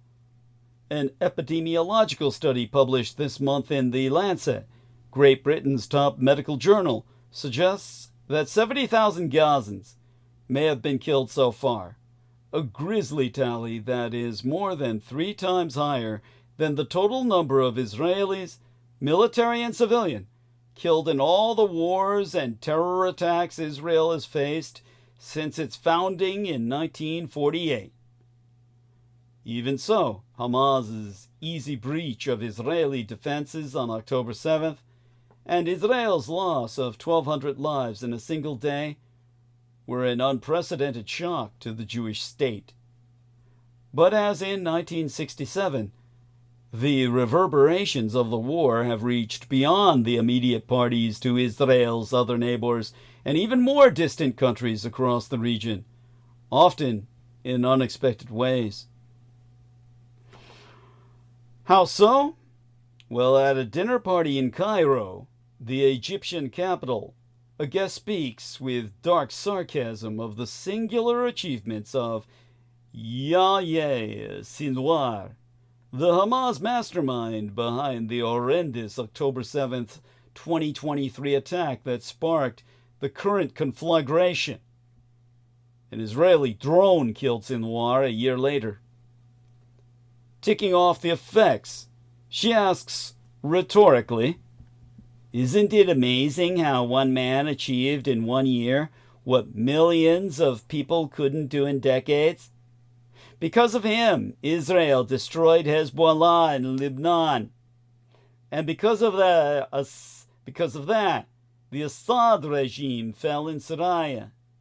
And because of that, Iran's axis of resistance collapsed."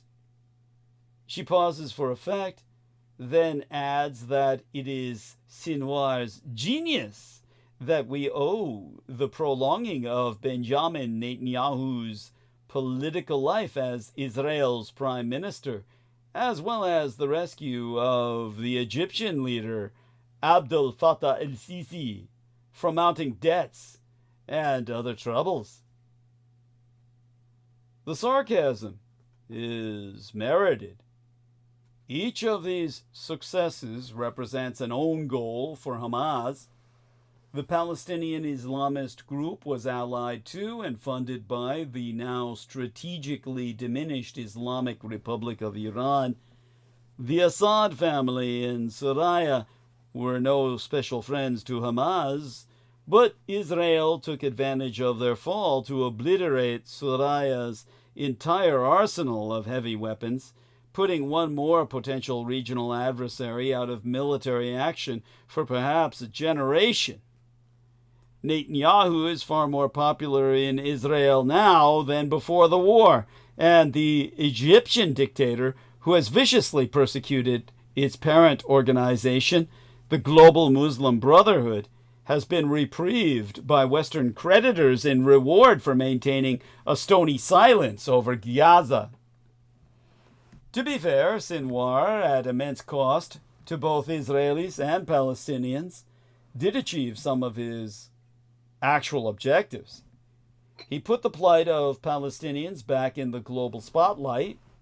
He undermined efforts to widen Israel's web of treaties with Arab states, most notably the House of Saud on the Arabian Peninsula. He shamed Israel, first by exposing its military incompetence, and then by provoking a response so violent that it has severely damaged the country's moral standing. But the people of Gaza are not the only ones in the region to ask now whether Sinwar's gamble was worth it. The Hamas leader's reckless play has left Israel, as it was briefly after the 1967 war, an almost undisputed mini-hegemon in the region. Its Arab neighbors are military dwarfs by comparison, and in most cases too absorbed in internal affairs to care much for the fate of the Palestinians.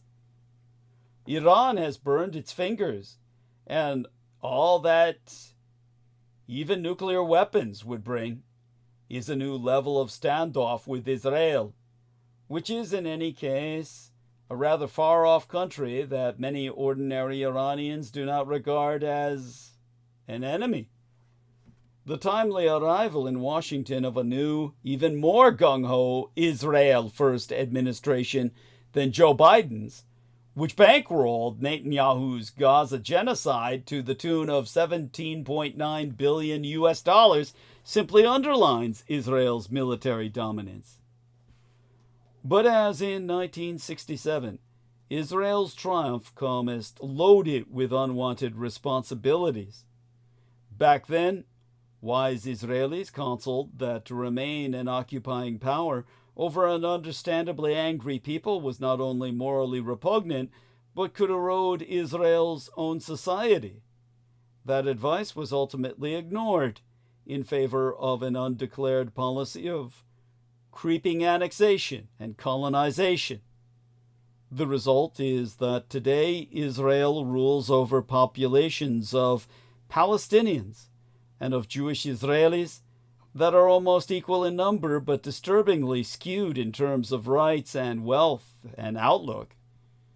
This is hardly a recipe for peaceful coexistence.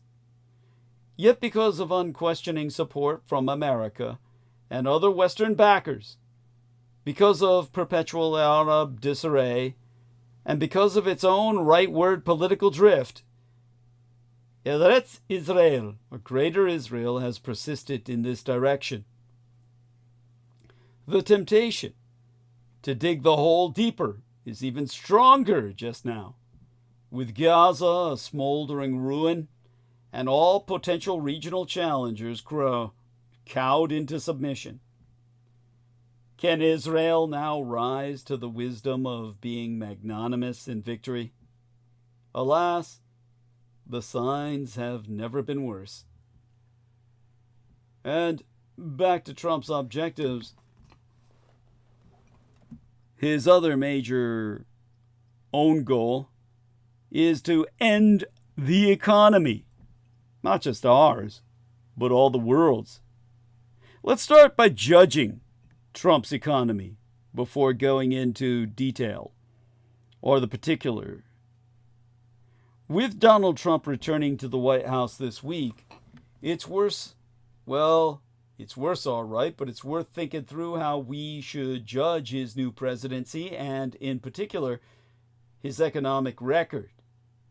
Of course, the American economy today is the envy of the world, by many measures outperforming its peers since the pandemic.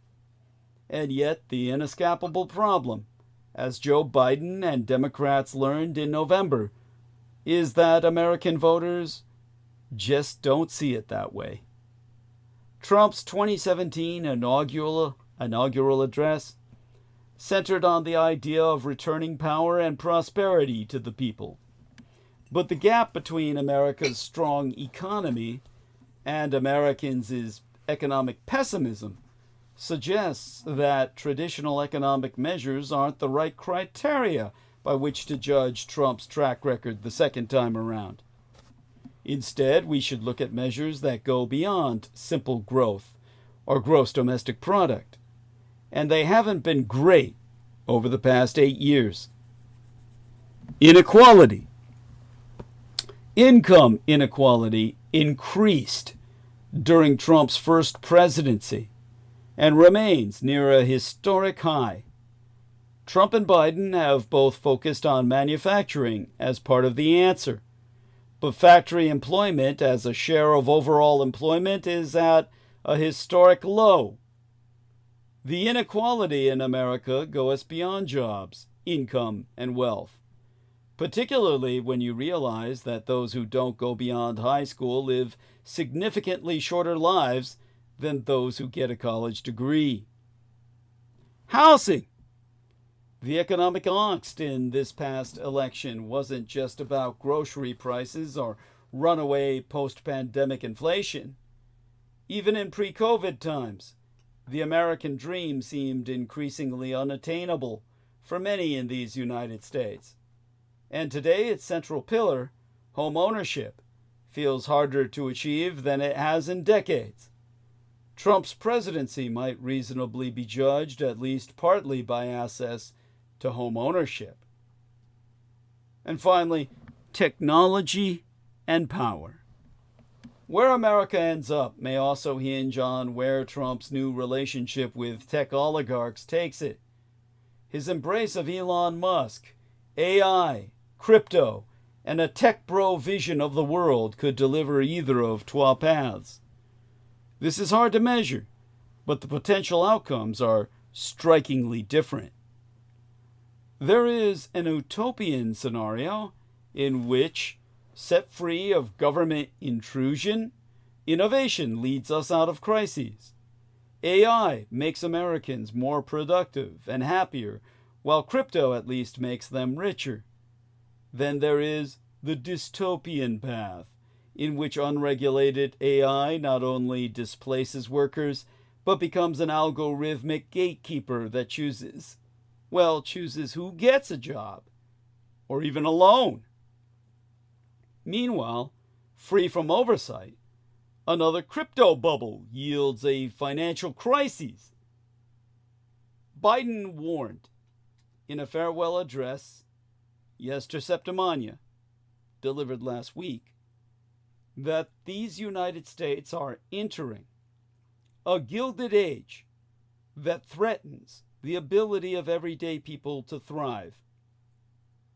In the end, the accuracy of that statement may be the measure of success that matters most for Trump's presidency. Will U.S. voters 4 years from now see the world's largest economy as the rest of the globe does?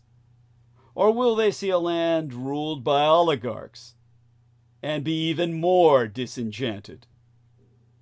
I knew that one day we might have to watch as capitalism and greed and bigotry led to a world where powerful men, deserving or not, would burn it all down.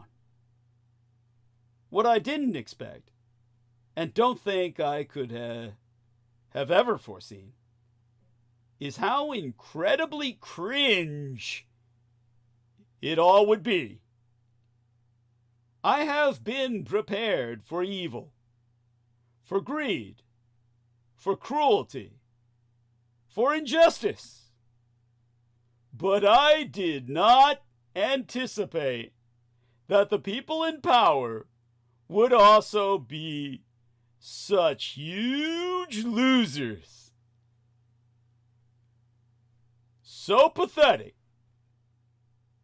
that Donald Trump's sixth objective within the category of economics is drill, drill, drill, like he's in a pelvic hump mode, like he's just placed his hands on the tits of the poor woman that he's raping and going into Marine Corps push-up mode.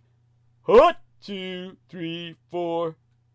Now, one of Trump's most frequent promises, repeated in almost every campaign speech, is the commitment to increase oil drilling in these United States. In a town hall interview with Fox News host Sean Hannity in December, Trump said he would not be a dictator except for day one, clarifying that he intends to use that authority to close the border and drill, drill, drill on his first day in office. Trump has routinely claimed increasing American oil production would drastically reduce energy costs. Last month, incoming Trump press secretary Karoline Leavitt told Fox News that he would get to work on this within seconds of arriving in the Oval Office. Leavitt promised the administration would expedite permits for drilling and for fracking all over this country so we can immediately bring down the cost of living. In 2023, according to the U.S. Energy Information Administration, U.S. energy production already exceeded consumption by a record amount.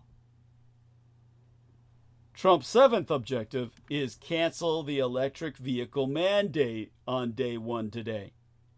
In 2021, Biden signed an order setting a nationwide goal aiming for 50% of new cars and trucks sold by 2030 to be zero emission. In March, the Environmental Protection Agency finalized tailpipe emission limits, and electric vehicles were expected to help meet the objectives. California also has a law dictating that all new car sales in the state be zero emission by 2035.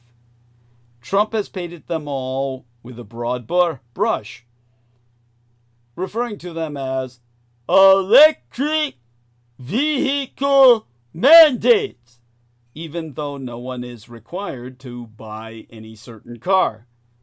In November, at a campaign event in Houston, he reiterated his promise, saying, "The day I take office, I will cancel Crooked Joe's electric vehicle mandate." Which brings us to his eighth day one objective, marketing a made in America auto industry. Trump said during a rally in September that a vote for President Trump means the future of the automobile will be made in America. He forecast that the automotive industry would be fueled by American energy, sourced by American suppliers, and built by American laborers, of course. He added, "It's going to happen, and we'll do it. First day in office." Now, in recent years, major auto companies have laid off thousands of workers, even though in January, General Motors and Ford Motor already reported their best domestic vehicle sales. Well, their best domestic vehicle sales since 2019. Which brings us to the 9th Trump Day 1 executive objective. Implement tariffs because a strong dollar is viewed by the incoming misadministration of President-elect Donald Trump as a burden that makes American-made goods too expensive and imports too cheap. Let me try and explain that insanity. Weeks after his election, Trump promised that he would sign an executive order to implement a 25% tariff on products imported from Mexico and Canada, two of America's biggest trading partners. In a November 25th post on Truth Social, Trump said, "On January 20th, as one of my many first executive orders, I will sign all necessary documents to charge Mexico and Canada a 25% tariff on all products coming into these United States, and it's ridiculous open borders." Trump had previously proposed 10% tariffs across the board, but his November comments about the two U.S. allies went further. During his campaign, Trump referred to tariffs as the most beautiful word. This beautiful word in the entire dictionary of words. He will, mark my words, come to eat those words. You watch. All economists have warned that consumers will bear the brunt of sweeping tariffs, which will only lead to higher prices. Companies could respond to tariffs by buying a product in these United States rather than from another country, or they may simply raise prices for consumers to offset the cost of the tariff. Alan Deardorff, an economist at the University of Michigan, had previously told NBC News that Trump's tariffs are like a sales tax, in the sense that consumers everywhere are going to end up paying. So, to reiterate, according to all conventional economists, tariffs are a tax on consumers. But a single Trump advisor claims they're all wrong. Robert Rubin, Treasury Secretary under President Bill Clinton, once famously declared, "A strong dollar is in our national interest."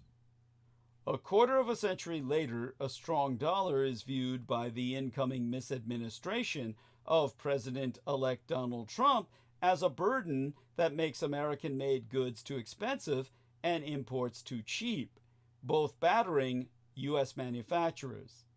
Trump's promised solution is expanded tariffs, which force other countries to pay large sums to the United States Treasury for trading with America.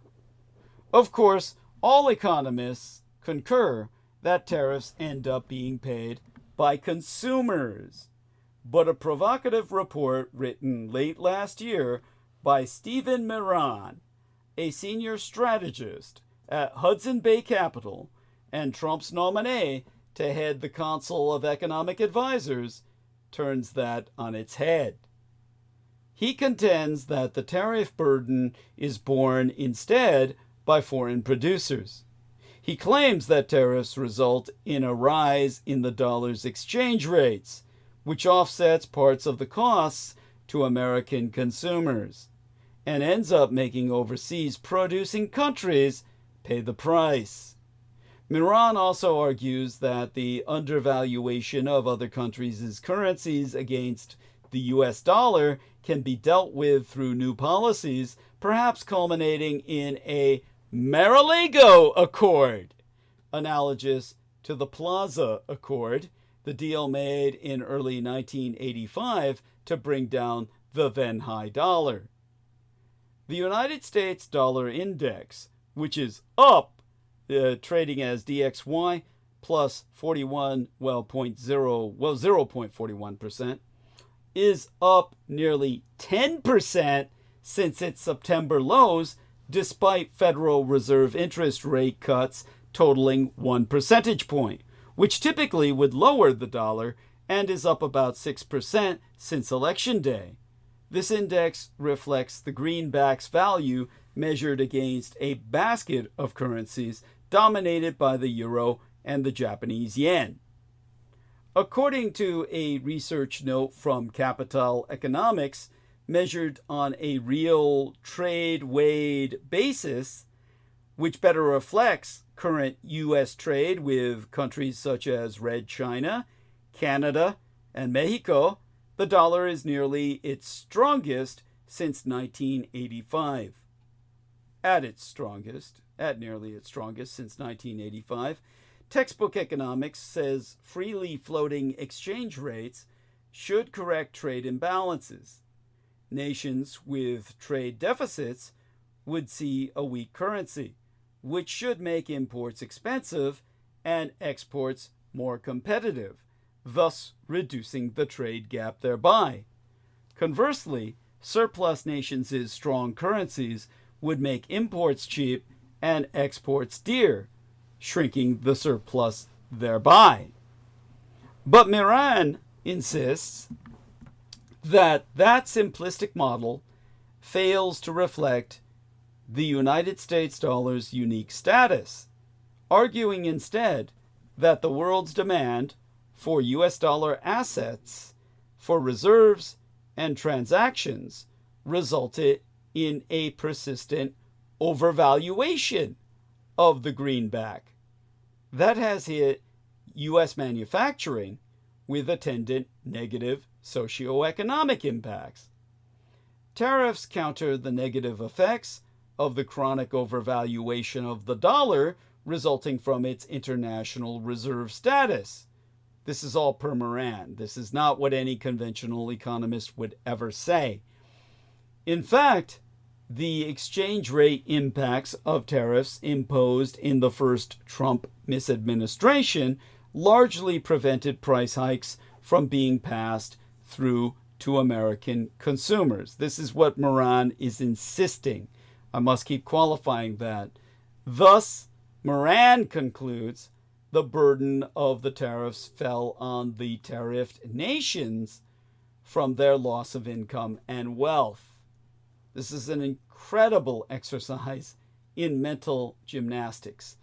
Scott Bessent, Trump's nominee for Treasury Secretary, offered a similar line of reasoning, if we could dignify it by such a term, in his confirmation hearing before the Senate Finance Committee this past Thursday.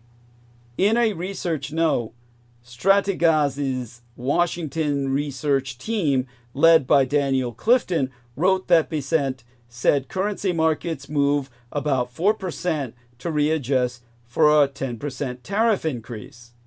The Communist Chinese yuan has risen almost by the same 4% since the American elections, implying that the first 10% of American tariffs has already been priced in. According to Strategas, or should I say Stratagas, tariffs would serve three purposes in a Trump misadministration. In addition to addressing trade imbalances, they would raise revenue for the government. They would also be used to achieve policy goals, such as increasing exports of liquefied natural gas, immigration enforcement, or more military spending by members of the North Atlantic Treaty Organization. Stratagas adding that first focus will be on the Communist Chinese Empire. Now, according to Miran, which is like the economics version of the scientist T.D. Lysenko, who was the Russian geneticist, who was, of course, no real geneticist, who resulted in hundreds of millions of people starving to death all over the world, with a lunatic attempt to breed plants in a way that would increase their yield by subjecting them to environmental hardships. Moran is got a parallel line of reasoning going economically. He is the T.D. Lysenko of economics. And according to Moran, tariffs are likely to precede any possible changes to dollar policies. To quote as his own writ, tariffs are a tool for negotiating leverage as much as for revenue and fairness. Tariffs provide revenue at a time of huge budget deficits, while currency adjustments do not. A shift in currency policy would need cooperation from trade partners, and tariffs would give the United States more negotiating leverage, with Moran perambulating that Trump has also repeatedly shown concern for financial markets, so his advisors may counsel caution in proceeding with currency policies that might increase volatility. So, Miran expects the misadministration's policies initially to be dollar positive before it is dollar negative, himself concluding that that doesn't mean investors should dismiss the chance of something like a Mar-a-Lago Accord, with his pointing out, in his own words, that the strong dollar has hurt American manufacturing, while benefiting financialized sectors of the economy in manners that benefit wealthy Americans. Wall Street consensus that an administration has no means by which to affect the foreign exchange value of the dollar should it desire to do so is wrong. Yet those who seek to debase the United States dollar should be careful what they fucking wish for. Demand for American imperial assets has allowed Americans to consume more than they produce, notably helping to finance the massive federal budget deficit. The main beneficiaries of a weaker greenback would be alternatives such as gold, which last time I checked is down, trading as GC00, down by 0.32%, or cryptocurrencies, of course, both of which hover near records. Perhaps those markets are anticipating coordinated efforts to cheapen the US dollar as part of the incoming misadministration's America First policies. Which brings us to the other sector of governance Trump wants to, well, clusterfuck on day one. He intends to extinguish immigration. Which brings us to his objective number 10, on day one an executive order to end Biden-era border policies. Trump has issued broad pushback to President Joe Biden's immigration policies, vowing to abuse his first day in office to terminate every open borders policy of the Biden administration.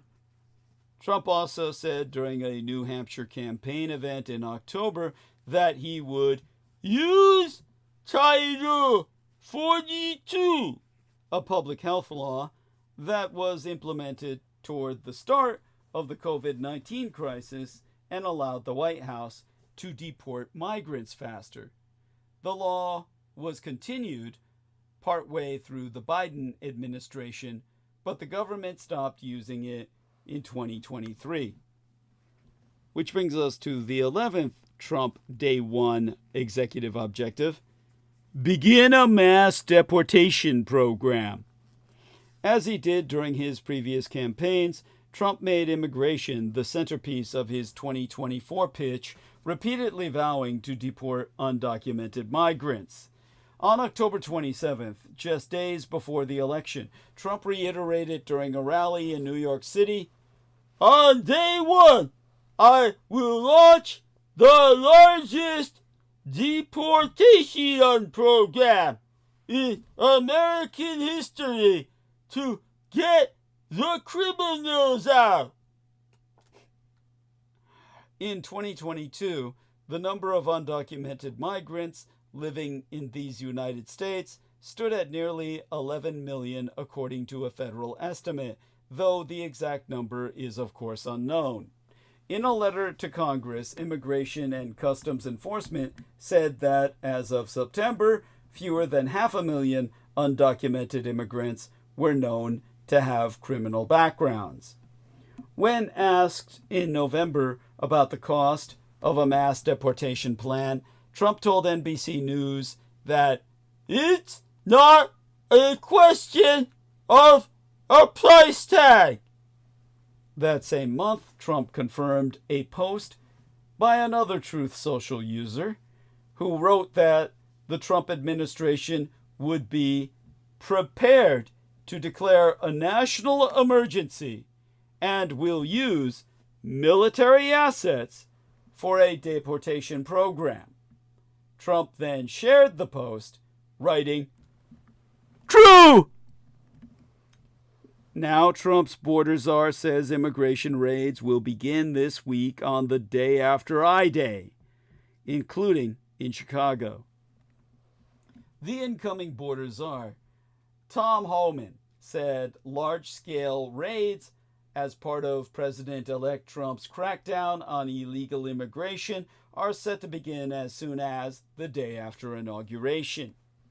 In an interview with Fox News on Friday night, Homan did not offer further details, but he did confirm that Chicago will be one of the cities targeted, qualifying that immigration agents will focus on the worst first, public safety threats first, but no one is off the table. If they're in the country illegally, they got a problem. While referring to ICE, otherwise known as ICE, acronyms for Immigration and Customs Enforcement, Homan, himself a former acting head of ICE, said, "On Tuesday, ICE is finally going to go out and do their job. We're going to take the handcuffs off ICE." The anticipated raids in Chicago were first reported by the Wall Street Journal. It comes after Homan visited the city in December and threatened to prosecute the city's mayor if he refused to cooperate. Yesterday, Homan told the Washington Post that the incoming administration was reconsidering launching raids in Chicago because details had leaked in the media, but had yet to make a final decision. Chicago is one of hundreds of sanctuary cities and counties in these United States, which typically prohibit local resources from supporting federal immigration enforcement. Chicago is actually, or was for many a year, the largest concentrated population of Mexicans in the United States, because they would, winter there in the off season when they weren't picking, your vegetables and fruits for your 1,000-mile Caesar salad. You won't be getting that anymore. The prospect of raids in Chicago echoes Homan's past remarks that he will not allow sanctuary jurisdictions to hinder the incoming misadministration's crackdown on illegal immigration. Yesterday, Beatriz Ponce de Leon, Chicago's deputy mayoress for immigration, migrant, and refugee rights, said the news that immigration raids could start in Chicago on Tuesday wasn't a surprise, but that hearing confirmation made it more real, more concrete. She said the city is prepared. In addition to community agencies holding Know Your Rights events all over, she said Chicago leaders have met with city departments and sister agencies such as the police and public school district to detail existing city policies. An estimated 11 million immigrants live in these United States without legal status. Both Homan and Trump have vowed to carry out the largest mass deportation operation in all American history. But the plan is expected to face legal and logistical hurdles, including where to house millions of people once they are detained. And in Chicago, the second city, community organizers and elected officials have scrambled to encourage residents not to panic. On the city's southwest side, Annie Wamani, a community organizeress with the Brighton Park Neighborhood Council, was fielding requests for Know Your Rights trainings and leading a rapid response team via private group chat. Team members are expected to be dispatched in case ICE agents arrive in her community. Wamani herself noting that obviously each scenario is different. To quote she, if they're there to detain someone, rapid response teams respond in a different way. We have to yell out, "These are your rights. You know, who can we call? Give us a phone number." And we're also trying to record ICE agents if there's an ICE truck or if it's an unrecognizable truck. Meanwhile, 20 requests for trainings had come in while I was on the phone with her. The biggest fear among immigrants who don't have a legal status in these United States, as Wamani has codified it, is leaving their children behind. During Trump's first misadministration, his zero-tolerance policy separated more than 5,000 children from parents who crossed the border without systems to track and reunite families at all. Some also fear being detained or held in cities or states unfamiliar to themselves. Wamani has been advising people at risk of being detained by the ICE to memorize at least 3 phone numbers so that they can be located if taken into ICE custody.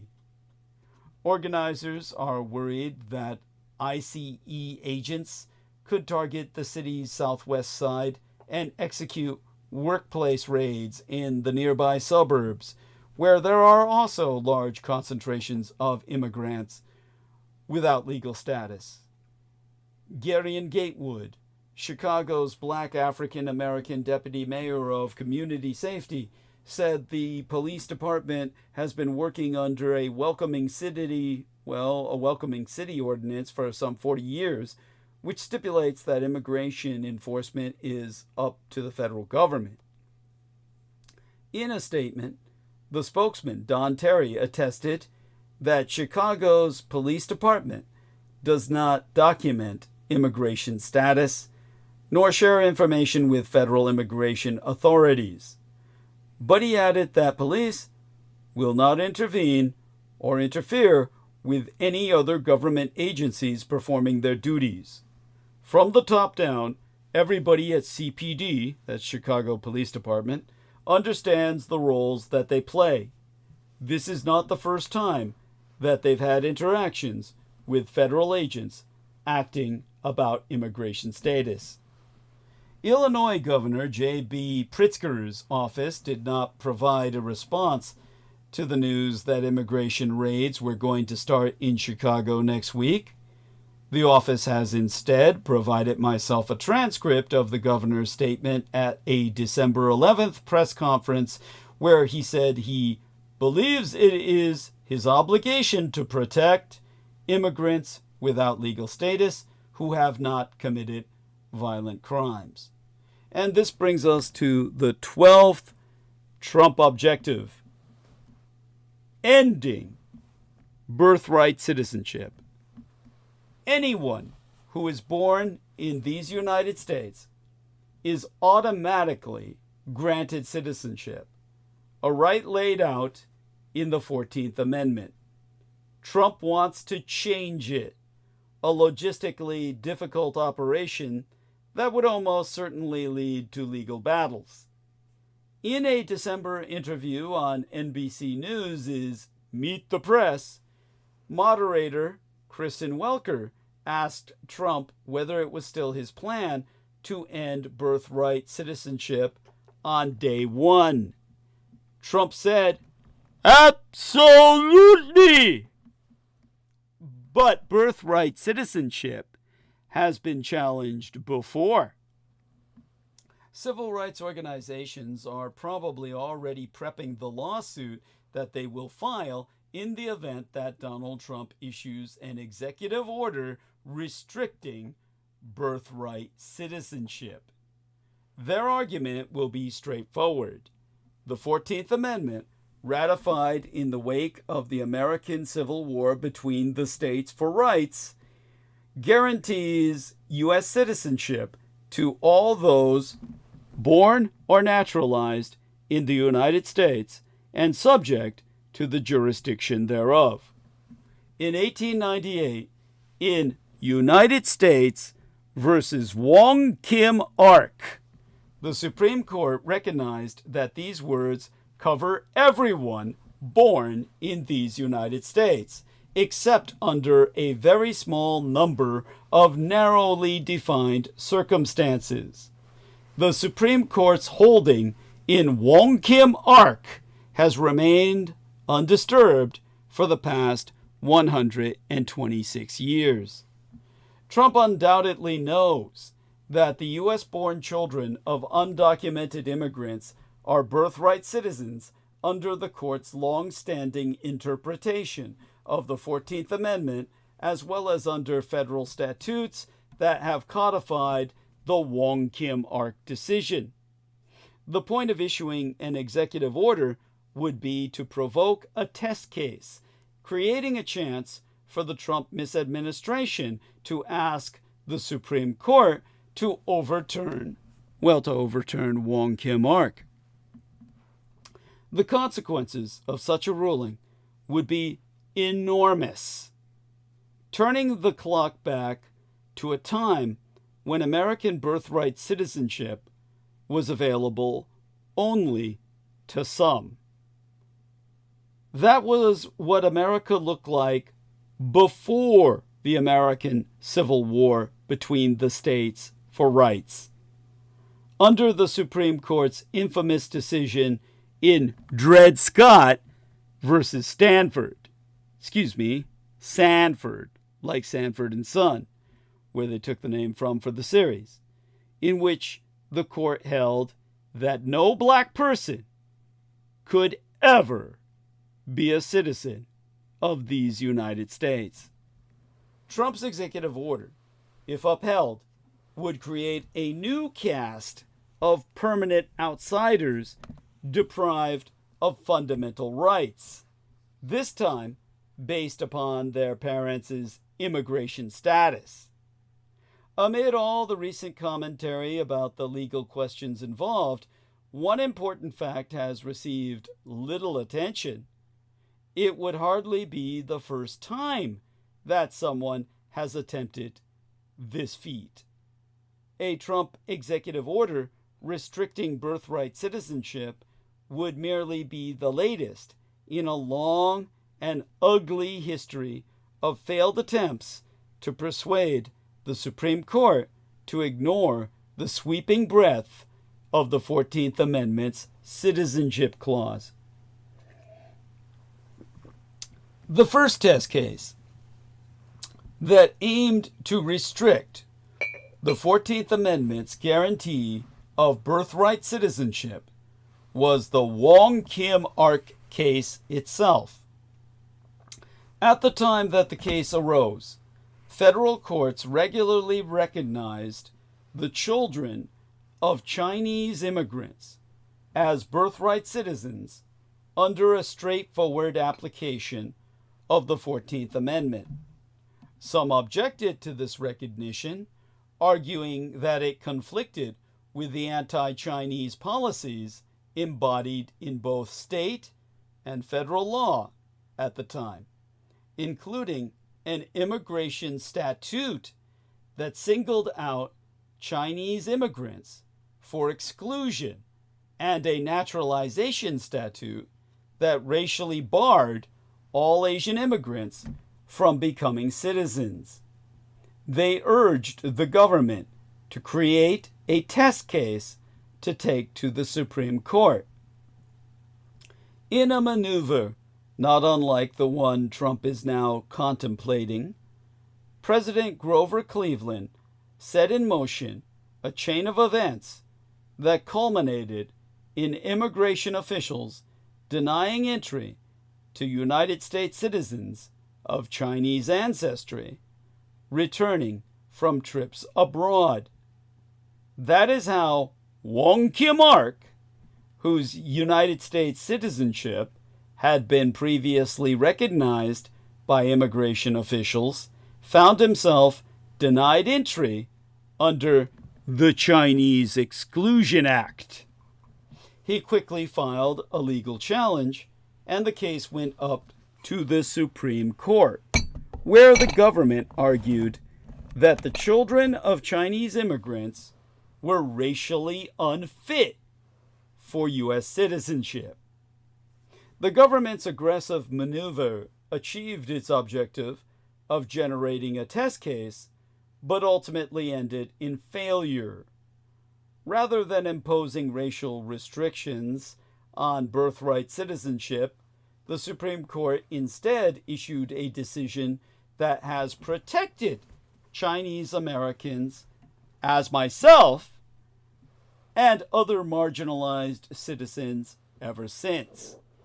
The court noted that before the American Civil War between the states for rights, it was beyond doubt that all white persons, at least, born within the sovereignty of the United States, whether children of citizens or of foreigners, excepting only children of ambassadors or public ministers of a foreign government, were native-born citizens of these United States, and held that the 14th Amendment extended that principle to all. In its own words, restricted only by place and jurisdiction, and not by color or by race. The decision recognized only 3 categories of people born on United States soil who could be classified as not being born subject to the jurisdiction of these United States. Children born into membership in sovereign indigenous nations, an exception later addressed by Congress in the Indian Citizenship Act of 1924. Children of high-level foreign diplomats, due to their immunity from United States laws, and children born to alien enemies, occupying territory fully taken over by a foreign power such that it is no longer under United States sovereignty. That was in preparation for declaring these enemies to be less than human through dehumanization propaganda, leading, of course, ultimately to the actual popular belief, the delusion, that Asians were literally enemy aliens from outer space.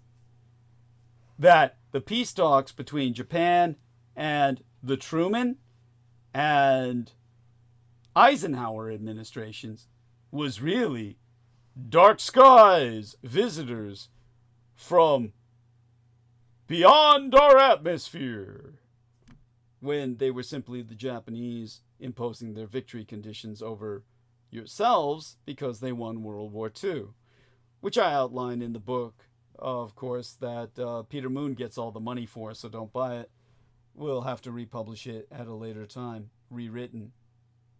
Now, since that time, attempts to overturn Wong Kim Ark have arisen periodically. In 1924, Southern white supremacists filed a lawsuit arguing that the 14th Amendment had never been properly ratified, that the Dred Scott decision was still in effect, and that black people born in these United States were not birthright citizens. A federal judge quickly dismissed the case. Less than 12 decades later, at the height of wartime anti-Japanese hysteria in these United States, a coalition of anti-Asian groups in California filed suit arguing that Wong Kim Ark was wrongly decided and that children of all Asian immigrants should be racially barred from birthright citizenship. Once again, the case was quickly thrown out.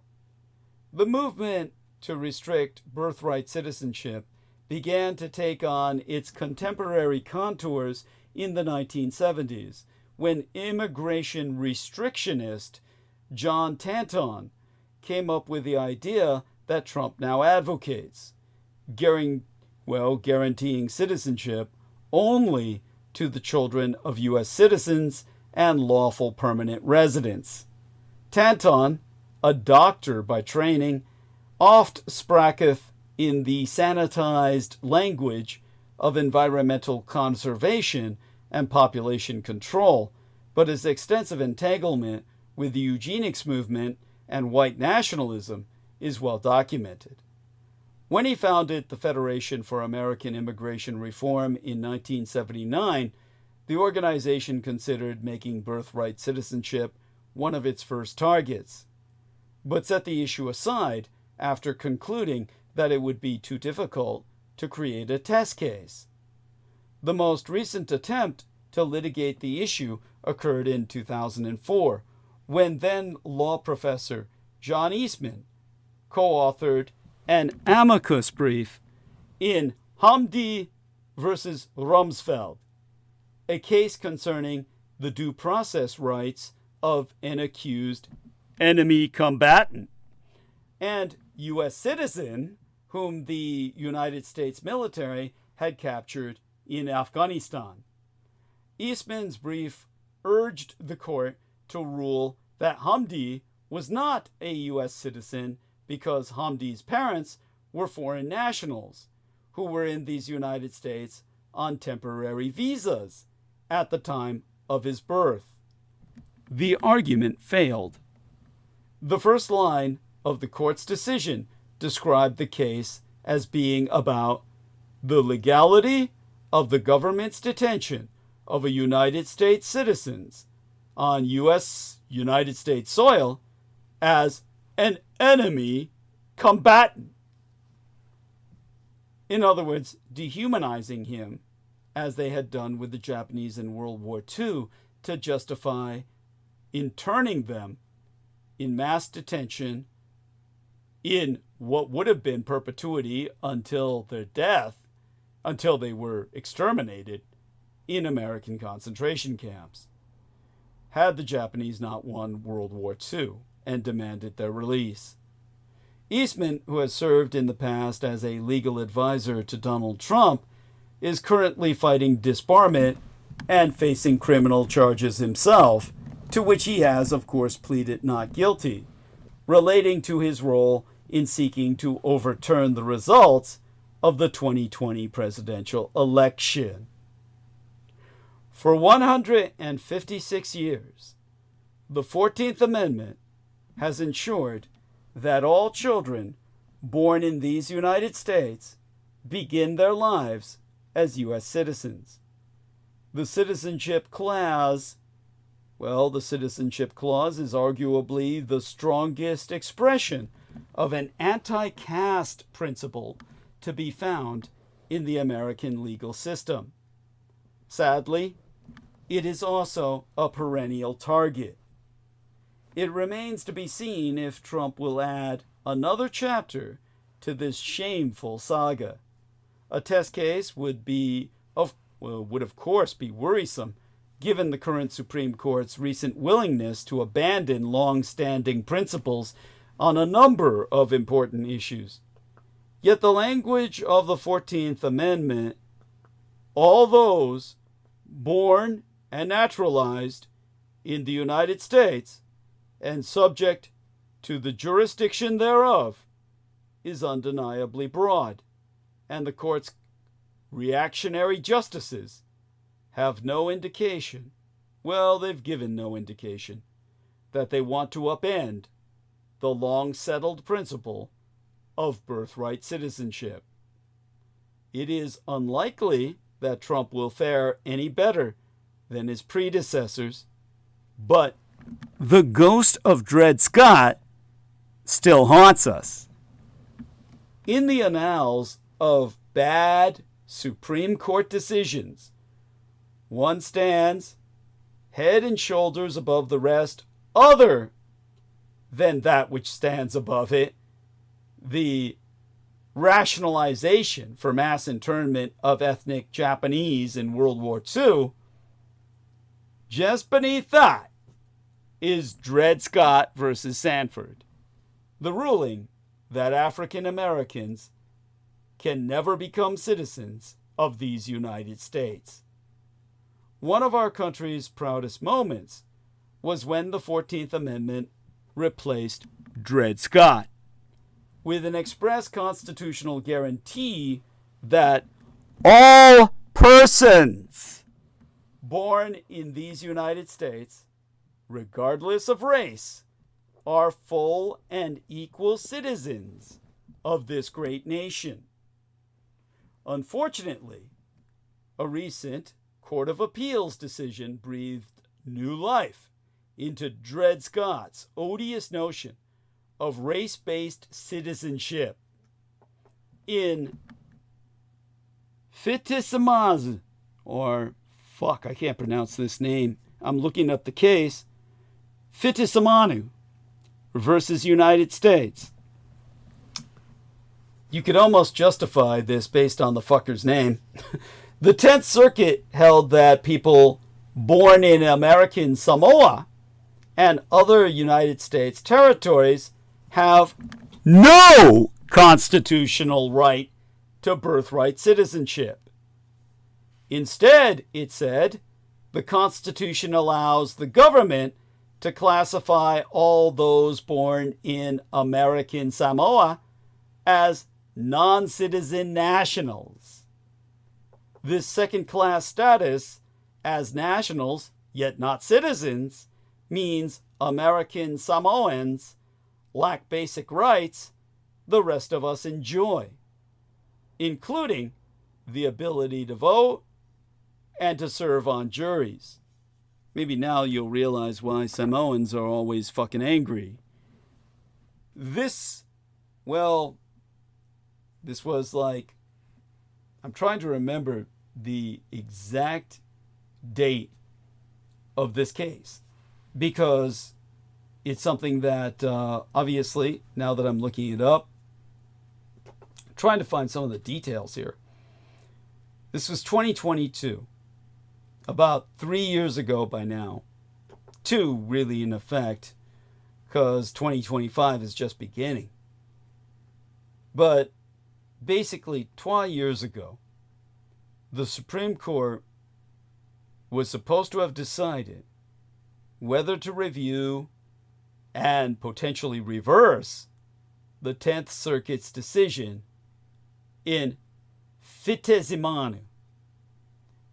The justices should have taken that opportunity to enforce the enduring promise of the 14th Amendment and finally banish Dred Scott to the constitutional grave where it belongs. Now, in a sense, this matter is personal to me. Obviously not so personal that I even remember the outcome. But my paong, that's literally hall in Chinese, it was my Chinese mafia, the particular tong or branch of mafia to which I was inducted into through my gang brother Beaver, that employed the attorney that represented Lynn Jackson and Belinda Torres Mary, who filed an amicus brief urging the Supreme Court to take up Fitesimanu. Miss Jackson is the great-great-granddaughter of Dred and Harriet Scott and the foundress of the Dred Scott Heritage Foundation. Ms. Torres Mary is the great-granddaughter of Isabel Gonzalez, a Puerto Rican woman whom the Supreme Court wrongly failed to recognize as a United States citizen nearly a century ago. Together, they were standing alongside their forebears to protect the idea enshrined in the crystal clear text of the 14th Amendment that no government or official can ever impose racial limits on birthright citizenship and establish a second class of unequal Americans. Yeah, got that. Okay. Now, responding to someone in the text, also in chat, Prisoner 42 says, "Good morning, Mr. Dietrich. Hope all is well." Okay. So, responding to him, well as can be, Prisoner 42. Thank you for asking. Now, the Supreme Court is no stranger to that pride that I've just articulated. As Justice Jackson explained at an oral argument in 2022, the 14th Amendment built on the protection. Well, it built on the protections in the Civil Rights Act of 1866. In his words, to give a constitutional foundation for a piece of legislation that was designed to make people who had less opportunity and less rights equal to white citizens. As Justice Thomas similarly recognized earlier that year, the 2022nd year of our Lord, the 14th Amendment's guarantees of birthright citizenship forever close the door on Dred Scott. Sadly, when it has come to the United States territories, our empire and our courts have never lived up to the 14th Amendment's noble ideals. In 1904, the Supreme Court had the opportunity to fully enforce the 14th Amendment's promise of citizenship and equality in U.S. territories. Now, I guess I could say our client's ancestor, Isabel Gonzalez, was born in Puerto Rico and traveled to New York in hope of opportunity, only to be detained at Ellis Island as an alien immigrant, which is why our tong got involved. When Isabel's case reached the justices, she argued that she was a citizen of these United States, not an alien. which later on got confused with extraterrestrials through the propaganda of World War II. Yet, instead of declaring Isabel a citizen, the Supreme Court punted. The court ruled only that Isabel Gonzalez was not an alien within the narrow meaning of the relevant immigration statute. This decision invited the federal government to deem Americans born in territories non-citizen nationals.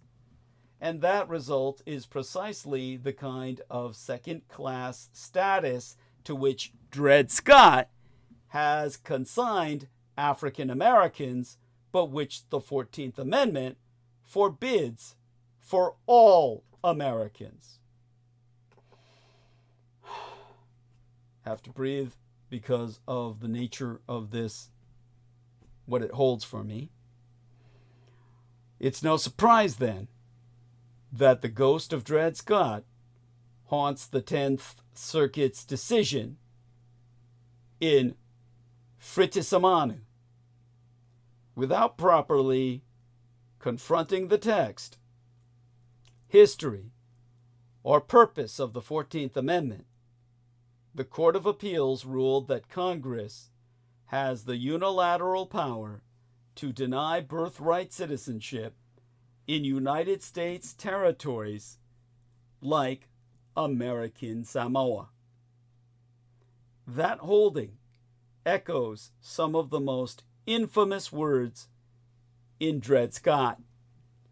The notion that a group of Americans could have had no rights or privileges but such as those who held the power and the government might choose to grant them. That was the ultimate result of that case. You know which side was on, and you know which side lost. The Supreme Court thereafter was presented with a clear choice. The court could deny review and once again allow the political branches to run roughshod over the promise of the 14th Amendment, or the court could enforce the constitutional promise denied to Dred Scott, Isabel Gonzalez, and so many in American Samoa today. All those born in these United States, regardless of race, creed, or color, are full and complete citizens. And if not, they should goddamn fucking well be. Now, in terms of Donald Trump's 13th objective, in terms of his day one manipulations, well, the 13th would be to spit on the military again. Pete Hegseth, President-elect Donald Trump's nominee for Defense Secretary, was obviously not familiar with the ASEAN. That's an acronym, ASEAN, the Association of Southeast Asian Nations, a regional bloc with American ties. The United States Department of Defense is the largest government agency in the American Empire, a sprawling and massive super bureaucracy. The DoD, the Department of Defense, houses the world's largest military power, employs nearly 3 million people, greater than the population of many states, and has direct control over the armed forces of the United States: Army, Navy, Marine Corps, Air Force, and Space Command. Not to mention the Coast Guard. And, of course, the CDC, the Center for Disease Control, which operates under a Surgeon General and has uniforms and hierarchy and a salute. Now, the Secretary of Defense manages an agile an annual budget exceeding $800 billion, with 1.3 million service members on active duty, 825,000 Reserve and National Guard members, and another 600,000 civilian employees. Frank Carlucci, Secretary of Defense under Ronald Reagan, described the position as, in his own words, one of the more difficult jobs anywhere in the world. He has to be a mini Secretary of State, a procurement expert, a congressional relations expert. He has to understand the budget process, and he should have operational knowledge.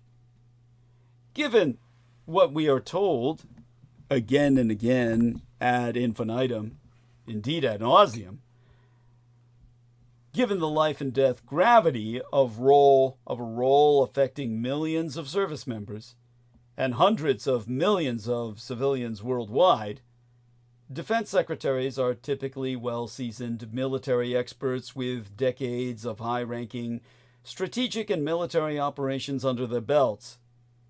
For a quick comparison, Lloyd Austin, the current secretary, served in the military for 41 years, Mark Esper for 21 years, and James Mattis for 40 years.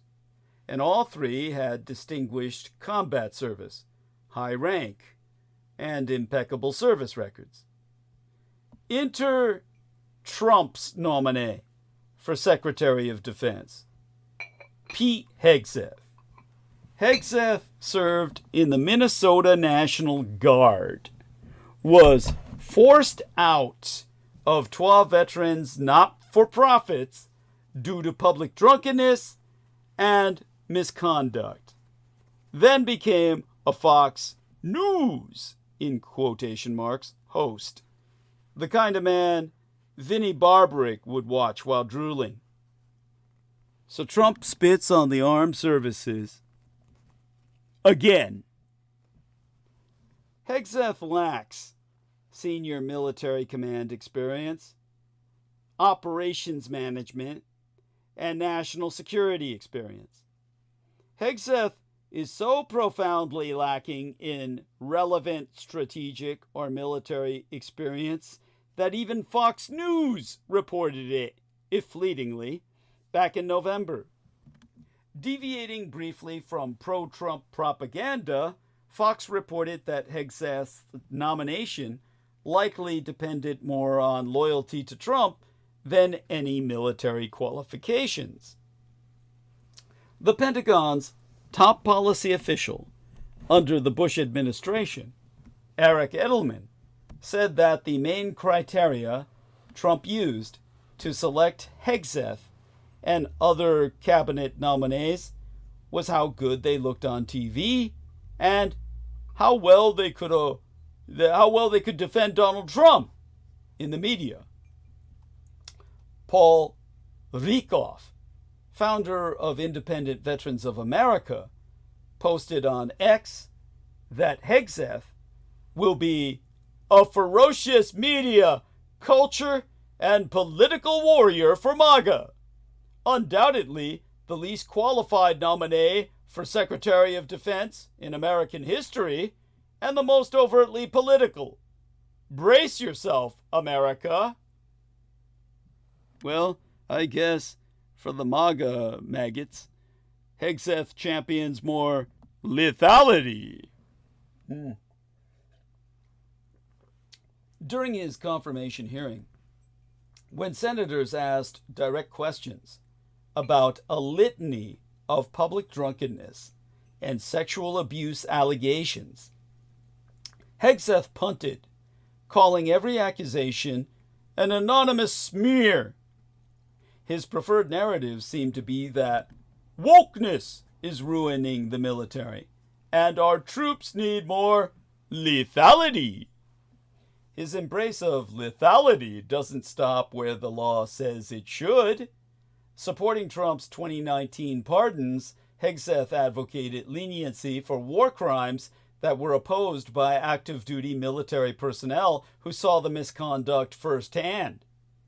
Pressed on this during his confirmation hearing, Hegseth testified that he had thought very deeply about the balance between legality and lethality, and that when it comes to destroying the enemy, it is killing people, the law should not be getting in the way. Imagine that. Hegseth also rejected the possibility that Trump would ever issue an illegal order, ignoring all recent history. In 2020, Trump asked that the 82nd Airborne be deployed against civilians in Washington, D.C., who were protesting the murder of George Floyd. Mark Esper, Secretary of Defense at the time, talked Trump out of it. On questioning, Hegseth refused to say that he'd follow Esper's example, calling the very real situation a hypothetical. Hegseth clearly envisions a more violent American military with domestic enemies, remember that term, from Dred Scott, in its crosshairs. And Hegseth's aversion to women in the military betrays a lack of experience. Hegseth has consistently spoken against women in the military, saying recently that we should not have women in combat roles. It hasn't made us more effective, hasn't made us more lethal, has made fighting more complicated. During a November interview on the Sean Ryan show, he said, "The military standards have been lowered. I'm straight up just saying we should not have women in combat roles." The Department of Defense officially opened combat roles to women in 2016, even though women have fought in combat for many years. In 2022, the Army lowered specific parts of the annual physical fitness exam for women and older troops, male and female. The Army Combat Fitness Test still includes deadlift, power throw, push-ups, plank, run, and sprint, drag, carry regular fitness tests. Qualifying for demanding combat positions or specialties such as Army Ranger or Green Beret still requires everyone, regardless of age or gender, to pass the same fitness tests and standards. In fact, all branches of the military still require women to pass the same strict fitness tests as men for physically challenging specialty jobs. More than 300,000 U.S. women were deployed to Iraq and Afghanistan, even though at the time of the U.S.-led invasion of Iraq, women were still officially banned from ground combat. As The Guardian describes the transition, insurgent attacks meant that female troops quickly found themselves under enemy fire, and they began firing back. 20 years on, what started on that chaotic battlefield in Iraq ended up changing the U.S. armed forces forever. Senatoress Tammy Duckworth, Democrat from Illinois, who flew combat missions in Iraq, commented that Hegseth's idea that you can exclude women from combat is one that really shows his lack of experience. Let's be real. In modern warfare, there is no forward line of troops like you had where you could keep women. Now, ASEAN, ASEAN, is of preeminent importance to these United States. But a question about it stumped Pete Hegseth at his Senate hearing. Senatoress Tammy Duckworth grilling President-elect Donald Trump's choice for Defense Secretary over whether he had the breadth and depth of knowledge needed to lead international negotiations, asked Pete Hegseth if he could name one member of the Association of Southeast Asian Nations, describe what type of agreement the United States had with the countries, and how many nations were in the bloc. Referring to a pact among these United States, Australia, and Great Britain, Hegseth responded at the heated Senate confirmation hearing that he couldn't tell Duckworth what the exact number of ASEAN nations was, but that, in his words, "I know we have allies in South Korea and Japan, and in AUKUS," which is an acronym for Australia, United Kingdom, United States, with Australia. Duckworth, the Democrat from Illinois, responded, "None of those three countries are in ASEAN. I suggest you do a little homework." Understand that ASEAN is relevant to the American Empire. ASEAN is made up of Brunei, Cambodia, Indonesia, Laos, Malaysia, Myanmar, the Philippines, Singapore, Thailand, and Vietnam. An 11th country, East Timor, is set to join soon.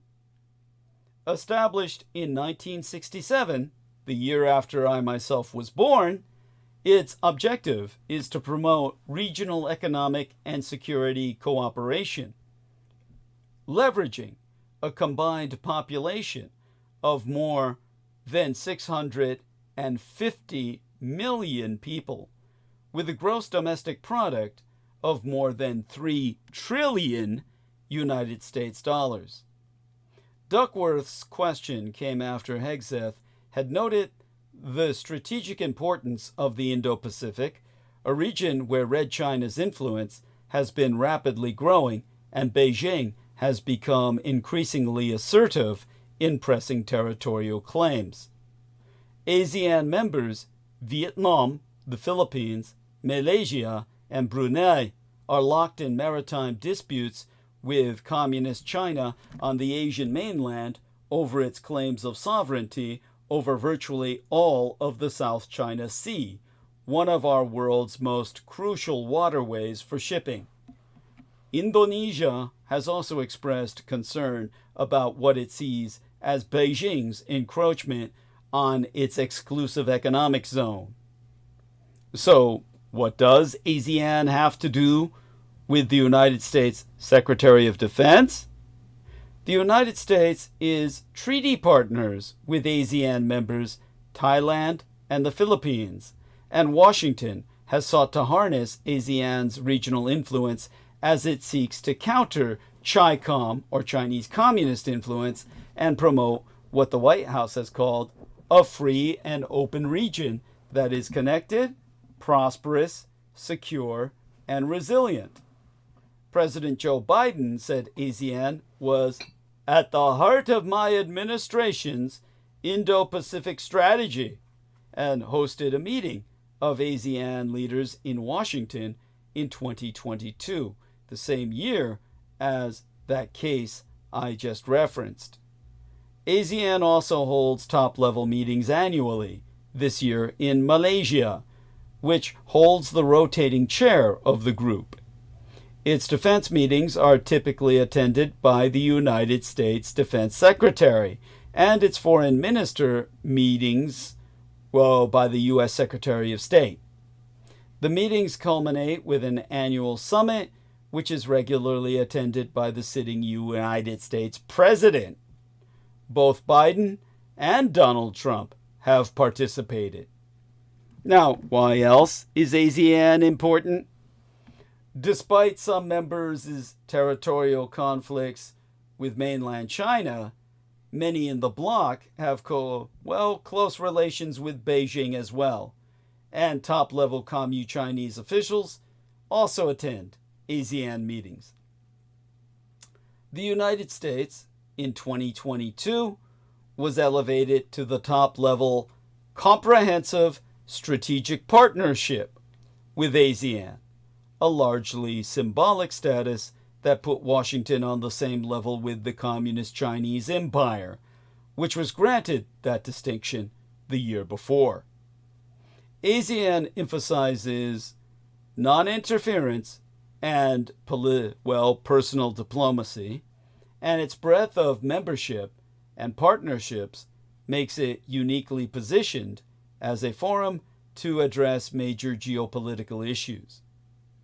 Beyond the People's Republic of China and these United States, ASEAN has formal relationships with the Empire of Japan, the European Union, Great Britain, Australia, the Russian Empire, India, South Korea, and many others.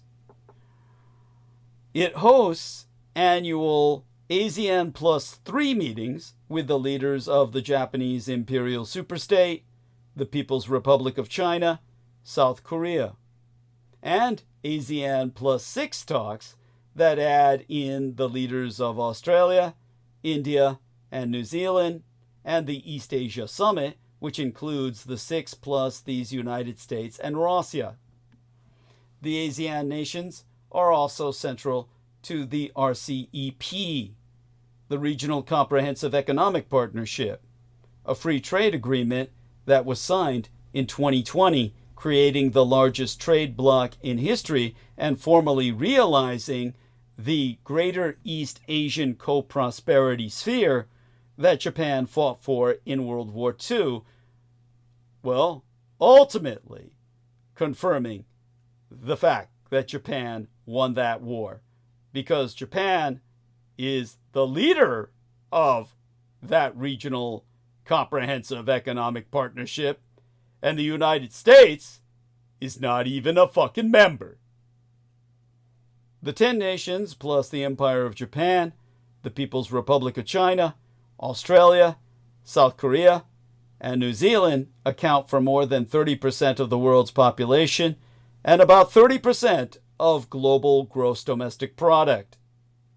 Conceived at ASEAN's 2011 summit, the very year my late and sainted Cyrus, my womb matron, my mother was murdered, the agreement includes commitments on trade in goods and services, investments, and other areas. Now, despite his abysmal ignorance, Hegseth will likely be confirmed. Due to his obvious and dangerous lack of credentials, Hegseth was considered unlikely to pass Senate confirmation until MAGA operatives organized a campaign to threaten any Republican who expressed reservations about him. Mike Davis, who worked the Hill to get Brett Kavanaugh confirmed, smirked, "We gave the Senate an attitude adjustment." Hegseth is now expected to be confirmed, despite his abysmal and substandard confirmation performance. Throughout his hearing, Hegseth punted on all meaningful questions and repeated that the military had lowered its standards to accommodate women. In expecting confirmation as the least qualified Secretary of Defense in American history, not only is Hegseth blind to military law, he is blind to irony. Speaking of irony, Mark Zuckerberg has a funny idea of what it is to be a man. Mark Zuckerberg, the chief executive of Meta, recently appeared on Joe Rogan's podcast to lament the absence of masculine energy in the corporate world. During his nearly 3-hour conversation with Rogan, Zuckerberg said, "I think a lot of the corporate world is pretty culturally neutered. Masculine energy is good, and obviously society has plenty of that, but I think corporate culture was really trying to get away from it.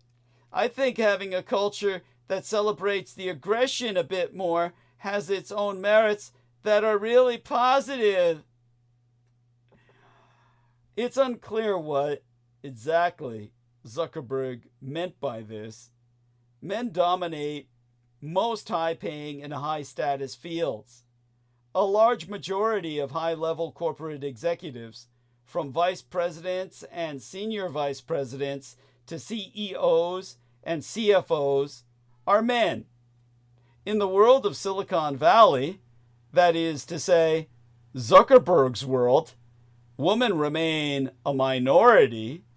About 25% of tech jobs are held by women, and according to a 2021 report a scant 4.7% of companies in the Silicon Valley, well, I'd say 150 have a woman as chief executrix, chieftainess executrix, compared with the roughly 6% of companies in the Standard & Poor's 500 that can say the same. If, even as a small share of the workforce and corporate leadership, this is so many women that it demands a return to more masculine energy, it would be interesting what Zuckerberg thinks is the optimal level of female employment in his own industry. But the Meta CEO's complaints of emasculation aside, I was struck, watching his interview with Joe Rogan, by Zuckerberg's presentation. He has grown his hair and appears to have put on a little muscle. He wore an oversized t-shirt and a gold chain. He is nearly a year past 40, but he dresses like a bro. Imagine a 22-year-old at a, Securities and Exchange Commission tailgate. And that's pretty much what you would get. And consider the venue. Rogan's podcast, where long and meandering conversations are punctuated by moments of transgression, and where manhood is often held to be the celebration of that transgression. When Zuckerberg speaks of masculine energy and aggression, he seems to be imagining the masculinity of an older teenager or a younger adult. The masculinity of someone unburdened by duty, obligation, or any real responsibility. More Jordan Belfort in The Wolf of Wall Street than Ed Tom Bell in No Country for Old Men. There is no apparent interest from either Zuckerberg or Elon Musk or anyone else bemoaning the current cultural cachet of masculinity in cultivating an image of responsible manhood. We have a clique of powerful middle-aged men who want nothing more than to be boys. But then, this is exactly what you would expect in a country where the standard bearer for the return of masculinity to the political and cultural world is Donald fucking Trump, a selfish, petulant, and narcissistic man-child who celebrates his rejection of the traditional masculine virtues of duty and restraint, and who has done so for his entire career on the public stage. Trump stands for masculinity as misogyny, dominance, exploitation, and, as per Zuckerberg himself, aggression. More concretely, Zuckerberg and like-minded tech moguls have direct material interests in cultivating Trump's good favor by performing his brand of manhood. Meta, for instance, wants to undermine its competitors, suppress regulation, and free itself from the threat of antitrust enforcement. Other tech multi-billionaires want to leverage state power to secure their investments in artificial intelligence ahead of a potential collapse in the value of AI stocks. If the bubble pops, they want Uncle Sam, and thus the American taxpayer, to be the one holding the bag. Their pose and presentation, then, are all obviously strategic. And yet, it is all a sign of the times, of a broad maneuver towards something ugly and profane. Machiavelli observed, "How easily men may be corrupted, and how they may transform themselves, and give themselves a completely different nature, no matter how good and well-educated they may be." This may not be exactly true of Zuckerberg and the others. I'm not sure that they have merely begun to be, to borrow from Machiavelli again, friends of tyranny for the little bit of profit it provided them. But it is undoubtedly true of those who have and will comfort themselves for Trump, well, contort themselves for Trump, in search of some advantage for themselves. Because great replacement paranoia will only lead to a Handmaid's Tale dystopia. What are whites really afraid of? Immigration restrictions won't stop the browning of America. Only ending women's rights, even white women's, can do that. Building a wall won't be enough. Neither will rounding up millions of undocumented folks and shipping them out of the country in cattle cars, planes, or buses. Putting aside the impracticality and immorality of both actions, even on the terms favored by their advocates, such things would fail to deliver. Though immigration restrictionists insist walls and deportation are needed to halt the great replacement of traditional American culture and legacy Americans, by which they mean white folk, even if they don't say it. The demographic shifts about which they are so concerned actually have little to do with immigration at all. As such, even were we to end all immigration to these United States by brown-skinned folks from the global South, documented or not, America would continue to become less white. Because the issue has never been immigration. The issue is birth rates. Don't misunderstand. I'm not parroting the right-wing myth that black and brown, that's always been bullshit. But fertility rates among women of color are higher than the rates for white women for one simple reason. Women of color in these United States are younger, on average, than white women. Exempli gratiae, the median age of white woman in these United States is 45 fucking years old. That's a little past your average time of breeding age, optimal fertility. Okay? For black woman, it's 36. For Latinas, it's 31. And it should be obvious that 31 to 36 years olds are far more likely to have kids than women in their mid to late 40s. So even if all the undocumented Latinas were shipped out of the country tomorrow,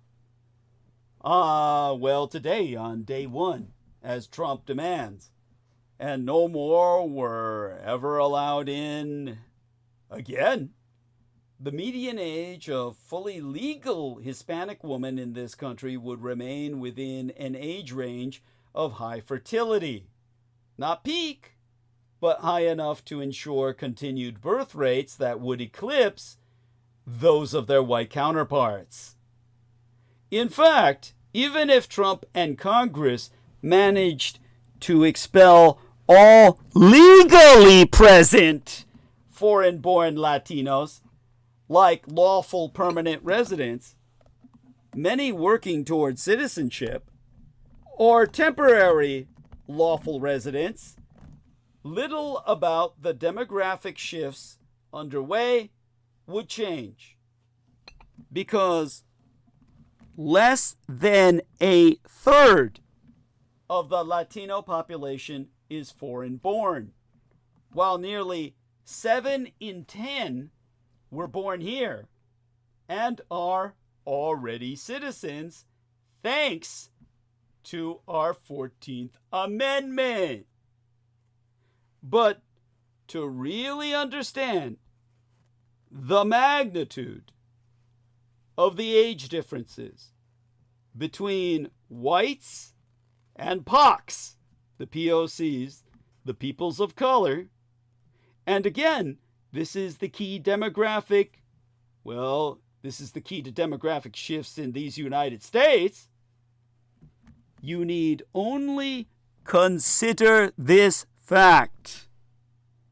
Today, the white modal age, meaning the age that is the most common age for white Americans, is a whopping 58 years of age. Think about that. More white people are 58 fucking years old.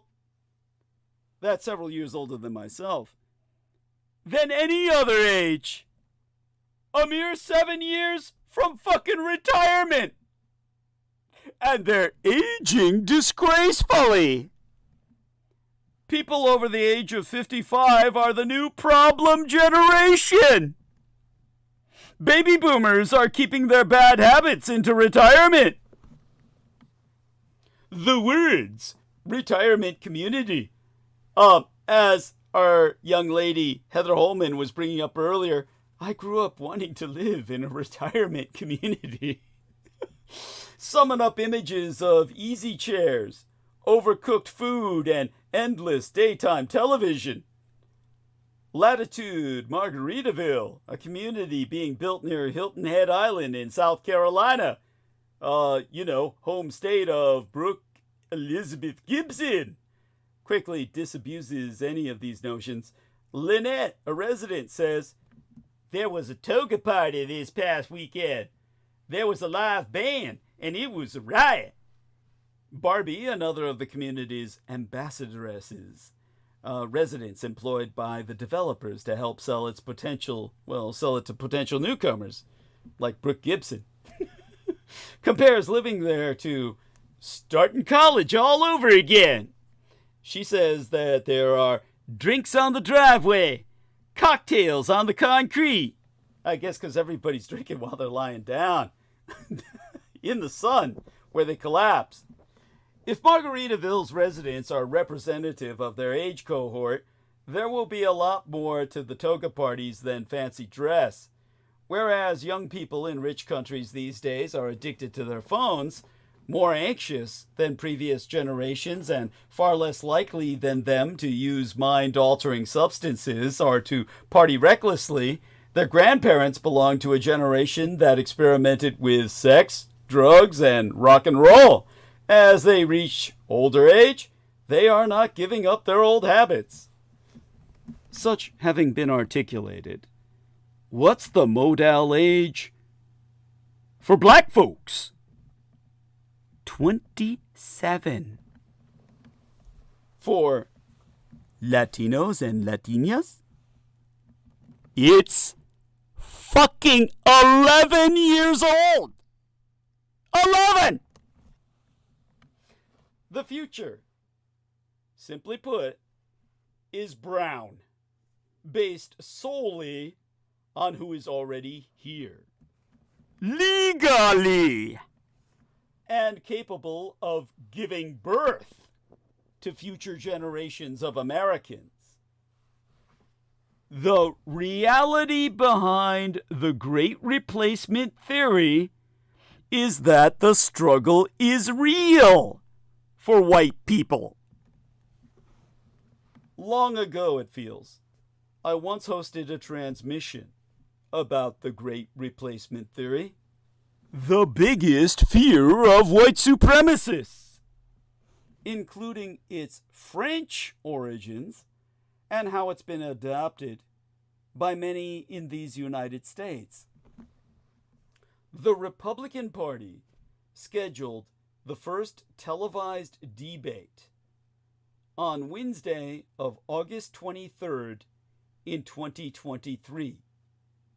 Donald Trump elected to skip that debate, appearing instead in a pre-taped interview with Tucker Carlson, the fired Fox News host, known for espousing his white supremacist views, notably the Great Replacement Theory. The theory suggesting that white people are being replaced by Jewish people and other minorities, a threat to white power. This story I hosted comprised 4 parts: an uproar on the campus of Georgia Southern University in Statesboro, Georgia, the French origins of the theory, how it infiltrated the Trump white administration and American foreign policy, and finally, a mass shooter in Buffalo, New York, targeting black people because of what he read about Great Replacement. As you might imagine, I received much feedback over the years since that episode was published, including one quote, accompanied by a comment, that has made me pause. This was from the Representative Ronnie Jackson. The quote reads, "In 2022, illegal immigrants will have more freedoms and easier access to health care and ballot boxes than most Americans. Just think about that." That was followed by a question answered by the person who sent the quote to me, who asked to remain anonymous. His question being, why is it still called a theory when the white population is indeed becoming a minority? The offspring of a non-white and white parent is rarely considered white by our own society and by the Census Bureau. Some realities fuel the Great Replacement Theory, including the fact, not a theory or a posit, but a fact, that the white population is shrinking by percentage and by number. Census projections are that white people will become a minority in America by 2045. So, in terms of actual numbers, white people are indeed being replaced. Depending on where they get their news, some white people are being bombarded with messages saying they are the victims of reverse discrimination. Brown people are streaming across the southern border and being handed voter registration cards, and affirmative action is depriving white and Asian students of opportunity. Because, like in apartheid South Africa, Japanese and Taiwanese were considered honorary whites. Even though the most significant beneficiaries of affirmative action in academia and in general have historically been white women. What is lacking in reality is white certainty. It used to be the case that if you came from a well-off white family and got an education, you had a reasonable expectation of success. You could inherit the family business or depend on nepotism and relationships to advance your career. Your main competition was from your peer group because minorities were systematically provided fewer opportunities, to which they now have greater access to. There have been several triggering events that some white people welcomed, while white supremacists were sent scurrying. When Barack Obama was elected president in 2008, the year of the great financial crash caused by his predecessor. Some white people heralded the event as the beginning of post-racial America. Others regrouped to elect his polar opposite, with the rallying cry of, just like that Jap trash piece of shit Daryl Hamamoto used to scream on my show, probably one of the first Americans to do so over any medium or venue. Make America great again. When President Joe Biden appointed a black woman to the Supreme Court, Ketanji Brown Jackson was criticized as an affirmative action pick, despite her Harvard law degree, clerkship for Justice Stephen Breyer, and years as a federal judge. Kamala Harris is the current vice presidentess of these United States, and we were always frequently reminded she was a heartbeat away from the presidency. Many of the concerns about Joe Biden's age are related, well, were related by now to the possibility he'd die in office and subject America to another black president, and a woman at that. So the GRT, the Great Replacement Theory, was never meant to protect poor white people. From America's beginnings, power was vested in the hands of landowning white men. GRT, or Great Replacement Theory, has concerns about the preservation of power. Its only concern for poor white people is that enough of them are convinced to take up the cause in the belief they will somehow benefit. There wasn't such a thing as white people until white indentured servants joined forces with black indentured servants and enslaved black people during Bacon's Rebellion.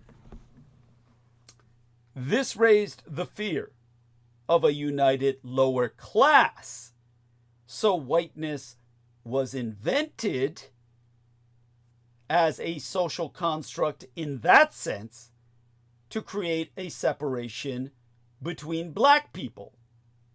At the same time, slavery became the bottom layer of the economic model for America, eliminating indentured servitude. Since then, a fear has been promoted that white power might be threatened, and that fear has now been given a name: Great Replacement. Those now considered white came to America as a minority and will be a minority again in the future. Many groups, like Jewish people, Italians, Germans, Greeks, and the Irish, weren't initially thought of as white at all, but are now included when needed. The Great Replacement Theory is especially wary of Jewish people, but they are accepted as needed. As 2045 draws nigh, there may be another expansion of white people to include the darker-skinned Hispanics and Asians, though their acceptance will be on an as-needed basis. Control of the levers of power is being solidified while the pretense of democracy remains. Attaining elected office has become more and more about fundraising with the goals of political action committees, or PACs, PACs, the Federalist Society, the NRA, or the National Rifle Association, a death cult, if ever there was one, and most multi-billionaires firmly aligned justices on the Supreme Court are dependent on nomination by a president and confirmation by the Senate. Even when the president was jet black, his choices had to remain within the mainstream, except for the time his choice wasn't even allowed a vote for his white replacement to make his choice. While the Supreme Court has minority representation, it has always supported whiteness. Even when Congress passed multiple voting and civil rights acts, the Supreme Court could be depended upon to gut those laws ultimately. The entire concept of originalism is in deference to white supremacy, which is, to be fair, what the founders intended. While Great Replacement Theory, GRT in acronym, is mostly a conspiracy theory, there be reason for concern that whiteness alone isn't enough to ensure success. Many white people I communicate with demonstrate great concern for advancement being merit-based, without once realizing how little merit applied in the past and how minorities have had to be extra qualified. The middle class, which the tech barons so despise, was created by programs like FHA, the Federal Housing Authority, and VA, or Veterans Administrative Loans, that excluded blacks and others from middle-class neighborhoods. The government invented redlining, condemning many black people to substandard living. White people, in general, should have little fear of being replaced. The ones that should worry most are those promoting a theory that cannot stand. If your political prospects or income depend on convincing others that white people are at risk, you will be replaced. There's a backlash to the white lash you represent, which is the most hopeful news about race relations in recent times. And therein lies the problem. First, a problem for the MAGA minions whose ethno-chauvinistic nativism leads them to presume that whites have a moral entitlement to majority status in America, or that the nation will somehow crumble lest that majority remain intact. And second, a problem for the rest of us, unless we stop them. Because once they realize the inadequacy of immigration restrictions for stemming the current demographic shifts, they will have to either embrace multiracial democracy, which is most certainly doubtful, or move on to the next phase of their project, namely restricting the rights of white women so as to boost white birth rates by way of authoritarian means. As it turns out, the lower birth rates and the older median age of white women already mentioned, which are at the root of demographic change, are a direct reflection of what happens when a group of people gains greater access to opportunities like education and high-paying careers.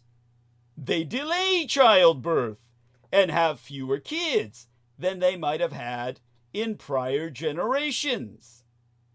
In every society, fertility rates fall as women's rights and opportunities expand. So, as white female baby boomers began to access jobs and schooling largely off limits to their mothers, and as Gen X and millennial women did the same, even more so, they had fewer kids. As such, while they aged, they didn't create enough children coming behind them to suppress the median age of the overall white population. So, how does one reverse the birth dearth? There be only one way: by restricting not only white women's reproductive freedom, as with the banning of abortion and further restrictions on birth control, but also by restricting their rights and opportunities more generally.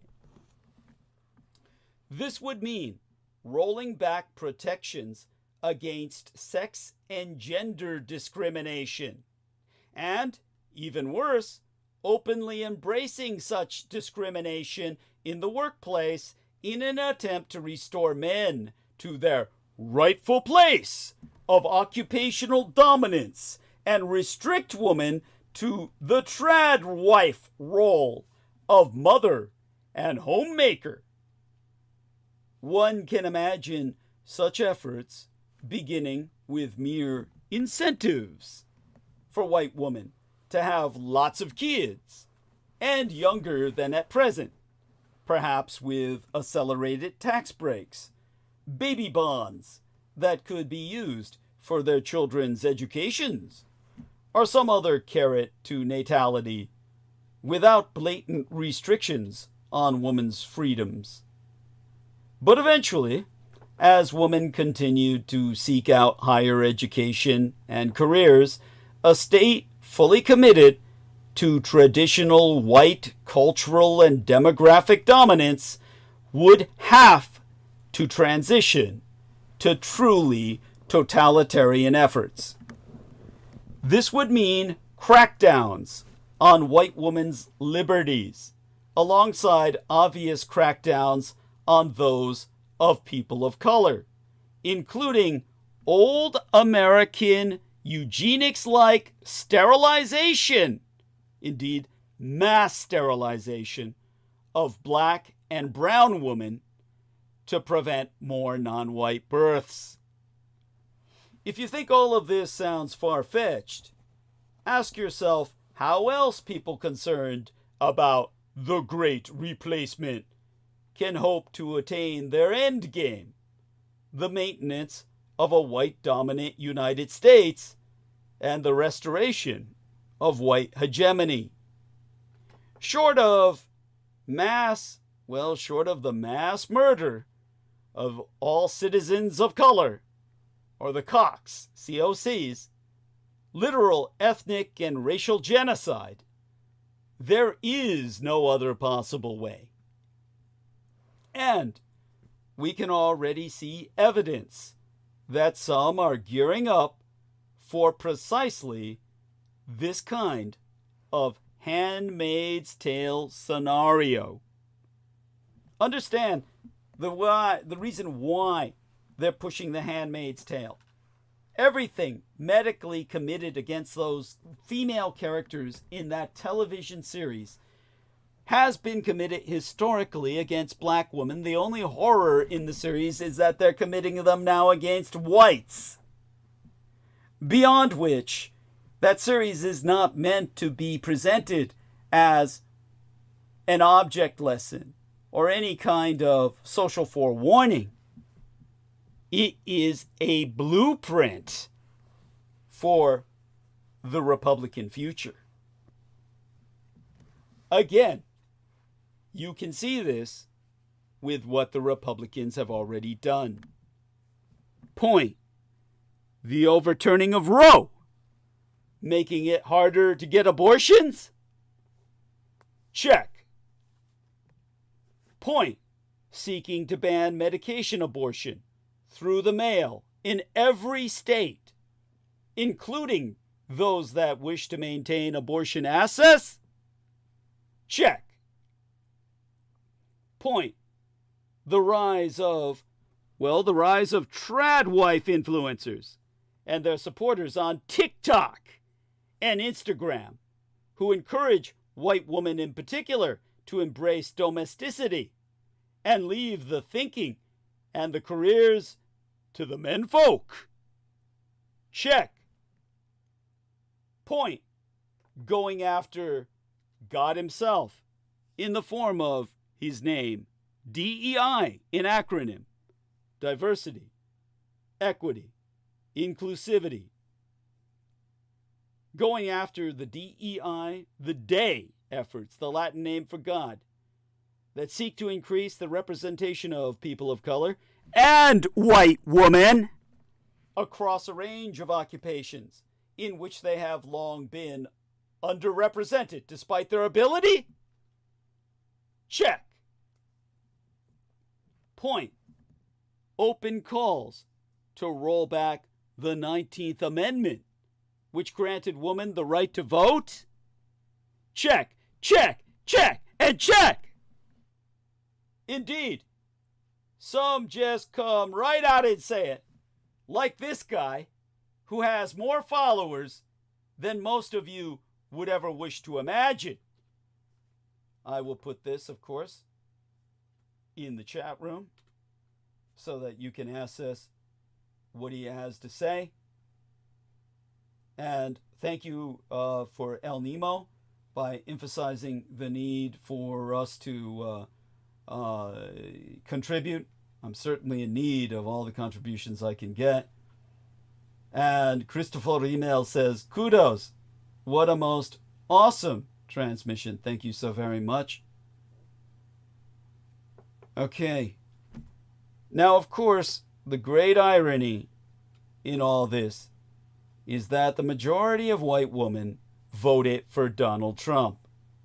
Yet again, at least in part, because they agreed with his plans to get rid of millions of brown folks in the name of national renewal. Because they think their whiteness will protect them. White woman, your whiteness won't save you now that Trump has won. White women no longer have the luxury to keep their heads in the sand. In every presidential election year over the last decade or two, people have stated that it's the most important one ever.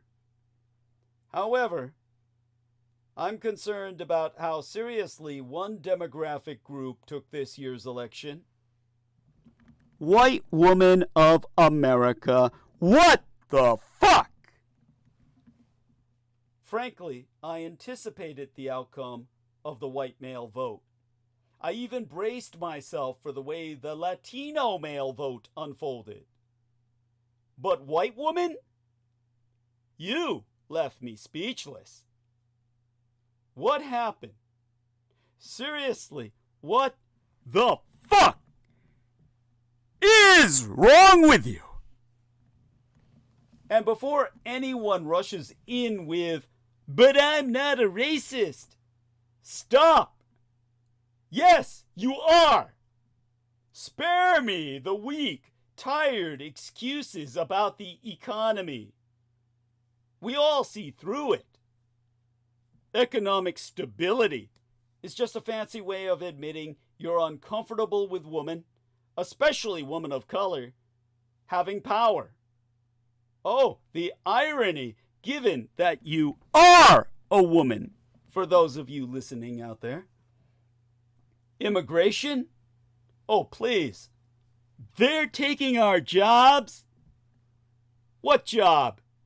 Seriously, name the goddamn job you didn't get because Juanita or anyone non-white supposedly took it. Go on. I'll wait. Spoiler alert, there isn't one. The price of gas? Oh, honey, just buckle up for the financial disaster when those tax cuts and tariffs bite. Don't even think about clutching those pearls when little Johnny's college dreams get flushed. All eyes are watching now as Trump makes America great again. That's his promise, right? I've been trying to wrap my head around this all yestermenses, last month, desperately grasping for some rational explanation. Maybe centuries of patriarchal brainwashing have left you so dependent on men that you cannot imagine the danger that Donald Trump presents to women. The fact that 52% of white women voted for Donald Trump in 2016 and 55% of them voted for him in 2020 should never have come as a shock to anyone. Many people say it's due to internalized misogyny, but I've always felt the reason why these women would vote against their own interests and cast their vote for a demagogue cut deeper than simply them hating themselves. It's because they value their whiteness over their womanhood. White women in America honor their whiteness over womanhood. It's not woman's interests that's guiding their policy attitudes.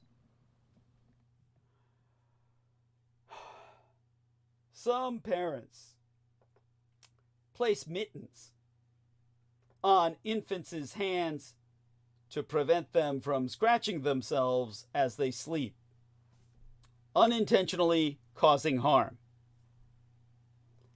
However, as we grow older, we seldom need such guardrails, as self-preservation is natural.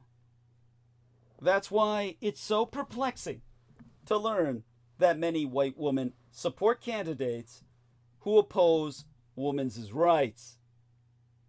Exempli gratiae, Mark Robinson, a Republican gubernatorial candidate for North Carolina, expressed a desire to return to a time when women couldn't vote. And yet, some may be surprised to learn that he made this announcement in a room full of conservative white women. Why would these women cast their vote for a candidate who openly fantasizes about stripping them of their rights? It seems these white women are making a conscious decision to honor their whiteness over their womanhood. This wouldn't be the first time, as many white women became slave owners in America, opposed the 15th Amendment, which secured voting rights for black men, and segregated their women's rights marches to exclude black women from their advocacy. In the modern era, white women have raised awareness of the lasting impact of the gender pay gap, but not the racial chasm. Little did they realize the real endgame, or the reality that those who have them all revved up about the great replacement will be coming for them next. Because white dominance and patriarchy are siblings, or at least first cousins. And unless we defeat the one, we'll never defeat the other. Donald Trump has declared that he will erode the rights of marginalized people even further now that he be back in office. His allies have drafted a blueprint for that called Project 2025. It's a transitional blueprint of how to turn the country, our American empire, into a Russiist state. Within the first 180 days of Donald Trump's second term, because they realize that after that, he'll likely be fucking lynched. So they got to get it done fast. This document is over 900 fucking pages long and is easily searchable online. But rather than you having to slog through that sewer of shit, it boils down to proclaiming RFK Jr. as the high priest of Edom among the new Rasputins, evoking the end of Enlightenment rationality. Anti-science mysticism is enabling autocracy around the globe.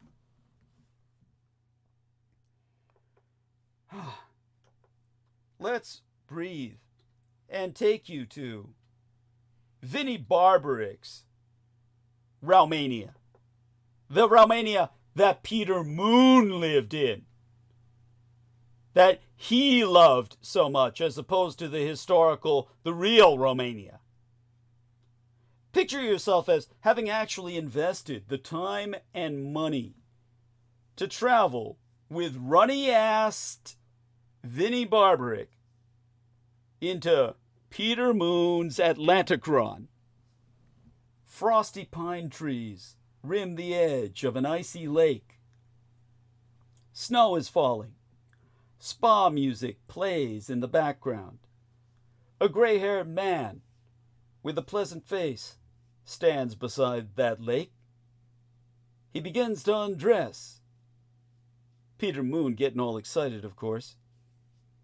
He's going swimming, he explains, to demonstrate his faith and his opposition to science, to technology, to modernity itself. I don't need Facebook. I don't need the internet. I don't need anybody. I just need my heart, he says, as he swims across the lake, seemingly unbothered by the cold, while Peter Moon says, it's the Qigong that empowers him. I taught him how to breathe. The man continues, I trust my immune system because I have complete trust and faith in its creator, in God. My immunity is part of the sovereignty of my being. This individual is no caricature. This is Călin Georgescu, the man who Peter Moon promoted and who shocked his countrymen when he won the first round of the Romanian presidential election on November 24th, despite hardly registering in opinion polls and conducting his campaign almost entirely on communist Chinese TikTok, where the platform's rules, ostensibly designed to limit or regulate political messages, appear never to have constrained him. On the contrary, he used the tactics that many social media influencers deploy to appeal to the TikTok algorithm. Sometimes he added soft, melancholic piano music, imploring people to vote with your souls.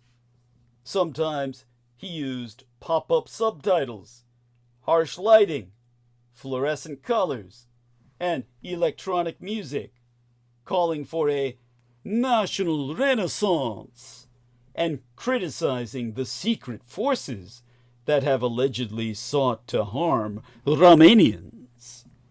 In one video, he says, "The order to destroy our jobs came from the outside."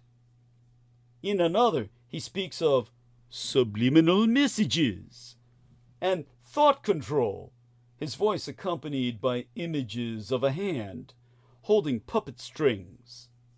In the months leading up to the election, these videos amassed more than 1 million fucking views. Elsewhere, this gentle-seeming New Age mystic has praised what actually happens when a country bans abortion.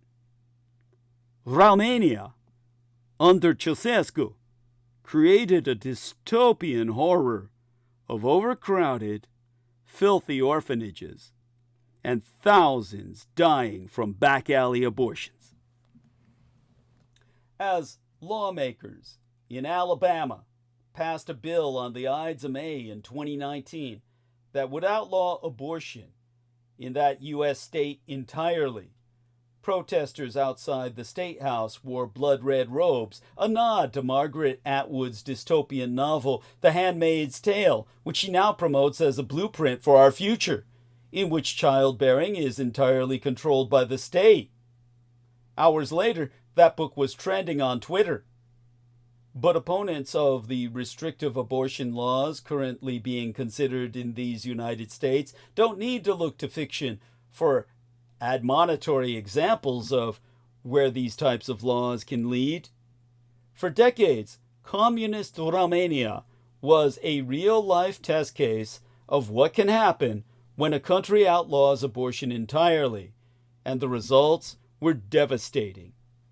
In 1966, the year I myself was delivered from between my mother's loins into this vale of tears, the dictator of Romania, Nicolae Ceausescu, outlawed all access to abortion and contraception in a bid to boost the country's population. In the short term, it worked, and the year after it was enacted, the average number of children born to Romanian women jumped from 1.9 to 3.7. But birth rates quickly fell again as women found ways around the ban. Wealthy urban women were sometimes able to bribe doctors. Well, they bribed doctors to perform secret abortions, or they had contraceptive IUDs, intrauterine devices, smuggled in from Germany. Yet, Romania's prohibition of the procedure was disproportionately felt by low-income women and disadvantaged groups, which abortion rights advocates in these United States know would happen if the Alabama law cometh into force nationally, as the Republicans seek to do under Donald Trump this second term.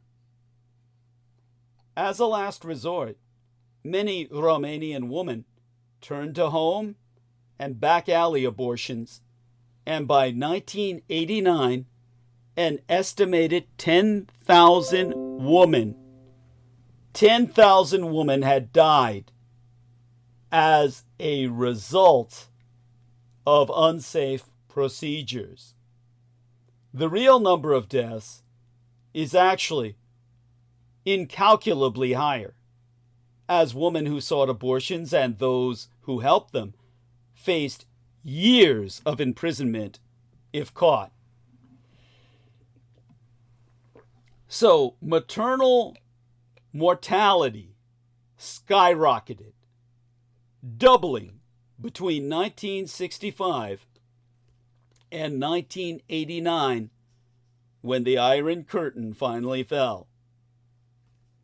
Irina Ilizi, an academic researcher and co-foundress of the Front Association, a Romanian feminist group, and the Feminist Romania website, which I recommend you go to rather than Vinnie Barbrick's bullshit about underground Romania, testifies that sometimes a woman couldn't even tell her husband or best friend that she wanted to have an abortion, as it would put them at risk as well. For many women, sexuality represented a fear and not a part of life that can ever be enjoyed. Another consequence of Romania's abortion ban was that hundreds of thousands of children were turned over to state orphanages. When communism collapsed in Romania in 1989, an estimated 170,000 children were found, forgotten, warehoused in filthy orphanages. Having previously been hidden from the world, images emerged of hundreds of thousands of stick-thin children, many of whom had been beaten and abused and raped throughout their lives. The majority of them were left shackled to metal bed frames, and almost all of them were dying of AIDS. Nor did the Romanian law do much to achieve Ceausescu's goal of dramatically increasing the population to the size of China's, as was his objective. Maria Bucher, a professores of history and gender studies at Indiana University, has so testified that making abortion illegal will not lead to women having more babies. So if the goal is to bring about more lives and to protect more lives, this is not the instrument to use. Born and raised in Romania herself, Bucher describes herself as a product of the abortion ban, after her mother failed twice failed to have an abortion. I myself note that Alabama's law, which is to serve as America's national model once the Supreme Court enforces it in all 100 states and union, goest, well, even farther than Romania's, which in principle at least allowed for exceptions in cases of rape, incest, or congenital defect. The American law allows for abortions only when there is a serious threat to the mother's health. Romania's abortion ban was compounded by a ban on contraception, which was not mentioned in the Alabama bill, but will be in the national American law, because the Trump administration took a swipe at birth control in 2017 when it allowed employers to opt out of providing it as part of employee insurance plans on the grounds of religious belief. That decision was halted by a federal judge in January of 2019. This time around, Trump has packed the courts so that it will pass.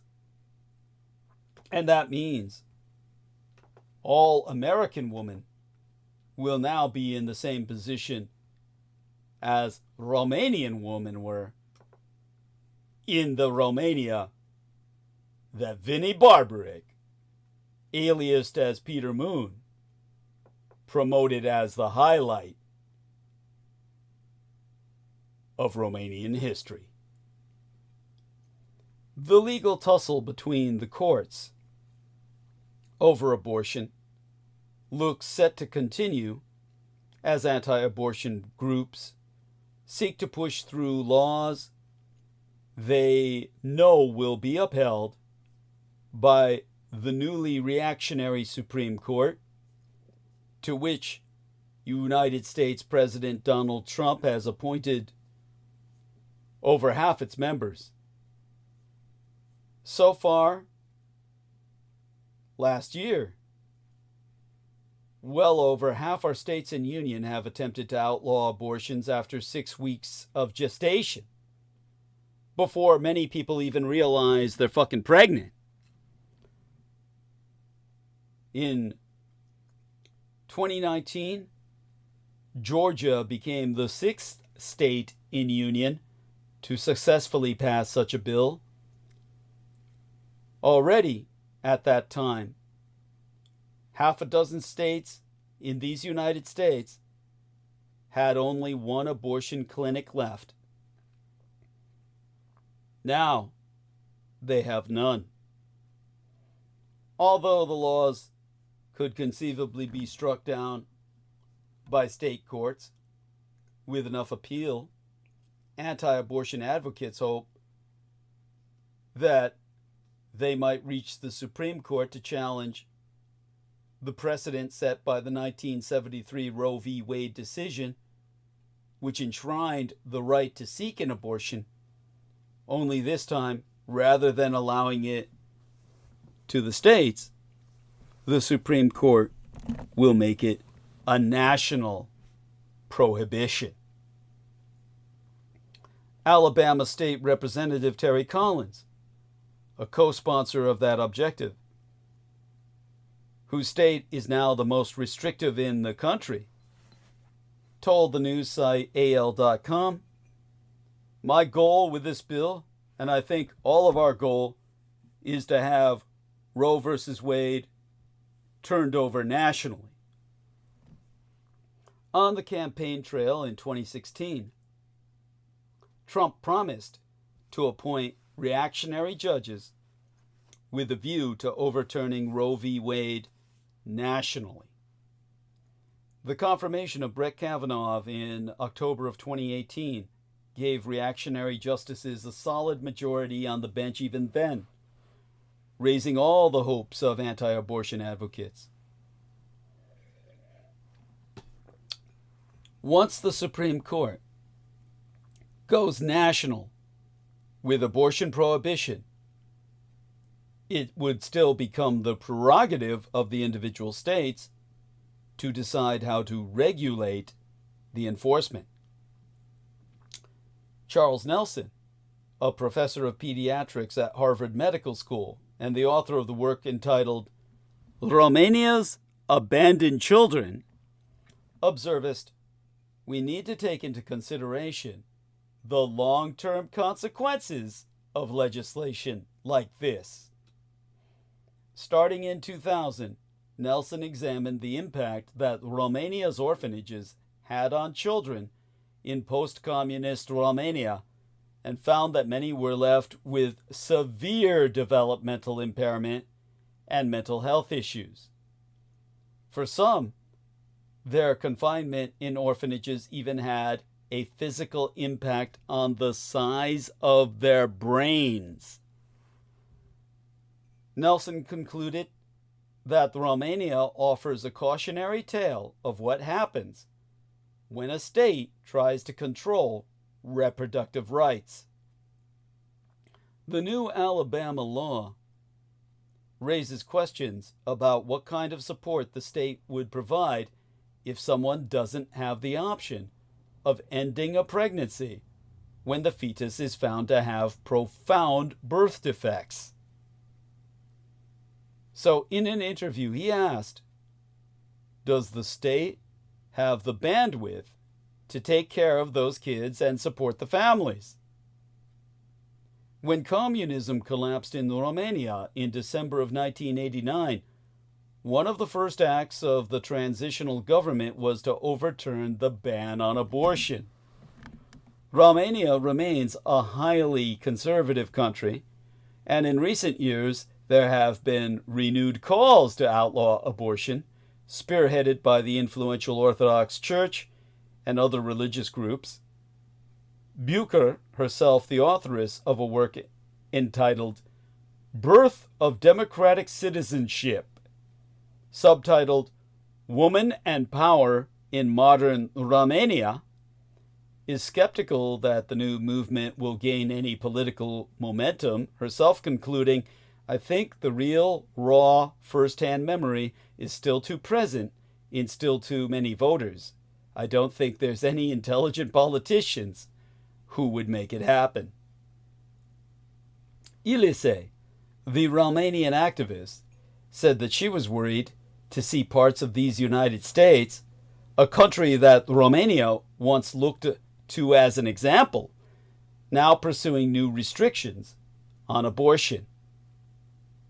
To conclude, in quoting she, "In 1989, we aspired to build a stable democracy, a pluralistic society with equality between men and women, and the United States was the main source of inspiration. Now that is not the case anymore." Abortion is often talked about as a grave act, But bringing a new life into the world can feel like a decision that more clearly risks being a moral mistake. America is, in many ways, a deeply religious country. The only wealthy Western democracy in which more than half of the population claims to pray every day. In Europe, that figure is 20-12%. Although 7 out of 10 Americans, 7 out of 10 American women who get abortions identify as Christian, the fight to make the procedure illegal is an almost entirely Christian phenomenon. 2/3 of the national population and nearly 90% of Congress affirm a tradition in which a teenage girl continuing an unplanned pregnancy allowed for the salvation of the world, in which a corrupt government leader who demanded a massacre of the innocents almost killed the baby Jesus and damned us all in the process, and in which the Son of God entered the world as what the godless dare to call a clump of cells. For centuries, most Christians believed that human personhood began months into the long course of pregnancy. It was only in the 20th century that a dogmatic narrative, in which every pregnancy is an iteration of the same static story of creation, began both to shape American public policy and to occlude the reality of pregnancy as volatile and ambiguous, as a process in which creation and destruction run in tandem. This newer narrative helped to erase an instinctive, long-held understanding that pregnancy does not begin with the presence of a child, and only sometimes ends with one. Even within the course of the same pregnancy, a person and the foetus she carries can shift between the roles of lover and beloved, host and parasite, vessel and divinity, victim and murderer. Each body is capable of extinguishing the other, although one cannot survive alone. There is no human relationship more complex, more morally unstable than this.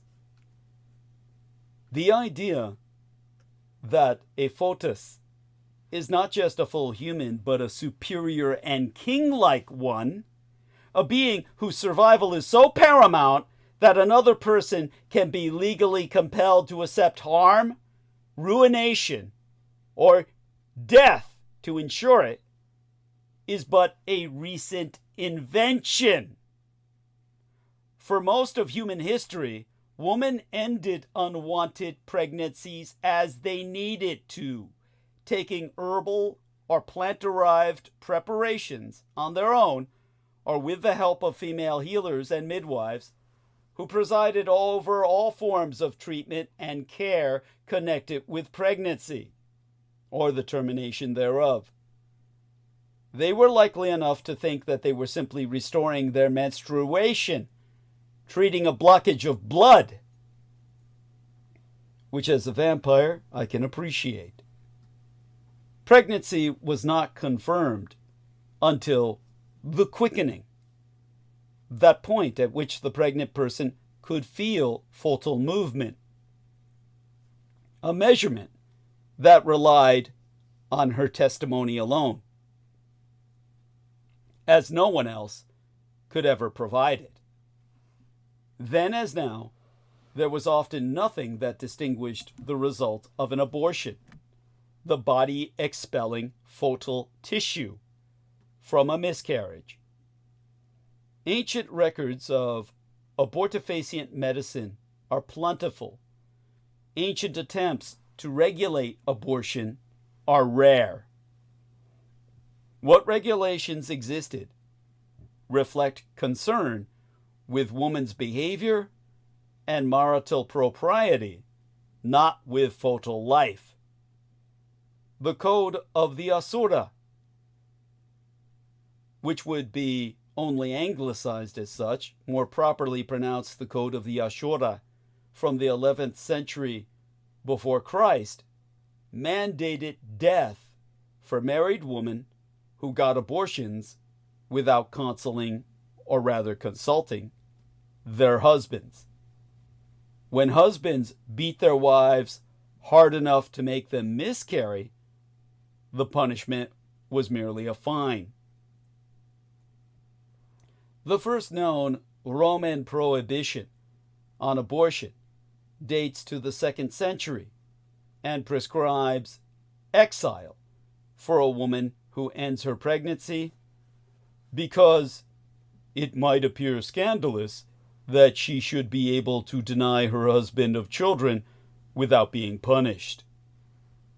Likewise, the early Christian church opposed abortion not as any act of murder, but because of its association with sexual sin. The Bible offering ambiguous guidance on the question of when life begins. Genesis chapter 2, verse 7 arguably implies that it begins at first breath. Exodus chapter 21, verses 22 through 24 suggests that in Old Testament law, a foetus was never considered a person.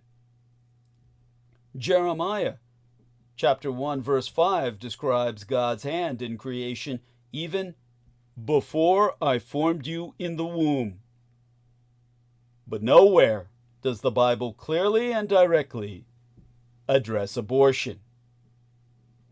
Augustine, in the 4th century, favored the idea that God endowed a foetus with a soul only after its body was formed, a point that Augustine placed in line with Aristotelian tradition somewhere between 40 and 80 days into its development, himself so writing that there cannot yet be a live soul in a body that lacks sensation when it is not yet formed in flesh, and so not yet endowed with sense. This was more or less the Church's official position. It was affirmed 8 centuries later by St. Thomas Aquinas. In the early modern era, European attitudes began to change. The Black Death had dramatically lowered the continent's population and dealt a blow to most forms of economic activity. The Reformation had weakened the Church's position as the essential intermediary between the layman and God. The social scientist Silvia Federici has argued, in her book titled Caliban and the Witch, that church and state waged deliberate campaigns to force women to give birth in service of the emerging capitalist economy, within which Federici notes, and thus I read her writ, starting in the mid-16th century, while Portuguese ships were returning from Africa with their first human cargoes, all the European governments began to impose the severest penalties against contraception, abortion, and infanticide. I guess, see, preserve the whites because they were bringing in so many blacks. Like, go figure, nothing ever changes. So, midwives and wise women were prosecuted for witchcraft, a catch-all crime for deviancy from procreative sex. That would include, of course, lesbians or liberated women. For the first time, male doctors began to control labor, as in pregnancy, coming into term, and delivery. And, as I read again from the writ of Federici, in the case of medical emergency, they prioritized the life of the foetus over that of the mother. While in the Middle Ages, women had been able to use various forms of contraceptives and had exercised and undisputed control over the birthing process, from now on their wombs became public territory, controlled by men and the state. Martin Luther and John Calvin, the most influential figures of the Reformation, did not address abortion at any length, but Catholic doctrine started to shift, albeit slowly. In 1588, Pope Sixtus V labeled both abortion and contraception as homicide.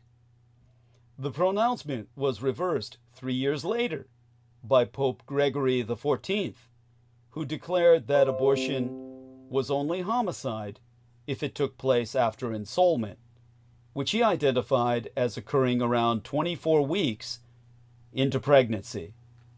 Still, theologians continued to push the idea of embryonic humanity.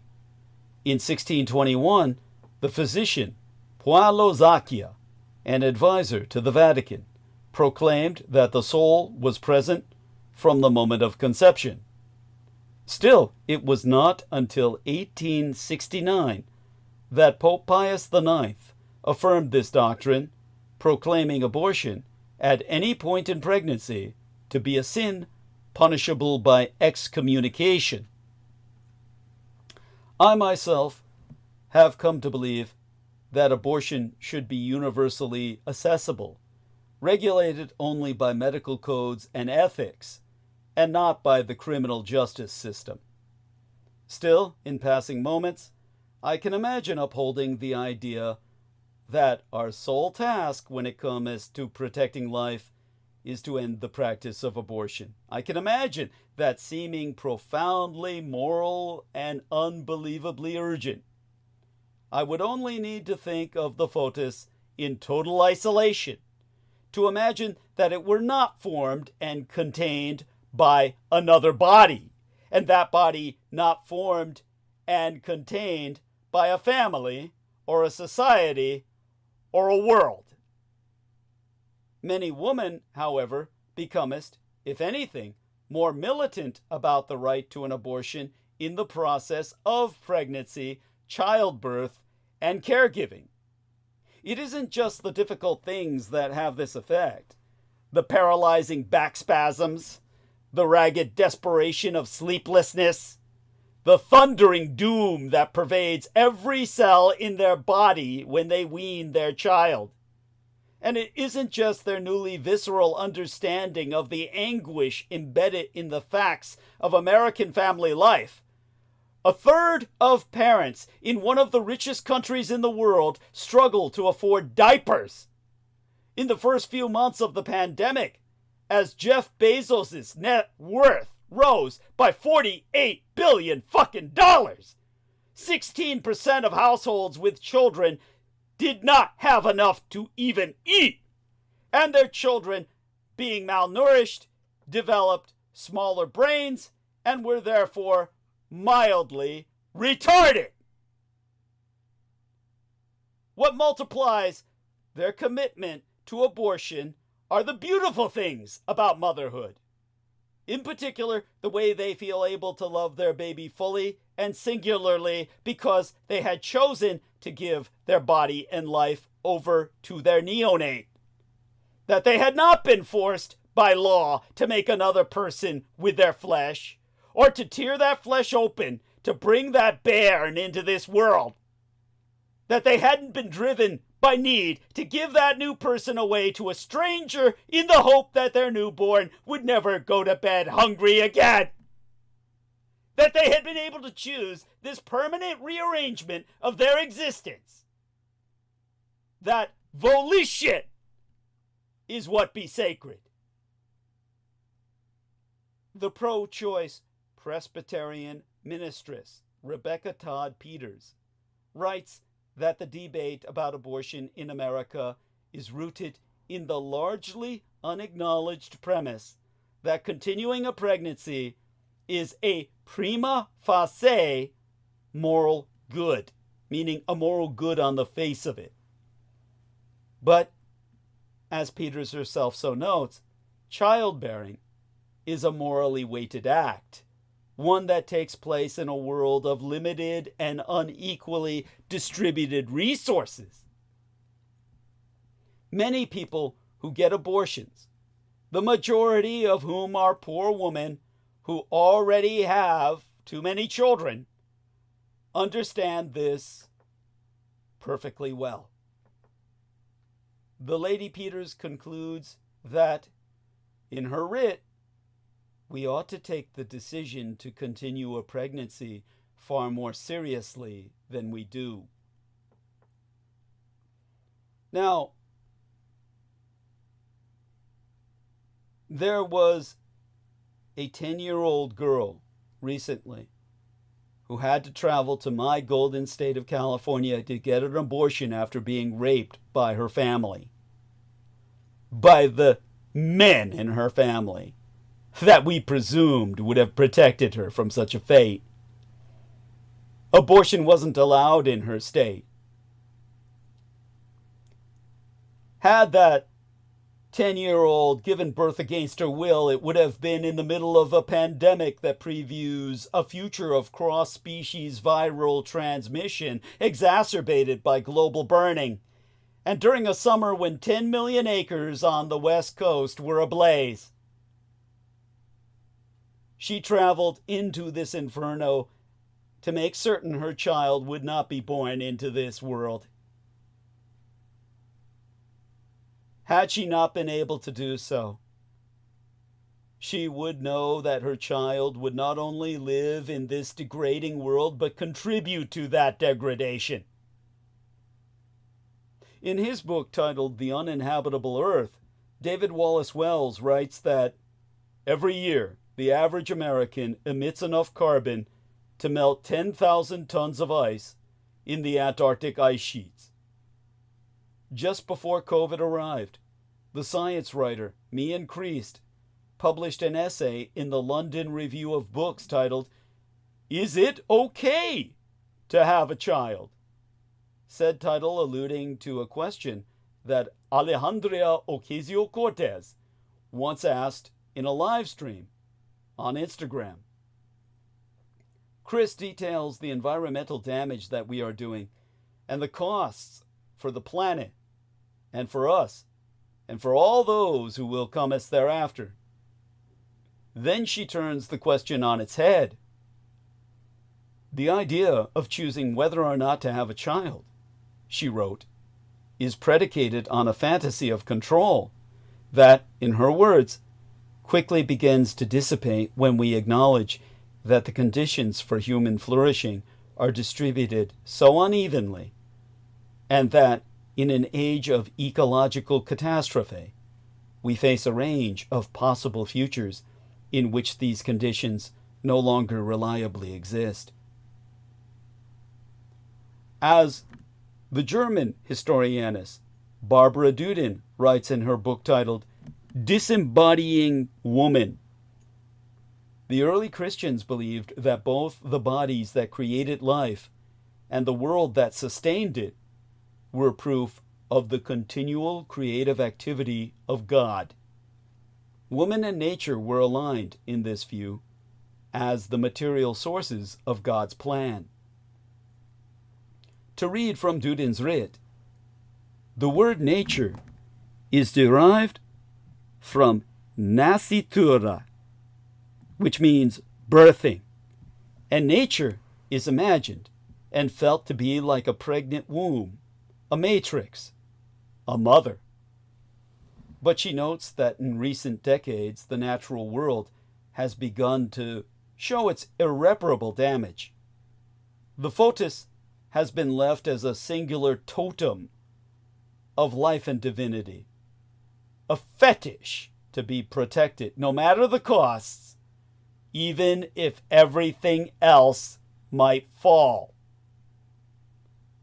The scholaress K.T. Gentile has proven that in times of cultural crisis and upheaval, the foetus functions as a site of projected and displaced anxieties, a fantasy of wholeness in the face of overwhelming anxiety and an inability to have faith in any progressive or better future.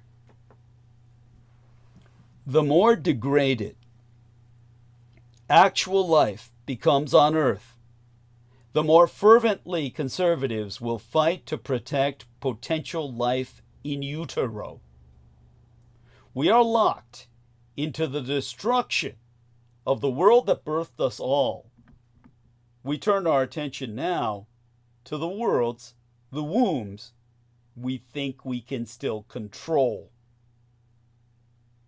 By the time that the Catholic Church decided that abortion at any point, for any reason, was a sin, scientists had identified the biological mechanism behind human reproduction, in which a fetus develops from an embryo that develops from a zygote, the single-celled organism created by the union of egg and sperm.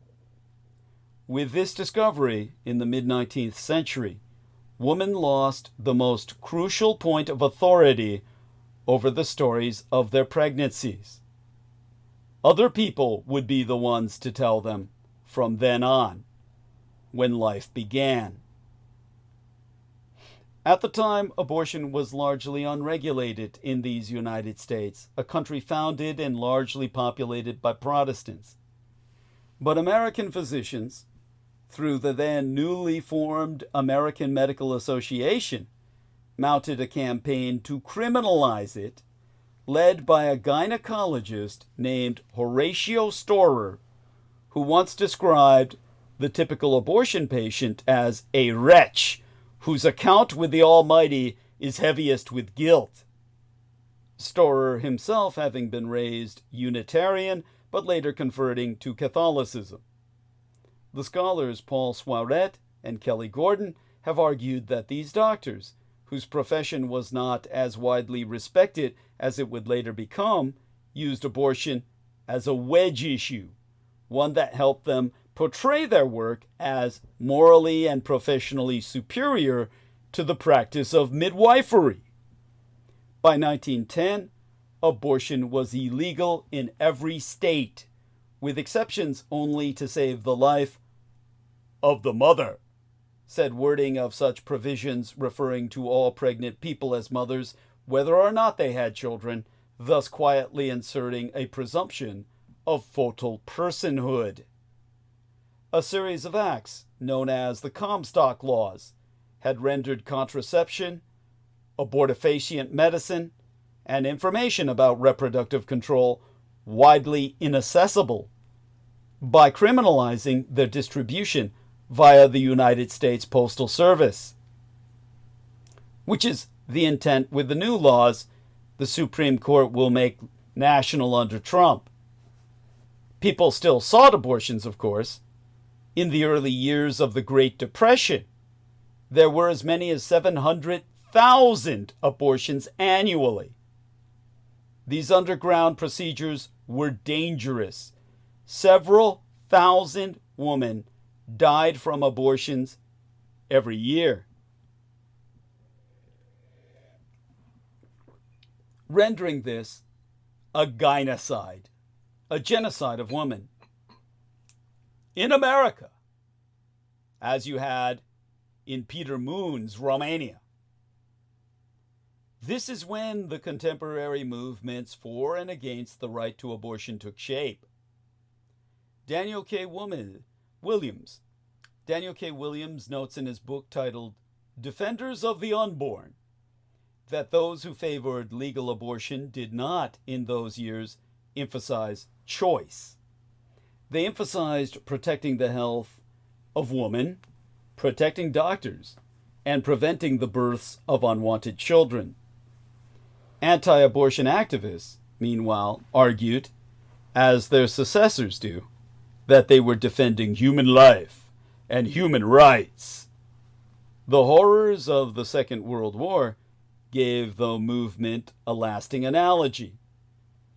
In October of 1962, a Catholic clergyman wrote that, in his words, logic would lead us from abortion to the gas chamber. Ultrasound imaging, invented in the 1950s, completed the transformation of pregnancy into a story that by default was narrated to women by other people, doctors, politicians, and activists. In 1965, the year before I was born, Life magazine published a malevolent photo essay by Leonard Nilsson called Drama of Life Before Birth, and put the image of a fetus at 18 weeks on its cover. The photos produced an indelible, deceptive image of the fetus as an isolated being, a spaceman, as Nilsson himself wrote, floating in a void, entirely independent from the person whose body creates it. They became totems of the anti-abortion movement. Life had not disclosed that all but one of those photographs had been taken of aborted fetuses, and that Nilsson had lit and posed their dead bodies to give the impression that they were alive, shining lights behind aborted fetuses and then condemning women for aborting them by making them look as if their hearts were beating by shining a light behind them that made them look as if they were glowing, as if they were Christly. What a human piece of shit. And how stupid you all are for having eaten those aborted fetuses, swallowed them the same way you eat the shit that comes out of Putin's, Trump's, and Elon Musk's asses. In 1967, the year after I was born, Colorado became the first state to allow abortions for reasons other than rape, incest, or medical emergency. A group of Protestant ministers and Jewish rabbis began operating an abortion referral service led by the pastor of Judson Memorial Church in Manhattan. The resulting network of pro-choice clerics eventually spanned the country and referred an estimated 450,000 women to safe abortions. The evangelical magazine, Christianity Today, held a symposium of prominent theologians in 1968, which resulted in a striking statement. Whether or not the performance of an induced abortion is sinful, we are not agreed, but about the necessity and permissibility for it under certain circumstances, we are in accord. Meanwhile, the priest James McHugh became the director of the National Right to Life Committee and equated fetuses to the other vulnerable people whom faithful Christians were commanded to protect: the old, the sick, the lame, the poor. As states began to liberalize their abortion laws, the anti-abortion movement attracted followers, many of them anti-war, pro-welfare Catholics, using the language of civil rights, and adopted the label pro-life. Shortly after the Supreme Court issued its decision in Roe v. Wade, W.A. Criswell, a Dallas pastor who served as president of the SBC, the Southern Baptist Convention, from 1968 to 1970, said that it was only after a child was born and had life separate from his mother that it became an individual person, and that it has always, therefore, seemed to me that what is best for the mother and the future should be allowed. But the court's decision accelerated a political and theological transformation that was already underway. By 1979, Criswell, like the SBC, had endorsed a hardline anti-abortion stance. Evangelical leadership, represented by such groups as Jerry Falwell's Moral Majority, which was neither, joined with Catholics to oppose the secularization of popular culture becoming firmly reactionary and a powerful force in Republican politics. Bible verses that express the idea of divine creation, such as Psalm 139, "For you created my innermost being. You knit me together in my mother's womb," per the New International Version's translation, became policy explanations for prohibiting abortion. In 1984, scientists used ultrasound to detect foetal cardiac activity at around 6 weeks' gestation, a discovery that has been termed a foetal heartbeat by the anti-abortion movement, though a 6-week-old fetus hasn't yet formed a fucking heart, and the electrical pulses are coming from cell clusters that can be replicated in any petri dish. At 6 weeks, in fact, medical associations still call the fetus an embryo. As any preggy will find out, you generally can't even schedule a doctor's visit to confirm your condition until you're 8 weeks along. So many things that now shape the cultural experience of pregnancy in America accept and reinforce the terms of the anti-abortion movement, often with the implicit goal of making pregnant women feel special or encouraging them to buy things. Your baby, every app and article whispers to them sweetly, quite wrongly, many months before they've even intuited personhood in the being inside them, or feel that the life they be forming has moved out of a liminal realm. One tries to learn from that liminality. Hope has always predicated on uncertainty. There will be no guarantees of safety in this or any other part of life. Pregnancy does not feel like soft blankets and stuffed bunnies. It feels cosmic and elemental, like volcanic rocks grinding or a wild plant straining toward the sun. It is violent, even as one may love it. In an essay titled War on the Womb, or War in the Womb was the actual title, the evolutionary biologist Suzanne Sedaden points out that, to quote a she, even with the help of modern medicine, pregnancy still kills about 800 women every day worldwide. Herself so noting that many of the genes that activate during embryonic development also activate when a body has been invaded by cancer. In ectopic pregnancies, which are unviable by definition and make up 1 to 2% of all pregnancies, embryos become implanted in the fallopian tube rather than the uterus and tunnel ferociously toward the richest nutrient source they can find. And the result, as Sedaden dost write, is often a literal bloodbath. The book of Genesis tells us that the pain of childbearing is part of the punishment women have inherited from Eve. The other part is subjugation to men. God tells Eve, "Your desire will be for your husband, and he will rule over you." Tertullian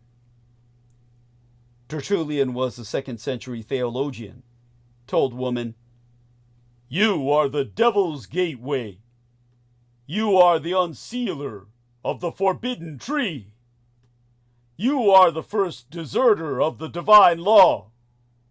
You are she who persuaded him whom the devil was not valiant enough to attack." The idea that guilt inheres in female identity persists in pro-life anti-logic.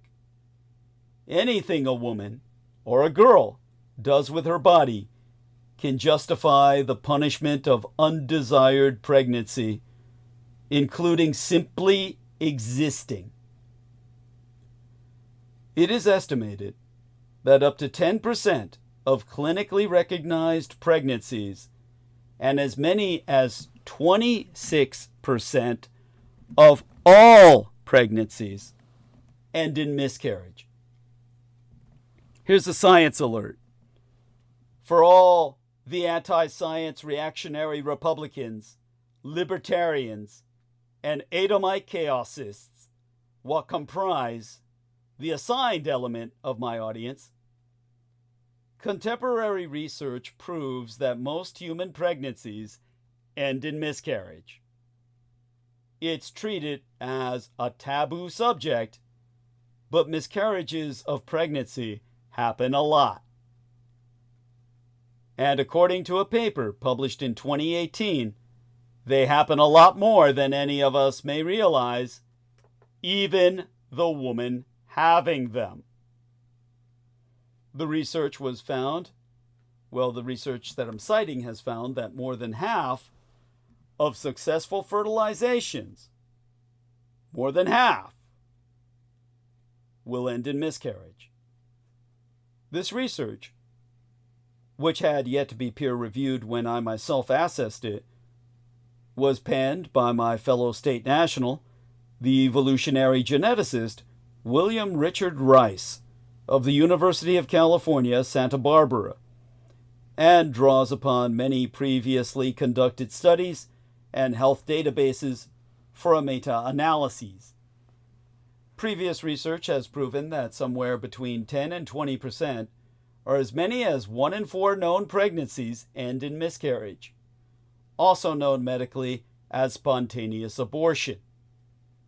One study in Denmark, which included 1,221,546 pregnancies between 1978 and 1992, found the overall miscarriage rate was 13.5%.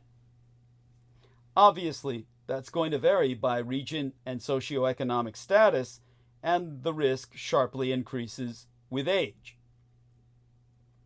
But there's another, well, at least one other very important qualifier to note. Many women don't even know they're initially pregnant. And since most miscarriages happen in the first 12 weeks of pregnancy, many miscarry without even knowing it's happening. So according to Rice, it's these unknown miscarriages that make up the majority. In fact, he proved that a woman in her 20s is just as likely to miscarry as carry the foetus to term. And because the miscarriage rate only rises with age, his analysis confirms that the number of miscarriages far outnumber live births. He so told New Scientist magazine, "It's not an abnormality. It's the norm." It's not just known pregnancy statistics that provide this information. We can also learn a lot from IVF, or in vitro fertilization statistics. A 2014 IVF study found that of 284 successfully karyotyped embryos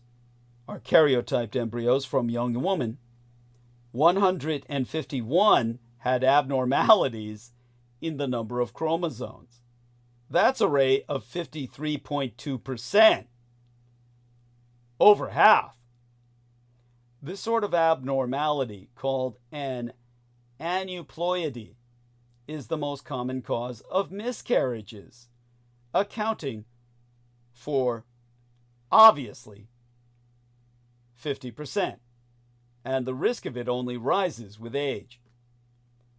Using information such as this, Rice calculated that women in Denmark based on the aforementioned study, have 1.7 live births on average in their lifetimes, but 2.1 miscarriages. And this is a country where access to free birth control and elective abortions up to 12 weeks. By contrast, Mormon women in America in the 19th century had an average of 8 live births and 16.8 miscarriages. In his paper, Rice wrote that it's a finding that suggests 2 things. Firstly, that miscarriage is the predominant outcome of fertilization and a natural and inevitable part of human reproduction at all ages. Secondly, that access to birth control can reduce the number of miscarriages a woman will have in her lifetime. While the actual numbers will likely never be known for certain, it's common sense that the use of birth control vastly reduces the risk of miscarriage while in use, because it vastly reduces the risk of pregnancy in the first. So it's unsurprising that this is also what Rice's numbers reveal.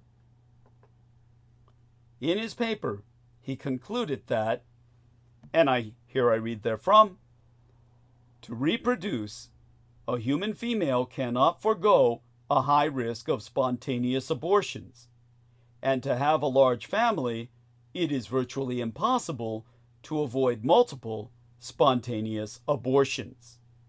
Modern birth control, with access to elective abortions, markedly reduces, rather than increases, the lifetime number of abortions a woman produces. Now, you can read the paper for yourself on the preprint at bioRxiv or bioRxiv. I will provide the link here in our text box, our chat. Tokyo Bloker, who is actually Amy Como, says thank you with a kiss. Thank you, honey. Love you dearly. Now, logically, to employ a characteristically Vulcan term, as I am your Vulcan intervention, whether one attributes such to the divine order of the Creator God or the evolution of nature, the female of the human species miscarries more so than carries, perhaps increasing the odds of survival for the potential childbearer.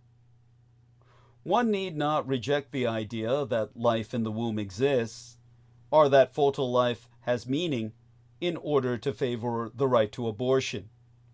One must simply allow that everything, not just abortion, has a moral dimension, and that each pregnancy occurs in such an intricate web of systemic and individual circumstances that only the person who is pregnant could ever hope to evaluate the situation and make a moral decision among the options at hand. A recent survey found that 1/3 of Americans believe life begins at conception, but also that abortion should be legal. This is the position overwhelmingly held by American Buddhists, whose religious tradition casts abortion as the taking of a human life and regards all forms of life as sacred, but also warns adherents against absolutism and urges them to consider the complexity of decreasing suffering, compelling them toward compassion and respect.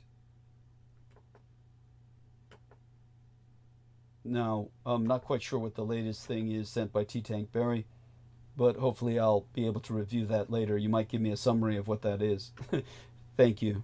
Now, understand that there is a Buddhist ritual practiced primarily in the Empire of Japan, where it is called Mizuko Kyo. Mizuko Kuyo is a ceremony of mournings for miscarriages, stillbirths, and aborted fetuses. The ritual is probably ersatz. Critics say that it fosters and preys upon woman's feelings of guilt, but the scholar William Lafleur proves, in his book titled Liquid Life, that it is rooted in a medieval Japanese understanding of the way the unseen world interfaces with the world of humans, in which being born and dying are both processes rather than fixed points. An infant was believed to have entered the human world from the realm of the gods and move clockwise round a wheel as Ji, to use the gender-neutral term, grew older, eventually passing back into the spirit realm on the other side. But some infants were Mizuko, or water babies, floating in liquids, ontologically unstable. These were the babies who were never born. A Mizuko, whether miscarried or aborted, and the two words were similar. Keiru, to go back, and keizu, to cause to go back, slipped back, counterclockwise, across the border, back into the realm of the gods.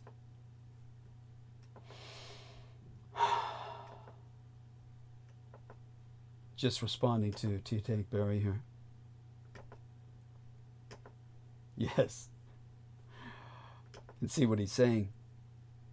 There be a loss, I know, entailed in abortion, as there is in miscarriage.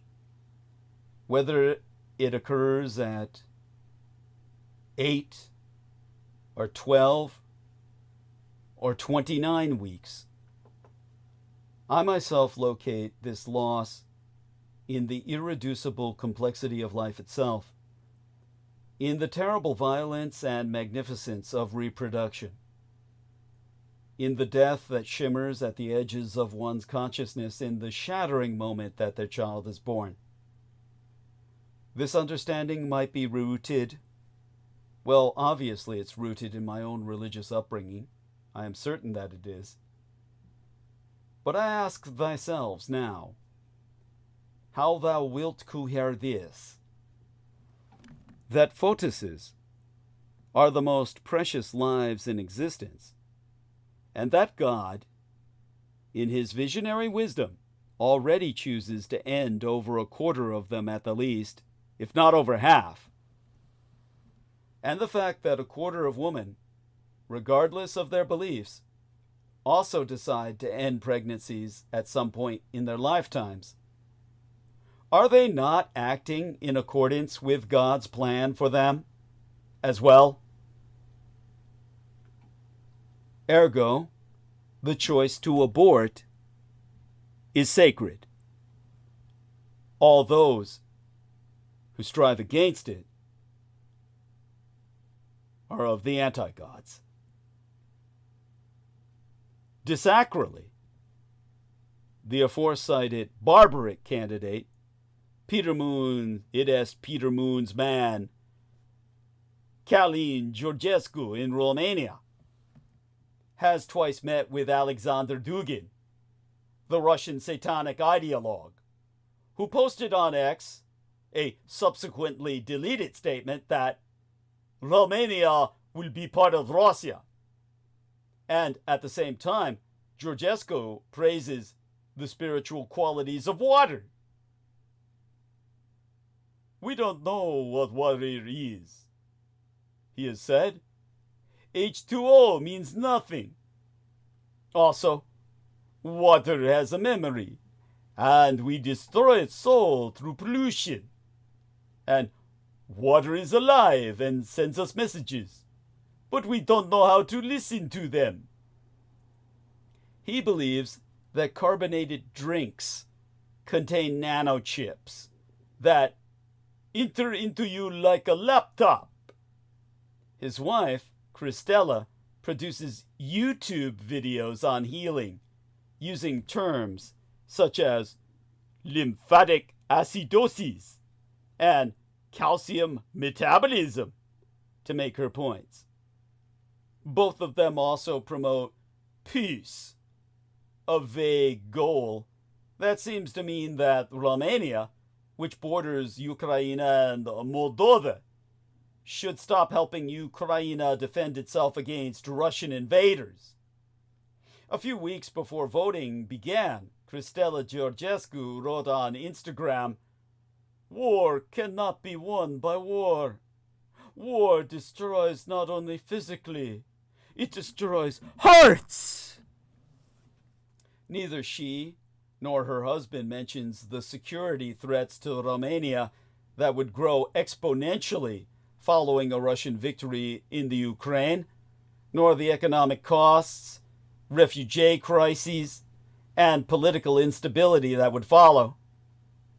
It is noteworthy that although Călin Georgescu claimed to have spent no money on this campaign, the Romanian government has proven that revanchist and revisionist Russia illegally paid TikTok users hundreds of thousands of dollars to promote Georgescu, and that known outsiders coordinated the activity of tens of thousands of fake accounts, including some impersonating state institutions that supported him.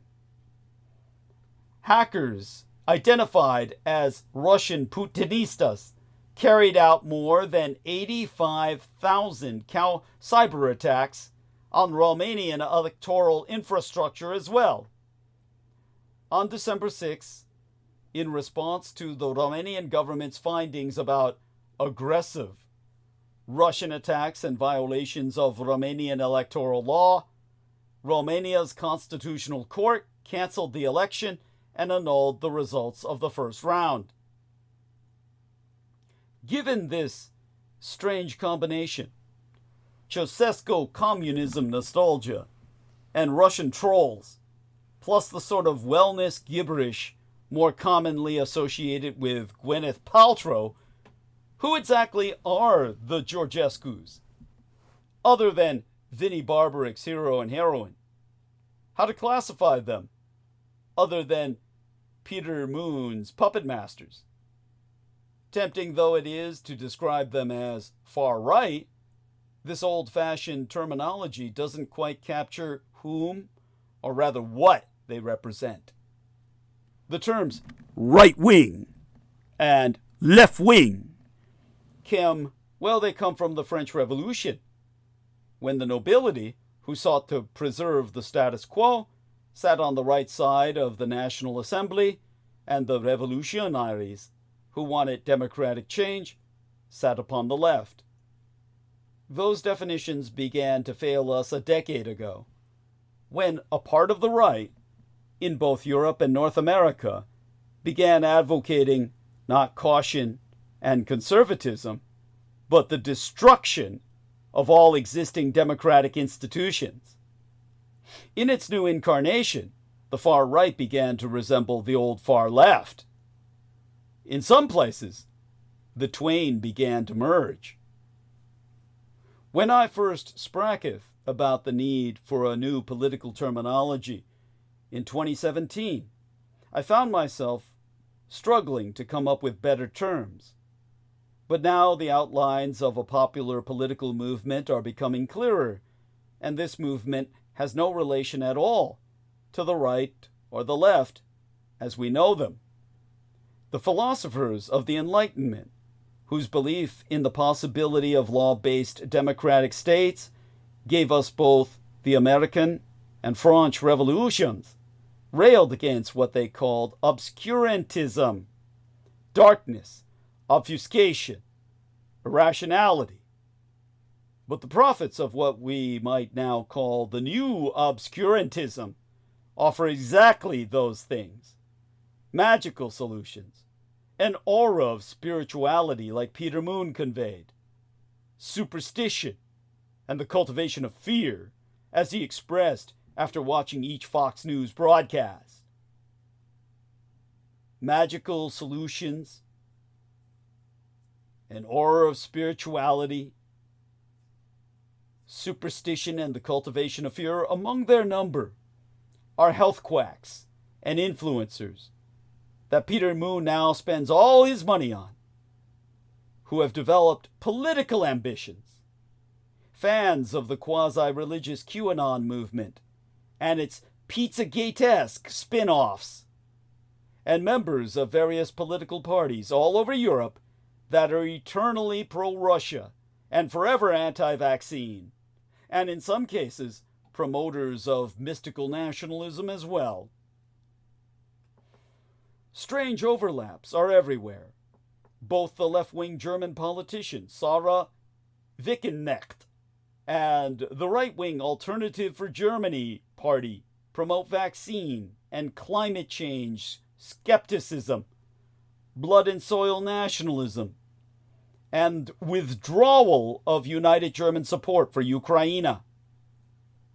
All across Central Europe, a fascination with runes and folk magic aligns with both right-wing xenophobia and left-wing paganism. Spiritual leaders are becoming political, and political actors have veered into the occult. Tucker Carlson, the former Fox News host, who was always an apologist for Russian aggression, has claimed that he was attacked by a demon that left claw marks on his body. This new obscurantism has now affected the highest levels of American politics. Foreigners and Americans alike have been hard-pressed to explain the ideology represented by some of Donald Trump's initial cabinet nominations, and for good reason. Although Trump won re-election as a Republican, there was nothing traditionally Republican about proposing Tulsi Gabbard as Directoress of National Intelligence. Gabbard is a former progressive Democrat with lifelong ties to the Science of Identity Foundation, a Hare Krishna breakaway sect. Like Carlson, she is also an apologist for the brutal Russian dictator Vladimir Putin and for the recently deposed dictator of Syria, Bashar al-Assad, both of whose fantastical lies she has sometimes repeated, verbatim.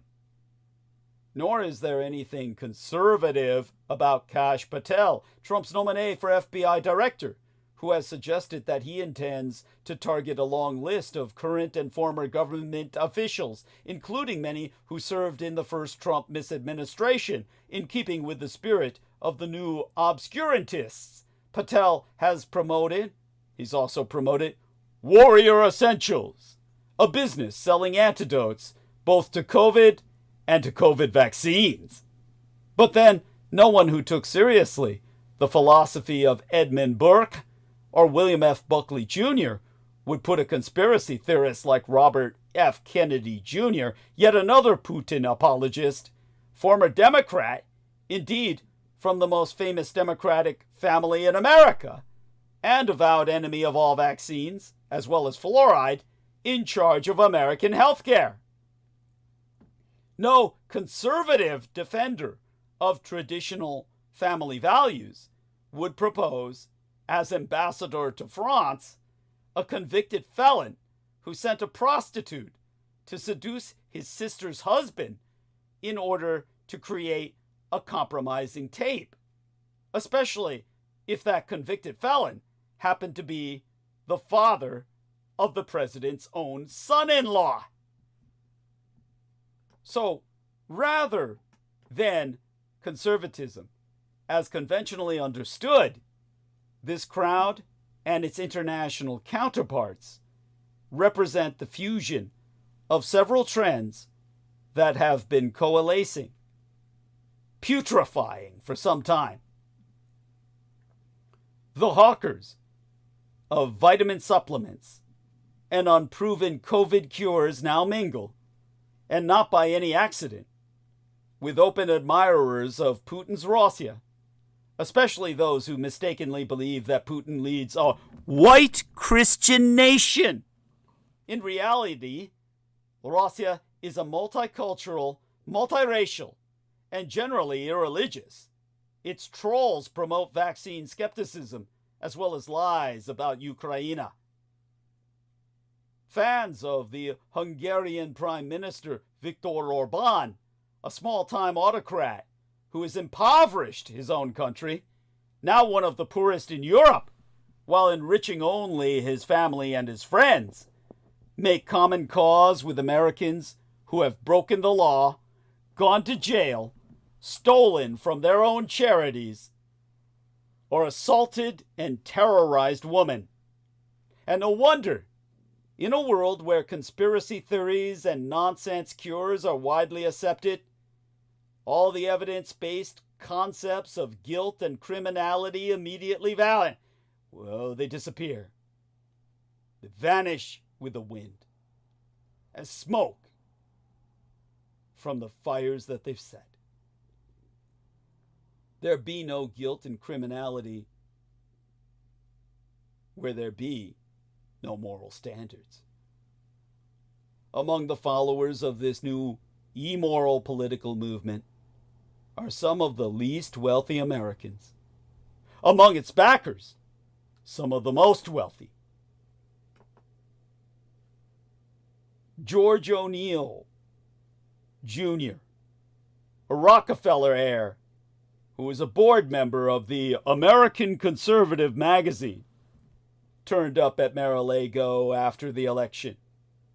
O'Neill, who was a close contact of Maria Butina, the Russian agent deported in 2019, has promoted Gabbard since at least 2017, donating to her presidential campaign in 2020, as well as to Kennedy's in 2024. Elon Musk, the multi-billionaire inventor who has abused his social media platform X to give an algorithmic boost to the stories he surely knows are false, has managed to carve out a role, well, a governmental role for himself. Are O'Neill, Musk, and the cryptocurrency dealers who have flocked to Trump in this for the money?